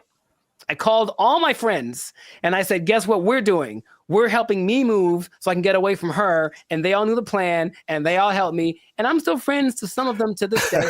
Thank you very much. I moved. I could not do anything else. So this has been another great episode of the Last Circus podcast. Make sure to I know, yeah, maybe make sure to like, make sure to comment if this ever happened to you, if you've ever had experiences living with a woman, and also share this with anybody that is thinking about it because thinking about moving, just leave your girl there. Thinking about moving and just leaving your girl there. That's exactly who you should share this with. Oh my God. We'll catch you on the next episode. Peace. I didn't think about looking at you away, so I don't have an answer for you. Why don't you have an answer for me? Is it because you don't like me? All of these things, they're thinking about legalizing everything in California. But in the way that Oregon's doing it, in the way that Vancouver's doing it. And you've seen downtown LA. What do you think is going to happen, bro? What's going on, everybody? I'm Jericho, and this is Zap, and we are the now 6-time international award-winning pop hip-hop duo Banded Future. We make clean, fun music that everyone can listen to with a sound that's uniquely Californian. And right now, in this moment in time, you would tune in to Life of Circus podcast, where we talk about things that are funny, interesting, and just straight up ridiculous. So before we get started, make sure to like, subscribe, comment, and share this video. I'm gonna change it up with two people that like drugs. That's all. We're gonna talk about drugs, okay? Now drugs are bad, okay? But I know we're talking about them. Sponsors gone. Specifically, we're talking about the drug problem. You can call it an epidemic, but drugs have been what you talking about, baby?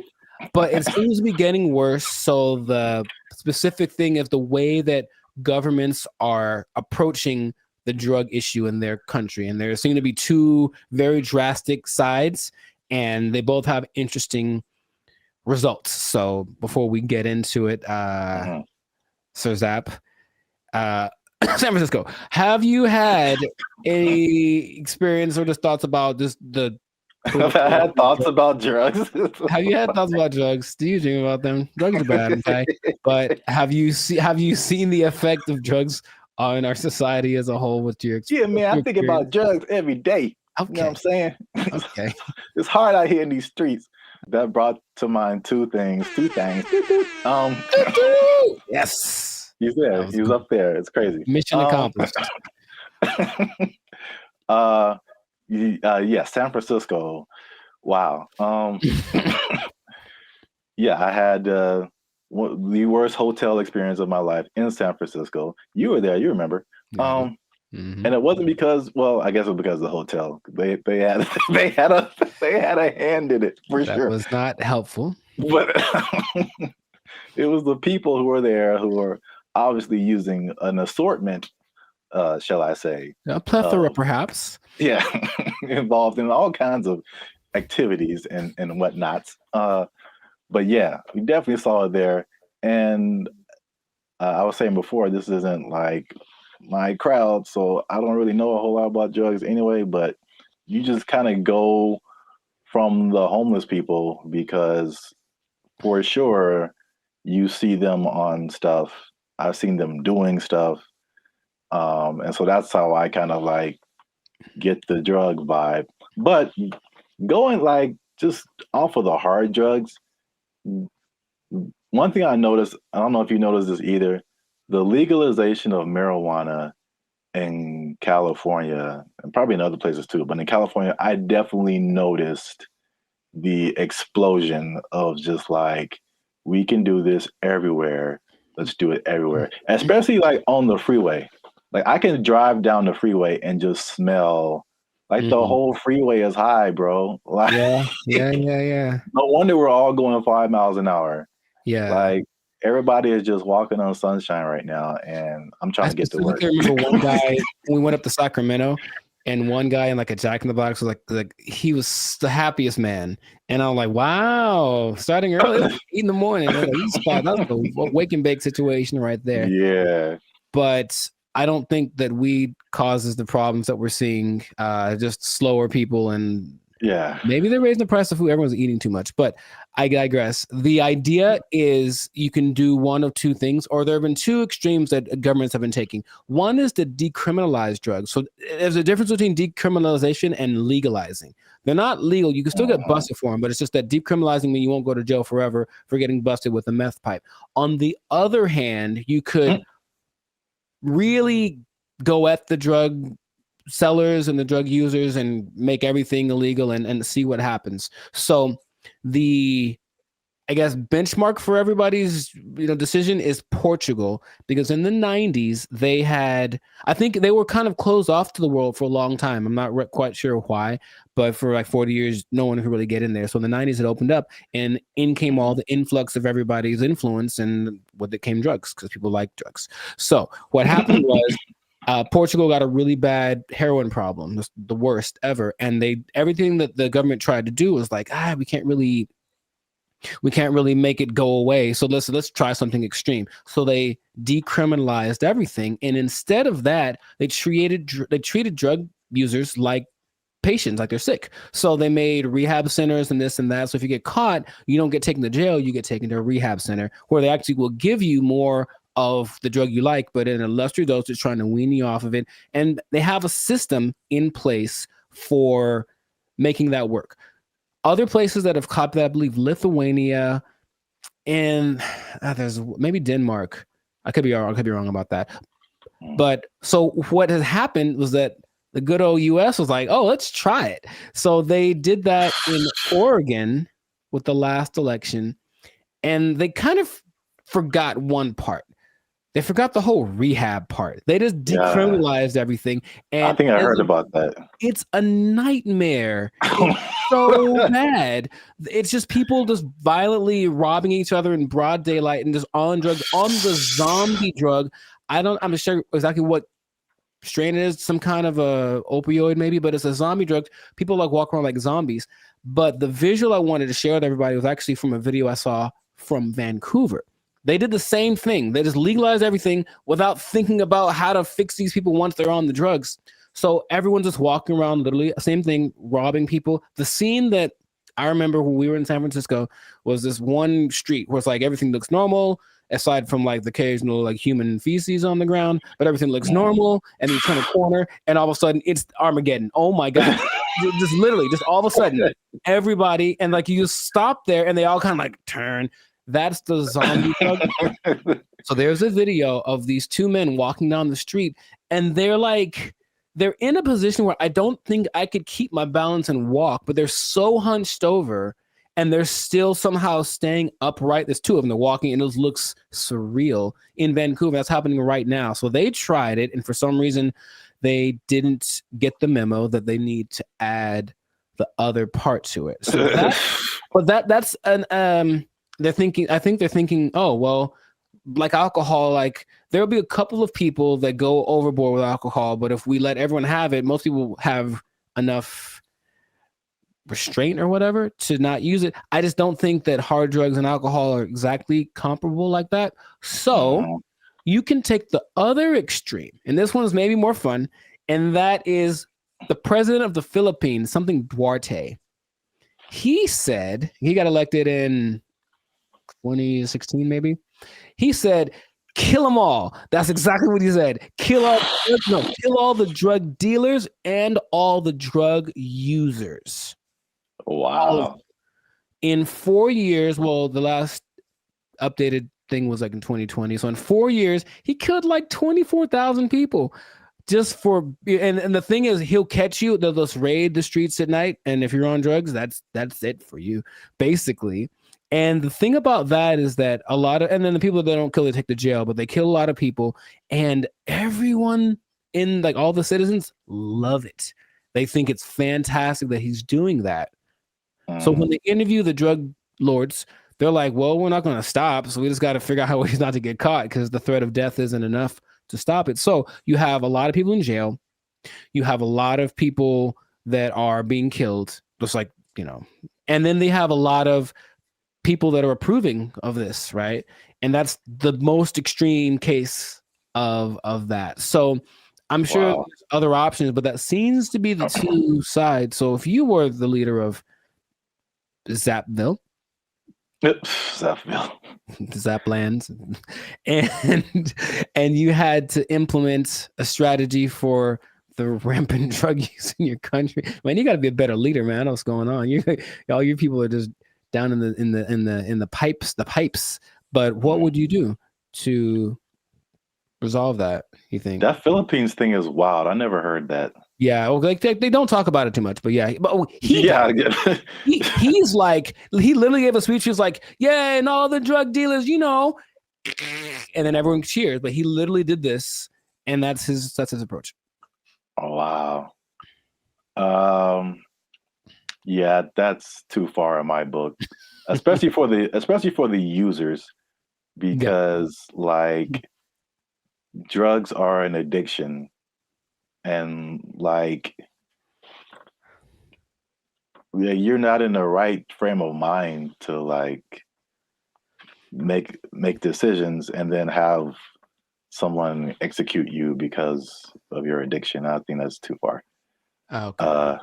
But the thing you said in like Portugal, Denmark, that's interesting.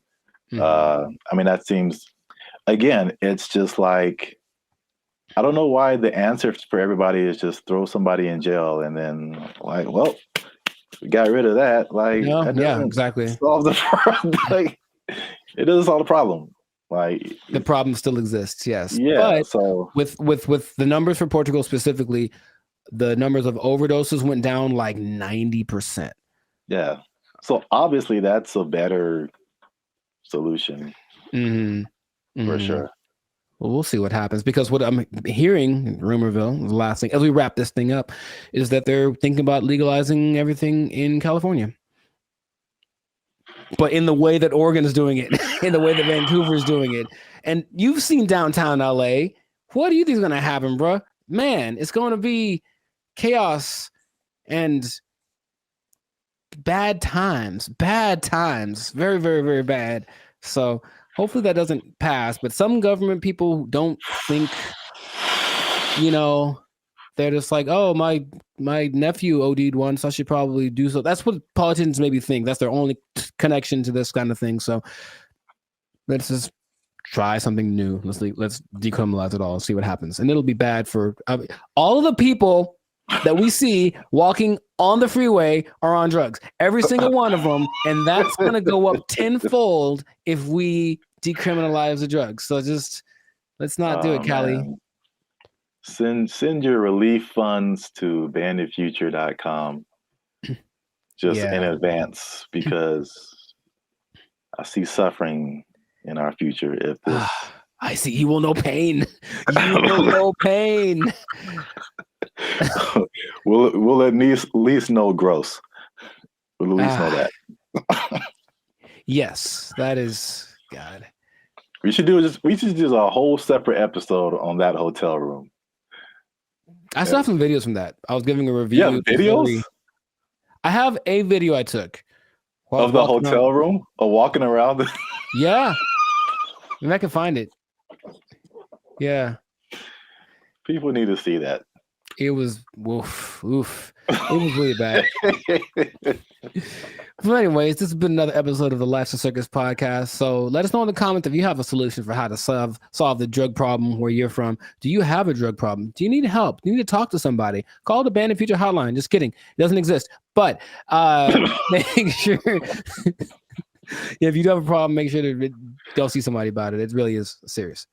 Don't you believe it? Okay, so that's been it. And oh well, I'll tell you what. If you're on drugs, if you're doing too many drugs, I don't know about you and keeping your employment status, you might start freaking out and not make it. And then, you're going to have to be out of you might be down bad. You might be out of employment, and that's not going to be good. If the boss catches you in the bathroom doing what you like, might end up bad for you. I just don't know how to say it, but I think you won't like the result. I think I get what you're going towards. Yeah. Correct me if I'm wrong, but I'm thinking that you're saying that they might take your job. Drugs are bad. Okay. They took our jobs. They took our jobs. Did you know that besides blue collar and white collar, there are other collars for jobs? No, I didn't. I didn't either. There's gold collar, which is law and medicine. Gray collar, which is engineers. Pink collar is service fields. red collar, civil servants, and green collar is the environmental sector. So there you go. Oh, You what color? What color are we then? Black collar? You started it. What's going on, everybody? I'm Jericho. This is Zap, and we are the now 6-time international award-winning pop hip-hop duo Bandit Future, who make clean, fun music that everyone can listen to with a sound that is uniquely Californian. And right now, in this moment in time, you are tuned in. Congratulations, by the way. You were tuned in to the Life's a Circus podcast, where we talk about things that are funny, interesting, and just straight ridiculous. So before we get into the thing, make sure to like, subscribe, comment, and share this video with at least 2 people that are thinking about changing jobs, because maybe blue collar is the way to go in the future. Think about it. Okay. So I bring this up. Do you remember Mike Rowe?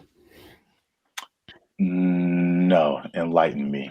He had the show called Dirty Jobs on, I think, TLC for a long time, where he basically went and did all the jobs that are hard and awful that no one wants to do. Oh, I never watched it, but I heard of that show. Yeah. Okay. Well, interestingly enough, and this is a side note, he also might now be a vice presidential candidate for the Kennedy dude. Interesting. Anyway, the world works in mysterious ways. But basically, he has always been a fan of the idea of working the traditional blue collar stuff. And also, another side note, did you know that besides blue collar and white collar, there are other collars for jobs? No, I didn't. I didn't either. There's gold collar, which is law and medicine, gray collar, which is engineers, pink collar is service fields, red collar is civil servants, and green collar is the environmental sector. So there you go. Oh, what color? What color are we then? Black collar? You started it. Anyways, hey, how's it going? So,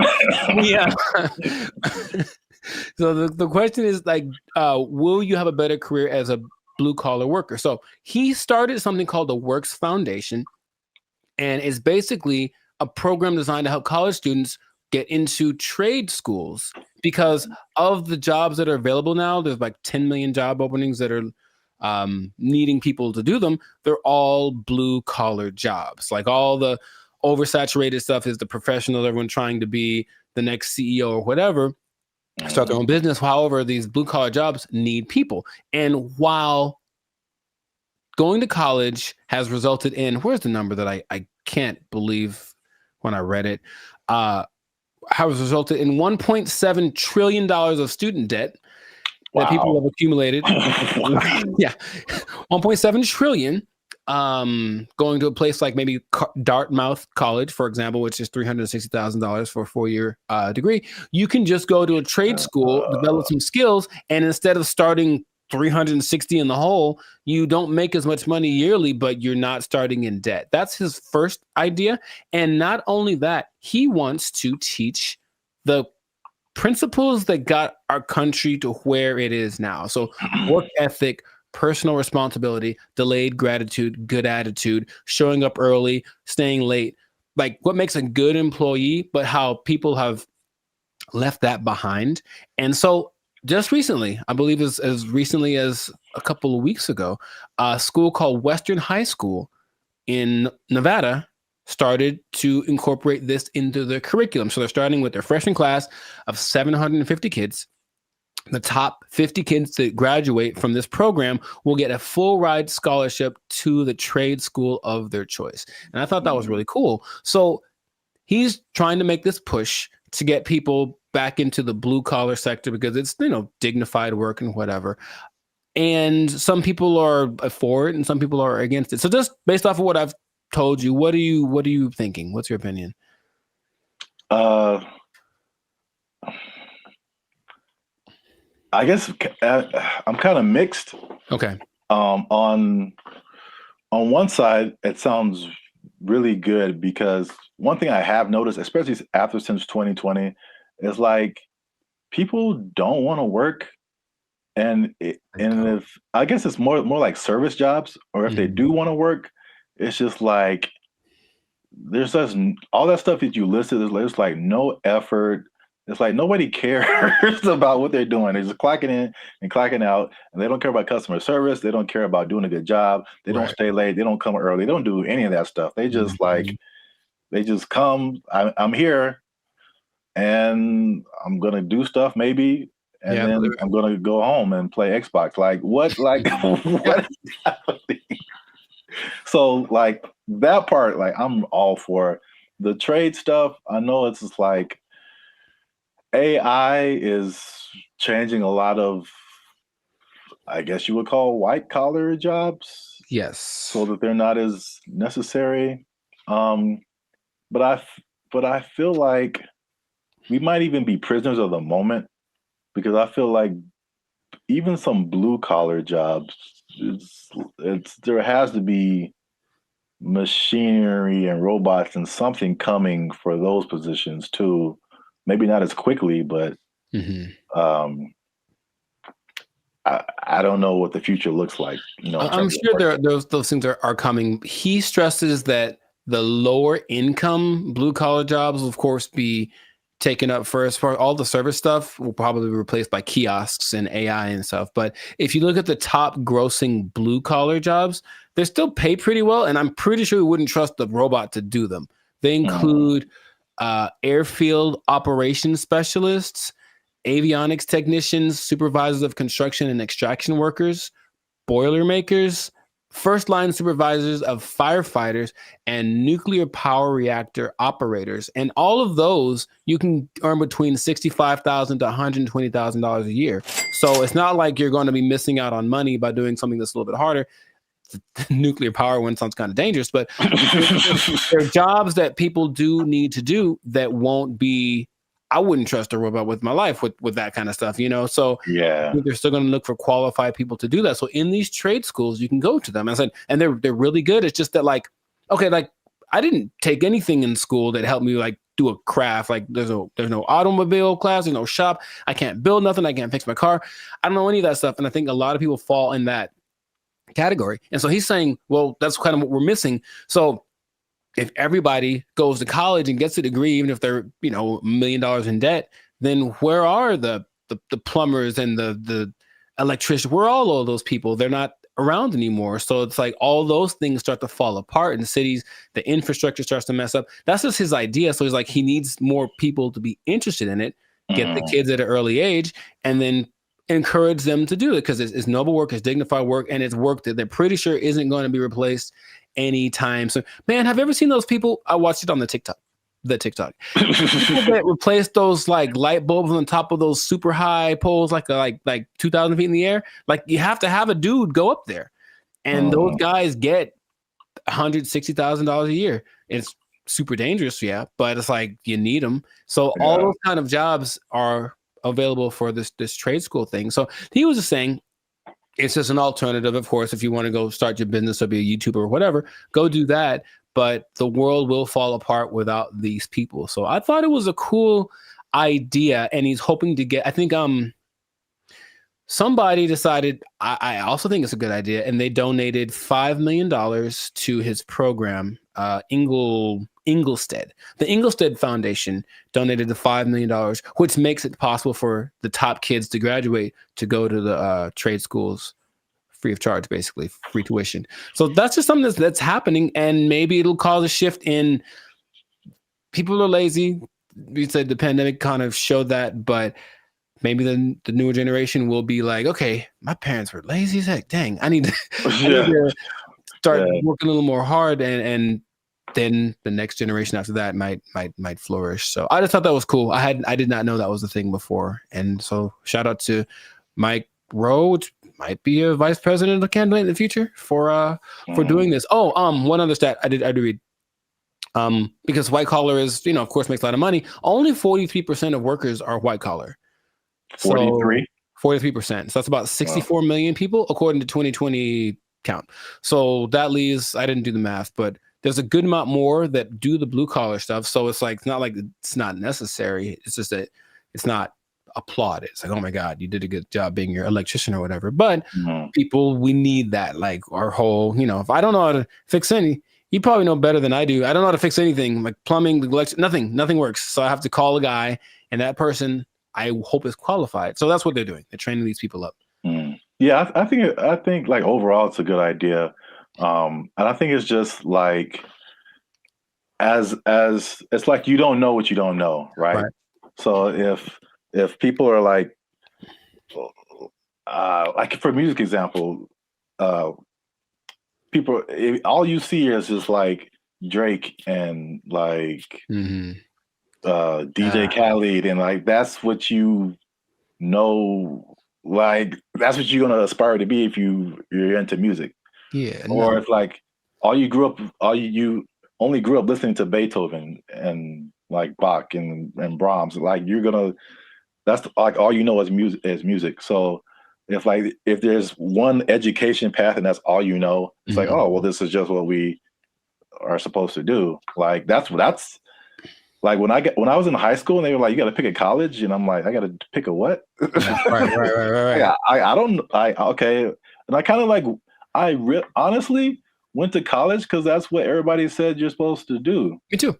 Not because I was like, I don't want to do I didn't know never even heard of a trade school. Yeah, I didn't have any options. Yeah, I didn't know what my options were, honestly. Yeah, they literally some kind of announcement or something. It was like, you got to go see the guidance counselor. I'm like, the guidance counselor? Yeah. So you can pick a college to go to. Like you just kind of funneled into this direction. And I mean, trades are like, and it's a good alternative for a lot of people. Right. So we'll see how it works, but he's hoping that it builds up some steam, builds some momentum, and then other people adapt the program, because why not? We need them. We need people to come fix my car, so my car can run. So that's what I thought was pretty fascinating. But let us know in the comments what you think. Is the blue collar thing? So if you have kids or something, would you encourage them to go more towards that route instead of getting in crazy debt going to college and then hoping you find a job after that? Because job market's getting a little bit scarce out there. Do you support the idea of Mike Rowe? Do you have a better idea? Do you think we should just all go to Mars? Whatever it is, let us know in the comments what your idea is, and we will respond to your comments, probably. Yes, but definitely. We'll respond faster if you're a member, because they get priority comment reply. Oh, there we go. Okay. You might want to do that. Mic drop. So yes, that has been another episode of the Life and Focus podcast. Like, share, comment. Share it again. Share it twice. Even better. And just think about that job. Think about that job, because, you got to have a job. Got to have a job. If you don't have a job, then, if you don't have a job, you can't buy snacks. So, yeah, see? There you go. Go get one. It all makes sense now. Yeah, I know. And don't do anything to lose it, because you might. Yeah, you don't lose your job. Go to a trade school, learn a trade out. They took our jobs. They took our jobs. Is it even a good idea to approach a woman on the street? Because obviously a lot of men are not doing it. And then the question becomes like, do women even want to get approached? Because here's another caveat to this. Again, a thing from my childhood that I remember distinctly. And it was, what's up, everybody? I'm Zap, and this is Jericho, and you are now tuned in to the Life's a Circus podcast, where we talk about things that are funny, interesting, and ridiculous. And you gonna want to stick around for this episode, because man, we gonna hit home, man. We're gonna hit home. We're talking about the dating divide. Is what I call it. So basically, there's a lot of stuff going around in social media about men not approaching women anymore, and women are like, "What's up?" So am I like the only woman that no longer gets approached by men? It has come to my attention that men do not want to approach women anymore. I don't know when this happened, but this is the reality of the situation. Men no longer court women. Men no longer pursue women the way they used to. She was like, next time he's near you, just say, I see you peeking but not speaking. I was like, I love that because kind of calling them out for what they're doing. If it works out, it works out. But we are not going to let your shyness be the reason you do not try to talk to the person you like. I found a study that is going to give some actual numbers. They did a study on this. We're going to talk about why men may or may not be approaching women anymore, if approaching women like that even works, and if women even still want to be approached by men just on the street like that. So there's a lot about to go down in this episode. You don't want to miss that. Stick to the end. But before we get started, you can help your boys out. Come on, you know what it is. Every episode, we need you to hit that subscribe button. If you haven't already, hit that like button because that helps our channel grow. More people see our videos. And if you really want to help your boys out, come on now. Once you hit that subscribe button, you'll see something that says join. You can join our membership because unfortunately, we are not fully monetized by YouTube. They don't give us a penny. We don't get nothing, man. So all these free videos, bro. I'm laughing on the outside, crying on the inside.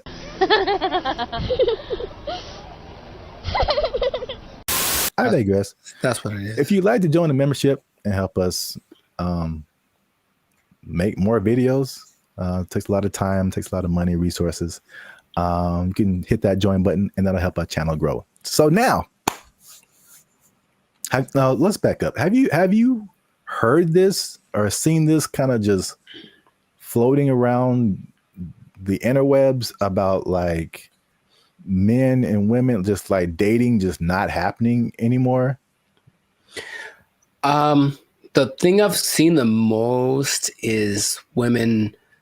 It's mostly like street interviewers, if you will, who basically approach women and say, hey, what's your ideal guy?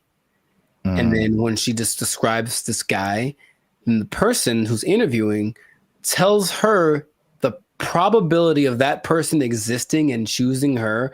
And it's usually like, it's crazy. Minimum height. 6 feet. Yeah, that's where they get you. Minimum income. So I'm gonna say at least 200. 200 grand? You can be 30 years Oh old and my make goodness. Take a guess at what percentage of men fit this criteria. 2%? Much lower. It's 0.049%. All right, is this going on the TV?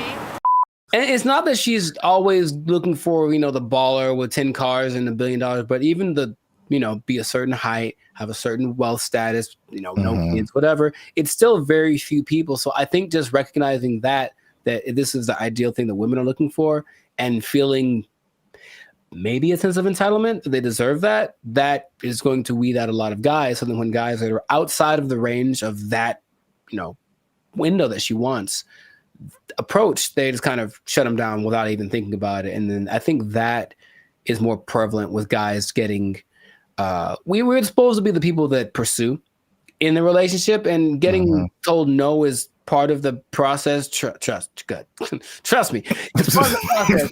But personal experience. If you get down time after time after time, and it's not really seeming like it's getting any better, you kind of like, what's the point after a while? So that's more of the trend I've sort of observed. Emotional damage.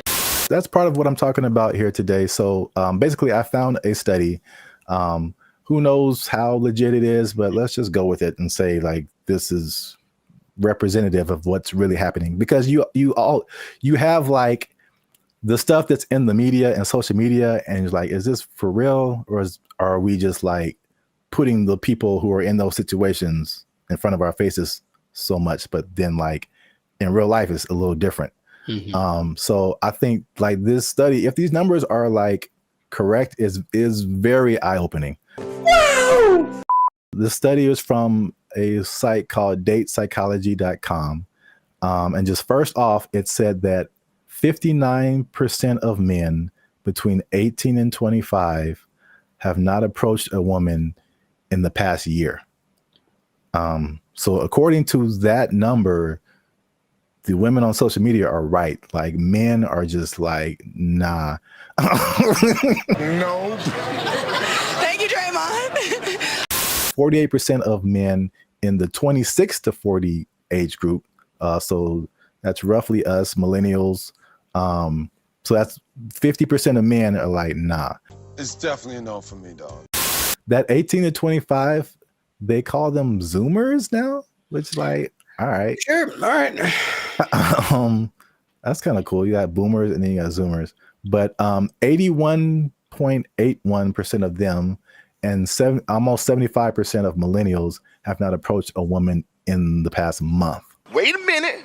Something ain't right. So at least according to that study, at least in that respect, the women are right. Like the men are not like, at least in the sense of like approaching someone, you know, in real life on the street, whatever. I see you peeking but not speaking. Obviously, a lot of different questions come after that, right? But just as like a fun to the side, if you feel like sharing. Emotional, damn it.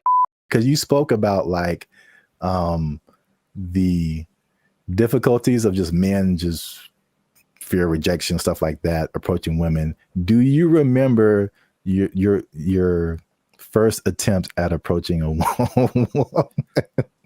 Oh yeah, dude, I was like 4, bro. Like I was 4? You were 4 years old? Her name was Laura, I remember. And that doesn't count. Like, hey girl, we gotta go hang out by the slide or something. Like I you was couldn't all even about spell it. your name.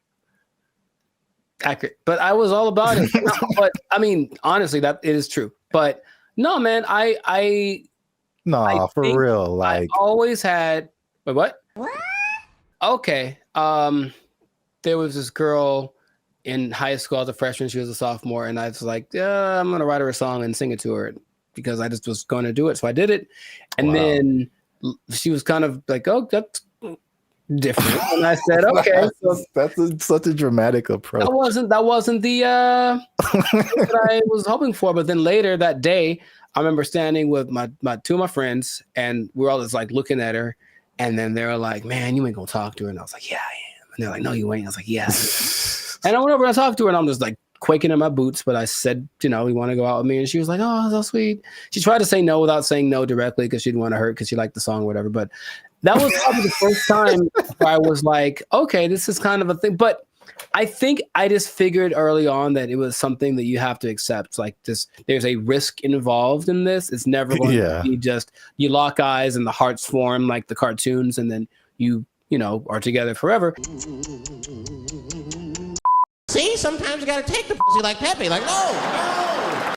Me personally, I never really had a problem with the idea of being rejected. What did happen later was I didn't like the way rejection started to show up. Mostly, what I mean is instead of like just a girl saying no thanks or whatever, it's more just like the ghosting thing or the never saying no exactly, but not really wanting to hurt your feelings.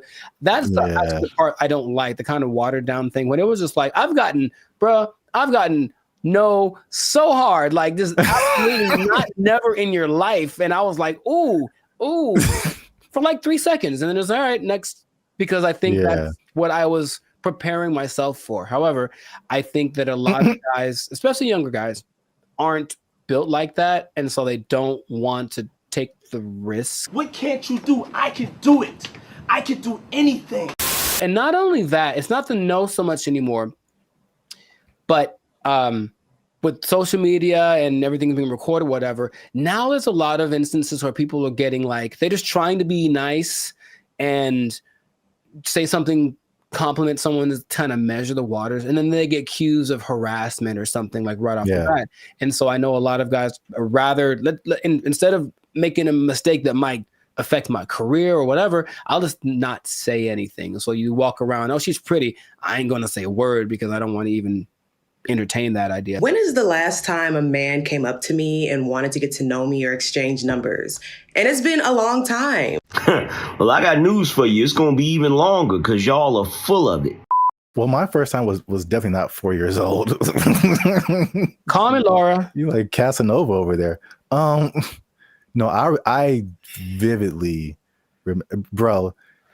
To this day, this girl can get it. She can. She watched the podcast and was like, you know what? Okay, I'm packing up my stuff and I'm like, where did Zap go? I'm like, she said yes, man. This was like 7th grade. I still keep up with her. And I think now I'm more reserved. People will describe more reserved, more quiet, more laid back. But when as a child, I was insanely, I'm talking like unbelievably shy. It wasn't reserved. I was just like, I didn't know.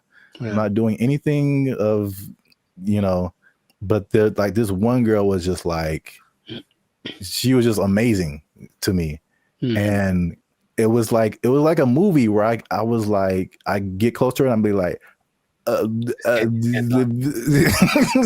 know my name. There's a level of fun that just does that to you, man. It's just so I couldn't talk to her. I literally could not form words and talk to her. So I wrote her a note.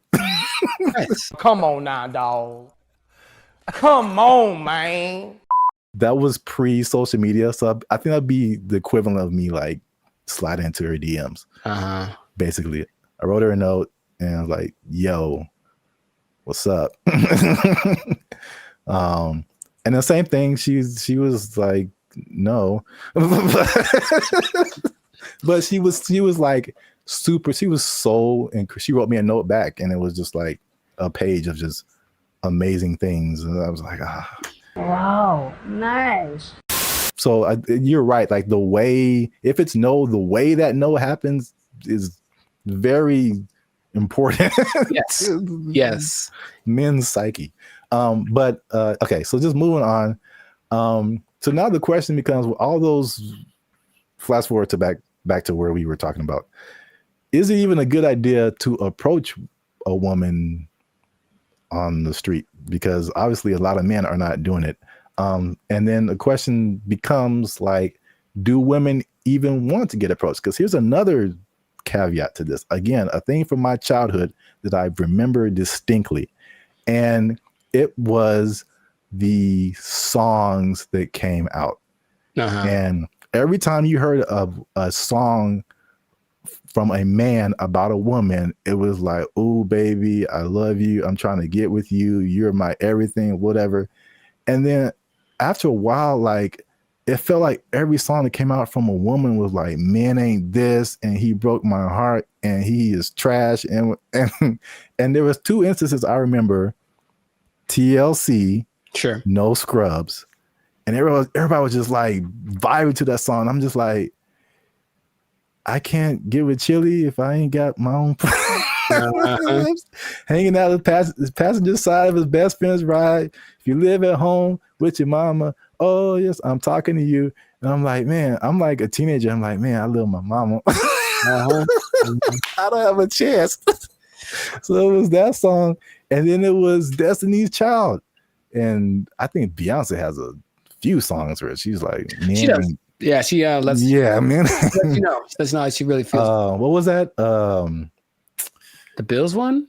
Yeah, can't pay my bills, pay my automobiles, pay my telephone bills, and then you think you got it, and then she's like, nah, then maybe we can chill. We can chill, like, I just paid all your bills. Yeah. You my wife now. Like, what happened? No, that's just something you just do now. No, you just do that now. That's just a new thing you do until you and your shitty ankle both die. There were songs like that, and I was just like, man. And then like that, and like the Me Too kind of thing, and like some of the stuff you hinted at. Right, yeah, that's why it's like, okay, maybe I shouldn't say anything. So I don't want to get. I think there's the question of like, do women just like not be like being approached? So this study has said 74% of women aged 25 and below actually want to be approached more.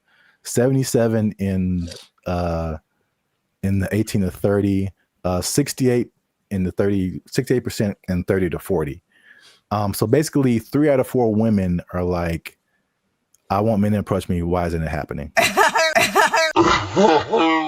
I think the thing that I get from this listening to like interviews with women is that, yes, they want men to approach them, but they want it to magically be the kind of guy that they like. Yeah. So there's a caveat to it. It's like, if you walk, I've seen the look in women's face. If I walk up to them and they Wait. Last week, I was in Tampa doing my thing, and I walk up to a girl, and all I was going to ask was about, it was a bunch of girls dressed the same. I wanted to ask why they were dressed the same. And I know for a fact that women, because I've seen many posts about this, have a voice that they do when they're talking to a guy they're not interested in. It's something that sounds like they're bored or whatever. It's kind of an ew, go away voice. That's suspicious. And so she does it to me right away as very innocently. Hey, what you guys doing tonight? Oh, it's just the bachelorette party. We're just here to celebrate. That's the bride over there. You know, I'm like, hey, you go away, because I wasn't what she wanted, physically, anything like that. Like, I didn't fit. If I had, her tone would have been different. So a person like her will say, yeah, I want more guys to approach me, but not the guy who just talked to me. I want it to be the guy that I fantasized about. So how do you know if you're that guy? You really don't until you try. But you'll know right away if you're not. That's my Hated it. All right. So just to wrap it up here. So the big question, men are approaching women. Women want men to approach them. So now, why aren't men approaching them? So 4 things it found in the article, nothing new. Fear of rejection, fear of social consequences. A shockingly high number to me of just not finding people that they're attracted to. And then smaller, but still there is fear of like some kind of consequence. They'll tell on you to HR or if you work with them, that's a whole different thing. Yeah. I get it. So I was kind of with you too. It's like the fear of rejection, all that. I mean, we're older, like we've been through that. But like, this is the thing that gets me. Why I personally rarely do this. And hey, y'all, come look at this. The one time I jumped back in, and you were there, it happened. Bro, what are you talking about, man? Anyway, yeah. I see. This is why I don't, because it rarely works, at least for me. And then it also showed that in the study, depending on what you want. So I thought it was kind of cool the way it broke it down, because it went from approaching a woman to long-term relationship. Sure. So and then the steps in between that. So you have to go from point A to point B, but it's a bunch of stuff in between. So it showed that when the guy approached a woman, 80% of the time it led to some kind of contact, meaning like friend zone. Here's my Instagram. Okay, whatever. You got a 4 or 5 chance of hitting that. And then from there, 60% of the time it led to an actual date.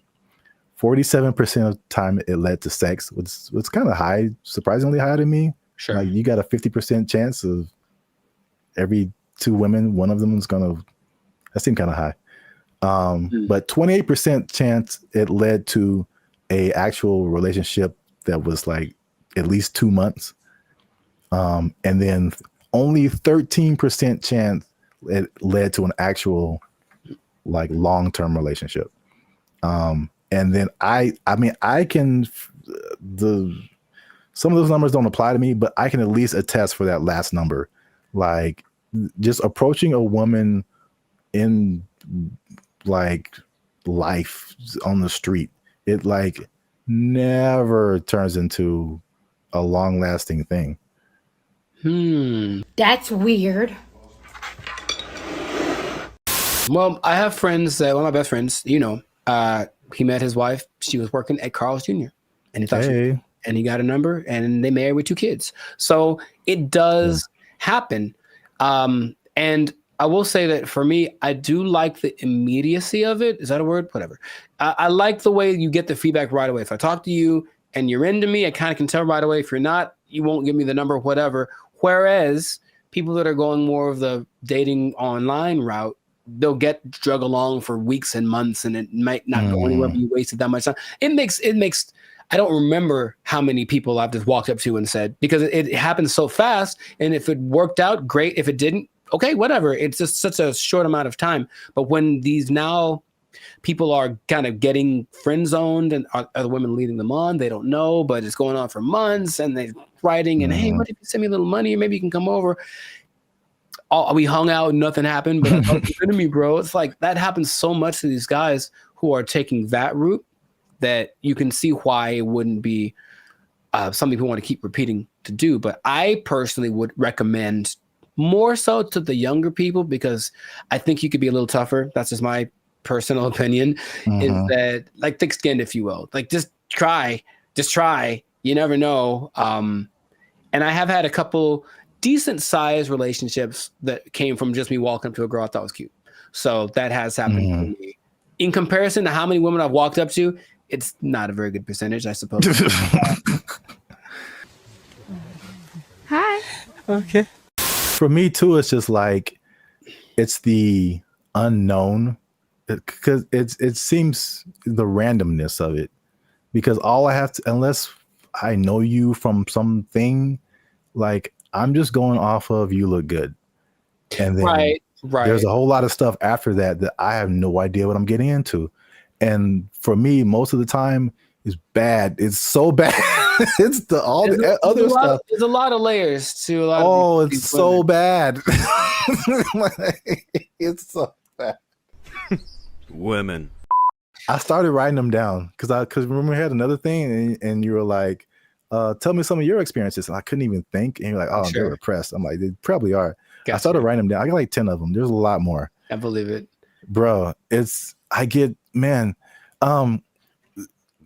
sure you leave a comment on this video.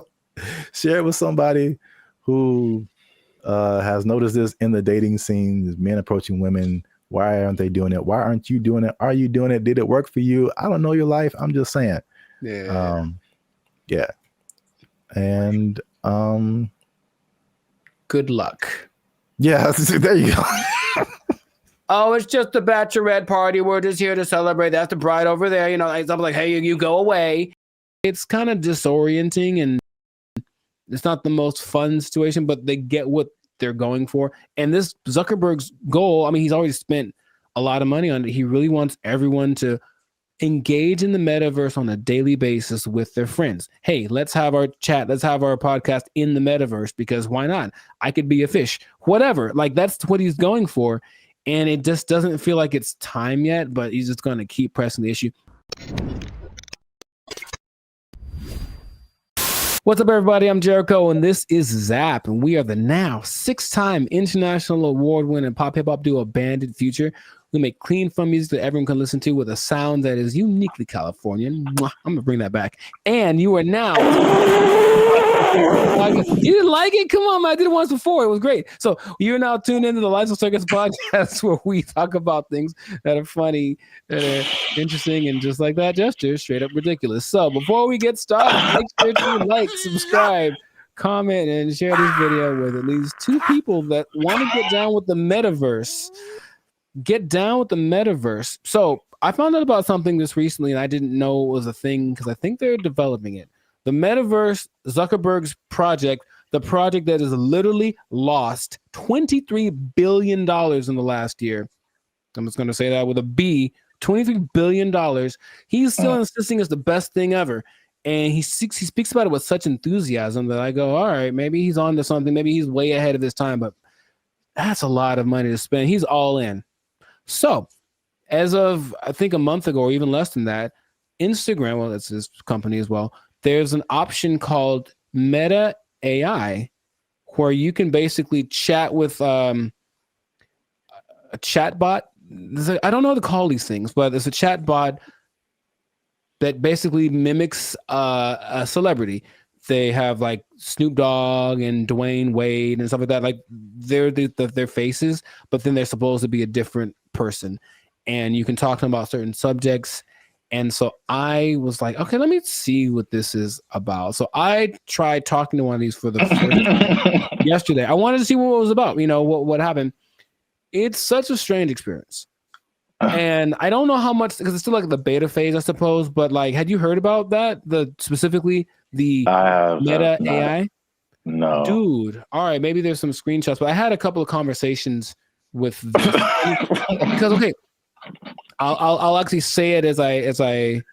Who's the person that you had a conversation I spoke with? to Lorena and I spoke to Izzy. Now they're modeled after two people that I don't. So each one has a name. I'll have to go through it and maybe you can put it on the thing. But you go to just talk to a AI, and then there's, for example, you can talk to Zach, who's a brotherly jokester, but he's Mr. Beast, right? It's Mr. Beast's face. You can talk to the Dungeon Master, who is an adventurous storyteller, and it's Snoop Dogg. You can talk to Brew, the confident sports debater, and it's Tom Brady. So that's the thing. Wait. Yeah, So, it's a lot of information that I'm not explaining right because I'm still trying to wrap my head around it. no, but like, how is it? Why are they two different names? Is it like a trademark thing happening? I don't know. I really don't. I think they agreed to be the face of it, but it's not their name because it's not them. It's the AI version of them. All right. But it's their voice. Their voice is their likeness. Maybe I can. No, you just have to let me pop up some visuals. So I was asking. So you talked to like Lorena and somebody. Who were the celebrities attached to them? I don't recognize their faces. Oh, okay. They're all people that I've seen before, and I'm like, okay. And maybe not all of them are super famous, but like, okay, there's Perry, the approachable golf pro, and it's also Cliff Paul from the State Farm commercials. Imagine that. So I think maybe it's a combination of people that either are famous and I don't recognize them, or they're not famous, and then some famous people that agreed to be on it. But basically, each one has a level of expertise. So I'm asking these people questions about things that they have expertise on. One's a travel expert, and she was giving me tips about this and that. And the only thing that makes it like, this is weird, is when you write an answer or a question, they answer you immediately. And it's like a paragraph like this. So it's like, it's not possible for a human to do, but they respond to the nuances in your questions. They ask you questions back, and it more or less feels like a real person talking. Now, my thought about the meta thing in general is that it's kind of like supply and demand, like not supply and demand, but you can give people something that they didn't know that they wanted, and then you offer it, and then like, oh my God, I always wanted that.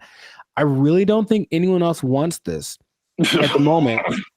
From, I think, sales of just the meta headsets, maybe like 5% of, I think, England has them. So it's still a very low number. And I know some people who have it, and they say, okay, it's kind of disorienting and it's not the most fun situation, but they get what they're going for. And this Zuckerberg's goal, I mean, he's already spent a lot of money on it. He really wants everyone to engage in the metaverse on a daily basis with their friends. Hey, let's have our chat. Let's have our podcast in the metaverse, because why not? I could be a fish, whatever. Like, that's what he's going for.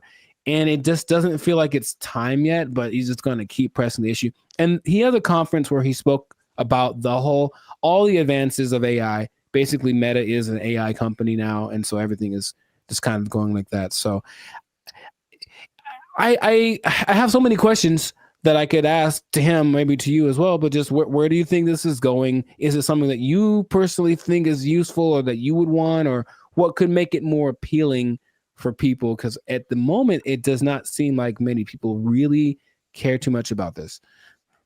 Well, here's the problem. I heard someone say, and I totally agree, people don't want to have things on their faces like that. Mm-hmm. It's like a design flaw. But maybe it's I don't know how far the technology is coming, but I think that just that used to talking to a celebrity, it's I don't think it's useful for the majority of people. Like a teenager or like a college student, maybe, but like outside of that Gen Z, like, bro, I don't want to do that. Like, and then it's just weird. Like what's the purpose of having? It's like a fake conversation when you can have a real conversation. It's you know, I think the human aspect of it, not being able to talk to a real human, that's just weird for people. And so were you typing, or was it like a thing you could hear they were talking? You could do either one. Okay. It's just like, honestly, it sounds like the person who has no friends does this, and they just talk to robots. So that's just weird. But back to like the glasses. One thing that I have been hearing about lately is the stuff that's, I think this was Facebook too. So I think this is a move in the right direction. There's a partnership with Ray-Ban or some other kind of like glasses company where they're like your normal glasses, but they have AI capabilities. So like you're looking at something and you can see something else superimposed that tells you like information about it. Like this building is from whatever, or this jacket costs this much. That I see as like, okay, that's pretty cool. That's very helpful. Or there's another thing where it's like you look at a jacket and you can instantly find where to buy it. So someone, oh, I like what you have on, and you can instantly like buy it for yourself. Like stuff like that is cool. There's also like the Snap AI mirror from like Snapchat. So I again, it's like they have to get out of this like goofy realm to make it like, okay, this is how you can use this. It's not about, I don't think, I mean, I know I'm like going a bunch of different directions. I have a bunch of different thoughts, but it's like, I'm not a CEO of a $1 billion company, so what do I know? But I don't think it's live your life in the metaverse. I don't think people want to do that. I think it's a hybrid situation, just like with all the other AI. It's like, okay, I'm going to still be in real life, but I'm going to use a little bit of this to enhance real life. Right. Leaving real life. So they have this Snapchat mirror thing that I just heard about is really cool, where you can like, if you're in a like, same thing, clothes, if you're in a store, you see some pants or a shirt, you can go to the mirror and see what you look like in that outfit. So you know how they have the Snapchat filters that puts a goofy face on you or something. Yeah. It's like stuff that you can't use. But if I go and see an outfit, because I've had this a lot of times where you see an outfit, I was like, oh, that's cool. And then you put it on, it's like, oh, it doesn't look good on me. Right. You know, so that's like super helpful. I got that. So yeah, that's right. He did address the headset thing, and he's like, oh, we need to make it more comfortable. He's aware of a couple of things. From what I'm understanding, the ultimate goal is to make that a capacity that contact lenses could have.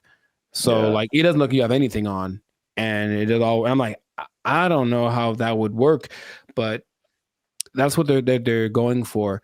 But it's just, I think he has this image in my, because when I listen to them speak, there's genius and then there's delusion and there's this whole level in between, you know. And I think if you talk about like the people that are big time movers and shakers in the world, like Elon Musk is a little more on the like practical side of the delusion, and Zuckerberg's on like the Dungeons and Dragons type side of the illusion. But I feel like he wants to create what happened in that movie Ready Player One, where basically the whole world is so over the real world, they just go to this place habitually, and that's like where real life actually happens. And maybe that's what he's thinking, but I don't think the people are ready for it right now. But he's going to keep pushing. He's got the money to keep trying it out. And I even got a little survey. It's like, hey, quick 3 minutes. I want to know. I wanted to know about what they were asking about. That's how I didn't know about this until like 2 days ago. And they asked all these questions about, okay, so if chat AI could do this, would you like it? Blah, blah, blah, blah. And so they're doing all this research because they're trying to see what people think, because they're trying to make it appealing. but it wouldn't.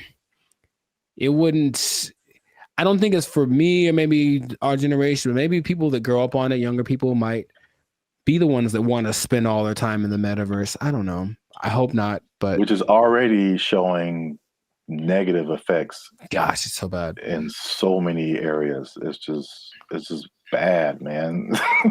Yeah. So we'll see where it goes, but let us know in the comments if you like the metaverse, if you've had some metaverse experience, if you've tried this new Meta AI chat thing. What do you think? Is your best friend Snoop Dogg in your mind? Because it's not really him, but maybe you think that it is, and that's good enough for you. So good for you. And let's see how this pans out. But it seems like it's going to be a real big push, he's got Zuckerberg has a couple other big objectives for 2024 that he's trying to get to. So, and spend a few more $1 billion in the process. So must be nice. We'll see how that goes. But yes, this has been another episode of the Life's a Circus podcast. So leave a comment. Leave us a comment. Let us know what you think about that. And if you I'm trying to think of how this would work. If you are spending too much time in the metaverse, if you're spending too much time talking with a meta person, I don't know what to call them. They're not real, but they're not robots, whatever. Talking to a meta person so much that you lose track of time, and then before you know it, your life's a shell of itself, and you don't really know where you're gonna get your money from, because you haven't gone to a place that will provide you with the necessary resources for, you know what I mean, like the necessary resources for living, for purchasing things. You might even miss your bill and you can't pay for your phone. You don't have your Instagram. You've lost access to your person. I just don't want that to happen to you. That's my sincerest goal as a human to human. So please don't. Man. Well, I guess you understand what I'm trying to say. I don't have to say it. So you don't have to say it. You don't have to say it. But I'm gonna say it. Don't lose your job. Don't lose your job in the metaverse. Marcus Zuckerberg is crazy. They took our jobs. They took our jobs. The place that is offering this is the Southeast Technological University in Carlow. I think that's how you pronounce it, Ireland. That's a bad start. That's a really bad start. All right, let's just stop. Hold up. Hold the presses just for a second. All right, so Ireland. Okay, I think. Okay, where do I begin? Okay, man.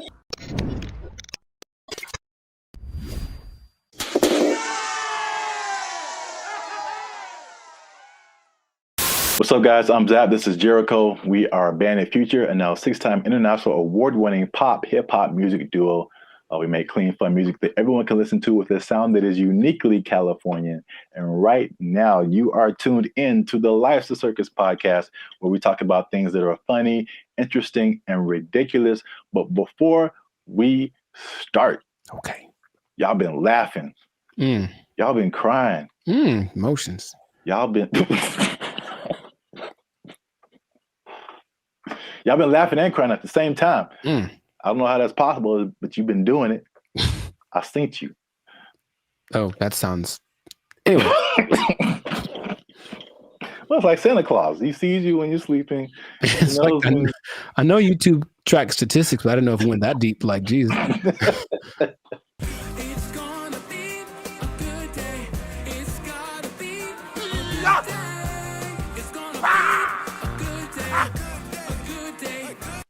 So today, we are talking about something that's interesting. The letter Q? I mean, that's kind of what I was hoping. Today's episode is brought to you by the letter Q. Brought to you by, a little bit deeper than a single letter. Okay. But it does have to do with letters, arts, and sciences.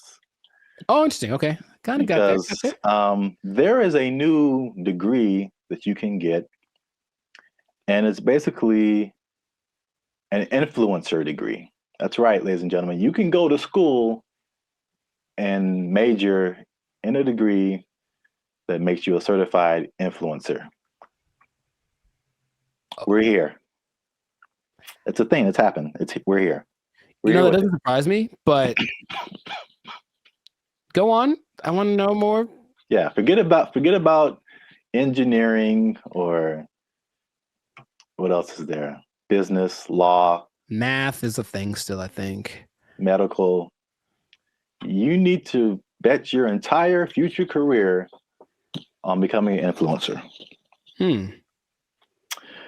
So this is the place that is offering this is the Southeast Technological University in Carlow. I think that's how you pronounce it, Ireland. That's a bad start. That's a really bad start. All right, let's just stop. Hold up. Hold the presses just for a second. All right, so Ireland. Okay, I think. Okay, where do I begin? Okay, man. So, like, for a place to have influence, it has to be something that has relevance. I think something where it's like, okay, this place is, or this person has said this is what's important, which is cool. I will listen to it because I respect their opinion. I've never once thought about Ireland for anything other than leprechauns and beer. And if it's not about those two things, I don't care what Ireland has to say. So I'm already like, it's missed me on that, bro. Like, come on. If it was like New York or Dubai or something, it's like, yeah, big place of influence. Don't tell me, no, man. Okay, keep going. What do you got? What do you got? All right, that's interesting because I kind of went that way for another reason. Okay. I don't know how they name schools in Ireland, but this sounds like very much like a DeVry University, JTT Tech. Like, it's not your top tier. Nope. Nope. So I was like, the official name of the degree is called it's a Bachelor's of Arts in Content Creation and Social Media. What would that sound like in an Irish accent? I'm not even gonna try that. I don't got it either. I'm not good at accents. Nor am I. Except for, well, never mind.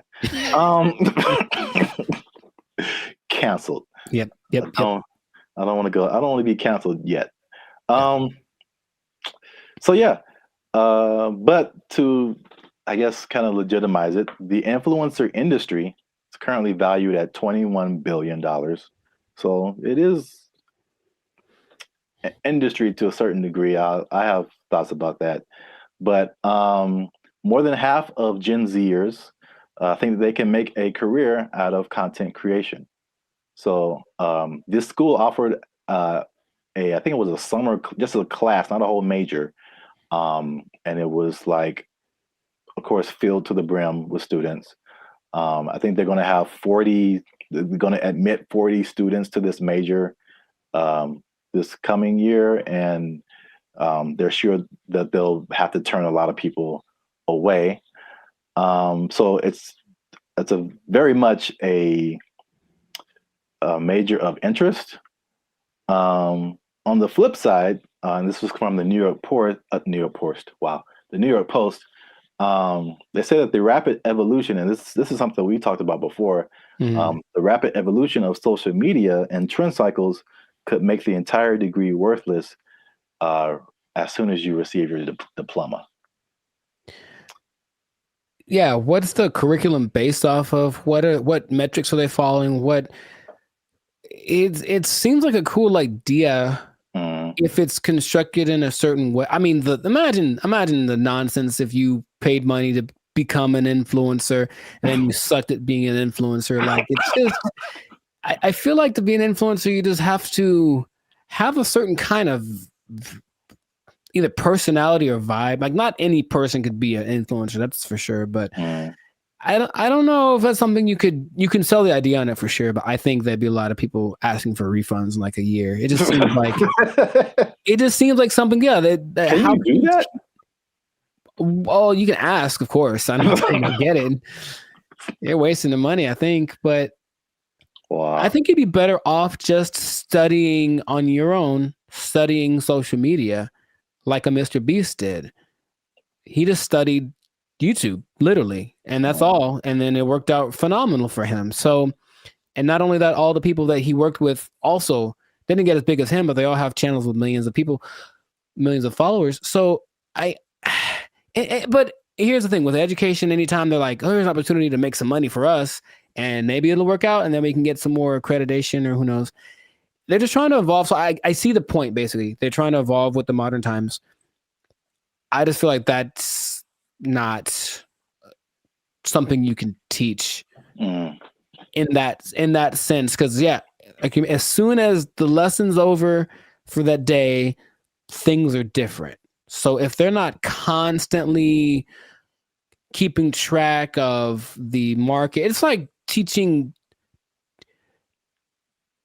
day trading or something based off of data from last week. It's like, okay, well, that worked last week, but it's different now. It's a whole nother. So it would have to be done really well to work in mass. Like, Yeah. Well, I have a bunch of thoughts on this. So, in their defense, they have said that they're aware of like social media is constantly changing, stuff like that. So the curriculum is more about high level concepts, I guess. Okay. As like what the business behind becoming an influencer, stuff like that, which makes sense. But it's also like if I were a student, I wouldn't study this because I think it's too specific. And influencer is just a subset of sales, marketing, advertising, business. It's just business. And so like I feel like if you went to school for business, you would get a better view of like how the world works instead of just looking specifically at influencers. Right. But this is also like college was like 20 years ago or no, 15 years ago, something like that. So I have a totally different perspective, but as like a student coming in, you're like, oh yeah, I want to do this, blah, blah, blah. But I've mentioned this before. I kind of felt there's a interesting similarity between this and music, because you went to school for music performance. I went to school for music industry. And though I think even more so at the time that we went to school, even those majors were considered like, why are you doing that? True. So I can see the parallels, and then not that I regret doing music industry, but I can see now how I would have benefited probably more from just studying business instead of like a specific type of business where like all the rules are way different than like normal life. Sure. So I think I said this before, like I've learned more. I've learned how to do more in the music industry by studying general business. I got you. Right. Than by studying music industry. Because it kind of applies to everything once you get the basics down. Right. Right. So. Well, that's my advice to the youngsters. Is that how you're going to talk one day? Because I don't want it. Welcome to the Life Circus podcast. I'm pretty sure I'm going to talk like this forever till I die. So I don't know what's happening to you over there, but you sleep. But we talk about things that are funny and straight up ridiculous. All right, old man River. Look, yeah, but you said about the students. I guess now that college is becoming more of a option as far as like, well, what's the point of going to college if they at least offer something that people want to be? Then I see the point. I do. I just don't know how they'll pull it off. But if they do, more power to them. Yeah. I don't know. Maybe we're just short-sighted, and then influencer will become all the rage, and people will make gajillion dollars and be like, "I told you so." Hey, you know what? Good for you. If you get there, I'll give you a cookie. No, those are addicting. Oh, I'm sorry. I'm sorry. Jeez, I keep forgetting the rules. Cookies are sometimes food. So this this has been another episode of the Life of Circus podcast. Make sure you like, subscribe, comment, and share this video with somebody who might want to be an influencer major. That doesn't even sound right. No, it really doesn't. But maybe we'll talk them off the ledge with this video.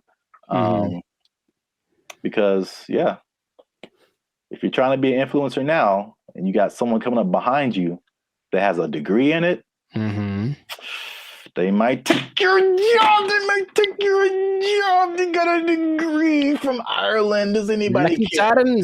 Lucky Charms. They took our jobs. They took our jobs. We want more money, higher minimum wage. That's right. That's what's happening right now. People.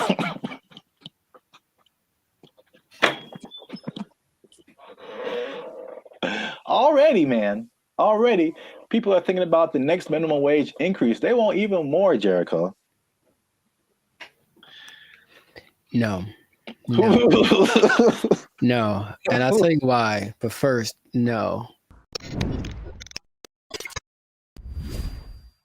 What's up, everybody? I'm Zap, and this is Jericho, and we are the now 8-time international award-winning pop hip-hop music duo band and Future. We do clean, fun music that everyone can listen to with a sound that is uniquely Californian. And right now, you're tuned into the Life of Circus podcast, where we talk about everything that's funny, interesting, and ridiculous. Before we jump into today's topic, make sure you do us one big favor. Make sure you share this video, share this podcast with somebody who is affected by minimum wage increase, because it's still a thing, man. It's very much a thing. It's a lot going on in these streets, man. And make sure you stay to the end of the video, because as much doom and gloom as we're seeing with businesses closing and failing, and especially in places where we are, like California, people leaving the state, there are surprisingly two things that are positive coming out as a result of this minimum wage increase. Every business isn't failing. Some businesses are doing better. And so make sure you stick around to the end so you can understand why that's happening. So we talked about the minimum wage increase specifically for fast food, like 6 months ago when they were putting it together. And we were like, I wouldn't do it. Wouldn't be prudent. Yes. We since then, we made even another video saying, we told you so. So for those of you who are living under a rock, fast food minimum wage has increased in California to $20 an hour, like a 25% jump, pretty much overnight for restaurants, big chains, even some smaller restaurants. And the results have been largely negative, at least in the press. I mean, I haven't heard any businesses that are like, hey, this is great. So not at all, no. So food prices were high. They're even higher now. They said that at over 10,000 people, fast food workers have lost their jobs because the companies can't afford to pay them that high of a wage overnight. And a lot of places, there's a laundry list of places that are just shutting down. They're just like, we can't do this. Either that or they're leaving the state. But guess what, Jericho? Tell me now. That's not enough. We want more money, higher minimum wage. That's right. That's what's happening right now. People.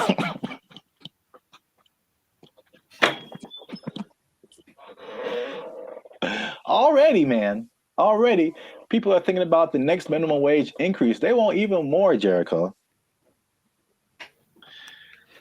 No. No.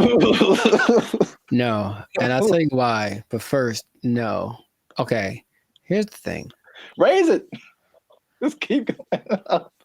I'm pretty sure among the things that have gone up because of the minimum wage increase is like OnlyFans subscriptions, like stuff that no one needs. Like, I highly doubt that anything is really improving that's a good idea. You know what I mean? So I feel like you can't. I heard something really recently, and it made a lot of sense. It said if you decided to give everybody in the world the same amount of money, so somehow take it all literally and just even it all out, so everyone in the world, all 8 billion of us, get the exact same amount of money. Within 20 years, it would be distributed exactly the way that it is now. I believe that. Because, yeah, people don't know how to do stuff with money. So, no, you don't get more money because you're just going to do the same dumb stuff you're doing with it that you did before. And how much is a Whopper now? Like, forget it. Like, it's just going to be ridiculous. What kind of, I know we're not living in the days with like, oh, going to see a movie and the soda and a pop and a, you know, a nickel. I know that's in the past, but you can't keep paying people more. You have to teach people to be smarter with their money. That's all. Take it up higher. How much they want? Okay, go for it. I'm glad you asked. So fast food minimum wage, the workers have already unionized and got $20 an hour, which is silver dollars over the regular minimum wage. Right. Long Beach hotel workers have argued for a $23 an hour wage. And this next one makes sense because we've seen it firsthand. Because as Band of Future, shameless plug, we do some shows in San Diego. All right. So nice. If you're ever in San Diego, come see a Band of Future show. But San Diego wants to raise the minimum wage for hotel and other service workers to $25 an hour. And I was wondering what happened because I'm like, ooh, inflation. Because we were like looking at hotels in San Diego, and I'm like, man, these got a lot more than last year. Mm-hmm. And now I know what happened. Janitors want $25 an hour, man. Clean them toilets, sweeping them floors, man. They want. I think janitors should get more than fast food workers. That's for sure. I really do, because I can go make my own burger, but if I go to an establishment, I want it to be clean, and I think the people that clean it should get paid. It's all about, I mentioned this before, you should get paid for the value that you provide. And fast food is just making us all fat and sick. And janitors make stuff clean, which is great. So yeah, pay them more. I'm not sure how much they get now, but pay them more and take it out of the fast food workers. That's just that's an interesting take, I guess. It just kind of like took my mind somewhere. Okay. Because your viewpoint is, I heard you say this before, you should be paid based on the value that you provide. Yes. As opposed to the skill sets that you have.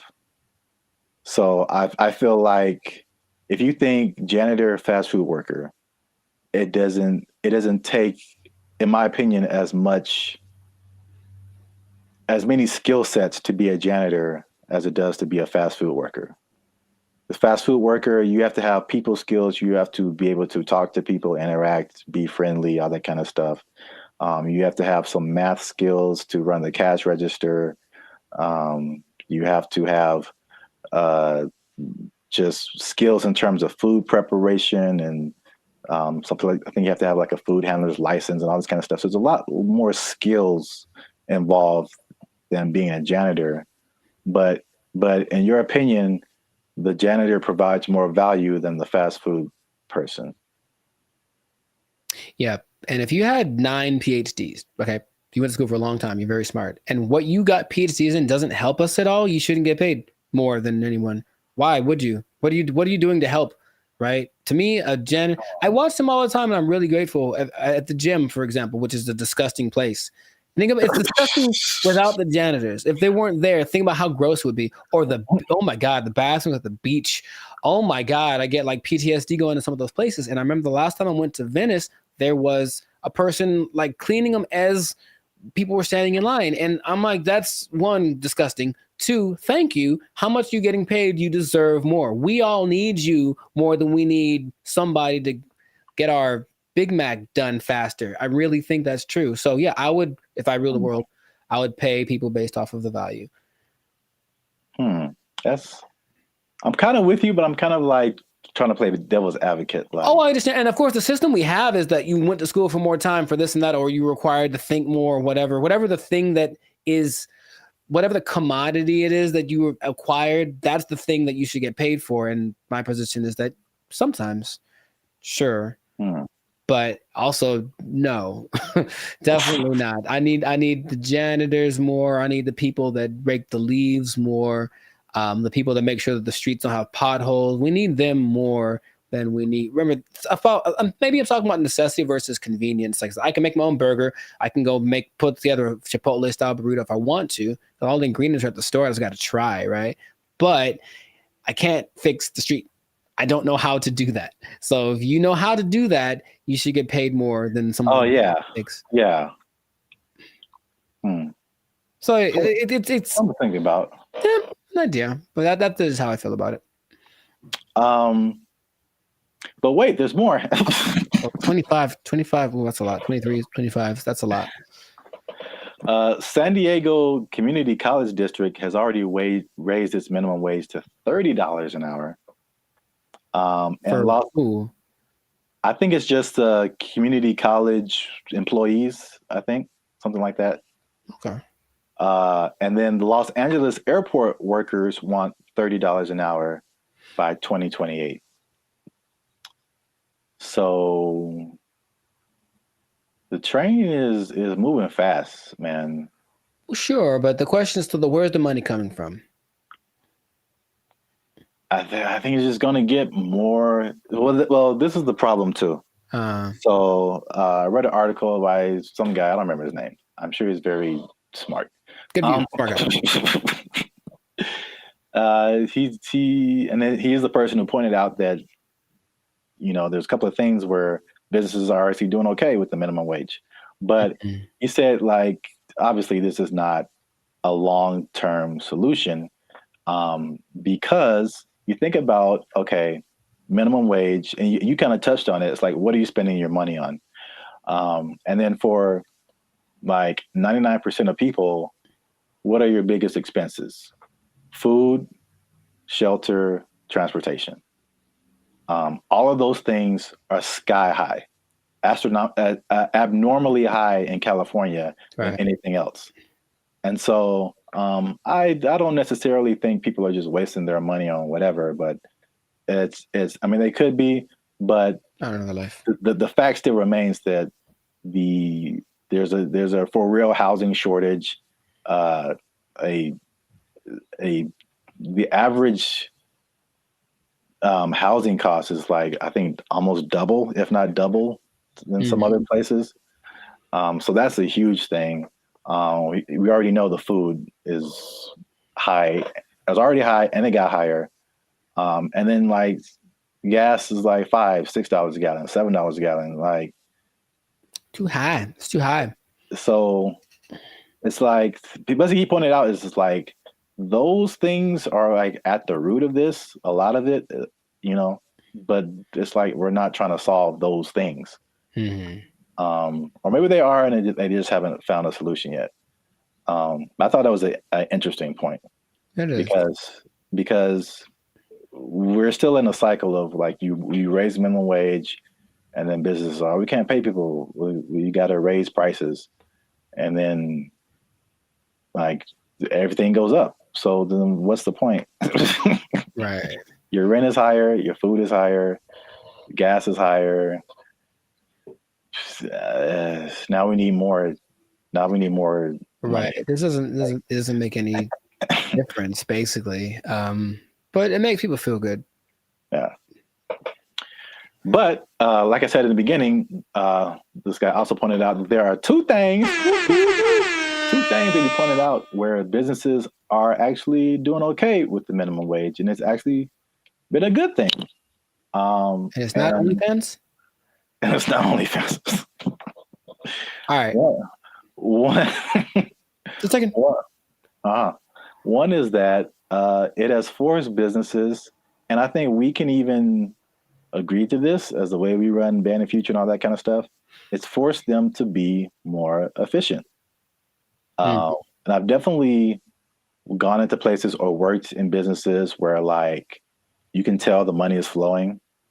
And so they just kind of like, they kind of just spend money on whatever and just kind of do frivolous things and just silly things with their money. But it's forced some businesses to be more efficient. So it's actually some businesses are saying that their businesses are working better because they've been forced to like cut the fat of the company to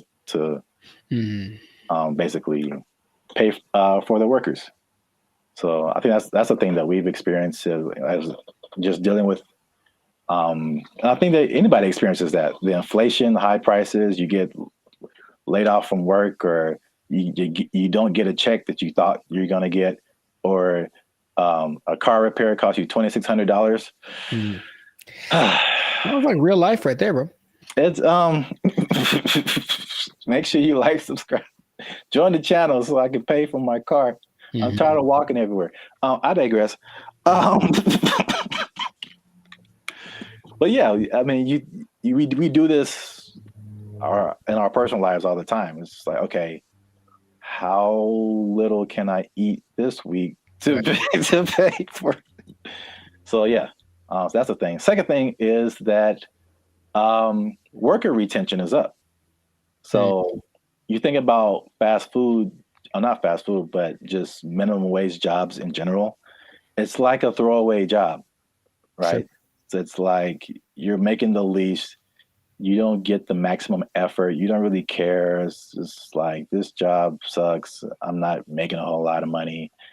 And I think it has a high turnover rate. So meaning people quit, they have to find new people, train them, get them going, and then they're there for like a month or 2 or 6 months or whatever, then they quit and they just find a better job or whatever.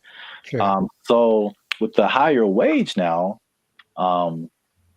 fast food worker is like the premium job of minimum wage jobs. So you think if you work in some other job for $16 an hour, $17 an hour, you can flip burgers for $20 an hour. Sure. You're gonna, if you're in that that minimum wage level, you're gonna stay there for a minute, because unless you can move up to some other job, you're doing better than other minimum wage jobs. So why would you leave? Right. So yeah, so people are staying, and people are happier, they say, just coming to work, which, I mean, makes sense if you're getting paid more. But there's less incentive to leave, and then people don't understand that it costs businesses a lot of money to hire people and put up ads to hire people and then train them and all this kind of stuff, get all this stuff going and find the people, and then they're only there for a little bit, and you got to do it all over again. Yes, that's a big expense. So there you have it. Minimum wage going up, prices going up. Some businesses are leaving, some businesses are shutting down. Some people don't care. It's happening in their business. A lot going on. Let us know what you think in the comments. Is this good? Is this bad? Should we do the idea of this guy in the article and just let's fix the housing and the food and the gas and all this stuff and just bring that down instead of raising the money we get? Cost of living is too high. Yeah, man. A lot going on. Gotta invest in some meme coins, man. Just take advantage. It's a bull market, man. Let's get into it. Are meme coins the answer to the minimum wage problem? I would say probably not. But, somebody, it might work out. For most people, not so much. Yeah, we are. Because we are. But for real, join the YouTube channel, because the boy needs his car. All right. There we go. They took our jobs! They took our jobs! This person falls on the stairs. See, like, that's really messed up to say, though. Like, I didn't mean to say that, dude.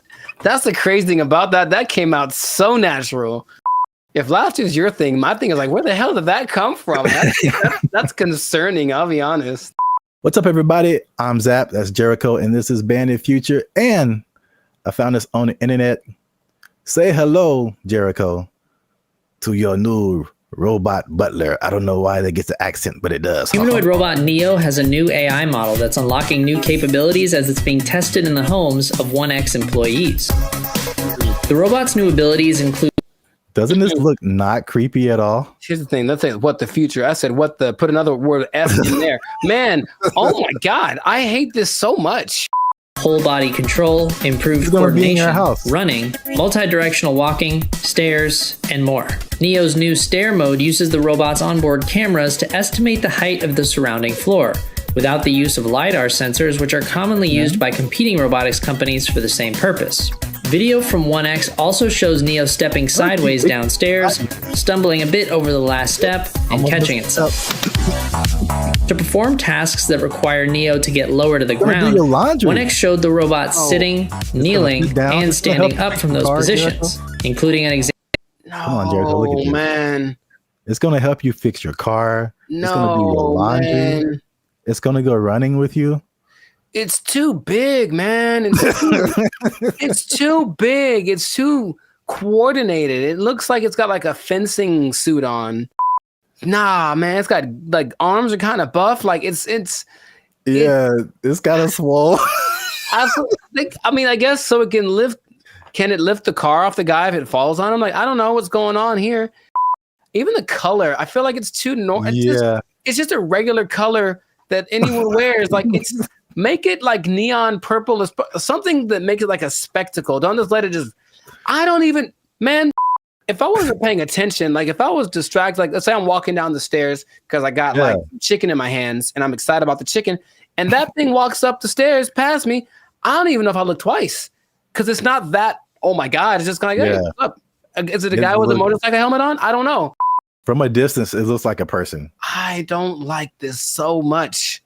Oh, look at it kneeling down. Very comfortable. The G1s you were talking about, the flexion. Like, look at its feet and how the back. Very stable. Looks very stable. It looks like it has ankles and toes, and like the only thing that gives away is the arms are kind of wonky, but I think the rest of the body looks like an actual person. I don't like you could put like a robe on him. And a hat, and you just walking down the street, chilling. Like, oh man, they're blending in. They're good for them. The robot is also shown pivoting and walking backwards, as well as sidestepping, which could be useful in navigating tight spaces often found in homes. These demos are part of 1X's rollout of its new Redwood AI, which the company says runs completely on Neo's onboard GPU. The company also shared updates on its 1X world model, which is designed to help bridge the gap between the robot's training simulations and real-world action. The model is trained on video inputs, observations from the robot, and input action trajectory, allowing the robot to simulate various potential future actions from a given starting point. Examples on 1X's website show this in action, where a slider moves between generated imagery and real-world imagery from the robot's POV, doing laundry, opening a door, and cleaning. 1X also showed off new details about how its robots learn to do new tasks. In the example of opening an air fryer, the company shows how the AI model begins by hallucinating that the air fryer basket is inseparable from the whole of the air fryer. After the robot has had some experience with the air fryer, the data gathered is then added to the mix, and the simulated air fryer interaction becomes much closer to the real thing. See, like, I think you caught that. Like, that part is really crazy. One person in the comments said it was like similar to visualizing something. Like, how does this thing work? And then you kind of like, as you keep trying to do it, you figure it out. And then and then it's just like, that's crazy. You know how back in the day they're like, oh, in the future we're gonna have flying cars, and then that never happened. We're having future stuff happening now all the time. Like the future is so now, it's crazy. So that's cool. But also, this guy, he looks polite. He looks like I'm gonna walk down the street, and he's like, "Oh, excuse me," and I'm like, "Was that a robot? I won't know." And then later, I found out he took my girlfriend, and then like I'm mad. So I can't. I have so many feelings about this, but they're mostly not great. When will this be affordable to where like everybody has this in their home? Not long. And then it's just like, think of the people who do like a house cleaning and stuff like that. There's people who do laundry for you, like all that stuff. Your robot's just gonna do it. Yeah. I'm sure it's gonna be able to like cut your lawn, wash your dishes, fold your clothes. Like anybody who's in the like that kind of, whoa, what if they have them at hotels? You get a knock on your door. It's like housekeeping. No, that's the thing. It's gonna sound normal. It's gonna have a normal voice. It's gonna be like, I'm Greg. Like, what the hell, Greg? For future generations, it's just going to be extra normal. I grew up with a robot delivered me from my mother's room, and now I just have the special place in my heart for all robots. Like, yeah, that's where we're at. I don't think it's as doom and gloom as some of the other stuff we talked about. This is the more, I think I'm saying this right. Like dystopian is kind of negative and utopian is positive, right? Are those words related? I believe you, whatever you said, because I'm not sure. Go with that. But there's like the dystopian or negative AI, like the Matrix, right? That's a negative version of our future and robots and AI and all that kind of stuff. But then you have, you know what this reminds me of is the Jetsons. Where right, that was the future. That was flying cars, blah blah, in 1950. Yeah, you know. But now it's like this is actually happening. But you remember they had that robot named Rosie. Yep. And she was basically this. Yeah. And it didn't seem she was like really part of the family. She was part of the family. It was like she had jokes. Wasn't she cracking jokes on Jetson? Oh, she cracked mad jokes, bro. But didn't she like sometimes like wouldn't she sometimes throw like George down the trash chute? I don't really remember a whole lot of the Jetsons. I feel like remember something like that would happen because she would get mad because I remember her eyes would light up. And so here, okay. Bad things. Yeah. She had bad things, okay? These robots are definitely able to learn, which is advantageous. But what if they're in an environment, they have a person who's a high-strung individual, and so they're always popping off and losing their temper and beating stuff and whatever. If this robot's around, I feel like it could learn that behavior and at least be capable of it because it absorbed it. And then over time, the more human these things become, they'll be like an influent, like impregnable. Yeah. Impregnable child or whatever. And I'm mad. And then now it's beating stuff up because it learned it from its owner. Like I could see all that happening. And that's what I do not like, among other things, but I don't like it. Greg. His name is Greg. It has to be. Let us know what you think in the comments. Are you ready for your robot butler? I don't know. I'm not too. I want to at least try it out, man. I want to at least try it out. 7 thumbs down. Just make it affordable, man. I might get me a robot butler, and I'm just not even gonna tell you. You're just gonna come by one day and walk right out, and it's gonna answer the door. Take his power supply. I'm gonna walk right out. You starving to death, Greg. Let us know what you think. Share this video with somebody you think would find it enjoyable as I have. And that's it, man. We found this on the internet. We out. Doesn't this look not creepy at all? Here's the thing. Let's say what the future. I said put another word F in there. Man, I hate this so much. These guys will just decide one day I'm not going back to work and just kind of sit in their room. And it's so strange because they try to interview these people. They're very antisocial to the point where they regress in their ability to express ideas. They can't even really talk that good. Just sitting in their room all day. And then their families are just forced to take care of them. What's going on, everybody? I'm Jericho. This is Zap, and we are the now 6-time international award winning pop hip hop duo Bandit Future. We make clean, fun music that everyone can listen to with a sound that's uniquely California. And you are right now here in the present time tuned into the Last Circus podcast. So we talk about things that are interesting, funny, and just straight up ridiculous. So before we get into it, there was a huge favor. Make sure to like, subscribe, share, comment. I keep doing that backwards. But anyway, share this video with at least 2 people that think that being an adult is really hard, man. So the adulting thing has gotten so, I guess, talked about that it's like we kind of accept it as just being an adult's hard. It's part of life. move on. But there's a whole lot of people that have decided to take an interesting approach to this adulting thing. So I have one specific example from Japan and one from the US. So in Japan, there exists this thing called the hikikomori.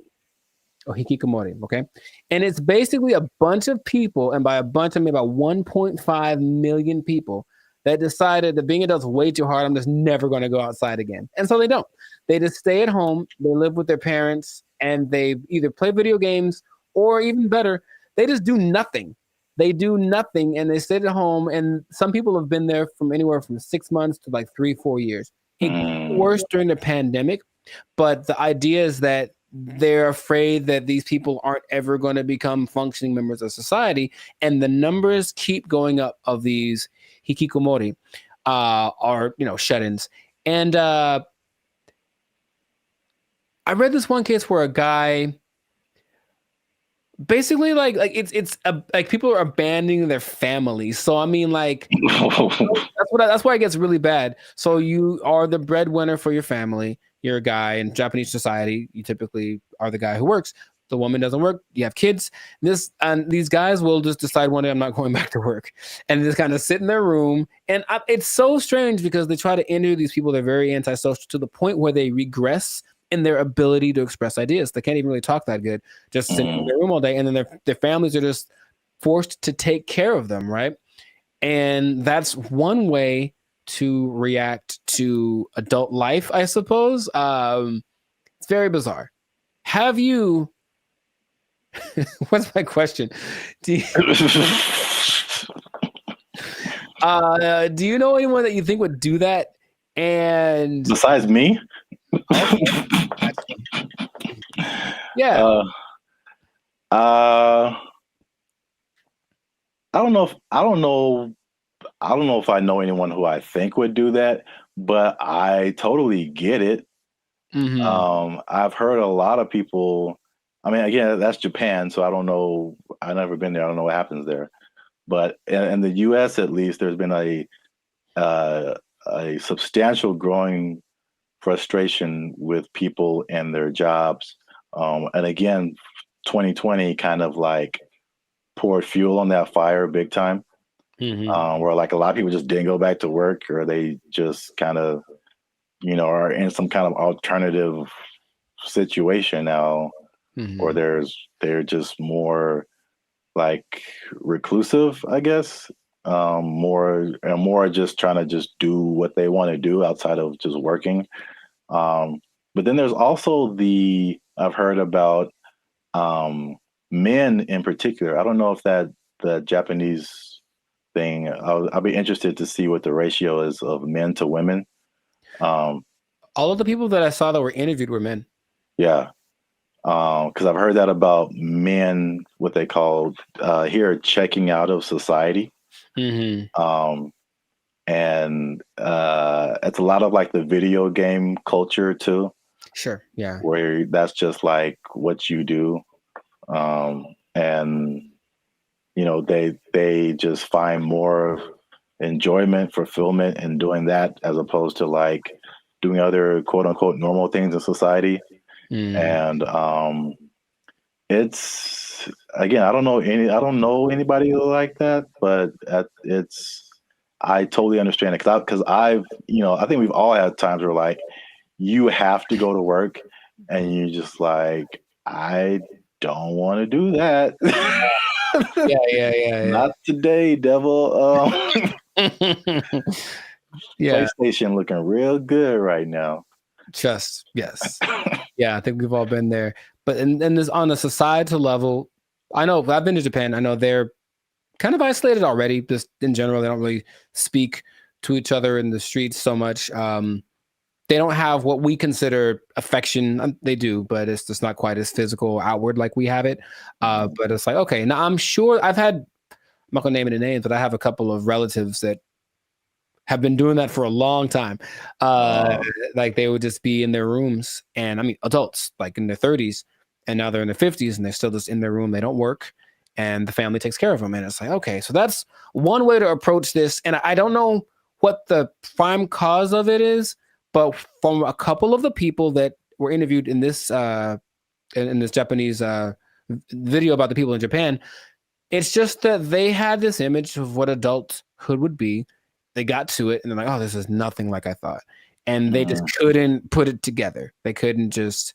So that's just an approach. I just won't go outside. And people are, it gets kind of bad because there's a committee of people that are assigned to help these people. So, they'll have go have a class in the park. How you get them out of their house, I don't know, but you got to help them out. And some of them have been rehabilitated, if you will. There's also a crew that is designated to going to see the people that are alone to see if they've died yet, basically. And that's just part of their thing too. And they'll be like, oops, yep, got to fix it up. Yes, a lot of men. In America, I think what is a more prevalent thing that isn't quite so morbid, kind of sounds cool, is going off grid and just being like, okay, I'm done with this. I'm just going to live someplace else. So my dad is a great man, and he's been fascinated with this place called Slab City for a long time in the desert over in California. It's hot there, man. I went there. Yeah, a year or two ago. And so a year or two ago, I decided to take my dad just so you could see it. He could say he's been there. And it's just, if I can paint the picture, it's just I don't know when it started, but it's just a bunch of people living in these makeshift houses, campers converted into houses, whatever. I don't think they're relatively close to an actual town. So there's still police, and if something bad happens, they can get medical care.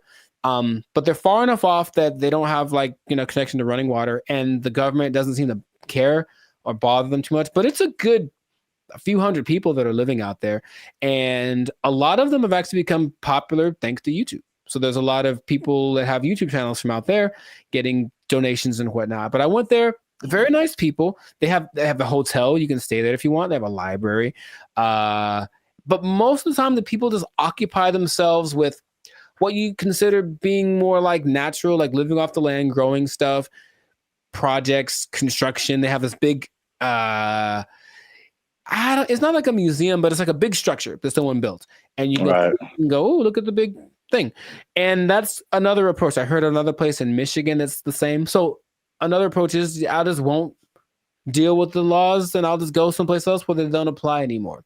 Would that be something? So what is that? Is Slab City an actual city?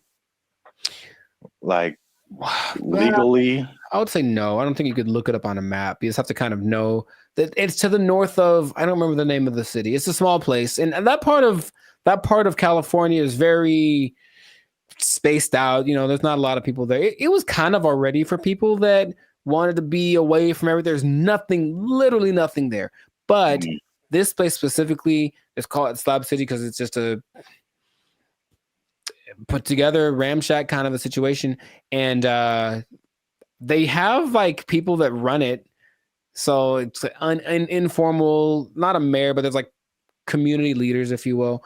And it's just a whole vibe there. I remember I walked and some guy was just hammering something, and there was no rhyme or reason to what he was doing, but he was hammering a thing into a thing, and he had a lot of things, and he was just doing it. And I was like, all right. And I walked up and I gave him a case of beer, and I talked to the guy who plays the guitar, and this guy just sits there and plays guitar all day. And they seemed very nice. And I didn't get much of their story, but they had been there for a long time. And they're like, yeah, society's not what it's come out to be. They made their own, and they like the way it works better. So that's another way to deal with it, I suppose. But you got to deal with the heat.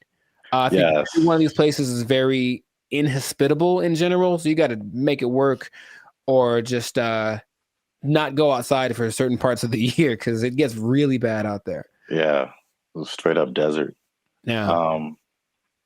Like I said before, I totally get it. And then I was just thinking about just throughout history, there's been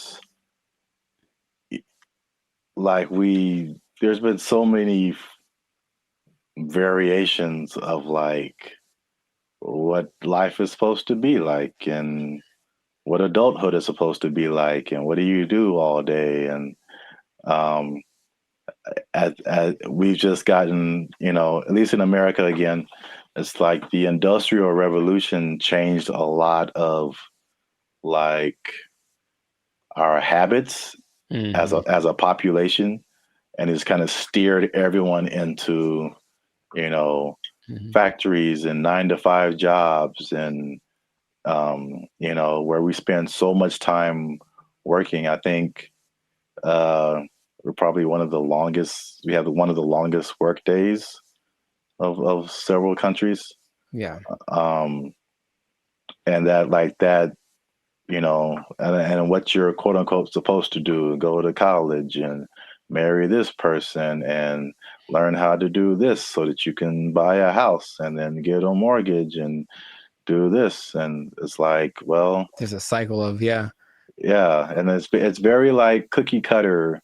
I feel like if I definitely looking back, there's some things I think I would definitely have done different or not have done, just to like march to the beat of my own drum a little bit. I think I would have been happier because of it. I don't think I can totally check out like that, but I could at least like vacation like that for sure. Yeah, those people are definitely very happy.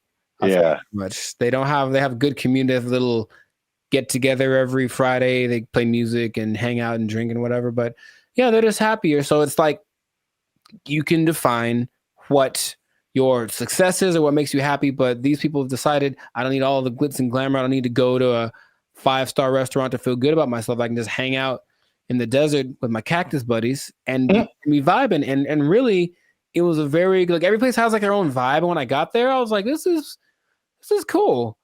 This is cool. There was the guy over there standing on his van yelling at everyone with a bullhorn about how you're going to go to hell. He was fun. And then, I still think about him to this day. And then, yeah, there was like the little curator lady. I think she was like senile because I think she thought she was mowing something because she was walking around with her hands like this, just kind of going. And there's no grass for one, but she's like kind of just going, doing. I was like, you go, girl, whatever. You know, cocaine is a hell of a drug, man.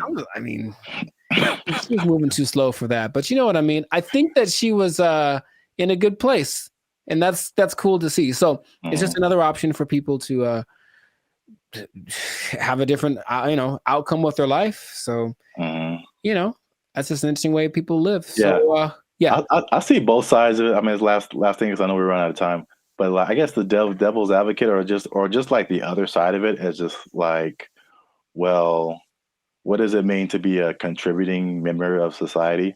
You know, and so like, if nobody's working and nobody's doing anything, like, you know, somebody needs to do something for like this whole thing to function. Yeah. So there's that aspect of it too, for sure.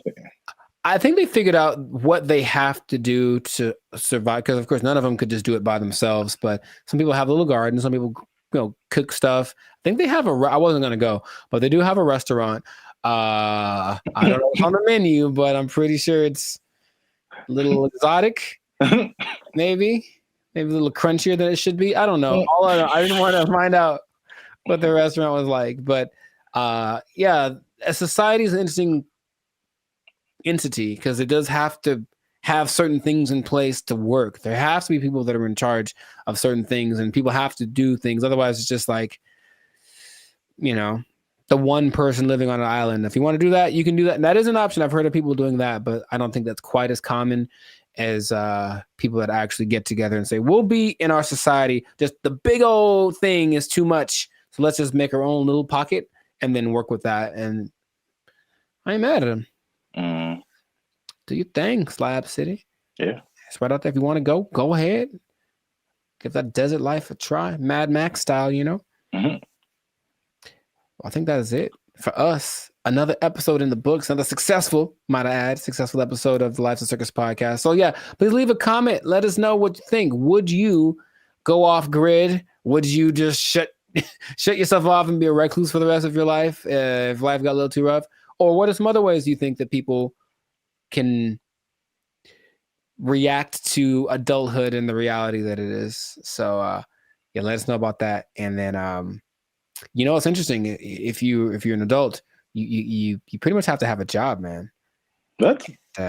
You do? Yeah, you pretty much have to have one. Man, that's crazy. I know. And the bad part is what happens if that job becomes if it's taken away from you. They can't take my job. They can't take it. I won't let them. They took our jobs. They took our jobs. They start doing the conga line down the middle, playing some Lil Jon song, I swear to you. And we're like, all right, cool. Now I'm looking and I see a few people, the passengers that are happy and they're doing the thing, and then the flight attendant, and I see a guy, and I recognize this guy. And I was like, why do I recognize this guy? Oh, he's the guy that I saw when I got on the plane. He's the guy that introduced himself and greeted everyone on the, is that the pilot? It sure was. It was the pilot of the plane. No way. The pilot of the plane. And we're all like,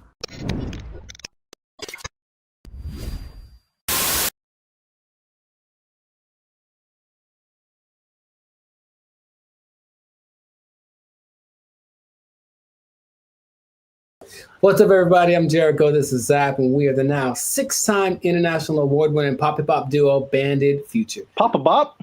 Papa Bop. Papa Bop. Papa Bop. Papa Bop. Yeah, Papa Bop. That's what we do. We make Papa Bop. But we make clean, fun music everyone can listen to with a sound that's uniquely Californian. It's called Papa Bop. And you are now tuned into the Life Stickers. That's kind of fun to say. Papa. And you're now tuned into the Life Stickers podcast. We talk about things that are funny, interesting, and just straight ridiculous. So before we get into this thing and this Papa Bop thing, that is really, man, can we use that? We make up a new thing. Papa Bop. Oh, man. Before we get into our Papa Bop, make sure to like, subscribe, comment, and share this video with at least 2 people who have flown on Spirit Airlines. Okay, because here's what happened. Spirit Airlines lost the baby. They lost the baby over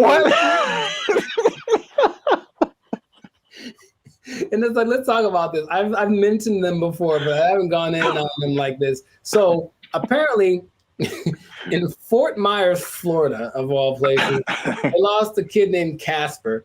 He sit on the plane by himself, already a bad decision.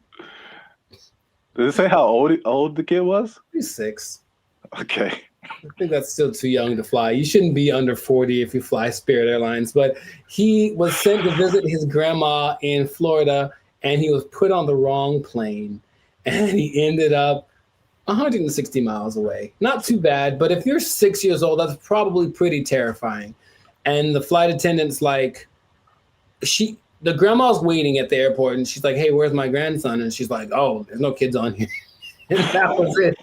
And so then they panicked, and they eventually figured that out. And I saw that, and I was like, yeah, that sounds about right. Because I've been on Spirit Airlines one time, and that was enough. So first question, have you ever, because I've got a story. Like, it's so crazy how many stories in one experience I have, but have you ever flown the Spirit? I can't remember, but I feel like you remember. Yeah, that's what I'm about to say. I can't remember that it probably did happen. Oh my! I can't believe how accurate all of like the stereotypes are, and they make fun of it on so many things that I was like, this can't be real, right? But I'll tell you my Spirit Airlines experience. For one, it's cheap for a reason. And if you have to be someplace, if you absolutely have to be somewhere, fly Southwest. That's all I'm going to say. So this is what happens, right? I'm going to Nashville, Tennessee, and I get to the airport at LAX.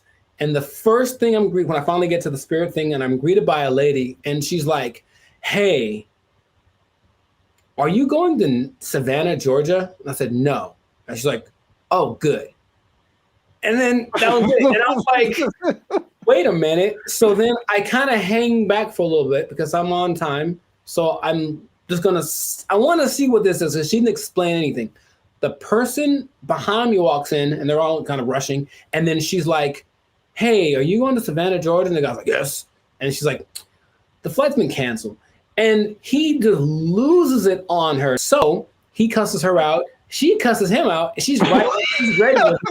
And I'm like, oh, that's how it starts. So already I can tell that they don't have the whole, hey, alert system, because they have the app and everything, but there's nothing that says, hey, your flight's been canceled, sorry, don't come back. They just have a person in the lobby waiting for you to have gone all the way to the airport to tell you that your flight got canceled. I'm like, oh my God. So I'm like, okay, cool. So I get to the line, we have to check your bags and do the x-ray thing or whatever. And it's just a bunch of people yelling across, like literally, the yelling across the space. There's all those lines with the conveyor belts, and one person over here, and they're cussing out somebody over here, and this person is getting back, and they're running back and forth, and that's not my job, and blah, blah, blah, and bleep you, and all this kind of stuff. And it's all happening as people are just like, I just want to get to Nashville. That's all we're doing. So that is how everything started. I'm like, this is a movie. It's really like a movie. So we finally get to the plane part of it, right? We get on the plane. The flight's supposed to leave at, let's say, 3 p.m. So I'm sitting on the plane, 3 p.m. Cool. 3:10. Cool. 3:20. All right. 3:30. Right. Just do the math. It's about 4:30, right? Yeah. We're sitting there for an hour and a half, and we're all just kind of disgruntled. We're like, man, what the deal? Like, well, here's the thing. One of our flight attendants isn't here because they apparently changed their schedule so much that people get, so that flight attendant went to the wrong. It'd be funnier if it was like went to the wrong terminal. He went to the wrong airport. So he's not around. So we gotta wait for him. So they waited 2 hours and apparently got somebody else. I'm like, all right, I don't know, whatever. So they appealed to all the passengers by just giving out free drinks, just left and right. So we're not even in the air, and people are hammered, man. Okay, I was going to ask you if it was just like soft drinks or if it was some of that bubbly. It was the stiffest of the stiffies, and it was just hard alcohol. Everyone drinking it. I mean, like people, and they weren't asking ages either. There's some young-looking people on the plane. I'm so serious, man, and I have to. Like, there's so much more to it. I don't want to just. Well, okay, so we finally get in the air, and we're going, and it's like not going well because everyone's drunk and complaining loud and stuff, right? So the flight attendants decided it'd be a good idea to calm the tension to just start a conga line down the middle of the aisle, right? No way. It gets better. So no way. Way. They start doing the conga line down the middle, playing some Lil Jon song, I swear to you. And we're like, all right, cool. Now I'm looking and I see a few people, the passengers that are happy and they're doing the thing, and then the flight attendant, and I see a guy, and I recognize this guy. And I was like, why do I recognize this guy? Oh, he's the guy that I saw when I got on the plane. He's the guy that introduced himself and greeted everyone on the. Is that the pilot? It sure was. It was the pilot of the plane. No way. The pilot of the plane. And we're all like, I don't believe. I'm like, you have to. No way. Yes. Okay. So that. I can't believe you haven't shared this before either. This is. I don't know. I did mention Spirit Airlines before, but I didn't like go in like this. So that was like part of my first experience. That was on the way there, and then when I get, oh man, that landing is not. Dude, it's just crazy. Wow, you got the full experience. And you just kind of get that like whiplash kind of thing. You're like, can I sue? And they're like, no, when you sign the waiver, you said like, we're here. Like, yeah, I know. So that's already interesting. Cool. So that was on the way to Nashville. Got to Nashville, ate some chicken, had a good old time, right? Came back, Spirit Airlines again, right? And I get to the terminal. I'm like, all right, so what's going to go wrong this time? So we get on the plane. Now, remember the last time I got on the plane, the pilot greeted me, and then later he was on the conga line? Well, this time I get there, the pilot does not greet me. And I said, oh, okay, maybe he's in the bathroom, whatever. So I just sit down in my seat, and I'm just waiting there. The seats are they're not any smaller than regular planes. They just feel like it because it's Spirit. Or I was sitting next to some biggins. I don't know what it was, but so I'm just kind of like this sitting there, right? And the flight's supposed to leave at like 5:30, and we're going like this. This is happening again. Why are we late? Why are we late this time? They finally make an announcement like an hour into it of us just sitting there. Like, so the pilot wasn't told that he was supposed to fly today, so he's not here. So we're trying to find another pilot. And dude, I swear they almost went like, does anyone here know how to fly a plane? I felt like that's where it was going, but it's okay. So a pilot, I don't know if he was the original guy, or a pilot finally shows up about 2 hours late. Right? Just in there for 2 hours. Were we all hammered again? Yes, because that's their remedy. Just get everyone drunk and they'll be happy. The flight from Nashville to LA is about 5.5 hours. Okay. So I'll let you do some math here. I'm trying to think of it myself. But we left at 7:30. We were supposed to get back with the 2 hour difference. It's like we would have gotten back around like 8:30, right? So we didn't leave until 7:30, which is 2 hours later, right? Tell me why we got to LA at like 8:42. Like so we left 2 hours late, but we got there 12 minutes later than we would have gotten there if you left on time. Left on time. Dude, I've never been in a plane where I'm like, we're going really fast. Think of like the range of how fast a plane could go. But apparently, you cruise at like maybe 700 miles an hour, but they can go up to like 900. He was flooring this thing. Clouds, dude. It is crazy. I felt like some Tokyo drift action happening on some turbulence. And I'm like, I've never felt this way, like this kind of thing in a plane the whole time. Just the engine loud and everything. And we're just all like, we're drunk, so we kind of don't care. But I'm also like, man, that's how I die. Like, I was seriously thinking that. And then we get back almost on time, as if we left on time. And then I was like, okay, well, never again. Never again. It is real. And here's the thing. I want you to experience this. No. I think that's not. How about this? Let's do it. Let's do a test. Let's do a bandit feature test, okay? Next time we have someplace to fly, I'll take Southwest, okay? But you take Spirit, and we'll compare experiences. Now, I'll probably get there before you. Or will you, if we floor it? I swear to you, I didn't know that flooring a plane was an option. Oh my God. And like, he's just going like, he's just having a good old time. A lot of new information that I didn't know about. Come on, do it. Yeah, wow.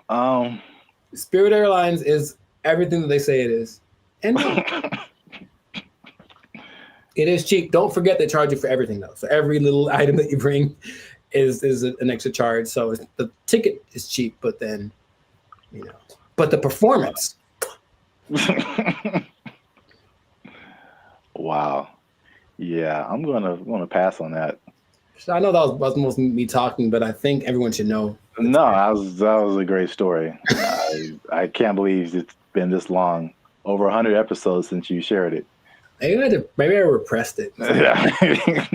Oh, remember that time I almost died? Oh yeah.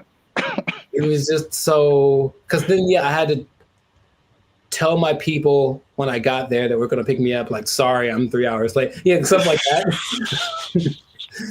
And I was like, but I flew Spirit. They're like, oh, well, yeah. Wow. All right. Yeah, please do that. If you have an experience with Spirit Airlines, please share it. We should make how about to have that website that's like people of Walmart, where it's like the worst people. Just being in Walmart. We should have like a compilation of the best or / worst Spirit Airline experiences. Just hope for maybe it'll catch on, because everyone I'm sure has a story. If they've been on Spirit Airlines, they for sure have something like that. Wow. If you work for Spirit Airlines and you want to sponsor us, we'll take it. Sponsored by Spirit Airlines. Wow. All right. Yeah. So great story. That's been another episode of the Life of the Circus podcast. Make sure to like, subscribe, comment, and share this thing. Let people know about the glory of Spirit Airlines. Let us know if you think that Spirit Airlines and Waffle House should have a merger, because I feel like they should just get it over with. Just put a Waffle House on a Spirit Airlines and just see what happens. A Waffle House on top of a Walmart on top of a Spirit Airlines. Oh, the trifecta of... Or let us know if you like Papa Bop. Yeah, that too. That's our new thing. That's our new thing. So, if you work for Spirit Airlines, you're pretty sure you're gonna lose your job.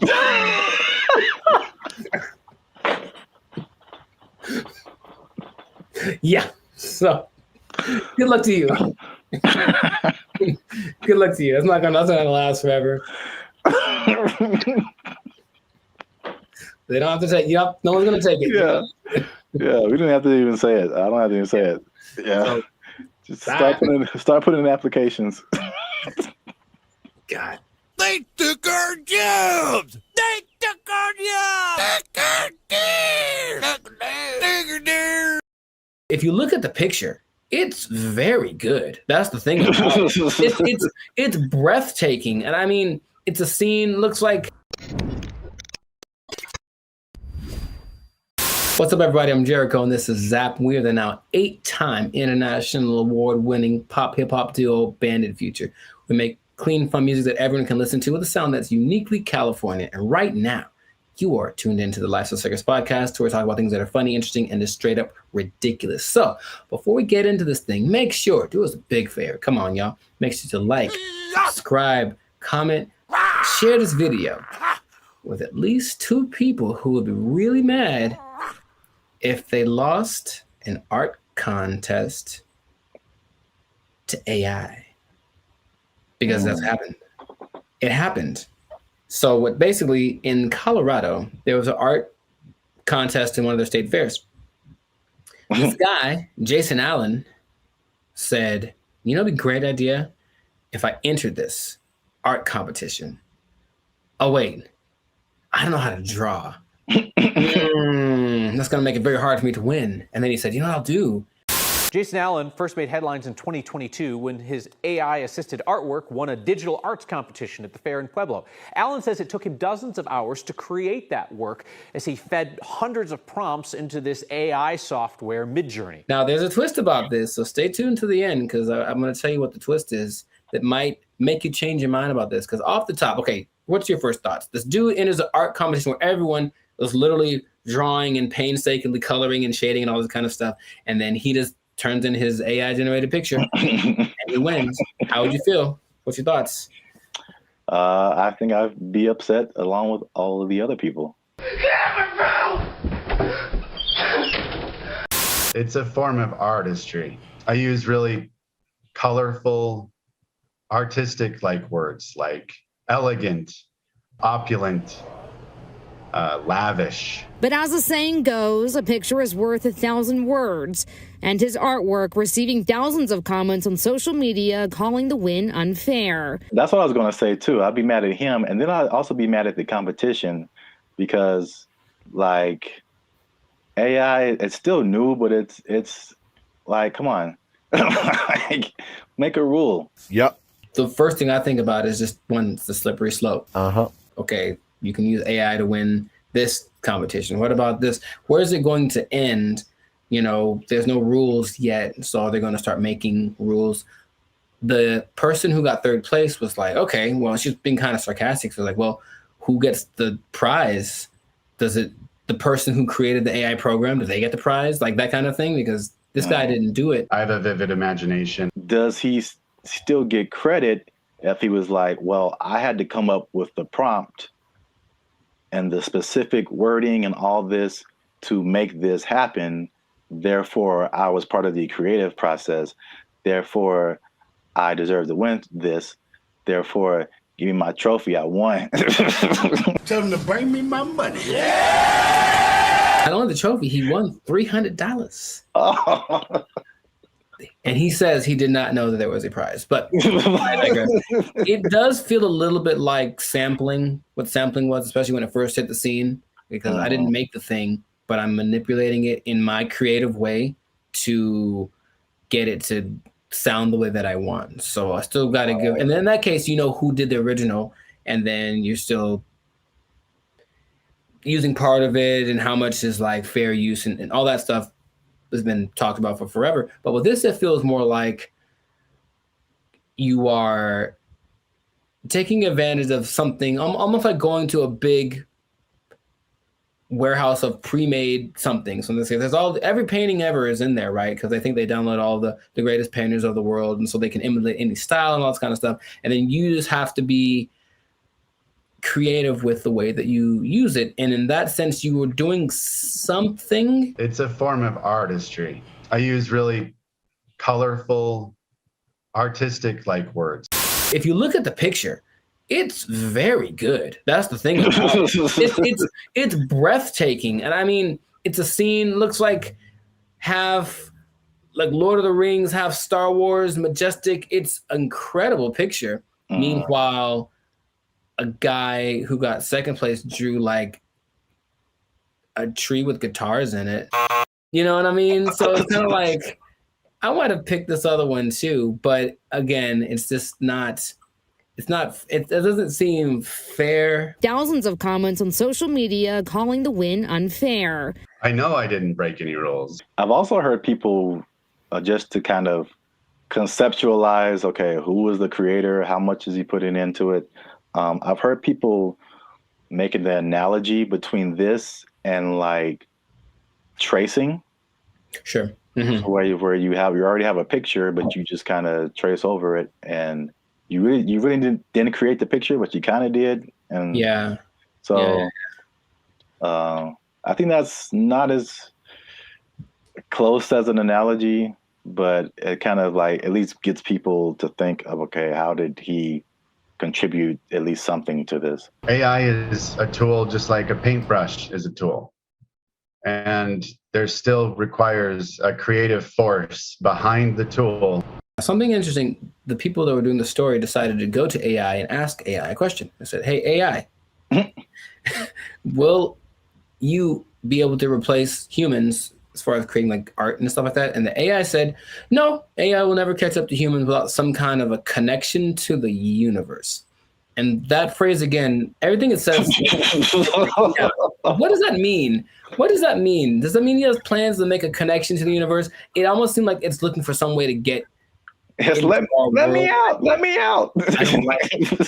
I don't like it. I don't like where this is going. And apparently the Colorado State Fair was like, yep, he won fair and square. And that is what he gets to do. However, there is something that might change. It made me rethink it, because the first time I saw the story, I said, yeah, he put in a prompt and then he made the picture and then he printed it out and then he won unfair. People spend hours and hours on their craft trying to make the drawing perfect. They've been drawing for years and all this kind of stuff. Jason revealed after he won that he actually had created 900 iterations of this painting, meaning kept tweaking the text till it got to the point where he wanted, and he was never quite satisfied. It took a long time. I put over 80 plus hours into this project. I've generated 900 plus images of this particular prompt. And in that sense, I go, well, he didn't just type 2 seconds and then let it go and that was it. He put in work. And so then again, it's like, what kind of, to me, there's some merit in that. I still would say it's a little unfair, but he did work and he said he basically turned it in almost like a product. He turned it in because he didn't have more time, but he still wanted to make it better. So his judgment was what ended up being the final result. I think this one's better. And it's not like he went with the latest one. I think he did the 900 and then picked one like maybe like 600. That one's the best one. So he still used his human perception to create something that was he deemed worthy to enter into the contest, and then people agreed with him.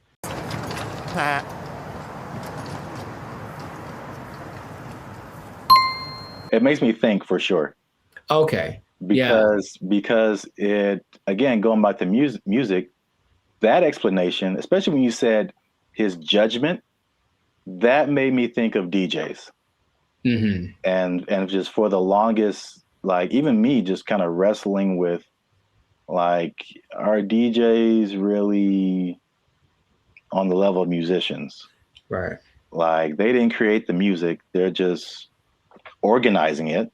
Right. Just like he was just organizing that, you know, that piece of art. And there's a skill in that for sure.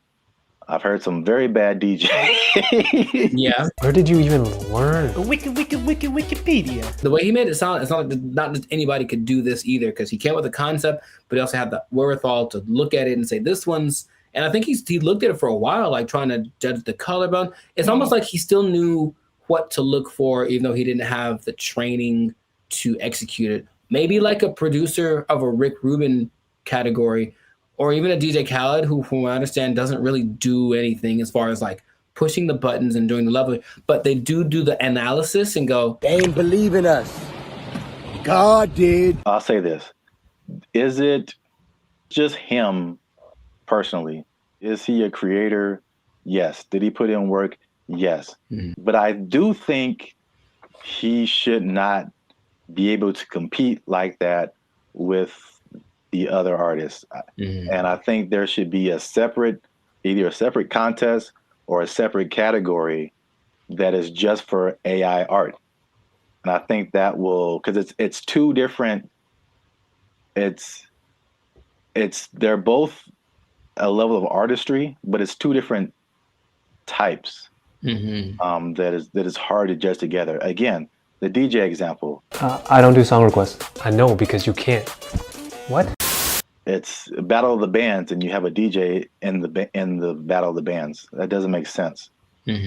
Or you have a scratching like contest, and you put a band in there. Sure, it doesn't make sense. There's two different things.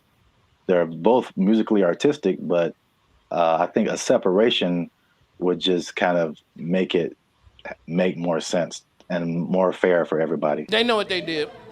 They know what they did for sure. We'll see if it keeps going or if there's more cases of it. But in this case, congrats to Jason Allen. Hey, let me get $300, man. I know you got it. He says he did another prize. Let me get $300, man. I'll pay you back on Tuesday. He doesn't quite talk like that either, but you know what? It's funny to think of he does. It's funny to substitute most people for Ant Edwards. That's what I'm trying to tell you. Yeah, you were the best player on your team. Is that now we talking? A1 from day one, AI from day 5. What? Bars. This has been another episode of the Lifestyle Circus podcast where we're talking about things that are... Anyways, make sure to like, subscribe, comment, share this video with two people who have been unjustly defeated by AI in some kind of competition. And just keep your eye out, because AI is coming for us and we got to be ready for it. We got to be ready. I can paint that, Mike. I can paint it. Ugly, I paint it. Stupid. We'll catch y'all in the next episode. Ugly, I painting. I can do that. They took our jobs. They took our jobs.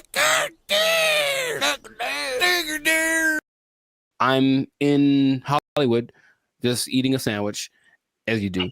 And this robot comes along, and it's apparently like one of those delivery service things, and it's looking for somebody. And you can see it kind of doing this thing. Like, it doesn't have eyes, like a box on wheels, but it just was looking around. And I swear to you, it looked at me kind of like, hey, what am I supposed to do? And I was like, I was like, bro, I don't know you, bro. I don't know you. Bro. You just ain't my block, son.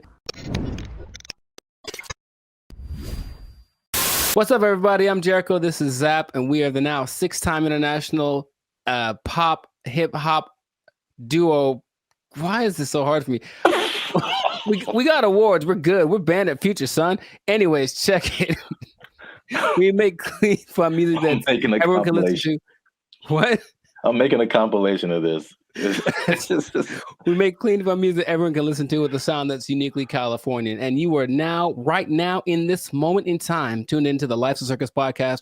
We talk about things that are fun, interesting, and straight up ridiculous. So before we get started, do us a huge, huge favor. Make sure to like, subscribe, share, and comment on this video. Share this video with at least 2 people that are afraid about the robots, man. We're talking about them again because there's some new developments. There's some new robotic developments. This time from the more humanoid version, and it's kind of crazy. So stay tuned to the end to find out what animal they're actually trying to replace with these robots. Like it's an animal that humans have used for centuries, and all of a sudden it's like they're not good enough anymore. We need some new ones. So let's get into this thing now. The robots are not coming. They are here, children. This is not a drill. The robots are here, and I want you all to be... Hide your wives, hide your kids. It's just... So there's basically 3 companies that are really going in on producing these humanoid robots. They're really emphasizing the humanoid factor, and a lot of people are, once again, afraid of they're going to take our jobs, whatever it is. But I just want you to know about these so that you can... be informed. Band of Future is here for the people. So we're going to inform y'all today. So starting out with our buddy Elon Musk. And I want to just ask Zap after I talk about these if you've heard of these. But Elon, our boy, is doing everything. I mean, so the Tesla bot is the thing that he's been developing. And it's, you got to see this thing. So it's the most, how do I say it? It's got hands, man. Like hands like this. Hands that can grab things and manipulate, and they look like they're kind of soft, like maybe they moisturize. Like really, it's real humanoid like. And so these Tesla bots have autonomous correction action capabilities. Basically, they can in the moment figure stuff out, and they can do sorting and unsorting sort of stuff. And just watching it without, like if you watched a silhouette of one, it's the one you'd say, oh, that's a person. And that's already kind of crazy. Not a big clunky robot thing that they had a few years ago. Now it's just looks pretty sleek. There's a video of one doing yoga. And that maybe creeped me out more than anything else. I don't know why. But it's something that you're going to be able to purchase for yourself if you want. For the low price of... Well, there's no prices. It's not there yet, but it's going to be $1 billion. I'm sure it's going to be up there. But the Tesla bot, which will be compatible with all of your Tesla products, with your Tesla truck, with your whatever it is. My man Zaprath, do you want a bot? Do you want a bot that has soft hands that could probably play? Here's the thing about it, dude. That's the thing that stood out to me the most. Like the hands. You have to see it. Just show it right here. Just show it. It's got these hands that kind of, and it's like playing with Legos in the video that I saw and sorting things out. So you could hold hands, you could play frisbee with it. You could play thumb. You could probably play thumb war with one of these. Yeah, how crazy it is. You're like, I win, and then your thumb is on the floor. We don't have to get all morbid with it. But anyways, I mean, what do you want? Do you want one? Maybe the Tesla bot doesn't know its own strength. I don't know. Well, I mean, so wait a minute. Is it like head to toe? Because you've been really focusing on the moist hands, and it's the thing that's so, I don't know why I find that so interesting. The hands. It's probably like the most amount of times I've heard you say the word moist as well, but. No comment. It's a good word. Anyways. No. Where did that come from? That doesn't have anything to do with, oh my God. It doesn't. All right. For those of you who have no idea what's going on, just trust me when I say you don't want to know. There's a guy who appears every once in a while. He's not real though. I won't let him do the podcast today. Good Lord. So wait a minute. Does it have? It's more than hands, right? It's like head to toe. Oh, sure. Yeah, it's an entire complete thing, but it's like our height. They may be about 5'8", 5'9", and they just look like a like I said, if you saw a silhouette of one of these specifically, I think you'd figure it out for the movements after a while. Like, that's not a human, but for a second, it looks extremely, of the ones I'm going to mention, it's the most human-like in its features and all of the, just the aesthetics of it. Okay. Does it like, when it talks, does it move its mouth and all that, and the eyes and all that, or is it just? It doesn't talk, but it can understand, which is, so anyway, yeah. But the face looks like a human? It's got dots. It's got dots and like a nose thing. I see. So it's getting there. But that's like the one that's the most. I mean, the first, when you said, I mean, because you focus on the hands, like moving stuff and then building Legos. My first thought was laundry. I don't know why. Well, you know what? It's interesting because, yeah, people are thinking about these robots for all the big, heavy, crazy, whatever that you could possibly do. But this one seems like it's got this precision. They're going for that angle. They want want robots that can do laundry and wash dishes and all that kind of domestic stuff. Yeah. Although, I mean, we do have dishwashers. True. I don't think, but the laundry thing for sure. But You I have mean, to see it. how Just much? take note of the hand. How much are you willing to pay for someone to fold your laundry? Yeah, I don't know, but that's the Tesla bot's like the first one. The next one, and it's actually creating an interesting thing. This whole process of robotics, it feels a bit like the .com thing because there are robotics startups now that are trying to get their thing happening. So one's called Apptronic, and it has this robot called Apollo, and this is the most ready, it seems, as far as like, it doesn't seem super ambitious. It is once a robot that can walk around and do normal stuff without falling over. Like, seriously, there's a whole combination of robots just falling over, and it's hilarious. But the Apollo can lift up to 55 pounds. It looks more like a version of, what's that Disney movie? My Friend Robot or something? Oh, the Big Heroes 6? There we go. Yeah. It looks a lot like that. Okay. And you just watch it and it just walks around and just, it's picking things up. But this Apptronic is trying to make robots for practical everyday use.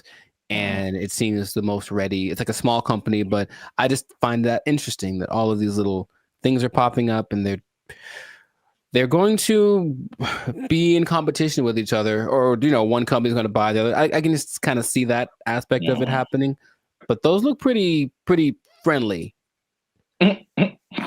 I say that because, in contrast, the company that's the most, like the furthest along with all this is Boston Dynamics, and they've been in it for a minute. They're supported by the U.S. government since 2011, and they had their like flagship bot called the Atlas bot, and they've been just working on it and getting it better. So I don't know if you've seen the video, but maybe there'll be a video here of maybe of a robot that's running like this obstacle course with like this duffel bag, and it's like jumping over the thing and then putting the duffel bag down and then climbing up to the next level and then picking up the duffel bag and then running and putting it, and it looks so, I always thought it was like maybe like fake, like animated, but it's just the way that it moves. It's very robotic. That's the thing that they're going for.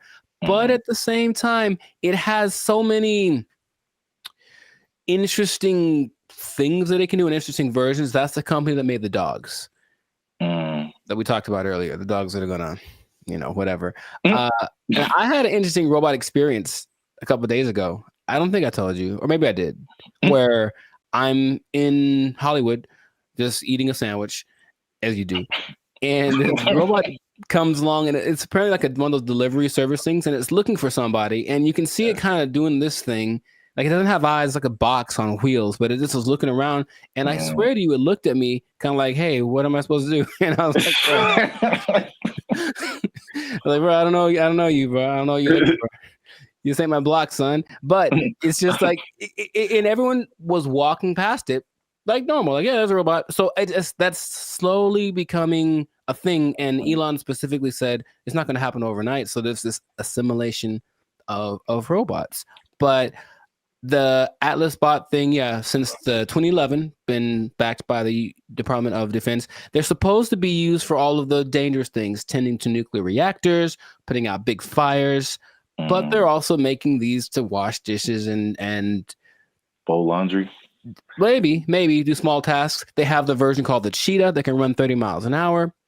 And they swear that they don't have any military intentions. Now, just if I said, we assure you we don't have any military intentions, what do you think is actually happening, sir?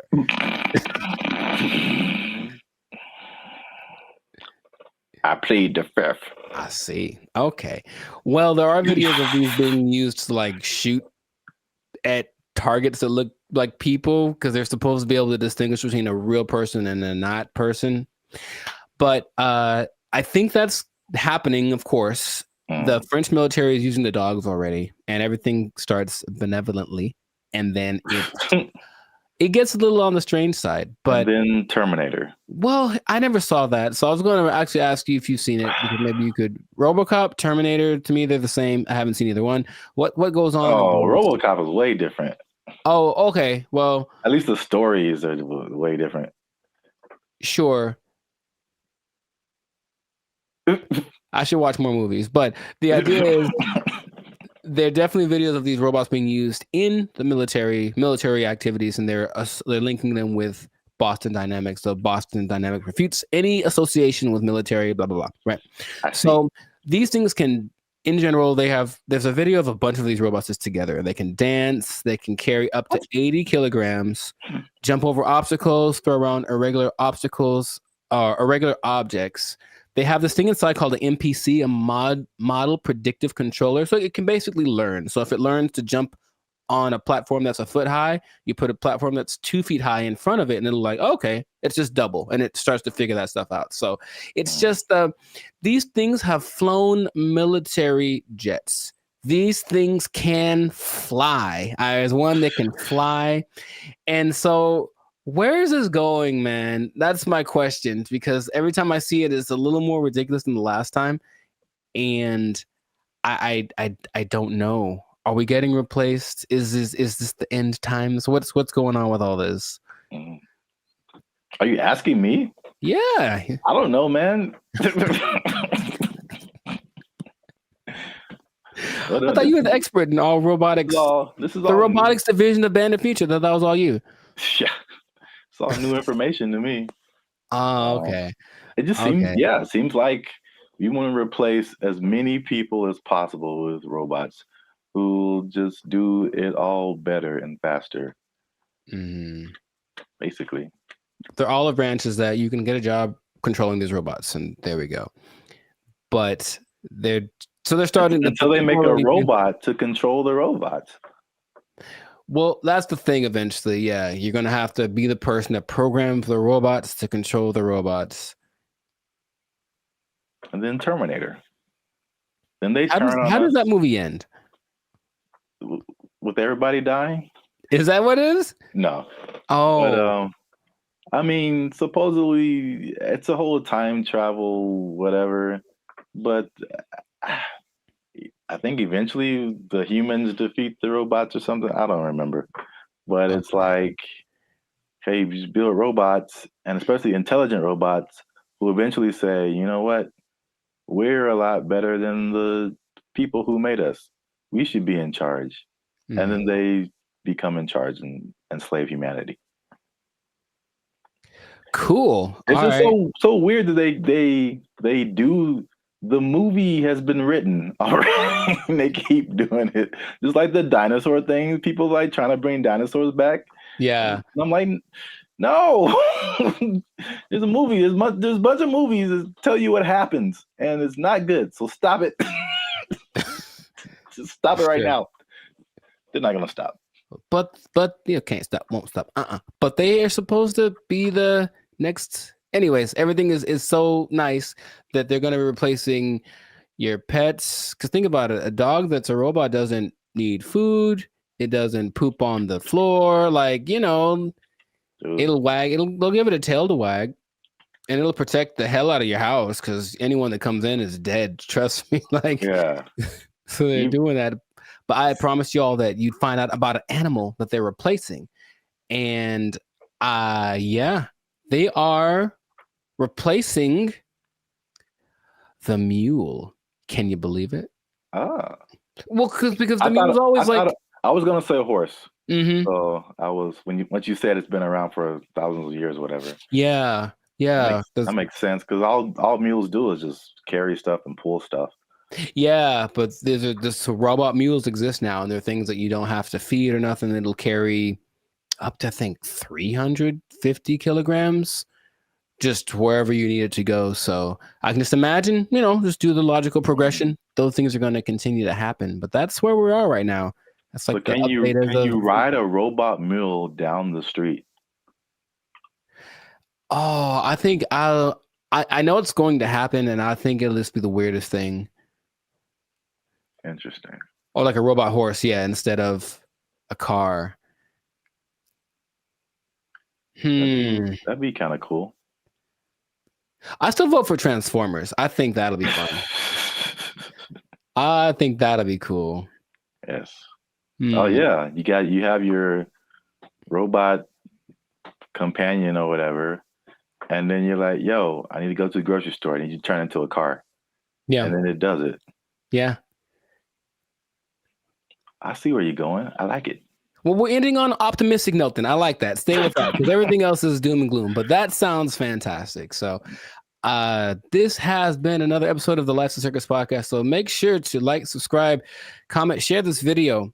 Let us know what you think about the robot revolution that is among us, because it's just it's happening without us really being aware of it too much.